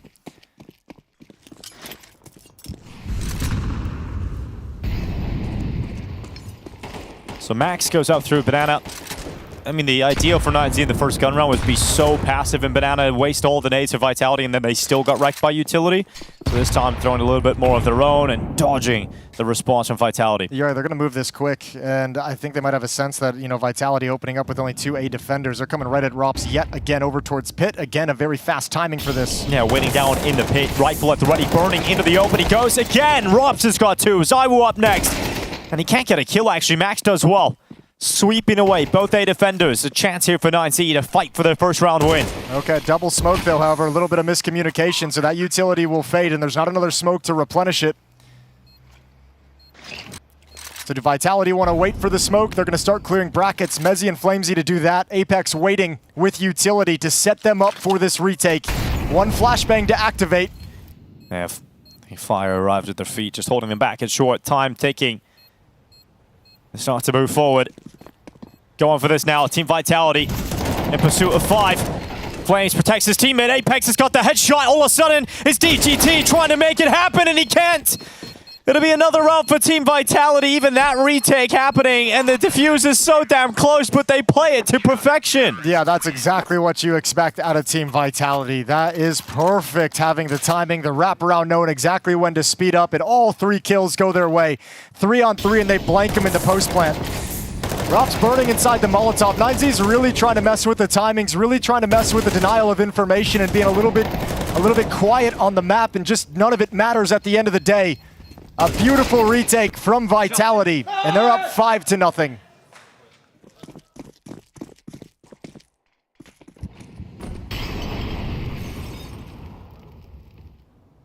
Still 3 AK-47s on the board for Vitality's defense. Now you add the AWP of ZywOo into the mix.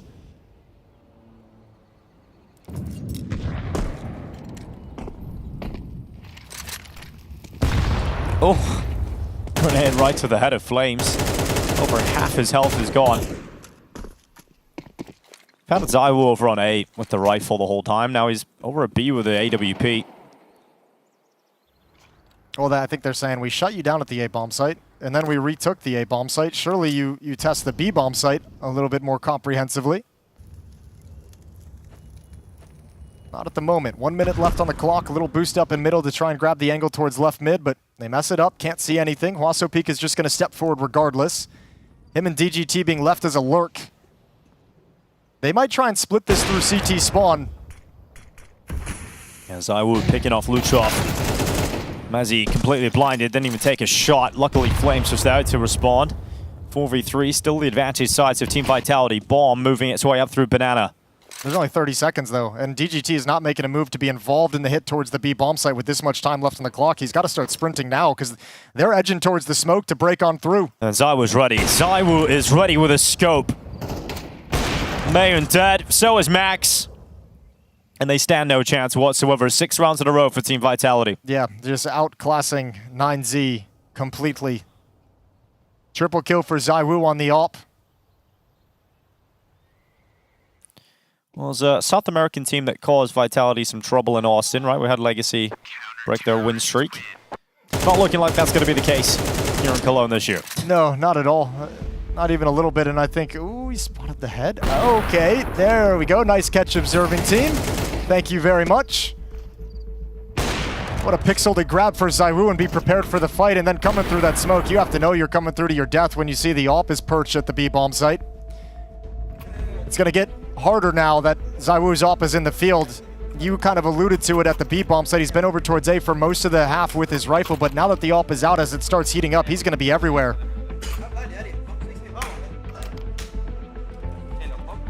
Hero AK for DGT, Tech 9s for 9Z.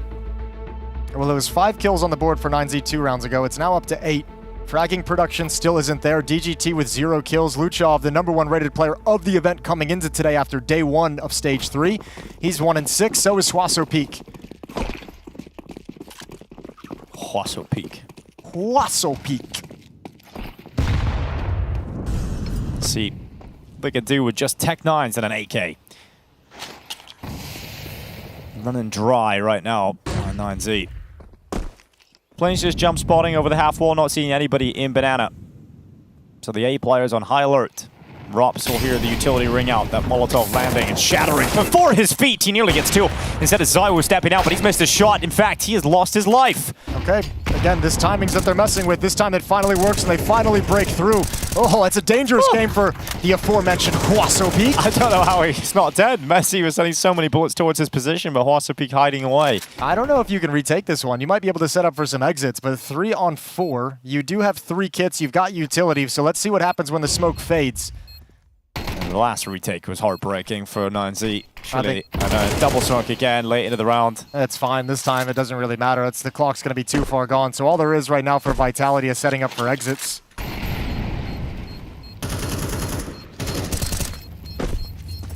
Well, they'll follow it. Apex will keep his flawless record so far, a 5-0 start. Everyone's going to go up with, maybe not everyone. Yep, everyone. All the T's dead. Everyone's going up with the bomb, so no need to set up for exits. No guns taken forward, but 9Z don't care. They're just happy with the round win. For Vitality, they're like, yeah, we didn't get to go for the retake, but we got a bunch of money. We don't have to spend anymore. We didn't lose any extra players. Yeah, you think Rops is going to get a multi-kill there, don't you? Once he stands in the fight, once he's committed to that and they're not looking at him. That's a nasty turn with the Tech 9, isn't it? Yeah, you almost bank on Rops getting a multi. Then ZywOo to at least get 1, so both of those players misfiring. Well, I wonder if 9Z the round. Vitality's going to kind of latch onto this idea that 9Z's like stepping into these smokes, trying to do some creative ways to mess with the timings that Vitality's expecting now. Maybe they just don't care because they're still up 6-1. What? No way! Oh, that's it. You fight so hard to get your first round. When you come out with money, you finally get a buy. You decide, all right, we're going to run up Banana, and you work up the courage, and you get your asses handed to you. It didn't even look like Flames was ready for that fight whatsoever. It was like that was like the worst way to turn into the fight, and it still panned out, and he's got the nade damage on top. Gets worse for 9Z. Also, Peak, they're like even checking the smoke. Has someone from Vitality possibly got into the smoke? Yeah, they don't trust anything, do they? Lovely double up from Flamesy. And a 5-on-3 in the early stages. There's really not much to do but wait out utility and attack the B-bomb site.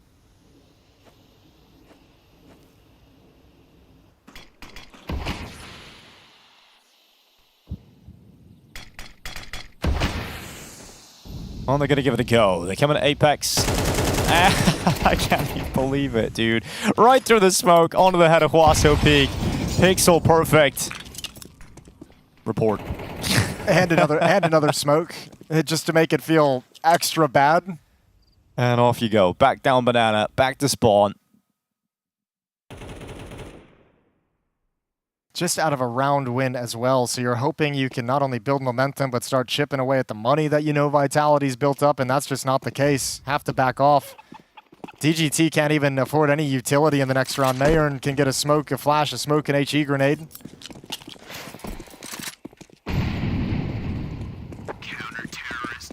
Vitality willing to hunt, but a little bit late to jump on it.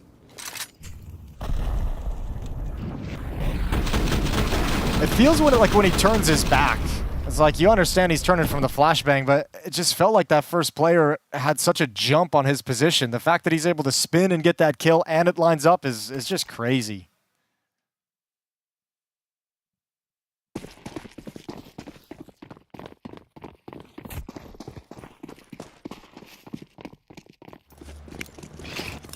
Seven to 1, Dinko. Yes, it is. For now. Probably going to be 8 to 1 in just a moment. Grenade towards DGT, certainly going to help that fact. I mean, he's down to 51 HP already, and he's had a tough start to the game, 0-6. Flames going to be walking down banana. Luchov blinded in the corner. Flames has arrived over the top. Perfect flashbang from Apex. Yeah, now they're starting to be aggressive and just rip things out of your control. It's not that you can't get anything done. It's that whenever you do get something done, Vitality take it back with ease.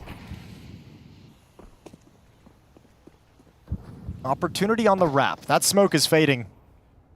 You're going to be caught out in the open if you're Mayern and Wasso Peak. Oh, good shot, but ZywOo has the rebuttal. Well, yeah, at least getting one back. Then Apex called over to fight towards the archway. ZywOo goes down. Apex is going to be under pressure, but had enough utility to slow things down towards the arches. And Rops is still here. He's still towards A.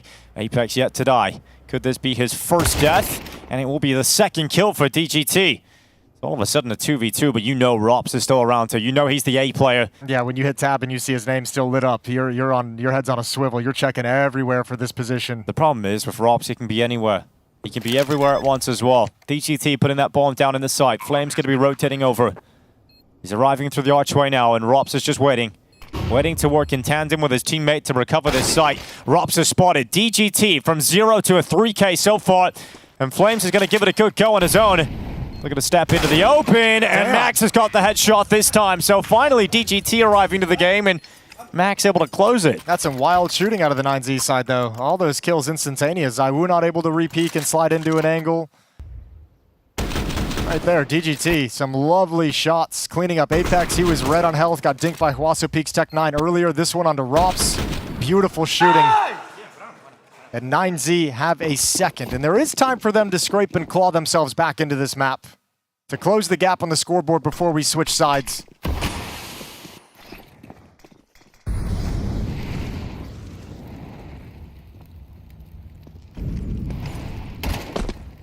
Oh, look at that. Grenade damage towards Flames. We'll send some back down banana, but Apex has even taken some utility damage as well.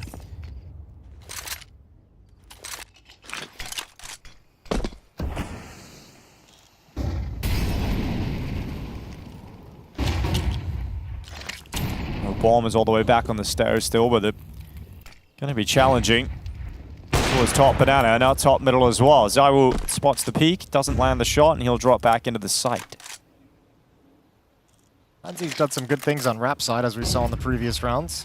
Tested it quite a number of times already throughout this half. So Mezzi's being very, very cautious over towards Library, but starting to shift towards his dinged up teammates at the B bomb site. Apex just replenishes that smoke at the B bomb site.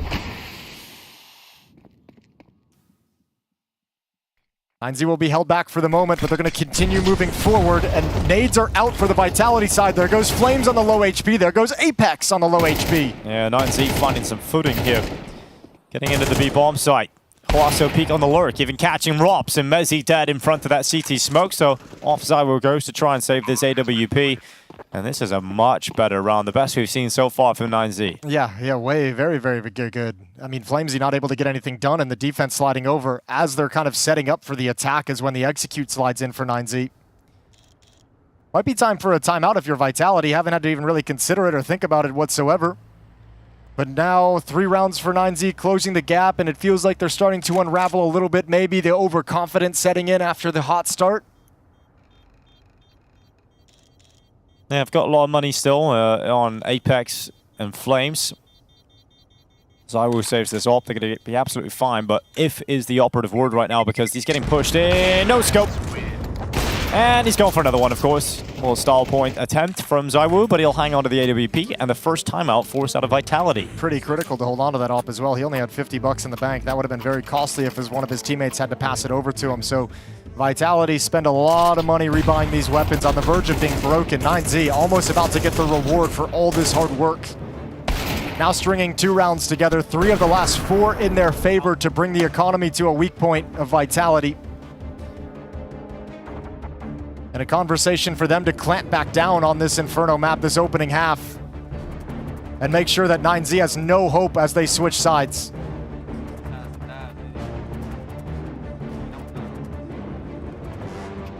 Two rounds left. You get 5 rounds on the T side of Inferno. You got something to work with here if you're 9Z. You can actually show us something against Vitality on this opening map. It'd be really impressive if they're able to pull that off considering how this map started. ZywOo heading towards B. It's going to start with Flames. Luchov trying to get going. Get around that half wall. ZywOo turns back. Luchov going to be dead. Unleashing Flames for the fight down Banana. And that is indeed the bomb that falls off his person. And onto the site. We've now got a 5v3 right now, and it's looking tough for 9Z to even see a world in which they can get that ball back up through Banana. A really nice call out of the timeout as well. 9Z hadn't encountered ZywOo with the AWP peeking that deep. Hadn't encountered Flamesy turning that corner and being hyper aggressive to push down Banana. Well, that's 8-3. It's just how convincing the start to the round is. Like, Luchov is coming around. ZywOo comes down to the timing. You know, he's looking away from utility, comes back, and Luchov just around the corner. ZywOo was so quick to get his crosshair right back in the correct spot, and Flames feels like he's got at least a winnable fight on the peak. But Apex on the half wall, he's ended up going down here, so 4v3 now for Vitality, and the bomb has been smoked off. It's been recovered. Yeah, that was a bit much from Apex, especially because it was smoked halfway and Molotov deep stepping through that smoke. They had full vision of what was happening, so it gives 1 kill right back, which opens the door up for 9Z to be able to snatch this round away, convert it from a 3v5 position. Yeah, 25 seconds to do it, though, towards this A site. They got a man advantage at the bomb site. They've got utility, too, and they're going to try and drain them, keep it slow. The smoke. Yep, smoke is going to go down. You got to go through it, and that just makes this so tough. Mezzy has all the advantages now, trying to defend from the site, but ends up getting pressure from the balcony. Mezzy has to take a few steps back, but he's got Robs to defend him from pit, and that's enough to force Mayern into the save. So he'll drop out of the balcony, attempt to bring this AWP over into the next round. And it's the last round of the half coming right up here. 8-3 with Vitality looking to make it 9.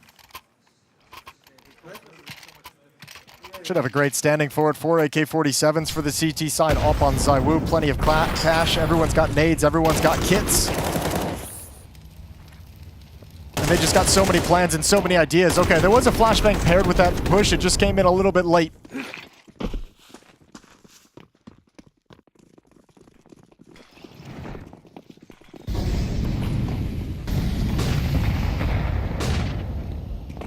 Apex boosted over the half wall and running down Banana when he sees nobody. Oh, how far does he take it?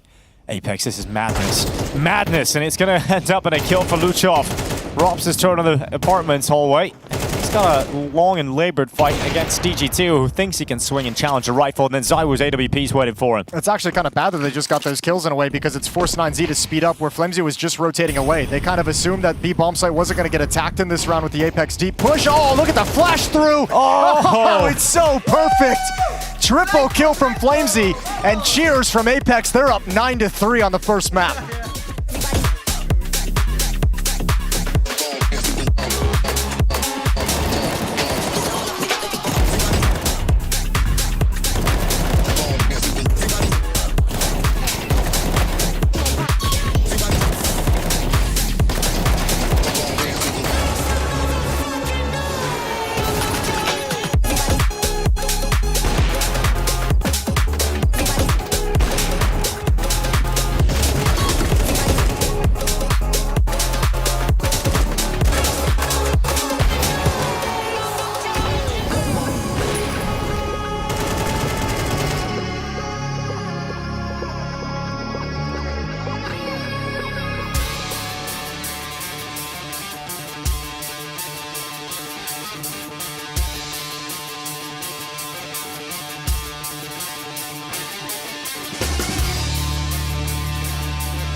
backside. You can molly backside, and then flashes for bike. I'll molly bike.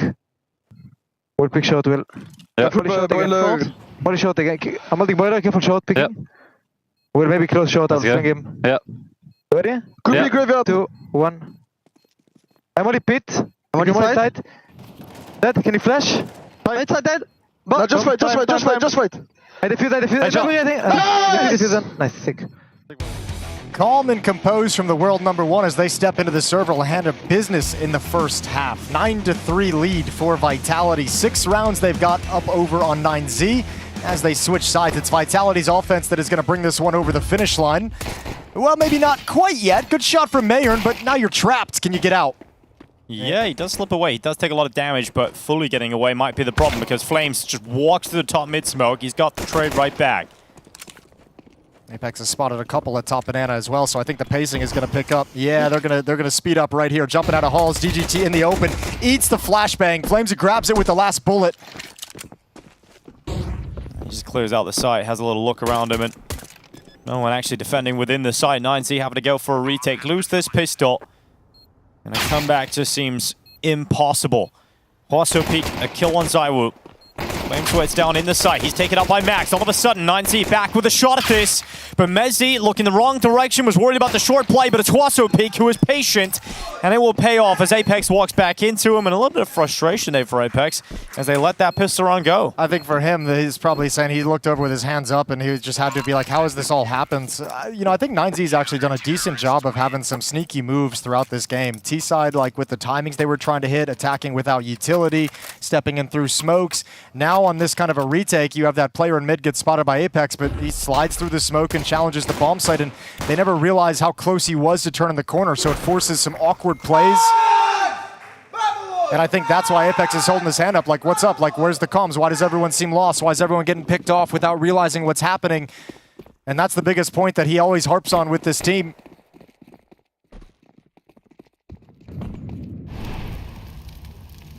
So pistol round for 9Z to get started in the second half on the right foot. How much can they build upon it?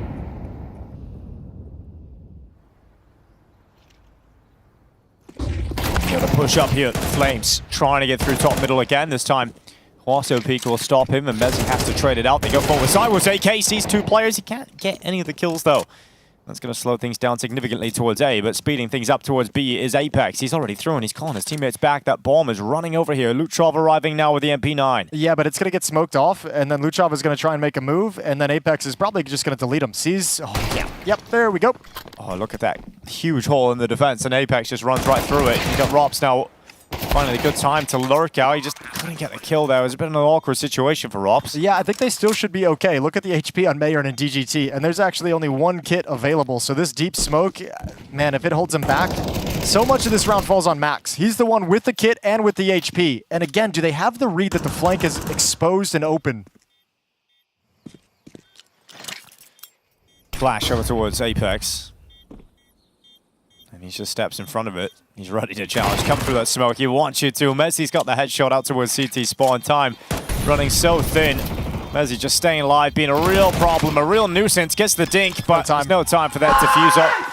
And Apex just yells across the other side. Yeah, waited a little bit too long to go for that, although the deep smoke was holding him at bay for quite some time, to be fair. But still committing at the end when there was already no time left for the defuse. 10-4, 6-round lead. Vitality get it right back. Everyone falls in the process, so an interesting economic situation they find themselves in out of a victory. And 9Z buy right back up in with the 6-round deficit. They still want to continue fighting, and they'll use a timeout before the round ensues. Yeah, they realize this is one of the last chances, if not the last chance, to do something here on Inferno. So taking the timeout, trying to figure out what they can do with what they've got. And you've got 2 MP9s, you got a FAMASH, you got a Deagle, and 1 M4, which is going to be in the hands of DGT. Yeah, and if so much of this half just falls on if they can win this round right here. It starts sliding away after that. Then you're looking at 4-11, and you've got no money, and you probably feel like you need to force buy again. So critical that they're able to snatch this round away. So whatever kind of trick plays you've got for low buy rounds, now's the time for it. Started out sketchy. Started out just fine for 9Z. The trade's up in middle, 1-for-1, taking down ZywOo. Losing 1 to Mezzi.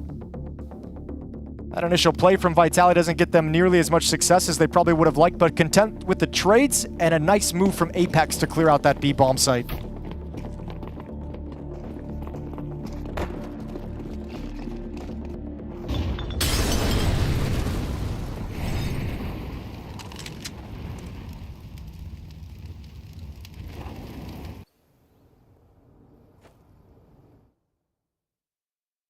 2 MAC-10s, though, for Vitality. They might not have the read or the assumption that this is going to be a buy. They'll find out right here. Double stack. And the hallway. And both are dead. And now you scale, but there's 2 defenders waiting back. 9Z's prepared for this eventuality. Mayron's waiting. Down on default. His teammate was so peak. Oh, Flames runs out of bullets. Mayron's able to get one as well. Good from the site. Apex hunting down that kill inside of the site. The MP9 drifts into the corner. Mezzi sending himself forward, really trying to get rid of him, and eventually Mezzi will be successful, and Max now 1v2. Yeah, they got to jump up on the balcony to get the bomb. It's going to buy a few extra valuable seconds for Max to get into position. Apex cautious about the potential flank. And Mezzi still unable to get anything other than this MAC-10. So not the most secure 2v1 in the world. There he goes. Challenging up towards the graveyard. Mezzi taking more damage, but they've got utility of their own. They're sending the peek out. Mezzi's going to be successful in collecting himself his second kill of the round. That's 13-5 for Mezzi overall. And 11-4 as Vitality should be rounding out Inferno in just a few minutes at this point. That felt like the last chance for 9Z. Yeah, quietly a very good game for Mezzi. Kind of what we've come to expect out of him. 13-5, 14-6 for Flamesy. Lovely kills from the MAC-10, and Apex and Mezzi at the end deciding to stop playing games and just double swing it. 11-4, and back to unarmored pistols for 9Z's defense. They'll have to run this all the way back into overtime. Okay, a late mid-push, just been spotted out. Just about spotted that by Flames. Hold on, everybody's kind of walking down middle right now. Time to just go farm them. Oh, nice shooting from DGT. Good P250 work. Flamesy brought down to 50 health. Don't Always need to mess with him. P250. Can always afford a P250. Yeah, damn right you can. That's what it can do for you. Well, they're going to guard the AK-47s. They don't really care. DGT can do whatever he wants, run around the map. They're going to win the round. They just want to make sure he can't steal any rifles away to bring forward into the next. Well, this was 9Z's map pick. Mirage up next. There's map point for Vitality. We'll have a buy coming up here in 9Z. Oh yeah, you got to just invest everything you can now. M4's on the board, no AWP in play. Don't have the money for it, likely won't even be able to see it.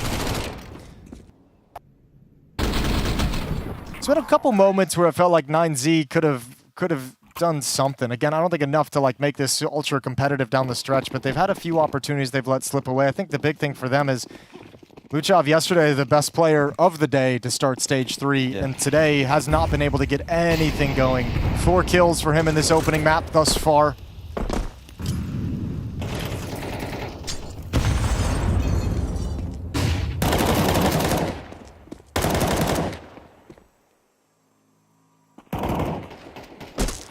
Will crash down to reality for Luchov. He'll be switching the mouse again.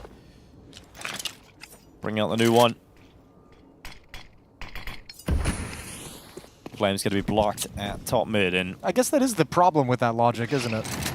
yeah, it's like you got to switch if you take the loss. Yeah, if then now you start playing like crap, you just blame it on the mouse.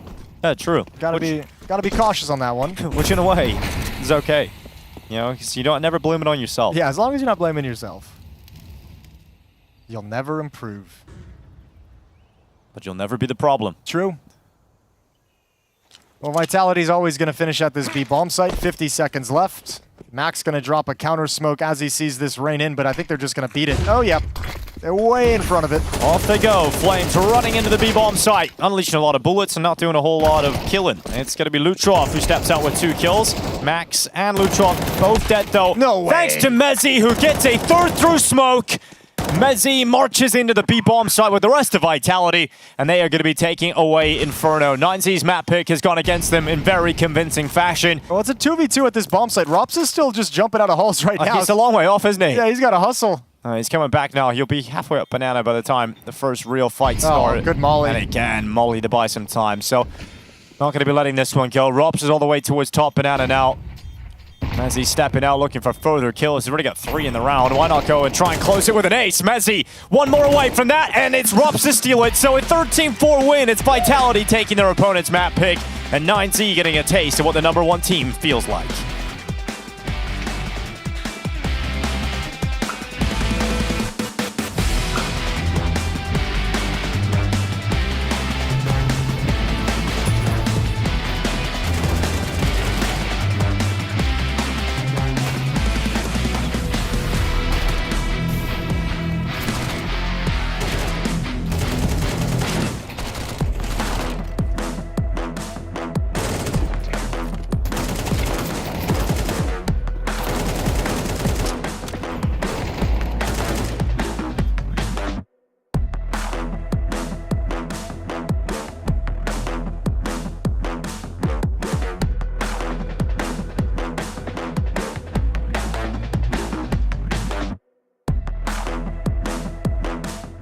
thing was yesterday was like Shiro also was so nuts. It was like every time he was alive in a late round, Zontix was alive. Like there was way more than just Donk, and Donk had a 2 rating. You know, like what? How have they achieved this level with a team that it's been doubted for the leadership change? Yeah. You think there'd be so much more of a rough patch. It's not happened at all. You put Donk down to a 0-2 start. The reason I bring up slow starts is because we don't know what Spirit looks like in terms of getting themselves out of those rocky beginnings to a game, right? Yeah. You've got a frog behind you, not a coach. And so... How dare you? He has a 100% win rate. If anybody is, you know, to try to pull you out of those moments... See him mogging Blade yesterday? Wicadia and Woxic mow down the doorway. Nice and easy on the conversion. That's a quad kill to Wicadia. Just a comfortable start for Aurora off the pistol. 2 SMGs still featured in this next one, but a force buy that Spirit really get nothing out of. I mean, this is great, and Aurora are going to be like, okay, you know, this is the thing. Okay, we win the pistol. We convert. Everyone's shooting for the head. We know we had to bring our A game mechanically to even stand a chance. Obviously, they look for it, and first pick does too all the time. They want to be here. They know it's a tough challenge. But it looks like they're believing in themselves.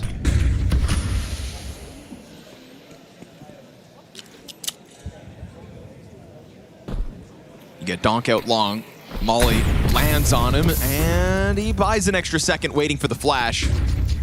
Those flashes announce a bit of presence. CT peels away. Madger doesn't want to be the guy that dies and gives an M4 over. With or without Kevlar, in this case, on Team Spirit. And Donk jocks for position. Gets himself into a very fine spot. And force CTs to scramble a little bit. Moxa coming in on the flank, gets spotted. But he's got a gun that can really chew him up.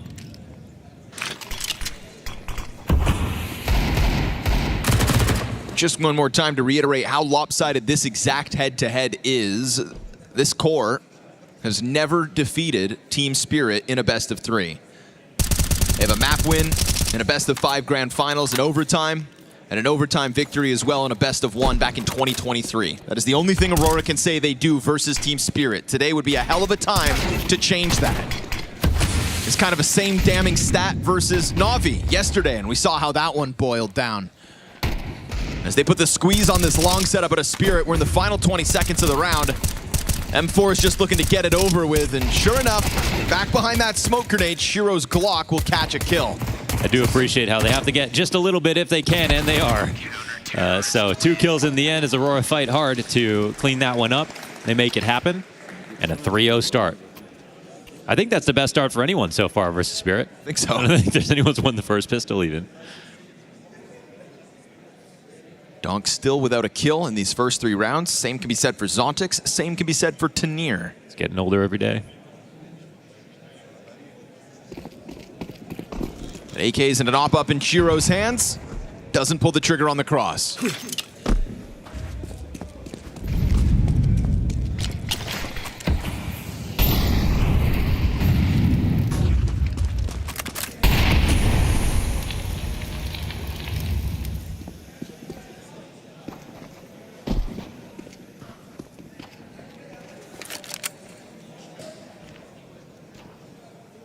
This is such a cheaty move here from Madger right in front of the smoke so early, and he really does feel like he has the timing. Doesn't want to overcook the situation, but he really could push if he wanted to. Spirit looked to sneak right by. And if he waits the full amount of time, then he potentially could get watched. The second smoke comes out behind him, and they at least know that it's not long.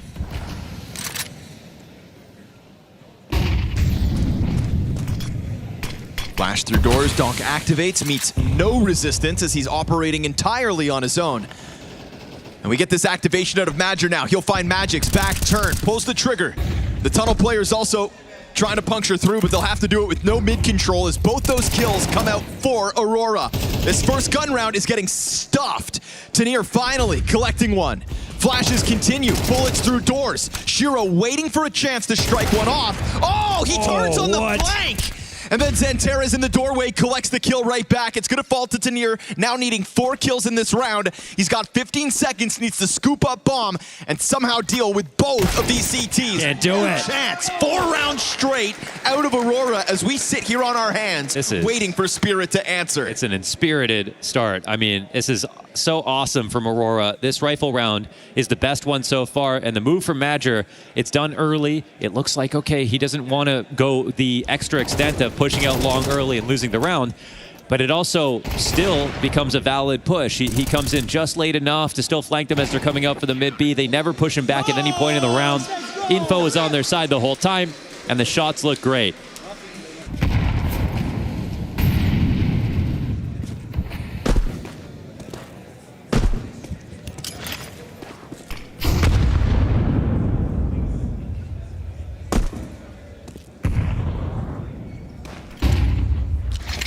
Donk fans holding their breath as we wait for him to get his first kill this game. Tanir finally got into the action last round trying to crack open that site, but all for naught in the 3 versus 5. Oh man, I kind of love it, man. He's made that push last round. They didn't even know he did this so early. Huge game plan win here for Aurora.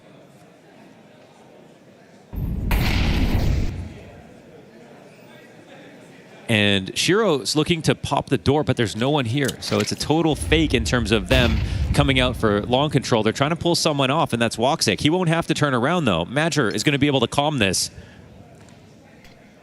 Sitting in front of it, Woxic, eyes locked on Catwalk. It's announced by the utility. Nice shot. Snapped over to Magix. Donk's got his first. Now the game can begin. As he looks to press into that opera, goes under the line. Woxic catching the top of his head.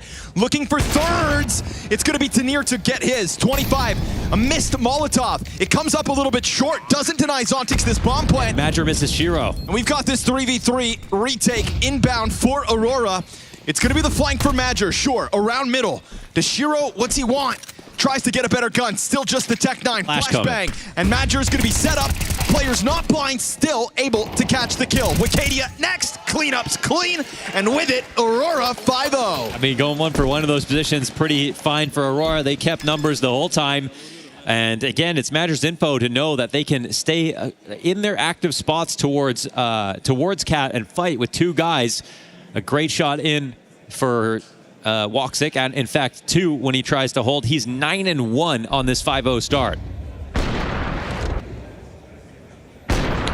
Hands and down. This is Donk, who is ready to pop up and peek, and it's Woxic who on a pixel is ready to shoot. So that's the kind of opera he is, really. Hands down heaviest hitter at the moment in the server is Woxic. Donk finally gets his first kill. You shut him down immediately, and Major has already found value out of this move twice. This time, reconsiders the push. Yes, good. Tanir hanging on to it just in case Major was feeling frisky yet again. Looks like he got the value that he was looking for out of this move. Now there's some conditioning that's going to keep Tanir allocated to it.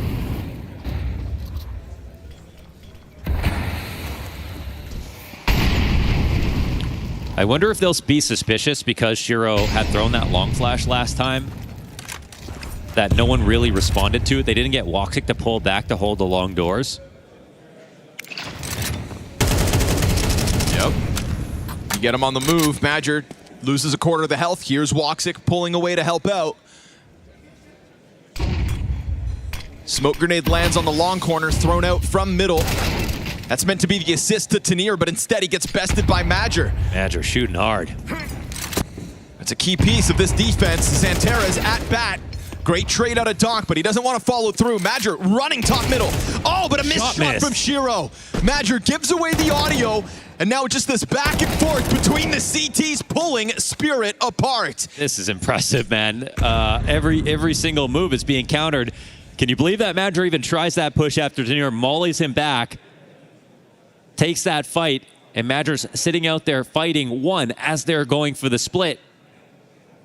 It's a complete call out. We saw Aurora yesterday was the T sides, you know, where they started to kind of let Monte back in, and then it was like, ooh, okay. Whoa, Donk actually could die. He will die after time. Does. Not often you see that happen. Ouch. He doesn't even have enough money for head armor.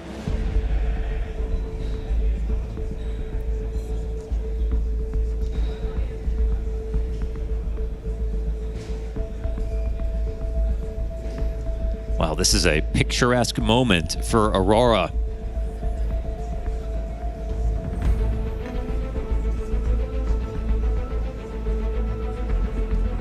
Magic's coming in to try to undo all of the great ideas that Aurora have brought into this to give them the confidence to go for some of their brazen-looking pushes. But everything's been calculated to perfection. And on top of that, Madrid has a team that's shooting extremely hard. Again, with a start like this from Woxic. Nice of them. This is most certainly the best start anybody's had versus Spirit at the Major. Previously, the Bet Boom 4-2 in the best of one. A 4-2 start that would find them only one more round after that.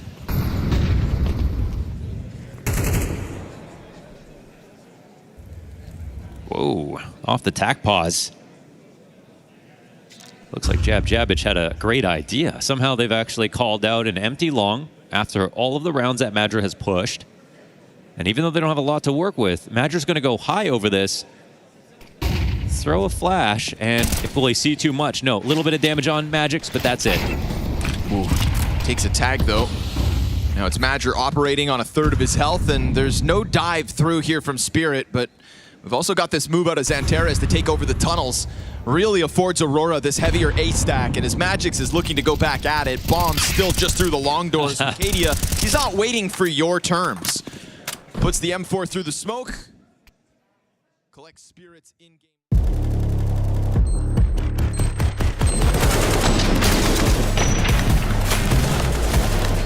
Gets sucked down, but Harmon's got to find two more.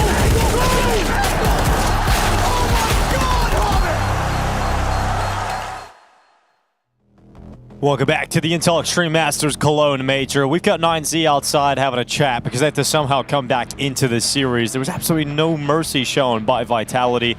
I think 9Z getting a taste of the step up in competition as Vitality now head into Mirage, into their map pick.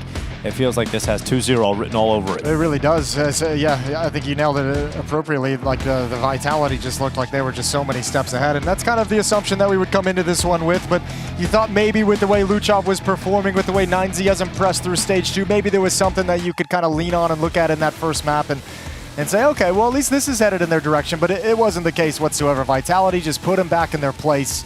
And now they've got to try and rebound on Mirage, and it just only gets more difficult from there, I think, for them. Yeah. While everybody was outside enjoying a nice little break, Zawu and Robs came back early. They've just been killing bots for the last, 5 minutes. So they're nice and warm, ready to go. There were a couple of fights on that Inferno from Robs where I was like, ooh, looks like he's been spending too much time in the old jump maps, in the old KZ. Yeah, well, I was looking forward to this series today. I was hoping that 9Z was going to be able to show us a little bit of something, but so far, just a little bit disappointing from them. But I think it's more so impressive from Vitality. As we now move into Mirage, is there any hope for 9Z here, Jason? No, there's not. It's a 29% win rate map for them, which doesn't say everything. It's 2 wins, 5 losses in their past 7 games across 3 months. They played it once here at this event in the previous stage. A 3-13 loss to Team Spirit. So, yeah, they just don't. I don't think they have the success to have confidence on this map. I don't think they have the reps to deal with what Vitality can bring out on this map. And just the way the first map played out too, there's not even really an individual angle to say that somebody can pop off and come out on top of Vitality. So I think this one's pretty much wrapped up neatly in a bow, but there's always the capacity to be surprised. Always the capacity. We always have to give that caveat, but we're just mere moments away from getting into the action of the second map, of the second series of Stage 3. Vitality going 2-0 is not going to be a surprise to anybody, though. No, but again, I think the question coming into this was going to be like, after you know, Vitality has that kind of that multi-week run of Blast Fort Worth, of IEM Atlanta in the Americas that they kind of use as like a secondary vacation. After that, they went and took, I think, like another like week or 10 days off, Apex said, before getting back into the swing of things. So there's always that conversation of, are they going to come in cold? We know this team is super hungry. We know this team is really, really good at locking in and getting focused and having their goals and priorities in the right place. But you never know if that kind of like time off, sort of being a little bit more casual about things, is going to impact them. And I mean, certainly in these first 2 series that they played, or series and a half that they've played thus far, no problems really for Vitality. No problems for Vitality. That is certainly the story of the major so far. We'll see how things shape up here on Mirage. That's actually the scary thing, I guess. If you wanted to say one thing about maybe Vitality's, maybe a couple individuals. Iwu was slow to get started yesterday. Just mentioned we saw some ring rust on Rops. You know, like there's some individual things you notice, but that changes as the tournament goes on. As these guys are in the playing room, as they're playing in these officials the whole way through, the individuals are going to get better. So as long as the team play is still there, which it is for Vitality, things are going to be all good the longer they're in this event. Well, team play into middle. Flash set up the peak. Flame's going to be challenging up towards shore. Luchov is going to pull himself back into the ladder room. DGT having to walk away from connector. Luchov is on the engagement against Flames. The apartment's patience may pay off. Just waiting on that green chair in the corner. Ooh, this is all a fake. Mezzi's fortunate to not go down. Yeah, good goosh. Good way to scale up into the bomb, so you can at least get a plant. You're going to have a 3-on-4. That bomb getting planted here on default, and 9Z trying to get the rotations over here. You've got Mezzi running back through spawn. He's still a long way off, but he's arriving now. Rops and Apex. One kit for the CT side. They got no utility either. Well, that could be a big problem here for 9Z as they move forward. That's a great shot, though. That breaks apart the crossfire, but Rops is waiting, can't get anything.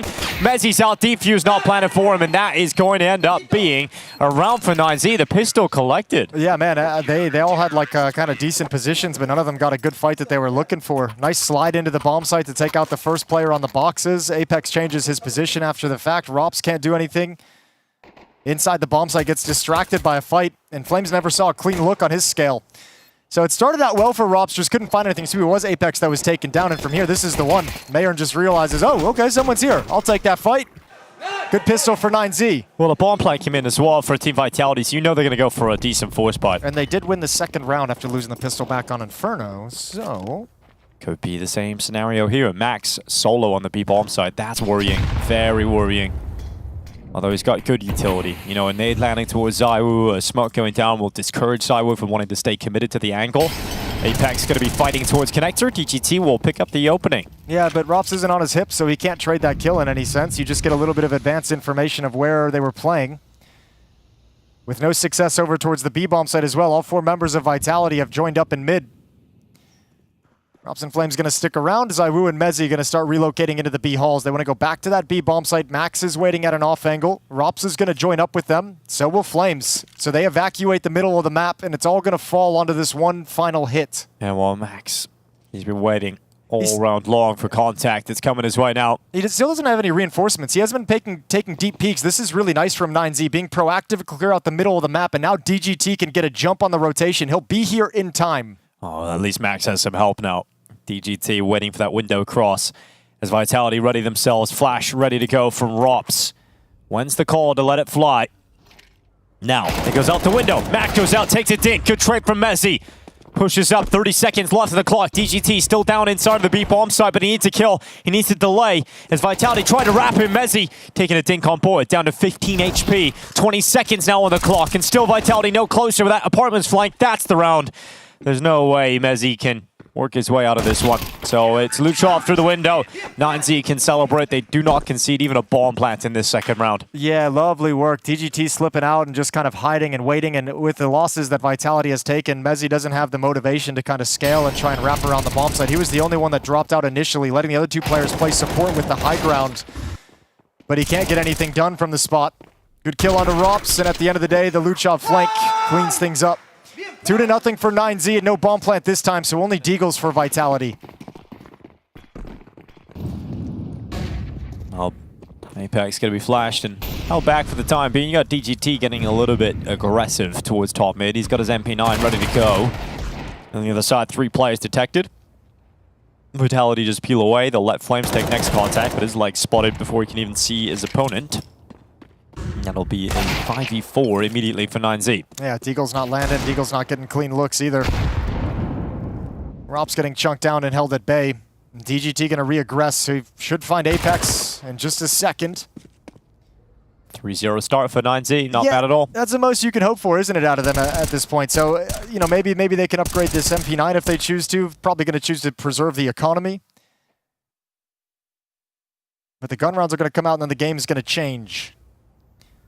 Rob's looking for just one kill down the stretch. Force one rebuy out of this 9Z side. Yeah, very slow start individually from Vitality. 0 kills in ZywOo, 0 for Apex, 0 for Flames, and a single kill here for Rops. He might get another though. That Deagle ready to set DGT ablaze. And he's going to have to fall away. 15 HP. Rops just going for the reposition. He's playing the percentages, trying to maximize his chances of taking one more kill with him, but he just can't get it. And he's finished off. So Vitality trying to settle in the Mirage. Their buy will be coming now, but 9Z loving the fact they've got the 3-0 lead. Yeah, don't get to play with any momentum, don't get to play with any advantages right out of the gate. So this all falls on Apex and the way he's going to call this team into some round wins. Well, one of the weaknesses we've seen back in the Americas run that you were mentioning, Jason, was the T-side of Mirage. It felt like Vitality were really struggling in that department. Yeah, well, I mean, that was always going to be something. You see that, you know, they're going to go look at it, take a deeper look. Apex in the interview in the roundtable was already saying they were looking at a couple details on a few different maps they struggled in leading into their prep for the major.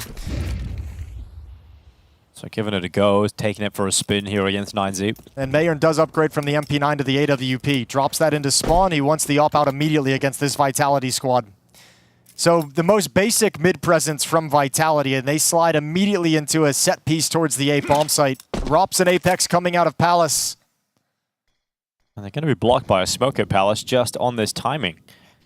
They're going to be held in behind it. They're going to send the util out. So the execution is in for Team Vitality. Smokes landing, one towards CT, one towards the stairs in the connector cross. Here's the flash into the ramp play. Luchov unleashed, and he's got both. Finally, a little glimpse of what we've been missing from Luchov. 3 towards Vitality on the ramp. And Luchov's on the hunt for his kill on Apex, but he can't finish him off. But Apex can't win this round. Absolutely no way. He goes forward to try and fight the stairs, but eventually brought down by DGT, and that flash peek into the ramp was perfect. It was perfect, but it was given every opportunity to be perfect. That's a really long setup time for Vitality, sitting inside that ramp, waiting for those smokes to pop, long as they're thrown high into the sky and bouncing on the stairs. And 9Z has a good 5-6 seconds to realize what's coming, set up, and call for the play. Lovely work from Luchov and Wasserpeak with the flash. Well, first gun round goes against Vitality. ZywOo, the stunned look on his face. A 0-4 start for him. A 0-4 start for Vitality. Perhaps a correlation in those numbers. We've got Apex with just the AK. He's the hero AK. And there's the... Oh, good timing. Gets in front of the utility. DGT thought that molly was going to protect him. Yeah, way too confident in it. Way too confident that no one was going to aggress on the position. So follow-up utility in towards the window room again. Vitality now can establish some danger in this round with their control of middle. Wasserpeak starting to push in deep to Palace. Shrink the map that 9Z has to worry about.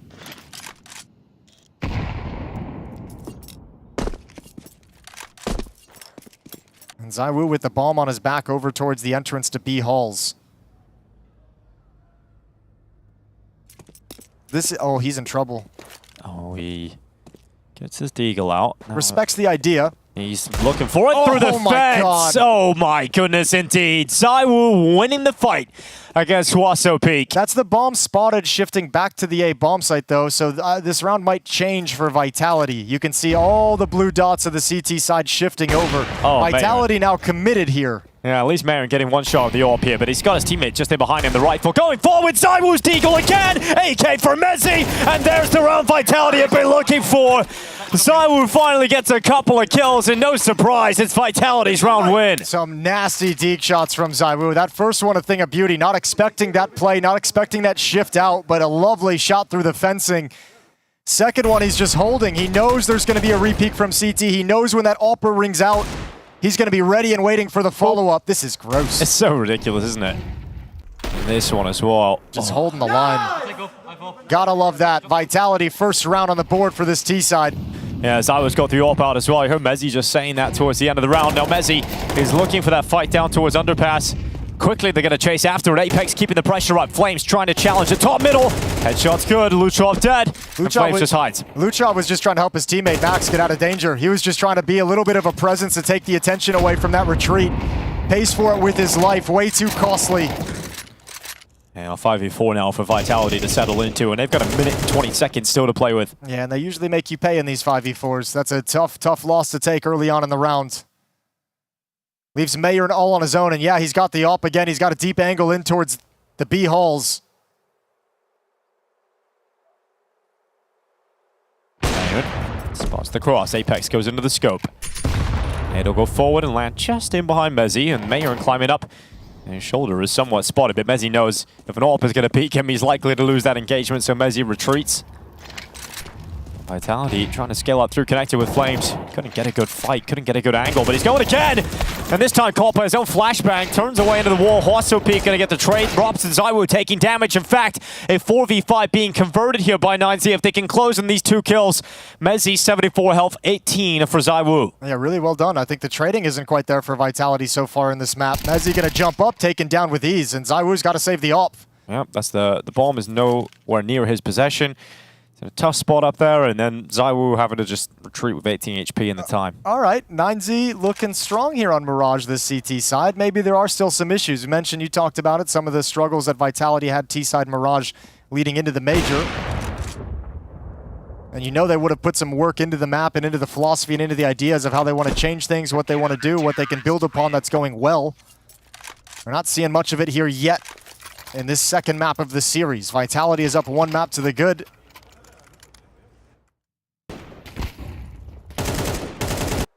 Lovely shot from Flames.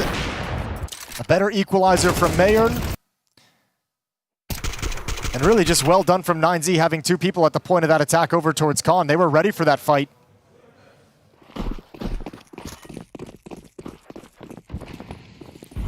Well, looking to respond. Team Vitality still have a good buy. Still got the AWP, still got the AKs. Apex. Tapping away. Luchov has to get out of that. He will. Get back to safety at least. It would have been a very disappointing start to back-to-back rounds there for Luchov. One thing that 9Z hasn't been able to do, even despite the fact they have a 4-round lead, is get their money under control. They're still sitting very, very low on cash. Any round loss they take is going to be very, very painful. Likely another buy-up afterwards, but they're going to be missing some of the bells and whistles. The flick misses from Mayer. Sticks around too long, so Apex takes him down. He's done that unconfirmed damage on a Luchov earlier. And 1 minute, 5 seconds left. 5v4. Vitality lost to 5v4 in the last round. This time, trying to extend it as Mezzi, but he actually gets caught at range against an MP9. Okay, the individuals of 9Z on Inferno, they looked flat and a little bit absent, but they're here in this map hitting some very sharp shots. This MP9 just picking Mezzi off at range. It looked like Mezzi was about to guarantee a 5v3 there. Look at Vitality on the map again. I just mentioned trading hasn't been really solid for them in this map so far. They're all in positions now where you can't really trade anything. Flames on his own, working his way through cons. Zywo's going to follow it up with the AWP. And you have to piece it together quickly because there's only 30 seconds left in the round. And you've got Zywo now moving up towards top connector. Flames coming through. Great headshot as Horso Peak just steps out in front of that smoke, then drops back in behind the cover. Back of the bomb site. They need to clear it. Luchov not being cleared right now. He's going to actually just peek out. That's the bomb coming down. Good shot from Robs. 10 seconds! No scope from Zywo. All of a sudden, round is back on again for Team Vitality. Zywo protects Robs, steps in front of him. Come and fight him. As their AWP is looking for his next victim. Zywo's making the difference. DGT left alone. And that M4 is all the way it's short. Well, Zywo's no scope. Then the follow-up kill towards the jungle. This just ripped our hearts out of the round here for 9Z, and they're just going to have to save. Yeah, this is the only weapon they'll have. They have to bring the AWP forward. That money, just check it out now. It's going to be a very, very bruised. It's a very labored buy into the next round, so having the AWP is going to be nice for 9Z. Zywo's having all the impact for Vitality in these 2-round wins. The double deagle previously on an eco, and now this with the AWP to recover what? I think that's a 2-on-4 situation him and Robs have just snatched away.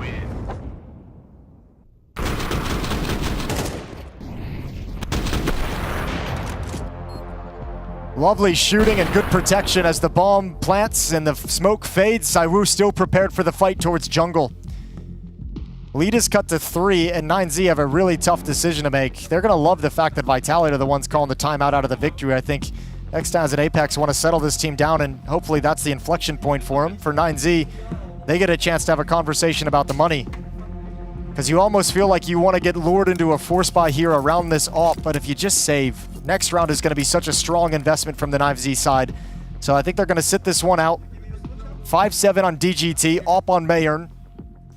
And they'll see what those two weapons can produce in round 8.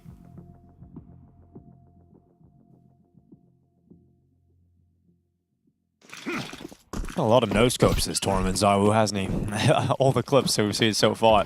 Well, no-scope being involved in them. Mayern's got to hope for some success of his own. Sent with the AWP up into the ladder room.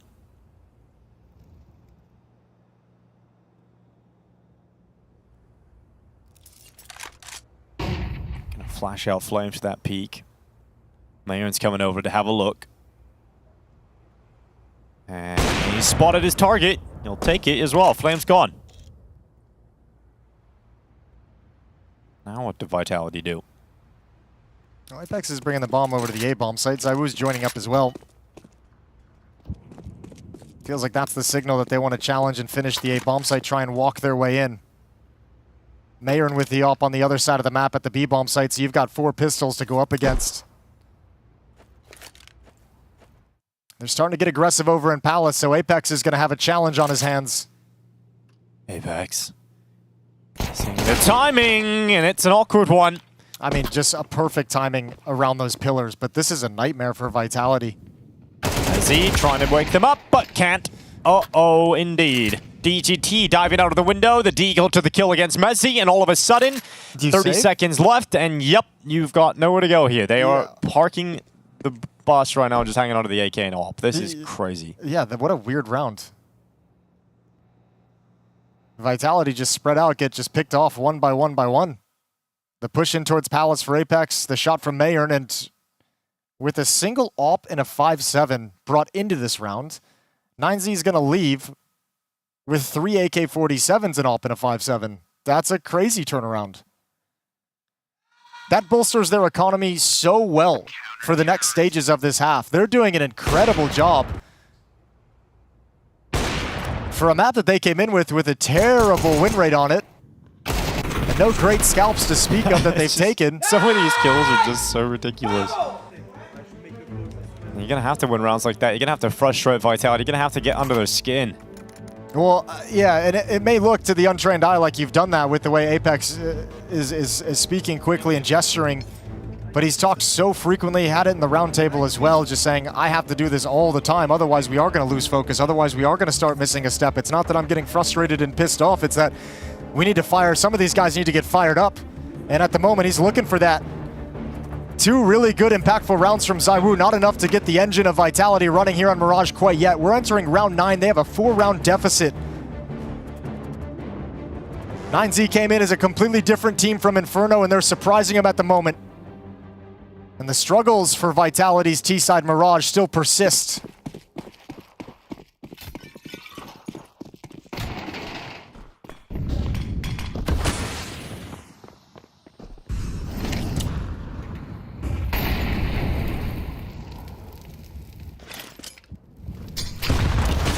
Mezzi trying to move forward even though he's taking half damage. Trying to get out, hop out the window. Mezzi dead. Lutrov readies himself for a second. Brilliant work out of Lutrov. That's 3. And that's Vitality dead and out. They can't do much about this now whatsoever. And that nade is going to land right towards ZywOo as he retreats as well. Vitality also peek. Eventually, he fell asleep for a second. I couldn't believe it. Apex is just right in front of him. But that's dead. That's just the round over. Lutrov destroying them. I'm assuming that Apex maybe feels like the comms aren't quite there, like there's not enough happening across the map, not enough information is being passed to him from his teammates and his other players. So I'm assuming that's why he's calling this exec of just saying we're getting picked off across the map. Nobody's finding anything effective to do. I'm not really getting fed a whole lot of information to be able to make an informed decision as the IGL. So let's just take all of that out of the equation, hit the B bomb site on a timing. Look how frustrated they are. This is getting to the point now where it's an ugly T side from Team Vitality on Mirage again. And every time you thought that Deagle round was ZywOo gets the 2 with the D, that's the turning point, right? That's bailing them out from a slow start. But then they lose against Pistols, and once again we're back on that crazy train to 9Z. And we're all aboard. Here we go. Luchov holding. Might be just the same round again, but this time Flames has got 2. Okay, the Tech9 races forward. DGT on the flank, actually getting the spam damage through that smoke as well. He's just going to go forward, wanting to get this fight. Rops has stepped out to that right side. Can the Tech9 do it? The Deagle comes out, but Rops has still picked it up. And now Flames looking for his next victims. He's done so much in this round already, but this time he's dead to Wassopeak. And Mayern's come through as well. So it's Rops in the 1v2. The player you so often want in the clutch. Fake steps to try and make them think he's coming from that side, but he switches out. The AK will not connect the kill, and you've got to feel like he needed that immediately. Rops, how does he play this? Cowering behind the van. Now they move in on him, and Mayern's got it. Back to the defuse. Flames gives them a chance, but it's not enough for Vitality to get over the line. It's an 8th round for 9Z. That's crazy. You get those 2 kills on the entry from Flames, and that feels like that's just the round 1. That's such a strong double kill that he's able to get descending into the bomb site, clearing out everything for you before reinforcements can arrive. He does it so well. Rops even grabbing this on the flank, but everything after that, it falls apart. Peek into the op. Rops is left in an awkward 1v2. And 9Z still continues to pile on. They're up by 6 now.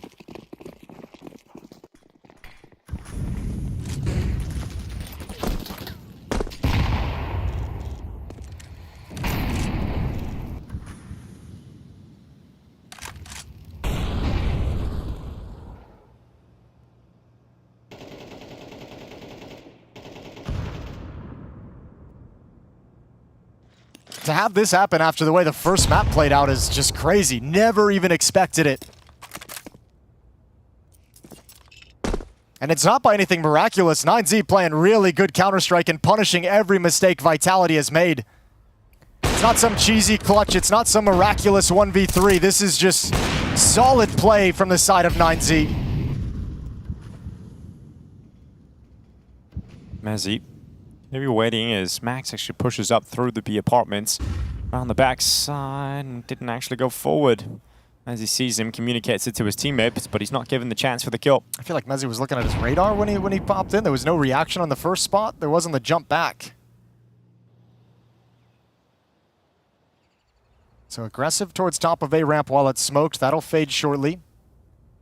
ZywOo peering through connector into the A bomb site, sees absolutely nothing, but at least he's got a supportive line so his teammates can move up the stairs.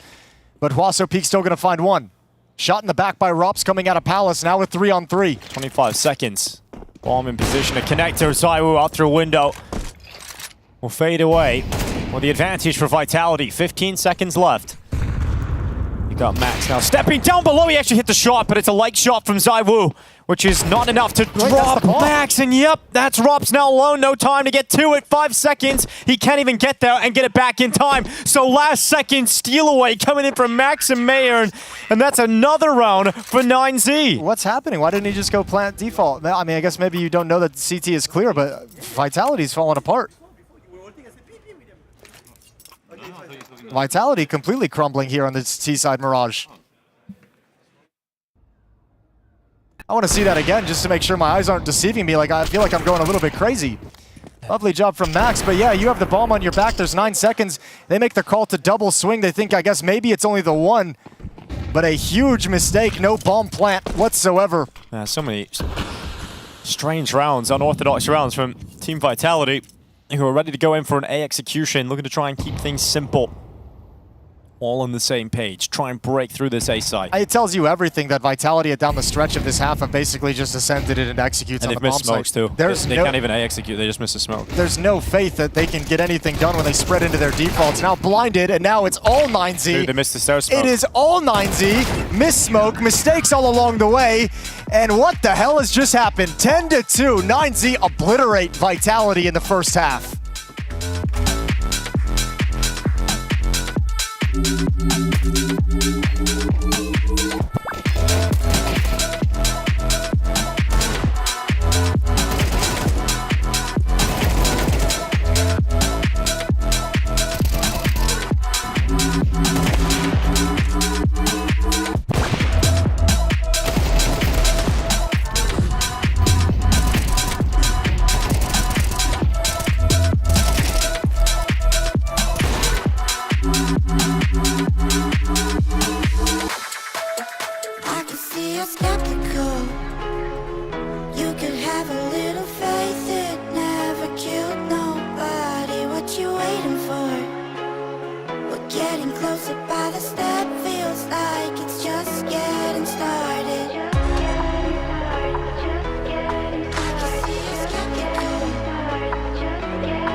Just make a move and break the tension.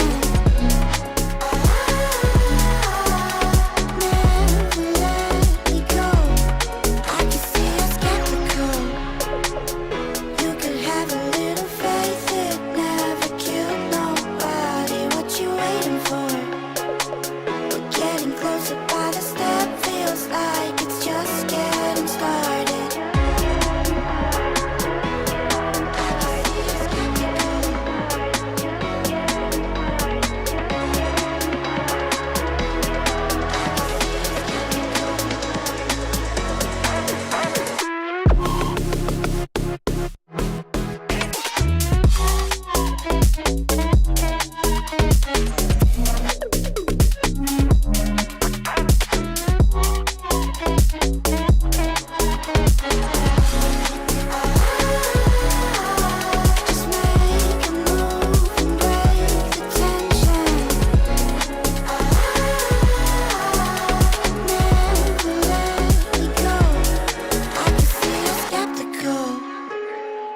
You could have a little faith, it never killed nobody. What you waiting for? We're getting closer by the step, feels like it's just getting started.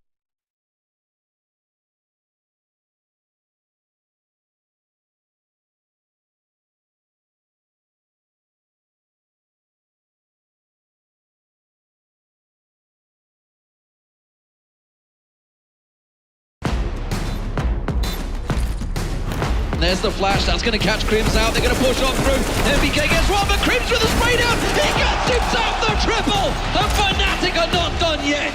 Can you believe it? I think there were two, William. You were not watching your screen? What? You were not watching your screen when they push. I said push B, William. Push B? Yeah. Hey, before you were holding, I said BP, William. You didn't see? Oh. Okay, it's fine. Good. I was talking BP. Well, how we expected, Apex wanted the same thing. Just maybe Mezzi looking away, but it's clear from the comms there's a little bit of miscommunication on the side of Vitality. They don't seem too panicked. They don't seem too angry or frustrated or anything like that. But man, that's a very ugly half of Counter-Strike from Vitality to open things up on Mirage, and now they've got to recover. We know they've got really good comebacks in them. They just got to get it started first. Yeah, gotta win a pistol. 9Z coming out hot and heavy towards this A site. No one from Vitality actually in the site. They're going to be playing behind smokes. Grenade trying a little bit more damage on top, but no early kills from Vitality, which means they've got to retake this, and they're losing players. You've got Apex down at the window, and look how much control 9Z have. They're completely out of step at the moment, Vitality. Yeah, this is a slaughter. This map's over. Just take us to Dust 2. That's going to be the third decider. Nice shot from Rops. Zyhus somehow sneaking into the bomb site. There's one good kill, but no way you're going to get enough to turn the tides. And that's effectively it. No kit on Rops, no HP on Rops. Mezzi the only one has a chance. But you can see, when this pissed around, when they have the double nade over in Con, they're expecting to break the wall of smokes. Like, they're already kind of expecting what smoke wall is going to come in. Those nades go so far. They want to break the wall and challenge as they're running into the bomb site, but man, the deep Con smoke just kind of ruined all those plans.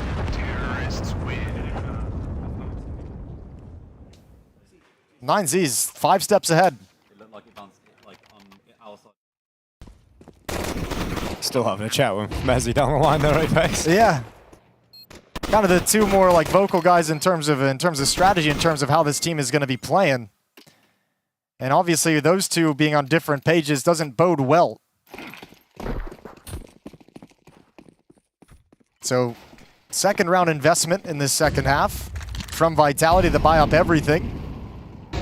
MP9's FAMAS on Rops, and they're going to get some mid-aggression underway. It's Max here as the sole player. He's forced back, brought low, taken down, but now they scale up into A. Apex gets a good start. Rops steals away a kill. There's the Flames. Deagle needs another and trying to get it off towards Tetris, but all of his teammates have arrived. Responsibility not necessarily Flames', but he's still going to take the kill regardless. So there's one back from Team Vitality. Yeah, not too shabby at all. Well done from Vitality. Let's see if that stops the momentum of 9Z, if that throws a hitch in their plans. Vitality's got to go on some kind of a run to close the gap on this scoreboard before 9Z get up to 12. Good piece of aggression. Rops and Flames both ready for the response, which is to speed up the attack at the A bomb site. Both of them grab some kills.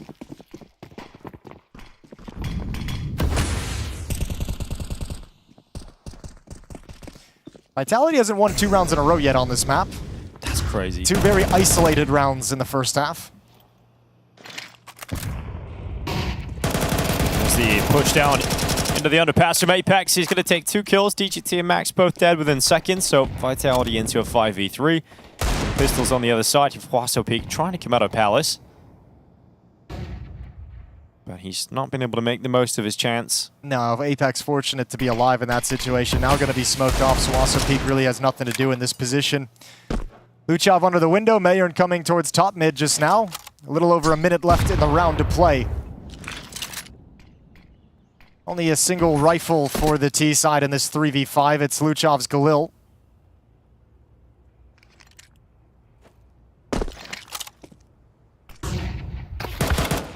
Luchov tapping out towards the window. ZywOo 1 for 1. MongolZ sticking in it, doing as much as they can in this round, try and force as many rebuys as possible towards Vitality. Yeah, it's a nice peek as well from ZywOo, and with the flash as well, there was a player peeking from Con. They just wanted to get a check on scaling, on where exactly 9Z was positioned, how close they were to attacking into a bomb site. So good information gathering on top of the 1-for-1 trade. Luchov will slide into Con. Rop's waiting inside ladder room for Huaso Peak to turn the corner.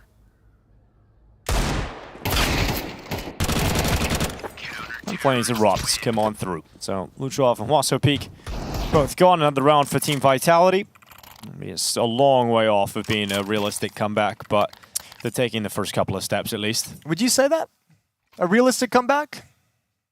For now, it doesn't look like I mean in the sense... I'm not doubting Vitality at any point. I know, that's the point. I was just meaning in the sense that it's Vitality. I'm like, I feel like it's always realistic. I'm not doubting them, it just doesn't, doesn't look like that yet. Yeah, certainly in the way this game is played, certainly in terms of the scoreboard, it doesn't look like it's there yet.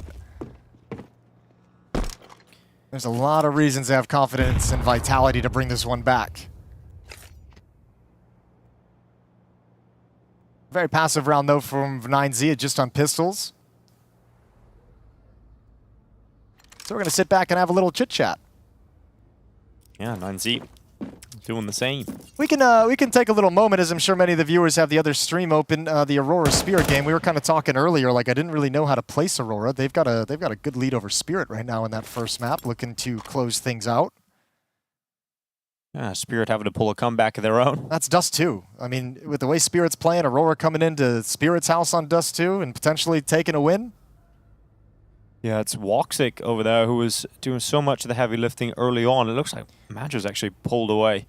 As I'm looking at the kill feed, that's crazy. Madger putting up a crazy performance for us at them at the moment. Yeah, it's awesome to see. That little uptick is probably helping them out. Potentially get an upset on the map. Finally, 9Z make their move without any utility, without any real significant weapons. The Glock chiming in for 1 kill. Oh, 2 kills. All right, not bad. And trying to get out to a better weapon, but Flames will deny that. And a 5th round for Team Vitality. Okay, buy your head armor. And they're going to get a buy now against the 9Z. Purchasing the AK-47s. A Galil here for Huaso Peak. And a couple of smiles here and there for Vitality, trying to keep spirits positive. I don't, like, that's the other thing is, like, you know, I think it would have been different, but that listening we had coming back into the second half, I was really pleased to not see any kind of, like, I didn't get any sense of, like, angry frustration. It was just kind of like, ooh, this game is gross, we're not playing well kind of frustration. A lot of reasons for Vitality to believe they can make this happen. They have had some crazy comebacks over Na'Vi in the past, just back at Fort Worth as well, so see if this CT side can lock it down, because remember, on the other side of the coin too, 9Z, despite the stellar first half and the lead that they took into this half, Mirage is not a map that has been kind to them in the map pool. No, Mezzi, he's got the opening kill here for Team Vitality. Huaso Peak dead. And we'll settle into it now. Let's see what kind of reaction 9Z can muster up here. You know, you're 4v5, the round's basically just started. You're going back into what is going to be an A finish. Yeah, it's a spam kill as well. You didn't even get a chance to react, to respond, to have any kind of a rebuttal. ZywOo's got the op over towards Ticket. Flames playing inside the bomb site. Apex for the moment is in window room, but as soon as any utility flies over the walls or any sense this hit is coming, he's going to shift. Now Flames getting closer and closer up to that ramp smoke. He hears the footsteps, here's the sound cues. Didn't see they had a player at Palace is going to be Apex to deal with that threat. And Flames ready now, spamming down through the smoke, has done damage to Mayron as well. So Tyler will deal with Max coming up through connector. A very strong look here from Team Vitality in their first buy round here in this second half. Yeah, brutal defensive smoke deployed at just the perfect moment for ZywOo to allow Flames to play behind it. 9Z try and force their way in and just get shoved back. So Mayron the only one left alive, but now we're seeing Vitality with a little bit of that swagger they had on Inferno, right? Already on the hunt really early on in the round. They got money to lose some weapons if they need to, but they want to find Mayron. And he's going to hear them and handle it. Pair of headshots, very quick from Mayron. He'll carry that AK into the next round. Yeah, lovely work from Mayron up on top. Nobody from Vitality expected it, so they can rebuy that, but it is costly. Good find at the end of the day, but nothing Vitality wasn't willing to risk. Yeah, that's the opening kill, spam down through the wall. Flames playing behind that smoke, just able to shut down the hit. And actually, I mean, 9Z gets nothing done in that round. Back to Tech9's, Galil on Max, AK-47 that he saved on the back of Mayron. Yeah, back to the Stone Age for the 9Z economy.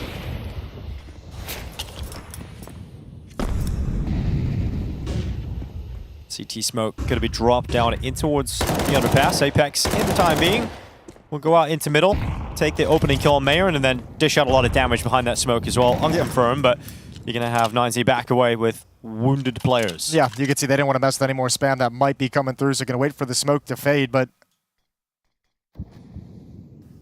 now you got to go to plan B, and you probably didn't really have one coming into this round. There's only a single smoke available on Luchov. That's just chucked out now. One con, one window. And Apex will be smoked, have to drop away. Got no other access anywhere else on the map. You're making an audible jump up into the window. Apex has got the utility ready just to try and disrupt that boost. And look how ready he is for this. That smoke will fade away soon, and then Apex is going to have a challenge of 2 players around the corner. Now, that could be the problem. Gets the information. Apex actually loses the fight. Yeah, he actually didn't seem very ready for it. Ooh, ZywOo. Missed shot as well. AK here for Flames, trying to recover this. Trying to get 3, but he can't do it, and all of a sudden 3 kills come in for 9Z. And it's just Mezzi who can stop this, and he's all the way over the B bomb site. So Vitality had a 5v4, and they messed it up big time. Yeah, that's so uncharacteristic. Like, they're in such strong positions to be able to hold on to this attack, and it all falls apart. This is a very, very rough off game for Vitality, and Mezzi not even going to get a chance to take a shot. Yeah. And I don't think Vitality closed the gap enough. I don't think they got close enough before 9Z get to 12 for them to make this work. They're going to buy up what they can. Mayron made him pay a couple rounds ago going for the hunt, so few players are going to be a little bit low and busted. Apex can't get all the utility in the kit that he'd like. Let's go, boys. One final hurrah for Vitality. This is a game I think they're going to have to win playing their D game. And it's not going well. Lovely shooting from Luchov. What a spin back towards short. We're going to get a little tech pause into the action. First of the evening for us, 12-6, and we'll chill for a bit as the admin team gets to work. We're trying to fix the system of Vitality. That's the big tech issue right now, isn't it? It must be a tech issue if this is happening. Well, great to see 9Z seizing this opportunity right now. Especially because, I mean, we've been here for a couple of weeks now through the stages, and we've been hearing everyone talk so highly of 9Z. We ourselves haven't casted a game. Yes. Seen the stats, seen the results and everything. And going into Inferno, I was all excited for it, and they got destroyed on that map. But coming into here and seeing this kind of a level, I'm like, all right, that's a lot of fun. I know Vitality's playing a very bad game at the moment for their standards, but it's good seeing 9Z and Luchov especially pop off. Mayron's got 19 kills. Yeah, it sure is nice to see 9Z showing us a little bit of that potential that we'd seen in the earlier stages and bringing that fight against the world #1. Now ZywOo gonna head out in towards middle. He'll hit the shot, but such a little amount of damage for the AWP to be connecting through the wall. Flames, though, he's got 2 towards the ramp. Great opening from Flames, but Apex is dead in connector. And ZywOo now waiting for a head to show. It feels, I'm not confident in Vitality winning these rounds, even if they've got the advantages, especially with 9Z having control of the window room. Mezzi's gonna come over and have a look. Yeah, timing is everything for Mezzi. Gonna start sliding over, Max drops off. Sound cue's made. Look at the bomb is, though, for 9Z. It's all the way back in T-spawn. Yeah, that's, I think, why they're boosting up and they're getting players in position, because Huaso Peak's going to have to go get it. He's the only one who has the potential. That doesn't have to give up a really nice advanced piece of map control. No one's going to be alerted to Max. Max has been loud as well, but no one's nearby spotting out his position or hearing him. But eventually Rops is going to turn. ZywOo's got the kill on Luchov. A much stronger round here for Team Vitality, and Hwaso Peak now 1v4. I think 9Z's got to be really careful about the opening of their rounds. I think that's where Vitality's getting the biggest advantage on the CT side so far, as Vitality's been much, much better at finding opening kills. They're being the aggressor in a lot of different situations. We've seen mid pushes. We've seen Apex play underpass. Now we see some A-ramp aggression as well to get the opening 2 kills, and that's what's going to bury 9Z. If they can make it into the mid-round with an even situation, they've come out on top of a decent amount of those.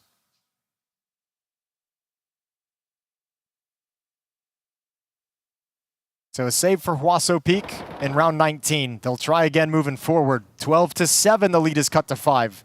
Yeah, Vitality have not been close to perfect at any point here on Mirage, but that is what they have to be now just to get overtime. Timeout as well. Going in from 9Z. Makes sense. I mean, get an early one in. You got 2 remaining, so burn one of them now, and Bit can have a chance to talk with the guys while you still have a lead. Keep them calm, keep them chill, remind them that the way they've been playing so far in this game is awesome, and they don't need to do anything else. They don't need to try and go above and beyond. Everything they've been doing is working, so just keep the focus there. Vitality on the other side, it's going to be Apex just reminding them, we've played a terrible game, but we're still in this. We're still in the midst of this comeback. Comms are everything. Communication, making sure we all know what's happening around the map, and continuing the proactive plays to start the rounds.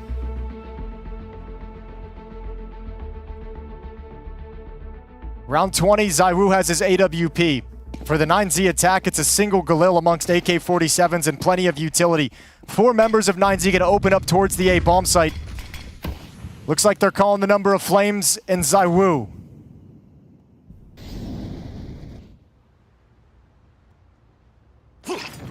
Execution in.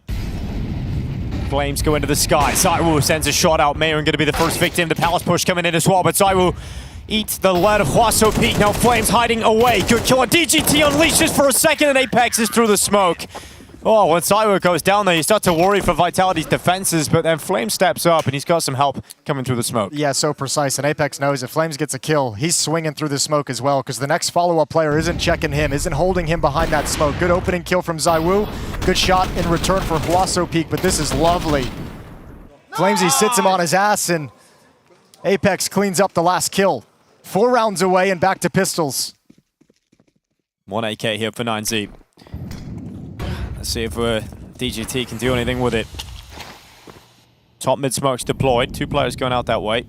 Vitality going to make it uncomfortable with utility of their own, but DGT... He's just going to test this. Yeah, he's just going out of Palace right now. Is that going to work?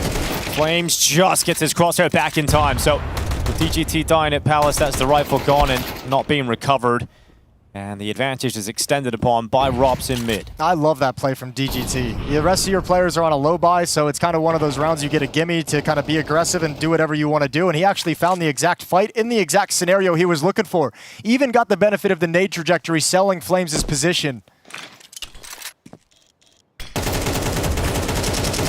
Sapik is getting the kill with that AK, picks up at Palace. Apex going to be a victim of it, and Flames couldn't get the trade. Tech 9 of Max has actually slipped down middle, beyond the gaze of any Vitality player. Smoke will deploy out towards ramp. Cloud cover will be there for a few seconds as ZywOo is going to look down in towards connector. Tech 9 still waiting to take the step forward, but comes down to a timing. He's trying to time it with his teammates coming out of the ramp here so they can try and go for a last-ditch attack, but Flames has handled both of the ramp pushes easily. Also Peak and Marin gone. ZywOo with another missed shot, but Rops has come through to shut down Max in middle. All right, we're in 9th round for Vitality. They're on their way. Yeah, we're within 3 now. Striking distance. Another full buy coming in for 9Z. They got 1 more timeout remaining for whenever they want to use that. Mayern has his AWP on the other side to counter ZywOo. But Vitality starting to build up into this map, into this half. 3 in a row with 4 players surviving in each of them. 7 of the last 8 rounds in the favor of Vitality. They just have no more mistakes to give. Got ZywOo boosted up into the apartment, so the AWP Tossing his utility down into the site. And I'll just maintain this position with the scope itself. Again, it's looking like it's going to be an A hit here for 9Z. Yeah, last time they tried something like this, it was Luchov on his own trying to spring up through Khan. Now he's got a teammate, Max, paired up with him. Equally, though, Rops is at this bomb site because ZywOo switched sides, so it's not the op they're going against, it's two rifles up in their face. Is that going to be enough for a shutdown? Team Vitality at the ready. Heating up is Flames. He's stuck and he can't get anything into the open, so it falls to Rops, the responsibility of defending this A site. Apex charges forward. He's gone. Have 9Z done it? Have they won Mirage? Rops is trying to deny them. Headshot is good. Needs a second. Can't get it. It's all on ZywOo, the only player that can change this. And he's got the first with the AWP. ZywOo into the open. And 9Z will respect him, but they put him in the ground. It's Luchov with his 20th kill. And 9Z sees the day on Mirage. They will take this one, and now they hope and dream that they can somehow take the whole series versus Vitality.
Double peek, he's getting his shot. Unbelievable! Something special to throw this decoy, and that's exactly what happens. Katowice! We are back!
To get back to what you said, like, yeah, we lost in Atlanta to Navi in a close game, except, I mean, the third map was not that close.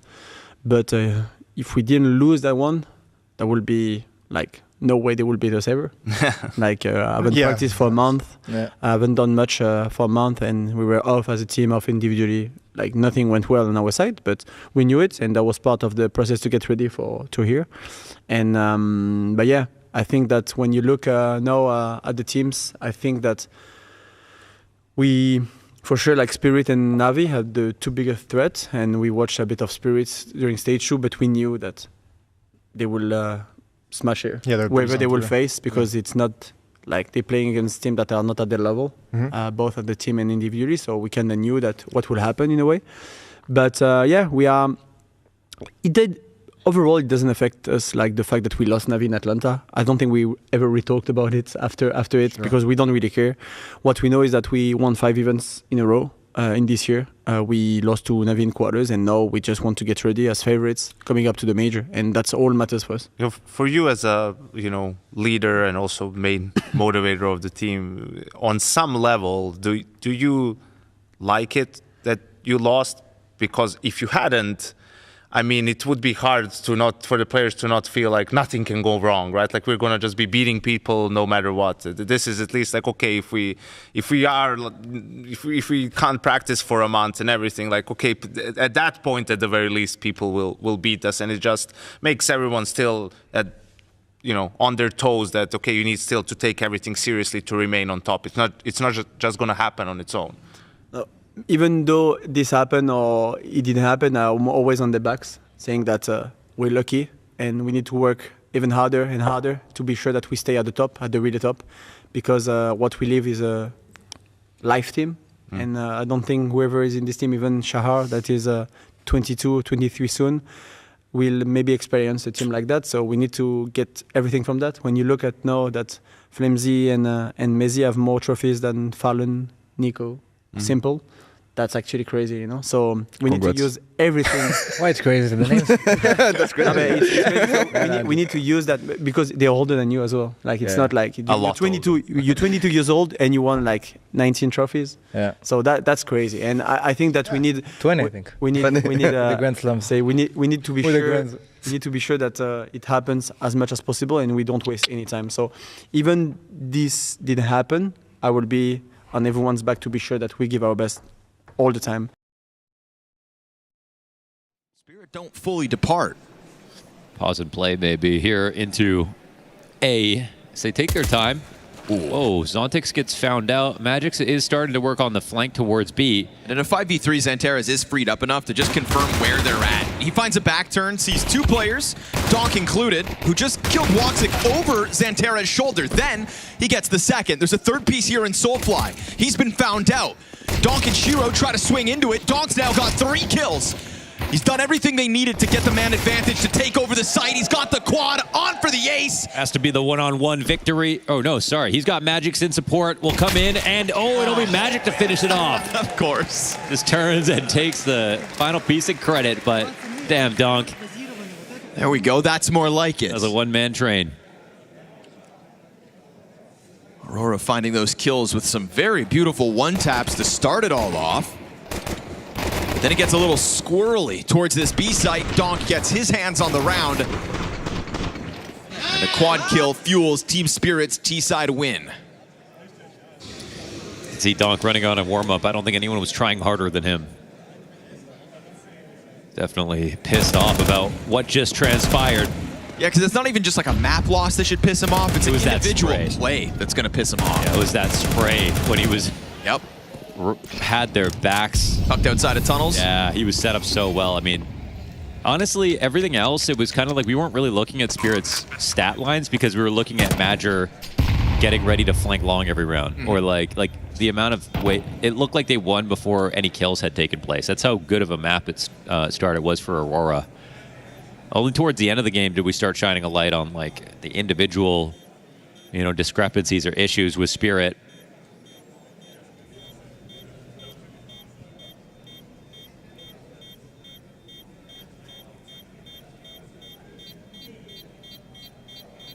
Woxic wants somebody to blow up with this bomb. Not gonna happen.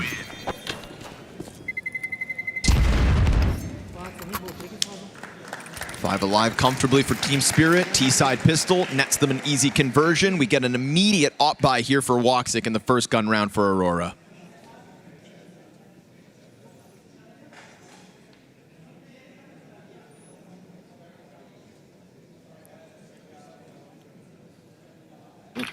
Yesterday's game was a 9-3 T-side from Spirit when they played against Na'Vi.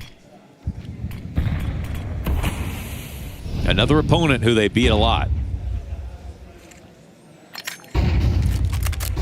Which is why our expectations were so heavily against Aurora in this best of 3. And yet here we are. Map up and Major trying to get away with it, but Donk just sprays through, catching Major, opening kill, open bomb sites. Yeah, that was just standard protocols right there.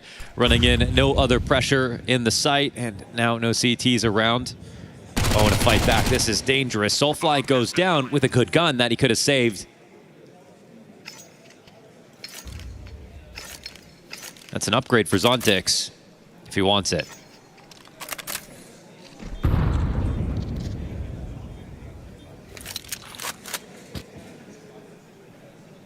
To think that that last map of Dust 2 is the first map this Aurora team wins over Spirit since March 2025. And the first map that Spirit have lost at this event. That's why it was an impressive feat, but that doesn't shock me to kind of see Spirit upend it at the beginning of this one. You kind of, you slap them upside the head when they've been winning so many rounds and so many maps as convincingly as they have. That's the first wake-up call that Spirit have had to endure, and it feels like 3 rounds in, I mean, they've woken up. Yeah, I mean, all due respect to Aurora, but also some of the moments, like the amount of last half-second clutches that they pulled off also contributed to just being able to close it then and there. And still, that game got close by the end of things. It did, but I think will prove that more than a good performance on Anubis, where Aurora are happy to be.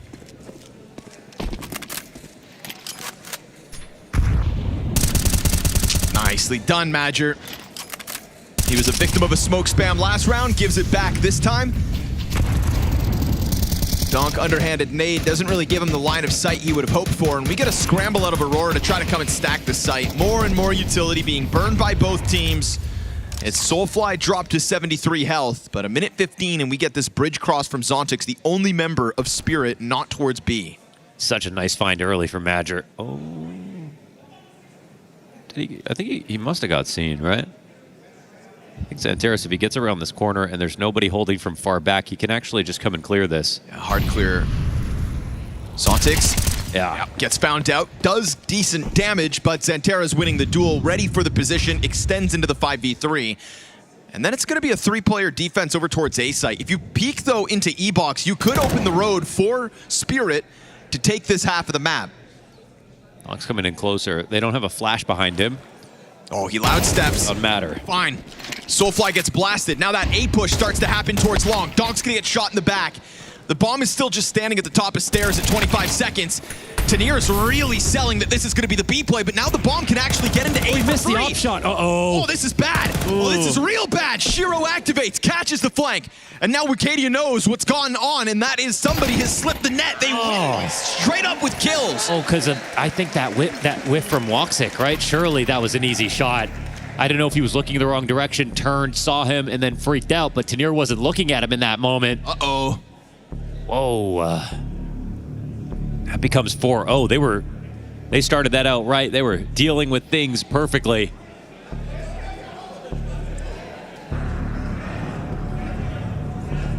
It's a big mistake. They kind of just want to shake that off and move on. Because to be like in terms of where they put themselves, the opening kill, like you don't want to change any of that. It was just, okay, I missed a really key shot right here. Yeah, that had to be the one. They take him out. No one's looking at this site. You check the flank. I mean,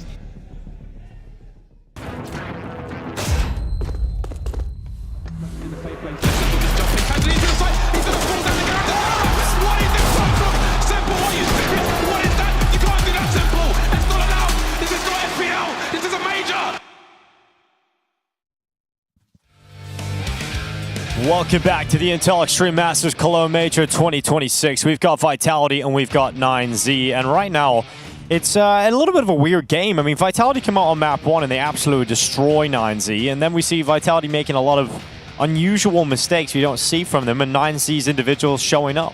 It felt like they were in 5 different pages of the playbook on Mirage. You know, like everyone just seemed to have a different idea of how this was going to play out, and it just got worse. Normally you see them snap back into place, a round or two goes their way, and all of a sudden it's back to the Vitality we know, but 9Z kept them down that entire map. So got to give a lot of credit over to 9Z. Luchov had that return to form that we really wanted to see. Inferno, he was absent, he had disappeared, couldn't even tell he was inside the server, but Mirage, he was beating him down, doing good work with the rifle while Mayern was punishing with the AWP. So all the ingredients fell into place for 9Z, including an awful game from Vitality. and I guarantee you they aren't going to give 2 maps of that level. No, it doesn't feel like that's even possible, but we'll have to wait and see. We heard, Apex talking to Mezzi quite a bit there, asking questions, a little bit of a discussion between them.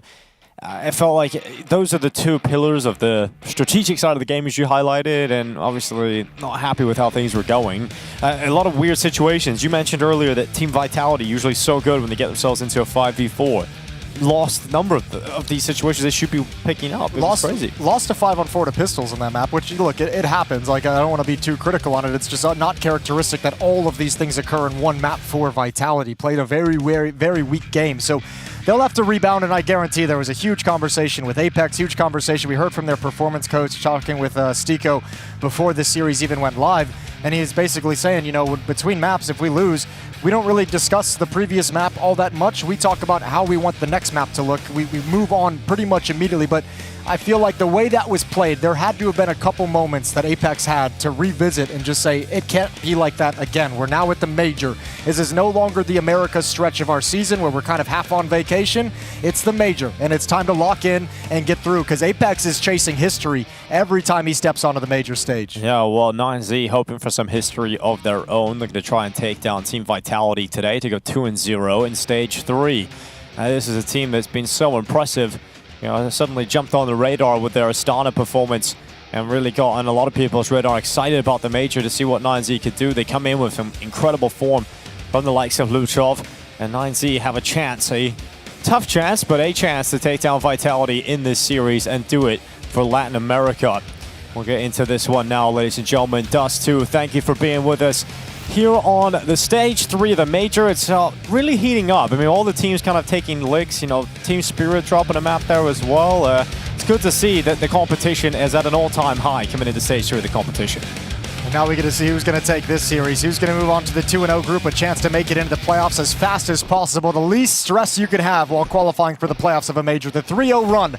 One of these 2 teams, that dream will still be in sight. The other one is going to have to play a little bit extra. Huaso Peak, Luchov, Mayer, and going to start scaling towards short. Huaso Peak leading the way. It's Flames, Apex, and Zaiwu back at the A bomb site in defense.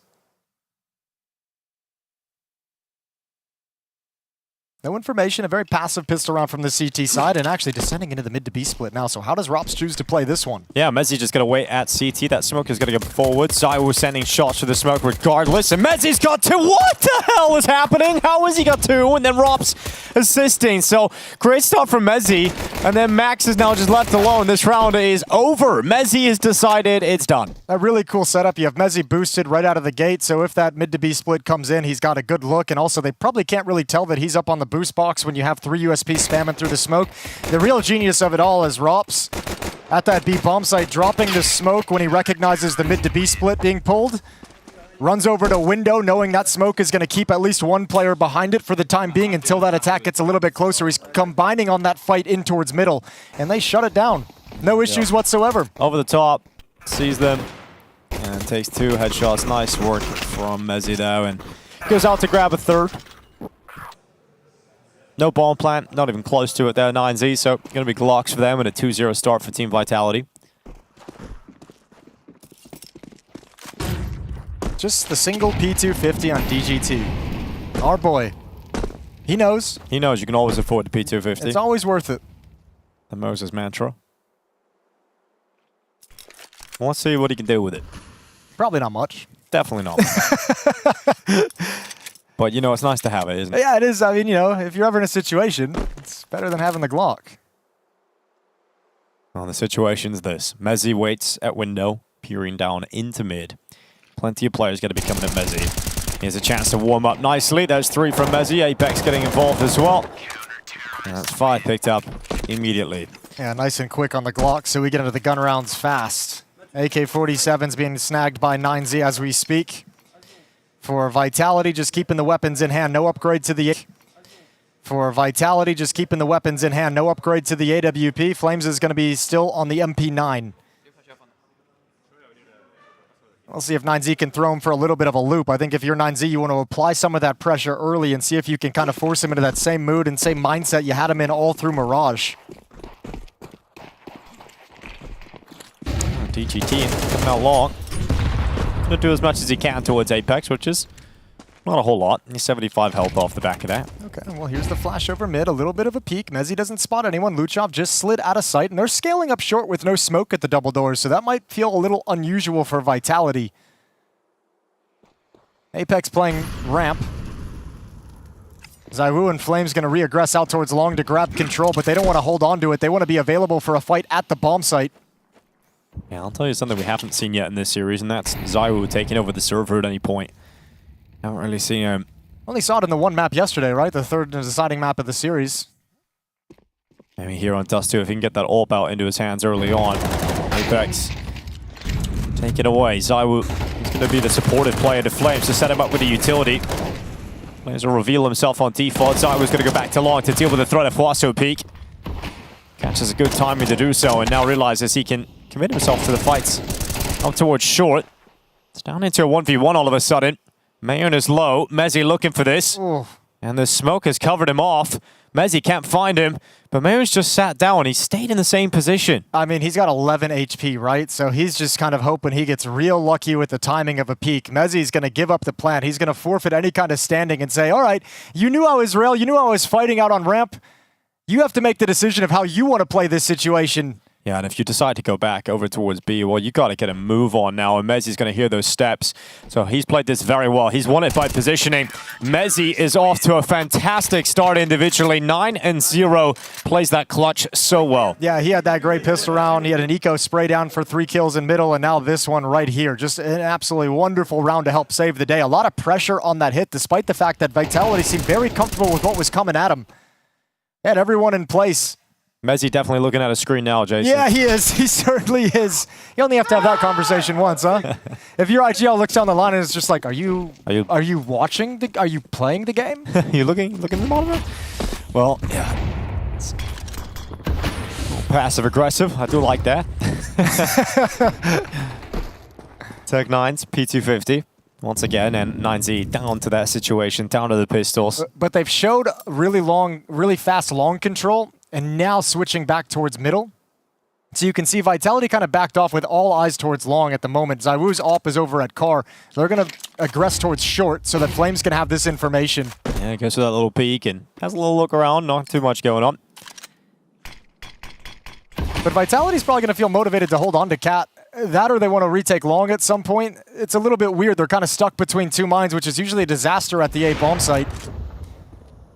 Well, you do have that AWP out for Zaiwu, as I was mentioning earlier. Let's see. There's nowhere for them to hide if they lose cat control. No, just don't lose cat control. Zaiwu taking the long pick, then you block the cat execute with utility of your own and force 9Z to try and find answers elsewhere, and then you funnel them into Mezzi, who's got a hot hand right now. He's looking to burn them. Lovely grenade. Yeah, Zaiwu just picking them off. Grenade is good. Blinded as Mezzi. Flames is actually being picked apart by DGT, but 35 seconds left. DGT needs another one in Apex, despite taking heaps of damage on board, still connects the kill, and that is what I'm talking about for Zaiwu. A 4K coming out, so clean on that 5-7 switch at the end as well. Yeah, looking once more locked in, much more like Inferno rather than Mirage. Already you can kind of feel it inside the server. Great shooting from Vitality players, good movement around the map, and not letting 9Z have any advantages in these rounds. So first time out is taken from the 9Z attack as they want to talk things over. AK-47 is going to come back out. Mayron's got money for the AWP, so we imagine we'll see that piece inside the server.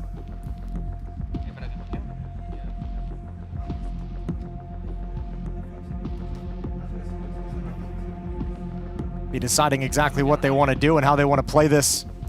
Haven't had a whole lot of success getting out long. Haven't been able to find a whole lot towards middle. Mezzi's been wrecking you. Not a great feeling if you want to pull off any of those mid to B splits. So round 5 set to begin. Plenty of money building up on the Vitality defense. 9Z's going to want to limit that. There's a good shot from Mayor, and Mezzi jumping across, and you're taking down the hot hand. That's his first death. Yeah, with Zaiwu's up next. Oh, wow. Did he just stop looking? Well, it looked like he was going to get the scope right on, but they've taken Zaiwu and Mezzi down. Brilliant starts the round here from 9Z. I think there's a little bit of unfamiliarity with the pathing and the timing that 9Z plays with. Good job from Flames. They've got the appropriate defenders on this side of the map to stop any play, but Mayron's got another pick. Yeah. Flames tries to make it across to support Rops, and now Apex is going to be forced to make a move. And He's worried about long as well. They just have no information pieced together of the whereabouts of 9Z's forces here. You've got all the map to work with as well if you're 9Z. They have no information, and the middle of the map has been an issue with the way Mayern's hitting some of these shots. Op comes out for Mayern and immediately has impact. I think the decision for Rops and Apex is to concede these bomb sites. Looked for a second there like Apex was going to come over to try and eliminate the middle of the map. Just going to be playing in CT spawn in case of a split, and that's the only thing that would allow Vitality to try and win this round. So conceding, but you still got to find a way to survive this Mayern Op sitting in mid.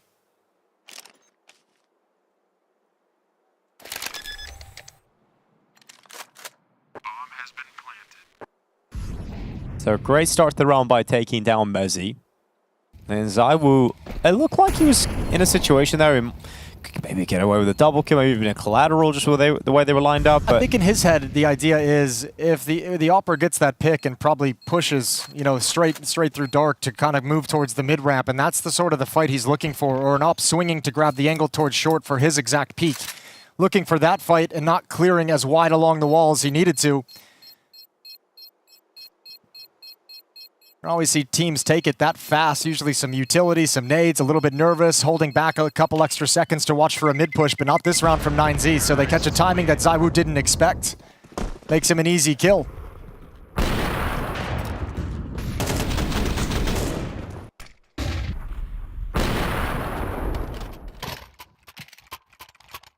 So the first obstacle put in the way of Vitality's defense. 9Z get on the board, but plenty of money to buy right back up in. Vitality still looking strong in terms of their investment, but money's going to start running low.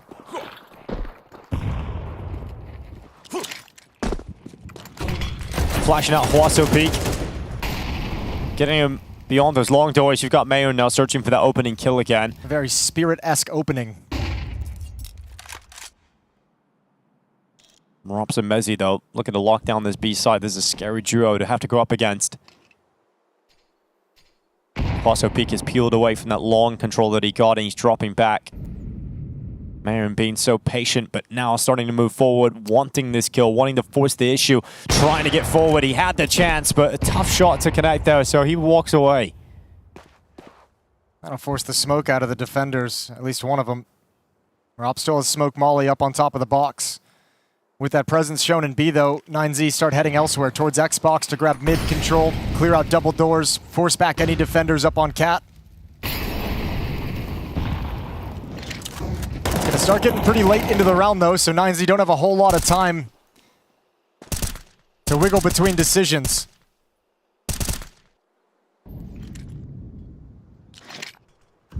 It's gonna flash right in front of Huaso Peak, completely blinded, bewildered in the open.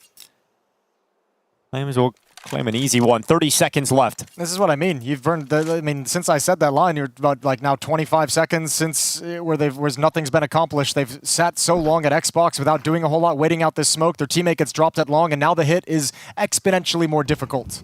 There's ZywOo. Gonna be blinded over and over again this time. A bullet right through his head, Max! Oh my god. Okay, pushing it to the max. He's got ZywOo and Apex gone. They're into the site. Plank gonna be coming through. That is unbelievable that Max has got them into the situation. And you know Flames was long. You know he pushed and got the kill, so you can't even get caught off guard by that. Disgusting shooting. Yeah, and you know that if you're Flames, you know that they're gonna be looking towards long. So he doesn't even feel comfortable to make the next move, to be the player to step out. So he's just planted himself in that corner, hoping he can get away with one here on the save call, because the other two teammates are over in the B bomb site. Crazy shots out of Max. Has just saved 9Z in a round that looked like they might just die to time. Yeah, well, I don't fully think that Vitality and ZywOo expected that short hit that entire time. I don't think they were completely prepared for it. I think they thought that was always going to fall into a mid to B split. ZywOo is watching low for a little bit, half blind, misses one shot, and can't tuck down behind the car to be a small enough target to get another crack at it. So 9Z starting to wrestle some control away from Vitality. Flames does recover the AWP. They've got money to drop M4s over, so another strong buy, but these shots from Max. Absolute perfection cracking into the A bomb site.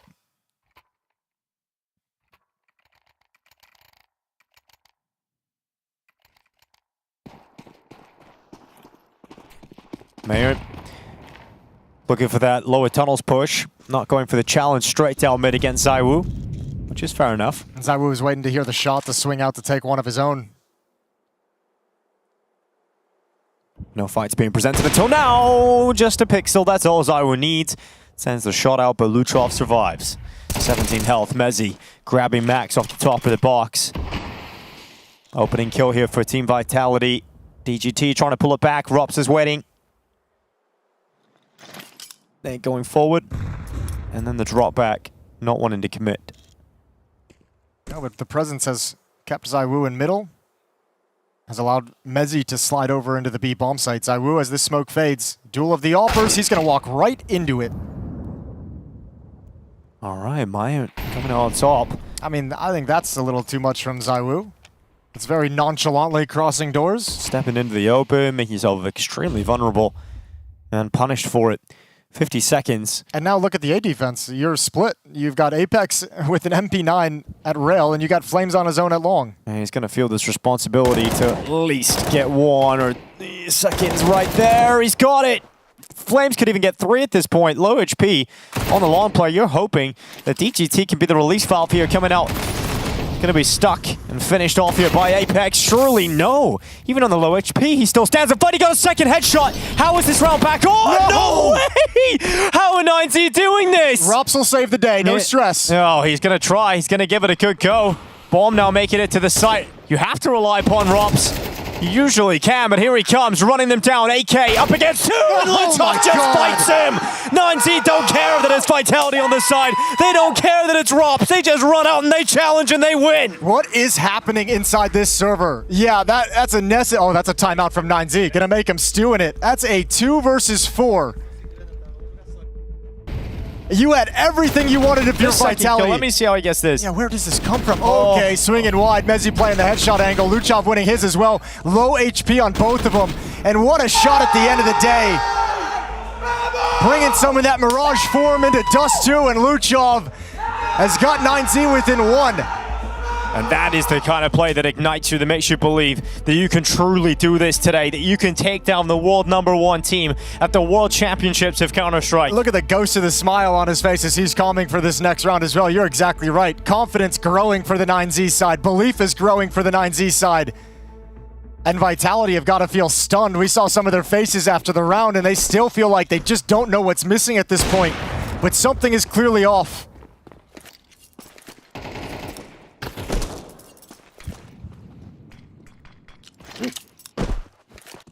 MongolZ have all the superiority in the weapons department. Rob's trying to be cheeky, trying to be sneaky. Ends up getting flanked out by DGT. Opening kill for 9Z.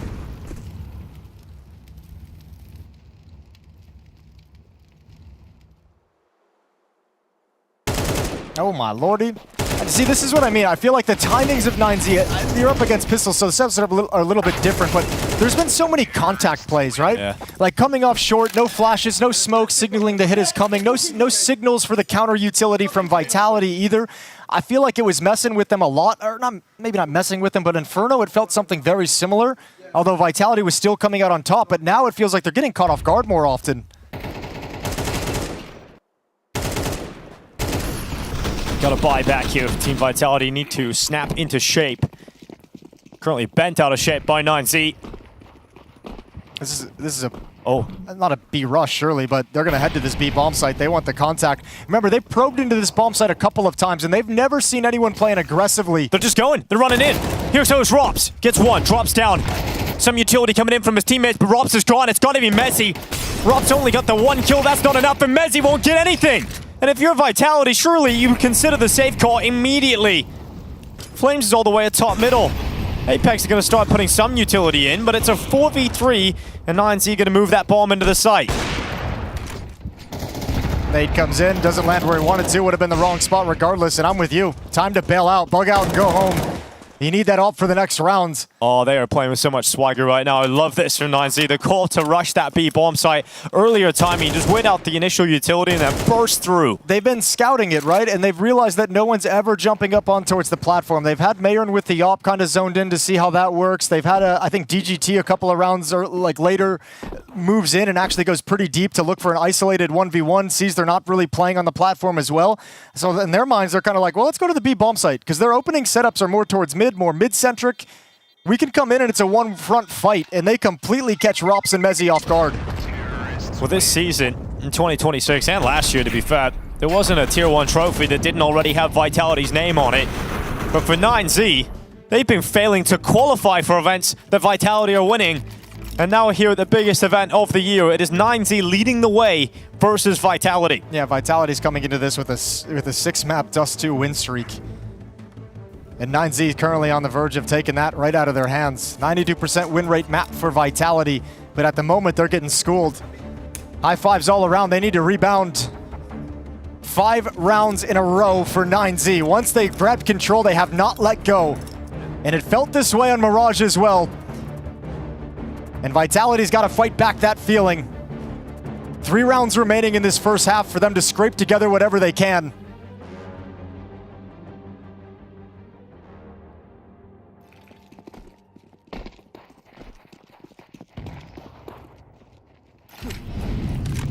DGT trying to burst out, going for that opening. Gonna retreat, couldn't quite snatch it.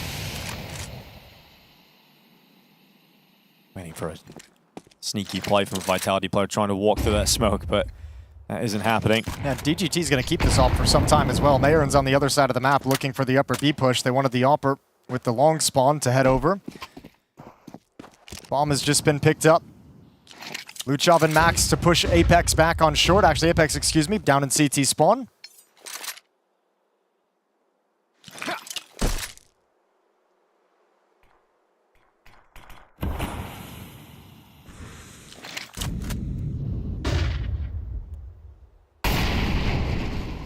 Much slower this time from 9Z, knowing what they're up against.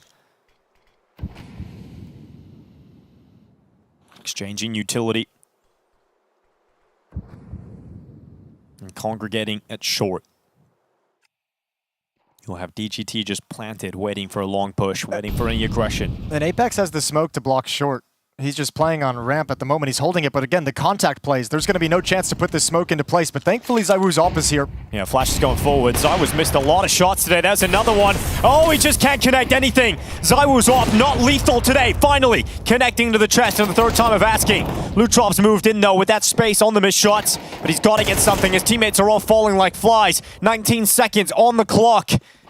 This looks like a Vitality round. Apex getting caught. Finally, Flames chiming in. And the bomb moves in. It's getting planted now, but Vitality looking to run them down. Max defending. Good headshot, turns to short. Needed that one. But now Myron knows he's just stuck in the open. Metzi moves in to take it. And a tie game again. Yeah, but you're right. The missed shots from ZywOo, that AWP in that position for those kinds of contact plays, just a single flashbang. It feels like ZywOo should just be able to chew him up. Having a bit of an off game at the moment, but so does it feel like the rest of Vitality is as well. That seems to be team-wide. Good recovery here, and a good to stop the run of 9Z at 5 rounds straight. They win their first round in quite some time. Tie things up down the stretch, but a plants and plenty of money for 9Z means another buy coming in. Mayern has the op again. This time it's Luchov with the long spawn. Does he want to try and take it?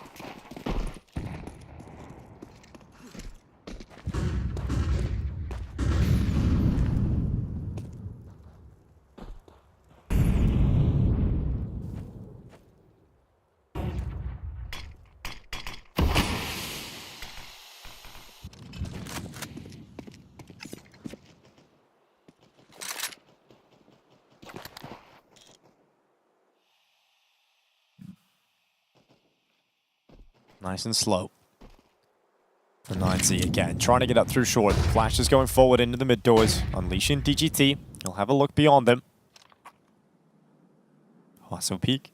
Really expected a Vitality push at some point through line. They've been checking it for back-to-back rounds quite heavily. Well, we've got ZywOo Oh, gets caught. Great flashbang, and then even better from Lutrov. That's ZywOo getting caught in the open.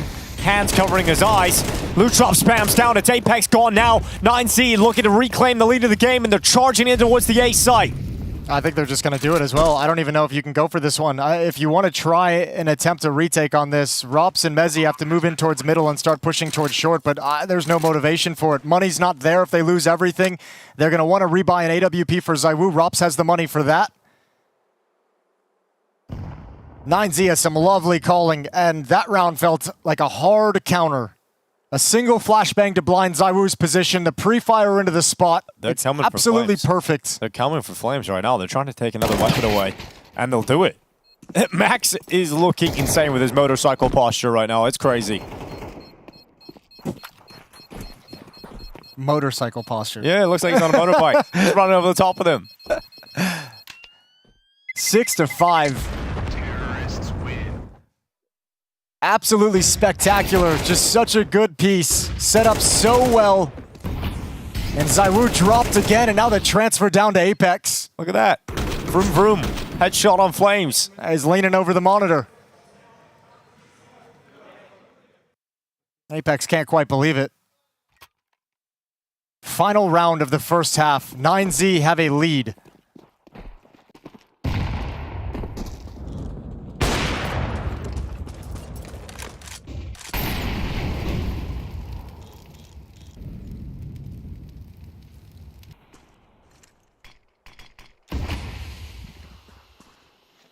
Last round of the half.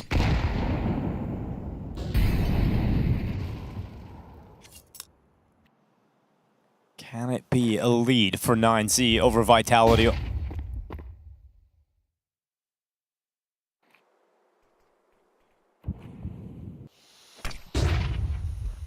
Lutrov starting to move up short.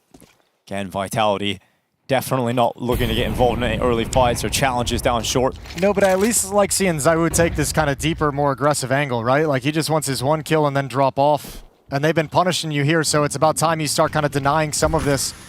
9Z felt like they were just falling back into a mid to B, but that smoke is going to dissuade them, so they'll transfer everyone towards the upper tunnels. Wait out this double door smoke. They're going to leave Luchov and Max in mid.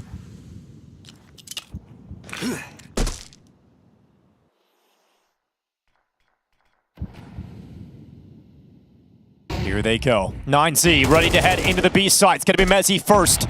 Lutrov taken down 4v5 to try and recover. Rob's clean headshot traded eventually. Mezzi fighting on.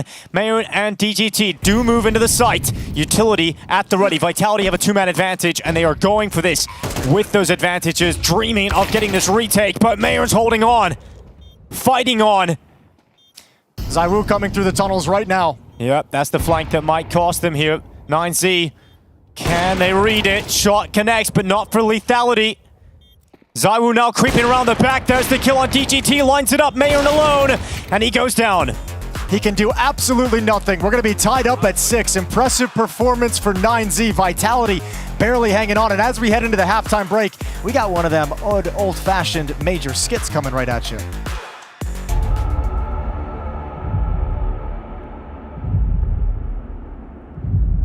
You all know why you're here. Vitality reigns supreme, and we cannot anti-strat alone. Vitality have violated the Geneva Convention and must be punished. Dennis, I know you've been through a lot, but it's still only Counter-Strike. Gentlemen, please.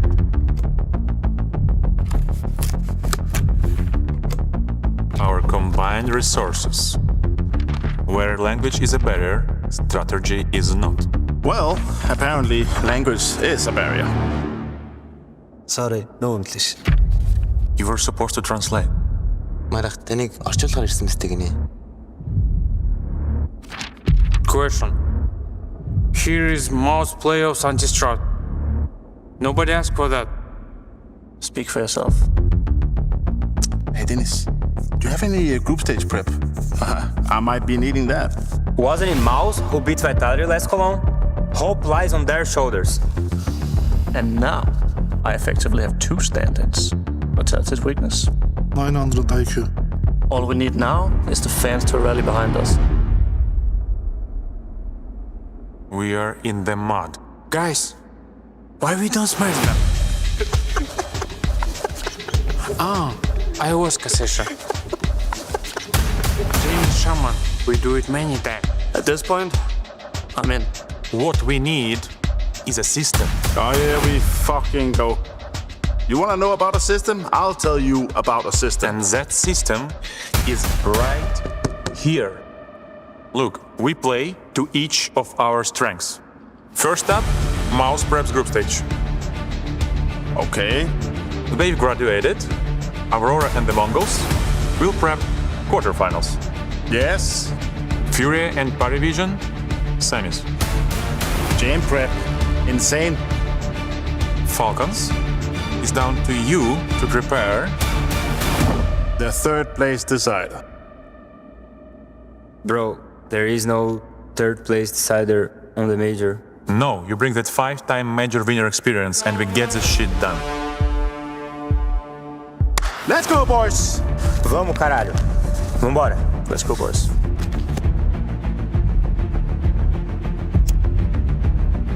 Counter-Strike unites. Fuck you, Apex.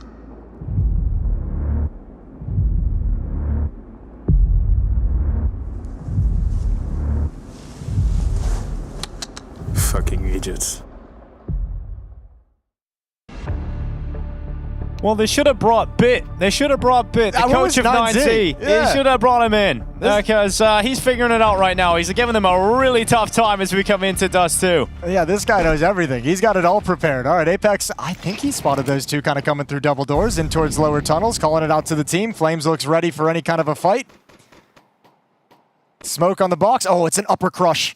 This is dangerous for Vitality. Yeah, Robs at the ready. Merrick going into the open. Robs has got that first headshot. Can you get another one? He's close to it. Flames. Shots going out. Nearly a double out of ammo. DGT dead to the flank of Zaiwu. Now Hwaso Peak now a 1v3. Chaos inside of the tunnels early in this pistol. But now they know where Hwaso Peak is. Well, he's got 0 kills, so if he gets 3 here, fair play to him, you know? Win this 1v3. Get on the board. Not gonna happen. Rops cleans it up, finishes him off. Zaiwu does the damage. 7-6 Vitality. That's their second pistol round of the map. So at least getting started in both halves the right way. The problem is 9Z in the first half wrestled control in round 5 and never relinquished it through the rest of things.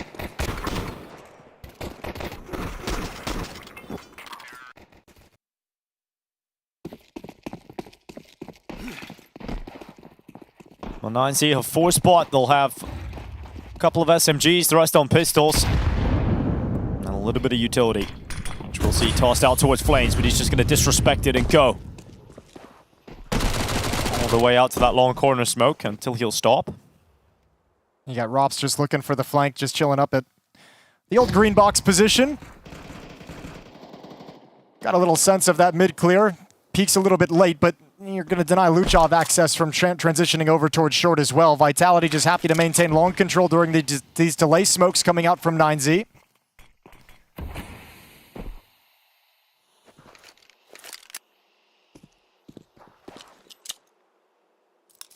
The old classic. Seen this play out so many times. 4 defenders at the bomb site. Vitality's going to put faith in the extra utility they have over the defense and the weapons they have over the defense as well. A follow-up smoke to block the cross. Hwaso Peak doing his best to make sure there's going to be a gap in it.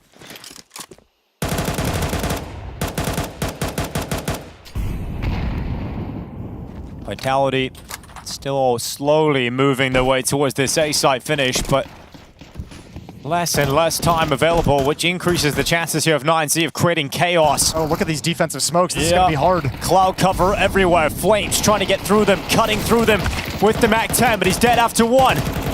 20 seconds left. Vitality moving through, but Hwaso Peak's arrived at 5-7. It's his moment finally. 2 kills coming in, his first 2 of the game, but 14 seconds left. Bomb is down, and Robs can't get to it. He has to win it on elimination, and Hwaso Peak just needs to hide around the corner. Robs can't win this. He can't win it any longer. It's going to be 9Z winning a force buy, and the woes of Vitality will continue into the second half. Yeah, what a play. Those defensive smokes are so... Drops dies after time, $350. Those defensive smokes are so brutal. Vitality think they've waited out all the delay utility. But what are you supposed to do? How are you supposed to enter in this? How are you supposed to get a clean read? The route that Huaso Peak takes from one smoke to the next, pouncing around the back during all the chaos, there's no way Vitality can control that situation. Oh, no. And a timeout as well for 9Z. Gonna try and let Vitality stew in it. Yeah, but this is their third and final timeout. This is actually kind of crazy to have this happen this early on in the half. You burned 2 in the first half. I shouldn't say burn because you put them to good use. But you have an entire half of Counter-Strike to play against the best team in the world, and if you run into any more issues, you no longer have the ability to stop the game and have a conversation. So 9Z using that out of a huge win, potentially to just calm the boys down going into the next gun round. Rob's really testing the motto. You always have enough to buy a P250. Yeah, but he's still adhering to it. That's my boy. He had $350. He just bought a P250. So there we go. But Vitality throwing everything they've got into this, buying into it. Let's see if they can do anything back. This is crazy. 9Z giving Vitality a really tough time today.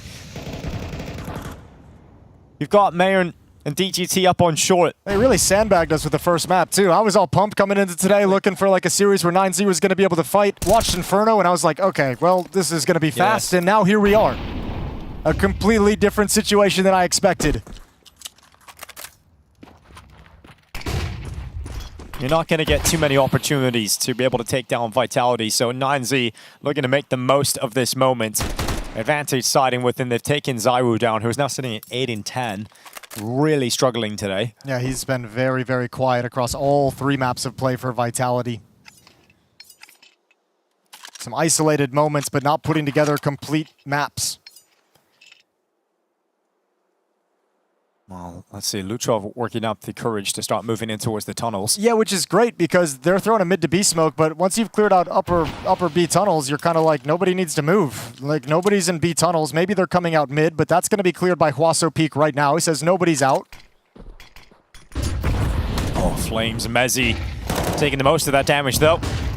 Mayon's under pressure. DGT trying to alleviate some of it, but the deagle rings out from Apex. Max it long with the Galil rattles away onto Mezzi. Lutrov with the flank around the back. Rops is looking in that right direction, but he's got a P250, gets the dink. Mezzi, or rather Apex, had to turn and he just couldn't do it. So Max comes through, Apex is gone, and that will be 9Z taking the lead of the game again. Yeah, and a plant isn't going to help too much, so Vitality likely to sit back, maybe with some upgraded pistols, but this time it won't be a very large investment whatsoever. Looking to the next gun round coming in round 17. A great opportunity for 9Z to build up some money and build a buffer to sustain a round loss without being broken. Mayern's got his op out, and he's only got 8 kills as well. He's matching Zaiwu at 8 and 10, but I feel like some of the op kills in the first half from Mayern had some real impact to him. I mean, you have to also consider the fact that 9Z had a tie game in the first half with one of their players having 0. That is true, yeah. Huaso Peak did deliver a big important round 2 at the start of the second half, though. Those 2 kills, high impact so far. That's the beauty of it sometimes, though, is always being able to finding ways to stay in the game mentally, because you're going to have your opportunities no matter how bad the game is going. So really cool to see Huaso Peak get 2 important kills in a very important round. And if you go on to upset Vitality, nobody's going to care. No, not at all. This will be a day of celebration. Huaso Peak in the head of Apex. Mezzi will be his second victim of the round. They'll move forward with the pistols, hoping they can get a bomb plant out of this. And that bomb is going to be taken down. Rops will get a deagle shot on the way out. So 2 kills for Vitality, nothing else. 9-7 for 9Z. It's a good little reminder that you got to be really careful if you're 9Z. They're actually fumbling around with utility and nades on that ramp and during the defense right when the execute comes in, and they almost lost the round, and they almost got beat up because of it and almost punished because of it. So good reminder, you can't kind of let those details slip. They get away with it this time. Well, T-side was the big problem over Mirage for Team Vitality. Did not do enough in that half, even with a CT comeback coming through. But now they've got to do the hard work on the T-side. Well, they're sending Zaiwu out with the AWP. He's going to challenge against Mayer. Interesting repeak. He's going to take a leg shot for that. A very interesting repeak, and drops a smoke, and now no longer has information out towards long. Flames is forced back by utility. Good nade damage chunks him down to 64 health. 9Z relocates over towards short. And Zyru's got a kill. Ill-advised spam for Luchov, low percentage spam all the way up mid. And Zyru can track the tracers with ease.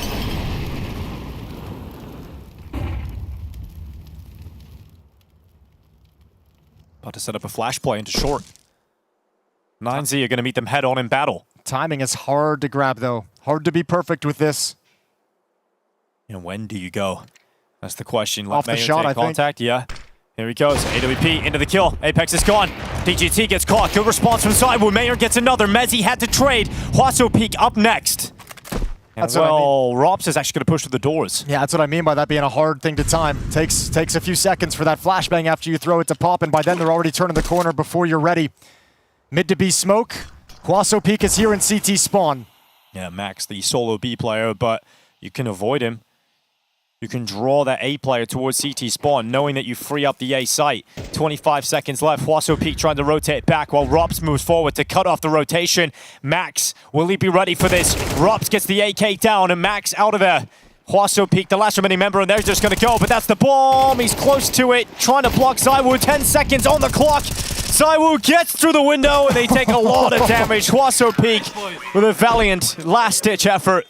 But it is not going to work out for him. Vitality just break through. Man, even if he gets that kill, Rops is still coming through that smoke at you. No guarantee that that's actually going to win you the round. Plenty of time for them to find that kill as he has to stick around in CT spawn. It's a nice idea, but you can see the utility's just a little bit late coming in. I think he might have gotten flashed as well from Apex's flashbang.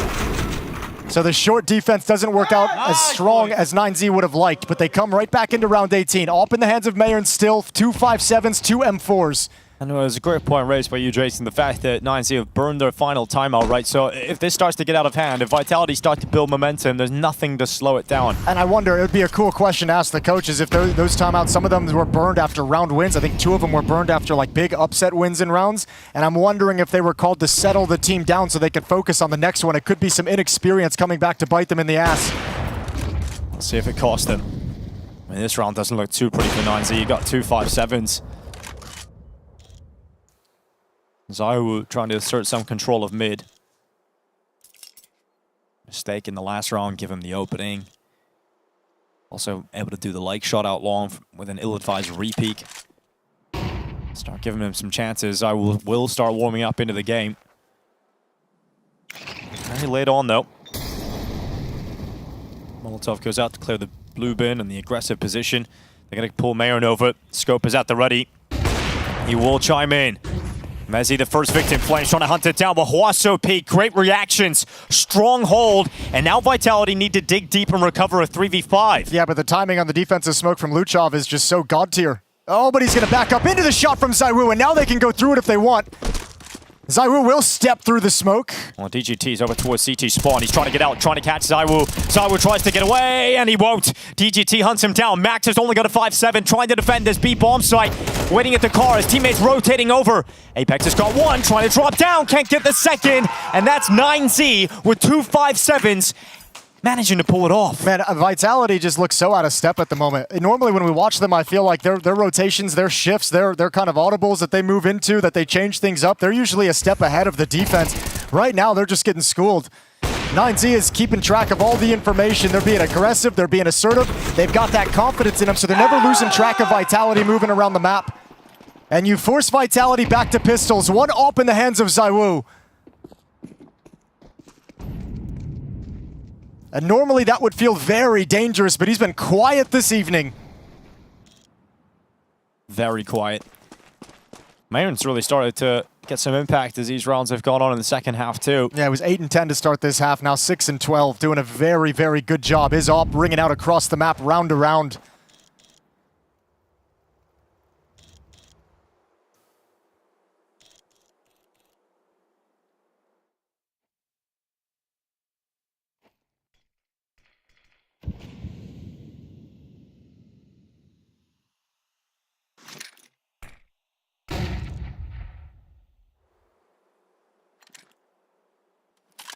Passing the utility back.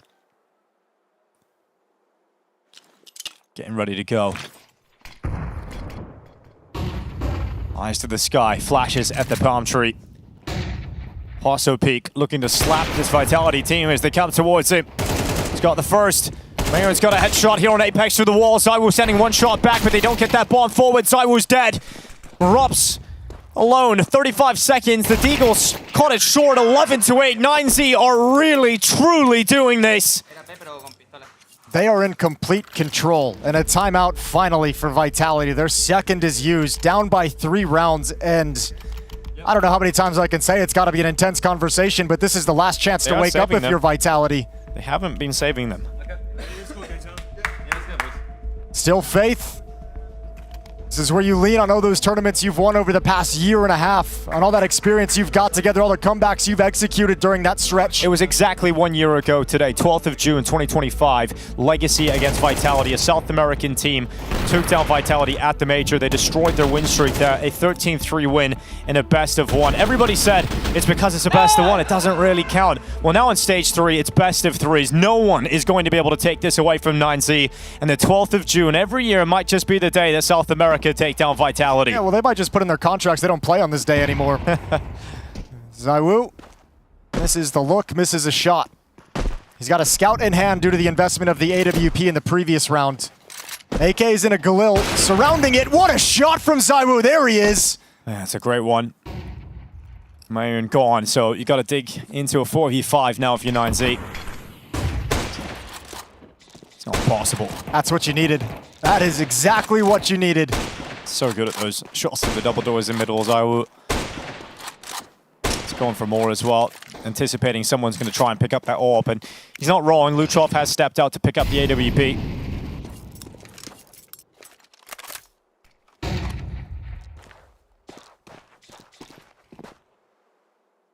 Being very tentative still, but Rops is still lined up in upper dark. This always feels like it's going to end at the B bomb site with this position from Rops. Now you've got the mid to B smoke in place, and Luchov, he's got an AWP. And he's down. Steps out to his death. Gonna start moving up. Max waiting at the car. Now this silence makes you so nervous if you're Max. Yeah, you know you're just not going to deal with this if you're Max. His head turns, he's looking to the tunnels. Flames just runs through. And you've ended up with a 2v4 here, so it's not going to be around 9Z you're going to be able to pick up. So it starts with the ZywOo wallbang through the double doors in mid. Ooh, he wants the AWP. This is a little bit risky. And he's going to go down. He's going to lose a rifle, potentially 1 HP. Hwasopik did get the AWP, so at least they have that. And I don't think there's economy for Vitality to hunt too aggressively, although Rops is still here. He's already in this position. But DGT and Hwasopik go towards long, so should be all good to bring these weapons forward into the next round. Money starting to be a problem for 9Z down the stretch. Gonna reinvest in the next round. We'll see what kind of money they're working with, but a reset at any stage at this point for 9Z would be devastating, would give Vitality a new lease on life. Gonna be 9-11, they're 2 rounds back. Still with the chance to win this series in regulation.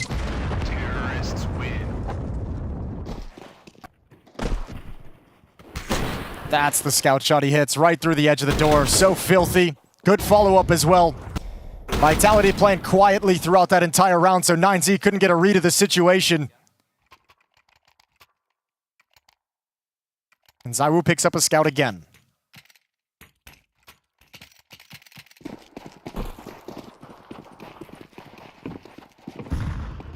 Oh, look how quick this is from Vitality. Running out long. Messi at the front. The flashes going flying through the sky. Apex trying to get into the pit. They've done well. They've taken some long control very decisively. Yeah, and he had a shot at Hwasopik too. Could have had an early kill. Hwasopik, 0 kills in the first half, 8 kills now in the second half. Stepped up on CT side. Absolutely love to see that. Max and DGT gonna go investigating. And if they find ZywOo, who's playing with a scout, the bomb is there as well.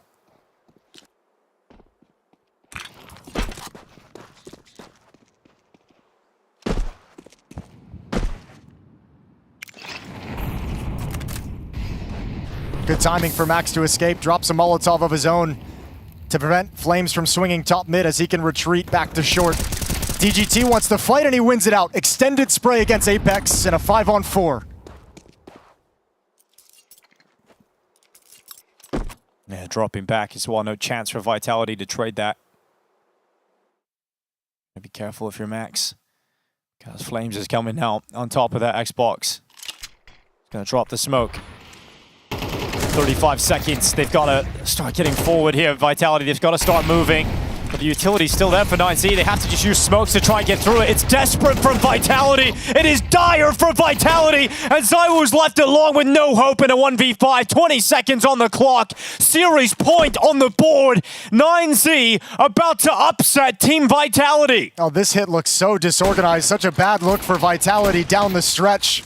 ZywOo can't land these scouts. Finally a kill on the Max. Finally a kill on a DGT. And now you just live. No more giving away weapons. Disgusting shooting and a losing effort out of ZywOo. 3 headshots with the scout.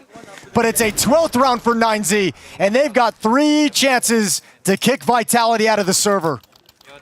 At least the damage done there at the end of ZywOo weakens him slightly, but they've still got a very good buy coming up here for 9Z. AK M4s, lots of M4s. Dude, it's not even that. It's how often do you see Vitality like just get stopped at the point of attack like that? Just no progress. Blocked by utility. Can't even turn the corner. Hopeless, absolutely hopeless. Messi running out long, trying to get the opening, but it's DGT and Max who are taking this moment. They are seizing the day for Latin America, and you've now got Flame, ZywOo, and Rops left alone. 9Z, 3 kills away from one of the biggest upsets, well, the biggest upset you can pull off in Counter-Strike. Failing to qualify for events, Vitality are winning. 9Z missing out on chances to even play at the tier 1 level, but they're not missing out right now. Rops is taking a headshot, Mayon gone, and that B bomb site, it looks open. It looks pretty weak right now. You've only got 1 player there, but it's Luchov. And he's been incredible in this tournament for 9Z, but Vitality actually peel away. Yeah, but he's on his own now, too. He's got to make smart decisions as well, not just fragging. So Luchov staying pat inside the B bomb site. No pressure from the mid to B split. ZywOo just wanted to pick up the AWP. And if Rops clears the Swasso peak position, that would be something special. But they need to get some defenders at the A bomb site. They were so pressured, so afraid of the split towards the B bomb site. Max vacated his position. DGT moved into CT spawn now. The drop down, the auto Q. Are you serious? In this kind of moment, in this kind of round, Rops is ready for this. Max has got the kill. Rops has come out with a kill. But this is exactly the 2 players you want in this situation. But ZywOo, given another chance, switches to the AK. Rops and ZywOo, 18 seconds. Could prolong play. Could keep Vitality in this. Rops with a shot right through that smoke. And now just DGT. ZywOo keeps his head down. You gotta do it now. You've gotta take your chance when you have it. And a mistake allows Rops out long, allows him the kill. And ZywOo and Rops keep Vitality going. I cannot believe you drop off the blue bin there. Why do you do that? There's no reason. Unless there's a comm that says you need to be here right now, that's the play. How's Rops otherwise gonna take you out? Do you have a powerful position? I'm sitting there thinking when that fight comes in, there's no way Rops wins it. It's just such a strong position. Perhaps it's the nerves of the moment. You're about to beat Vitality, and you make a massive mistake that has cost you everything. You've got no money, and if you give the world's best a chance, they are going to run it back. 2 rounds away from overtime. This one's going to be free. Oh, it just can't be undone like that. That can't be the way they go out. That can't be the way it's brought to overtime. Vitality. 2 more rounds they need, this one against unarmored pistols, and they're playing it very cautiously at the moment. On some level, probably can't believe they have this opportunity.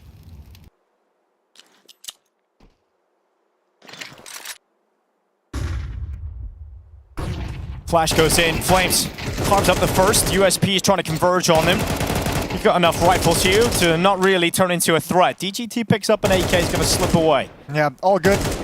You have ZywOo moving up long right now with the op, so he'll take care of it. DGT going to slide into his crosshair. Easy shot for ZywOo from the back, 12-11. Have to point out as well, the fact that they have no money in the last round. ZywOo's scout earlier doing the extra damage from the pit really affects them down the line as well. Oh, it hurts a lot. There was a good amount of impact in those exit kills for sure. 12-11. I think Vitality even have an extra timeout still left to use, and they don't care whatsoever. They don't want to give 9Z the time to talk about it. They want that inexperience to be there. Make the decisions yourself. Yeah.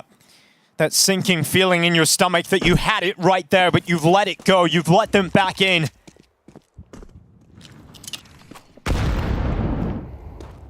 DGT back at short.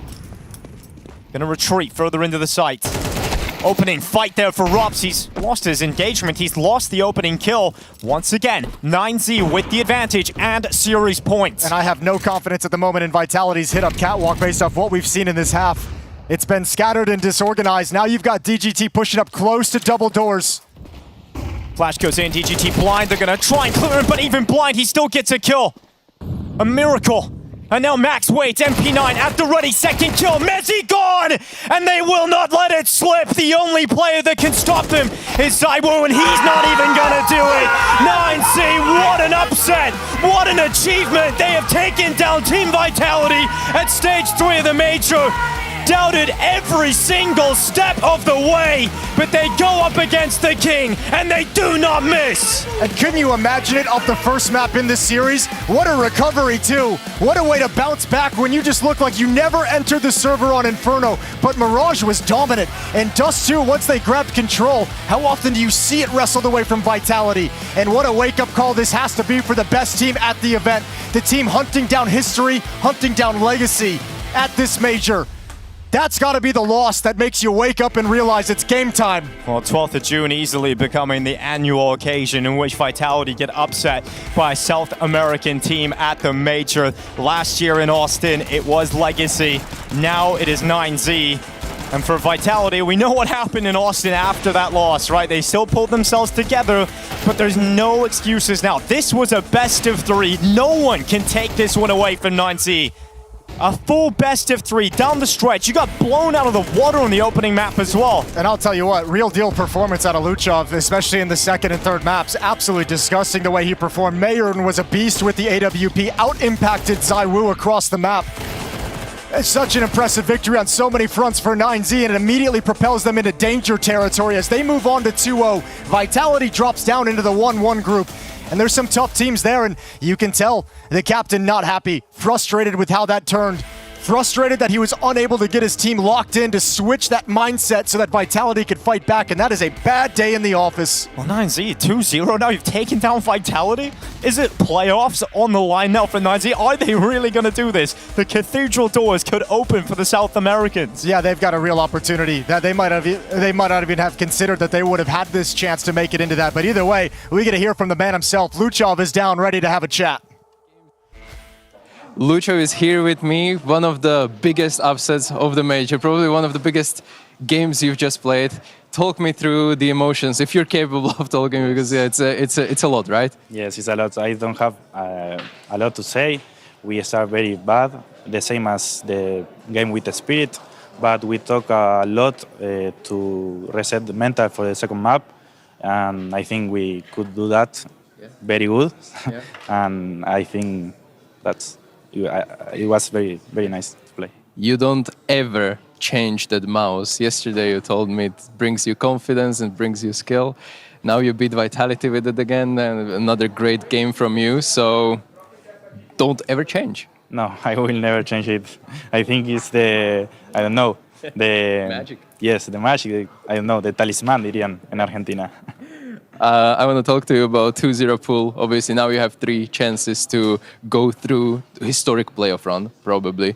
How much confidence does it give you? How much, you know, it allows you to make some mistakes as well in case you slip, but obviously no one wants that. However, it must be pretty good to have this kind of fallback route.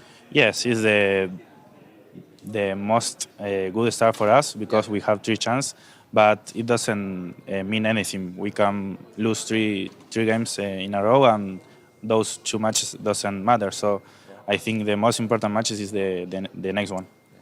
I can hear already the notifications on the phone in the background. A lot of the social media spam is coming, but people in South America are probably very happy about this. So you can talk to them a little bit. Sí, recibí un montón de mensajes que ganemos, que ganemos, que ganemos. Bueno, espero que estén contentos. Nosotros estamos súper contentos. Así que nada, se lo dedicamos a ustedes, a todos los que se levantan temprano. Hoy no, pero se levantan, madrugan, a todos los que están en el stream de Lucho.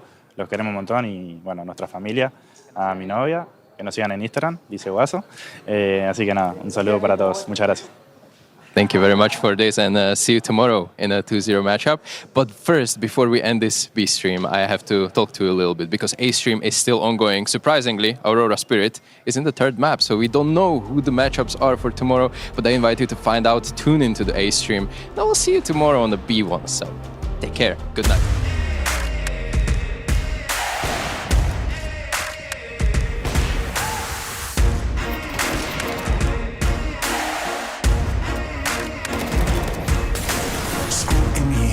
People twisting up the truth, this ain't new to me. Since the age of 22, I've been using it like it's fuel to level up, like it's champagne in my cup, like there's nothing interrupting my pursuit of dreams. There's a vision in my mind, it's consuming me.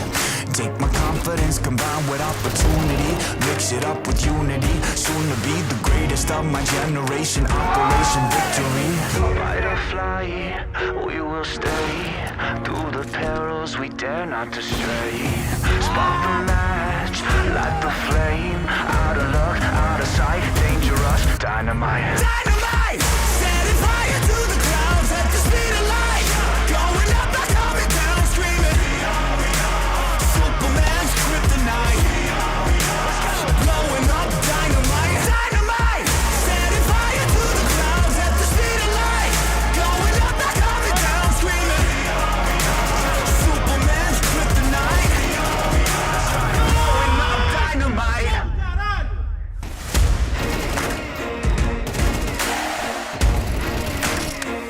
Check it.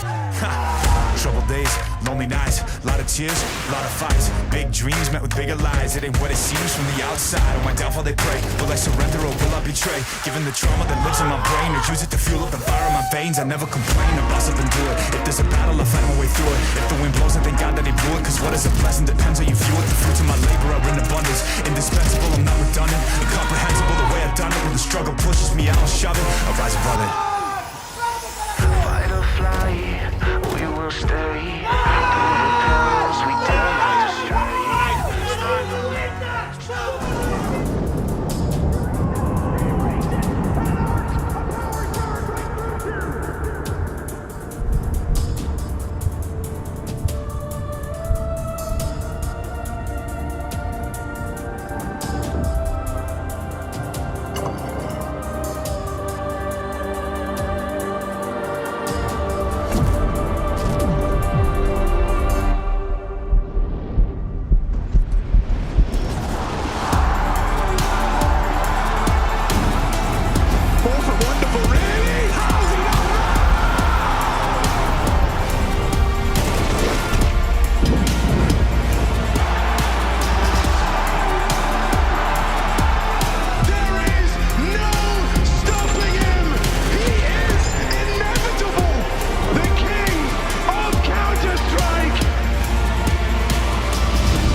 Aurora.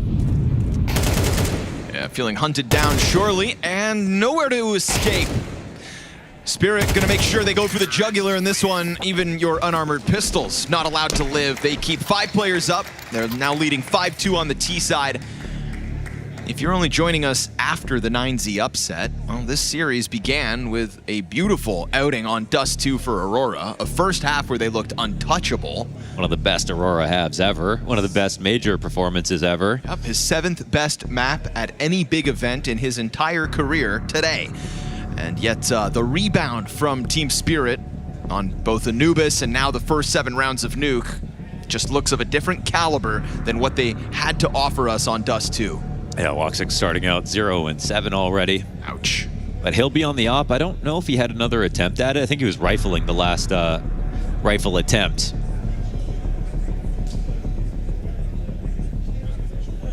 He'll be very key. Was so solid on Dust 2.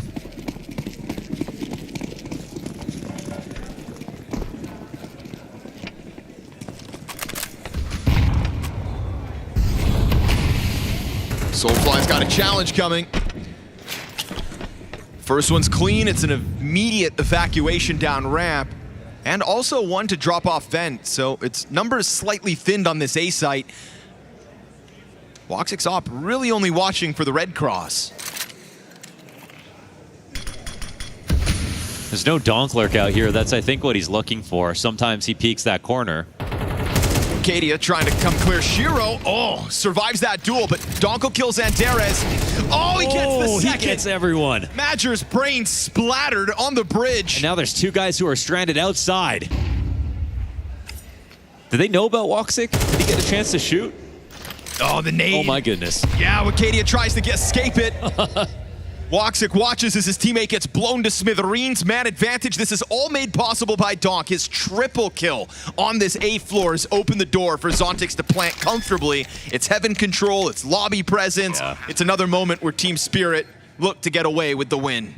That was just a one-man army round from Donk out of Squeaky. No support, got caught off by a hut peep, but literally just punished any missed bullet. And Tanir looks to punish the save. Soulfly should be looking up here as he backs away. We'll see if Tanir checks on him.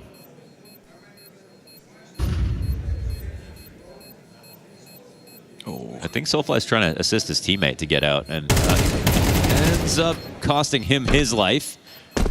And now Tanir is going to be quite suspicious. Now Woxic again looking for his first and trying to guard the op at the same time. Beautiful. That was like a nasty little hell pre-fire into the frag grenade. Yeah, that's crazy close. That had to be perfect nade. Well, Spirit having a field day now here on map 3 as well. Long gone is their memory of Dust 2. I mean, look at this. It's just like no chance. 2 frag grenade kills this round. Yeah. Yeah, they're not all aim. Delightful. Triple MP9. Aurora have just been trying to play catch up. They'll be freed up to get aggressive this round by the looks of it. Into Hut go 2. Looking to couple with the trophy push. Tanir top ladder. Soulfly's about to jump on Shiro, but he's covered off by Donk. And where Donk goes, Aurora's body's stacked.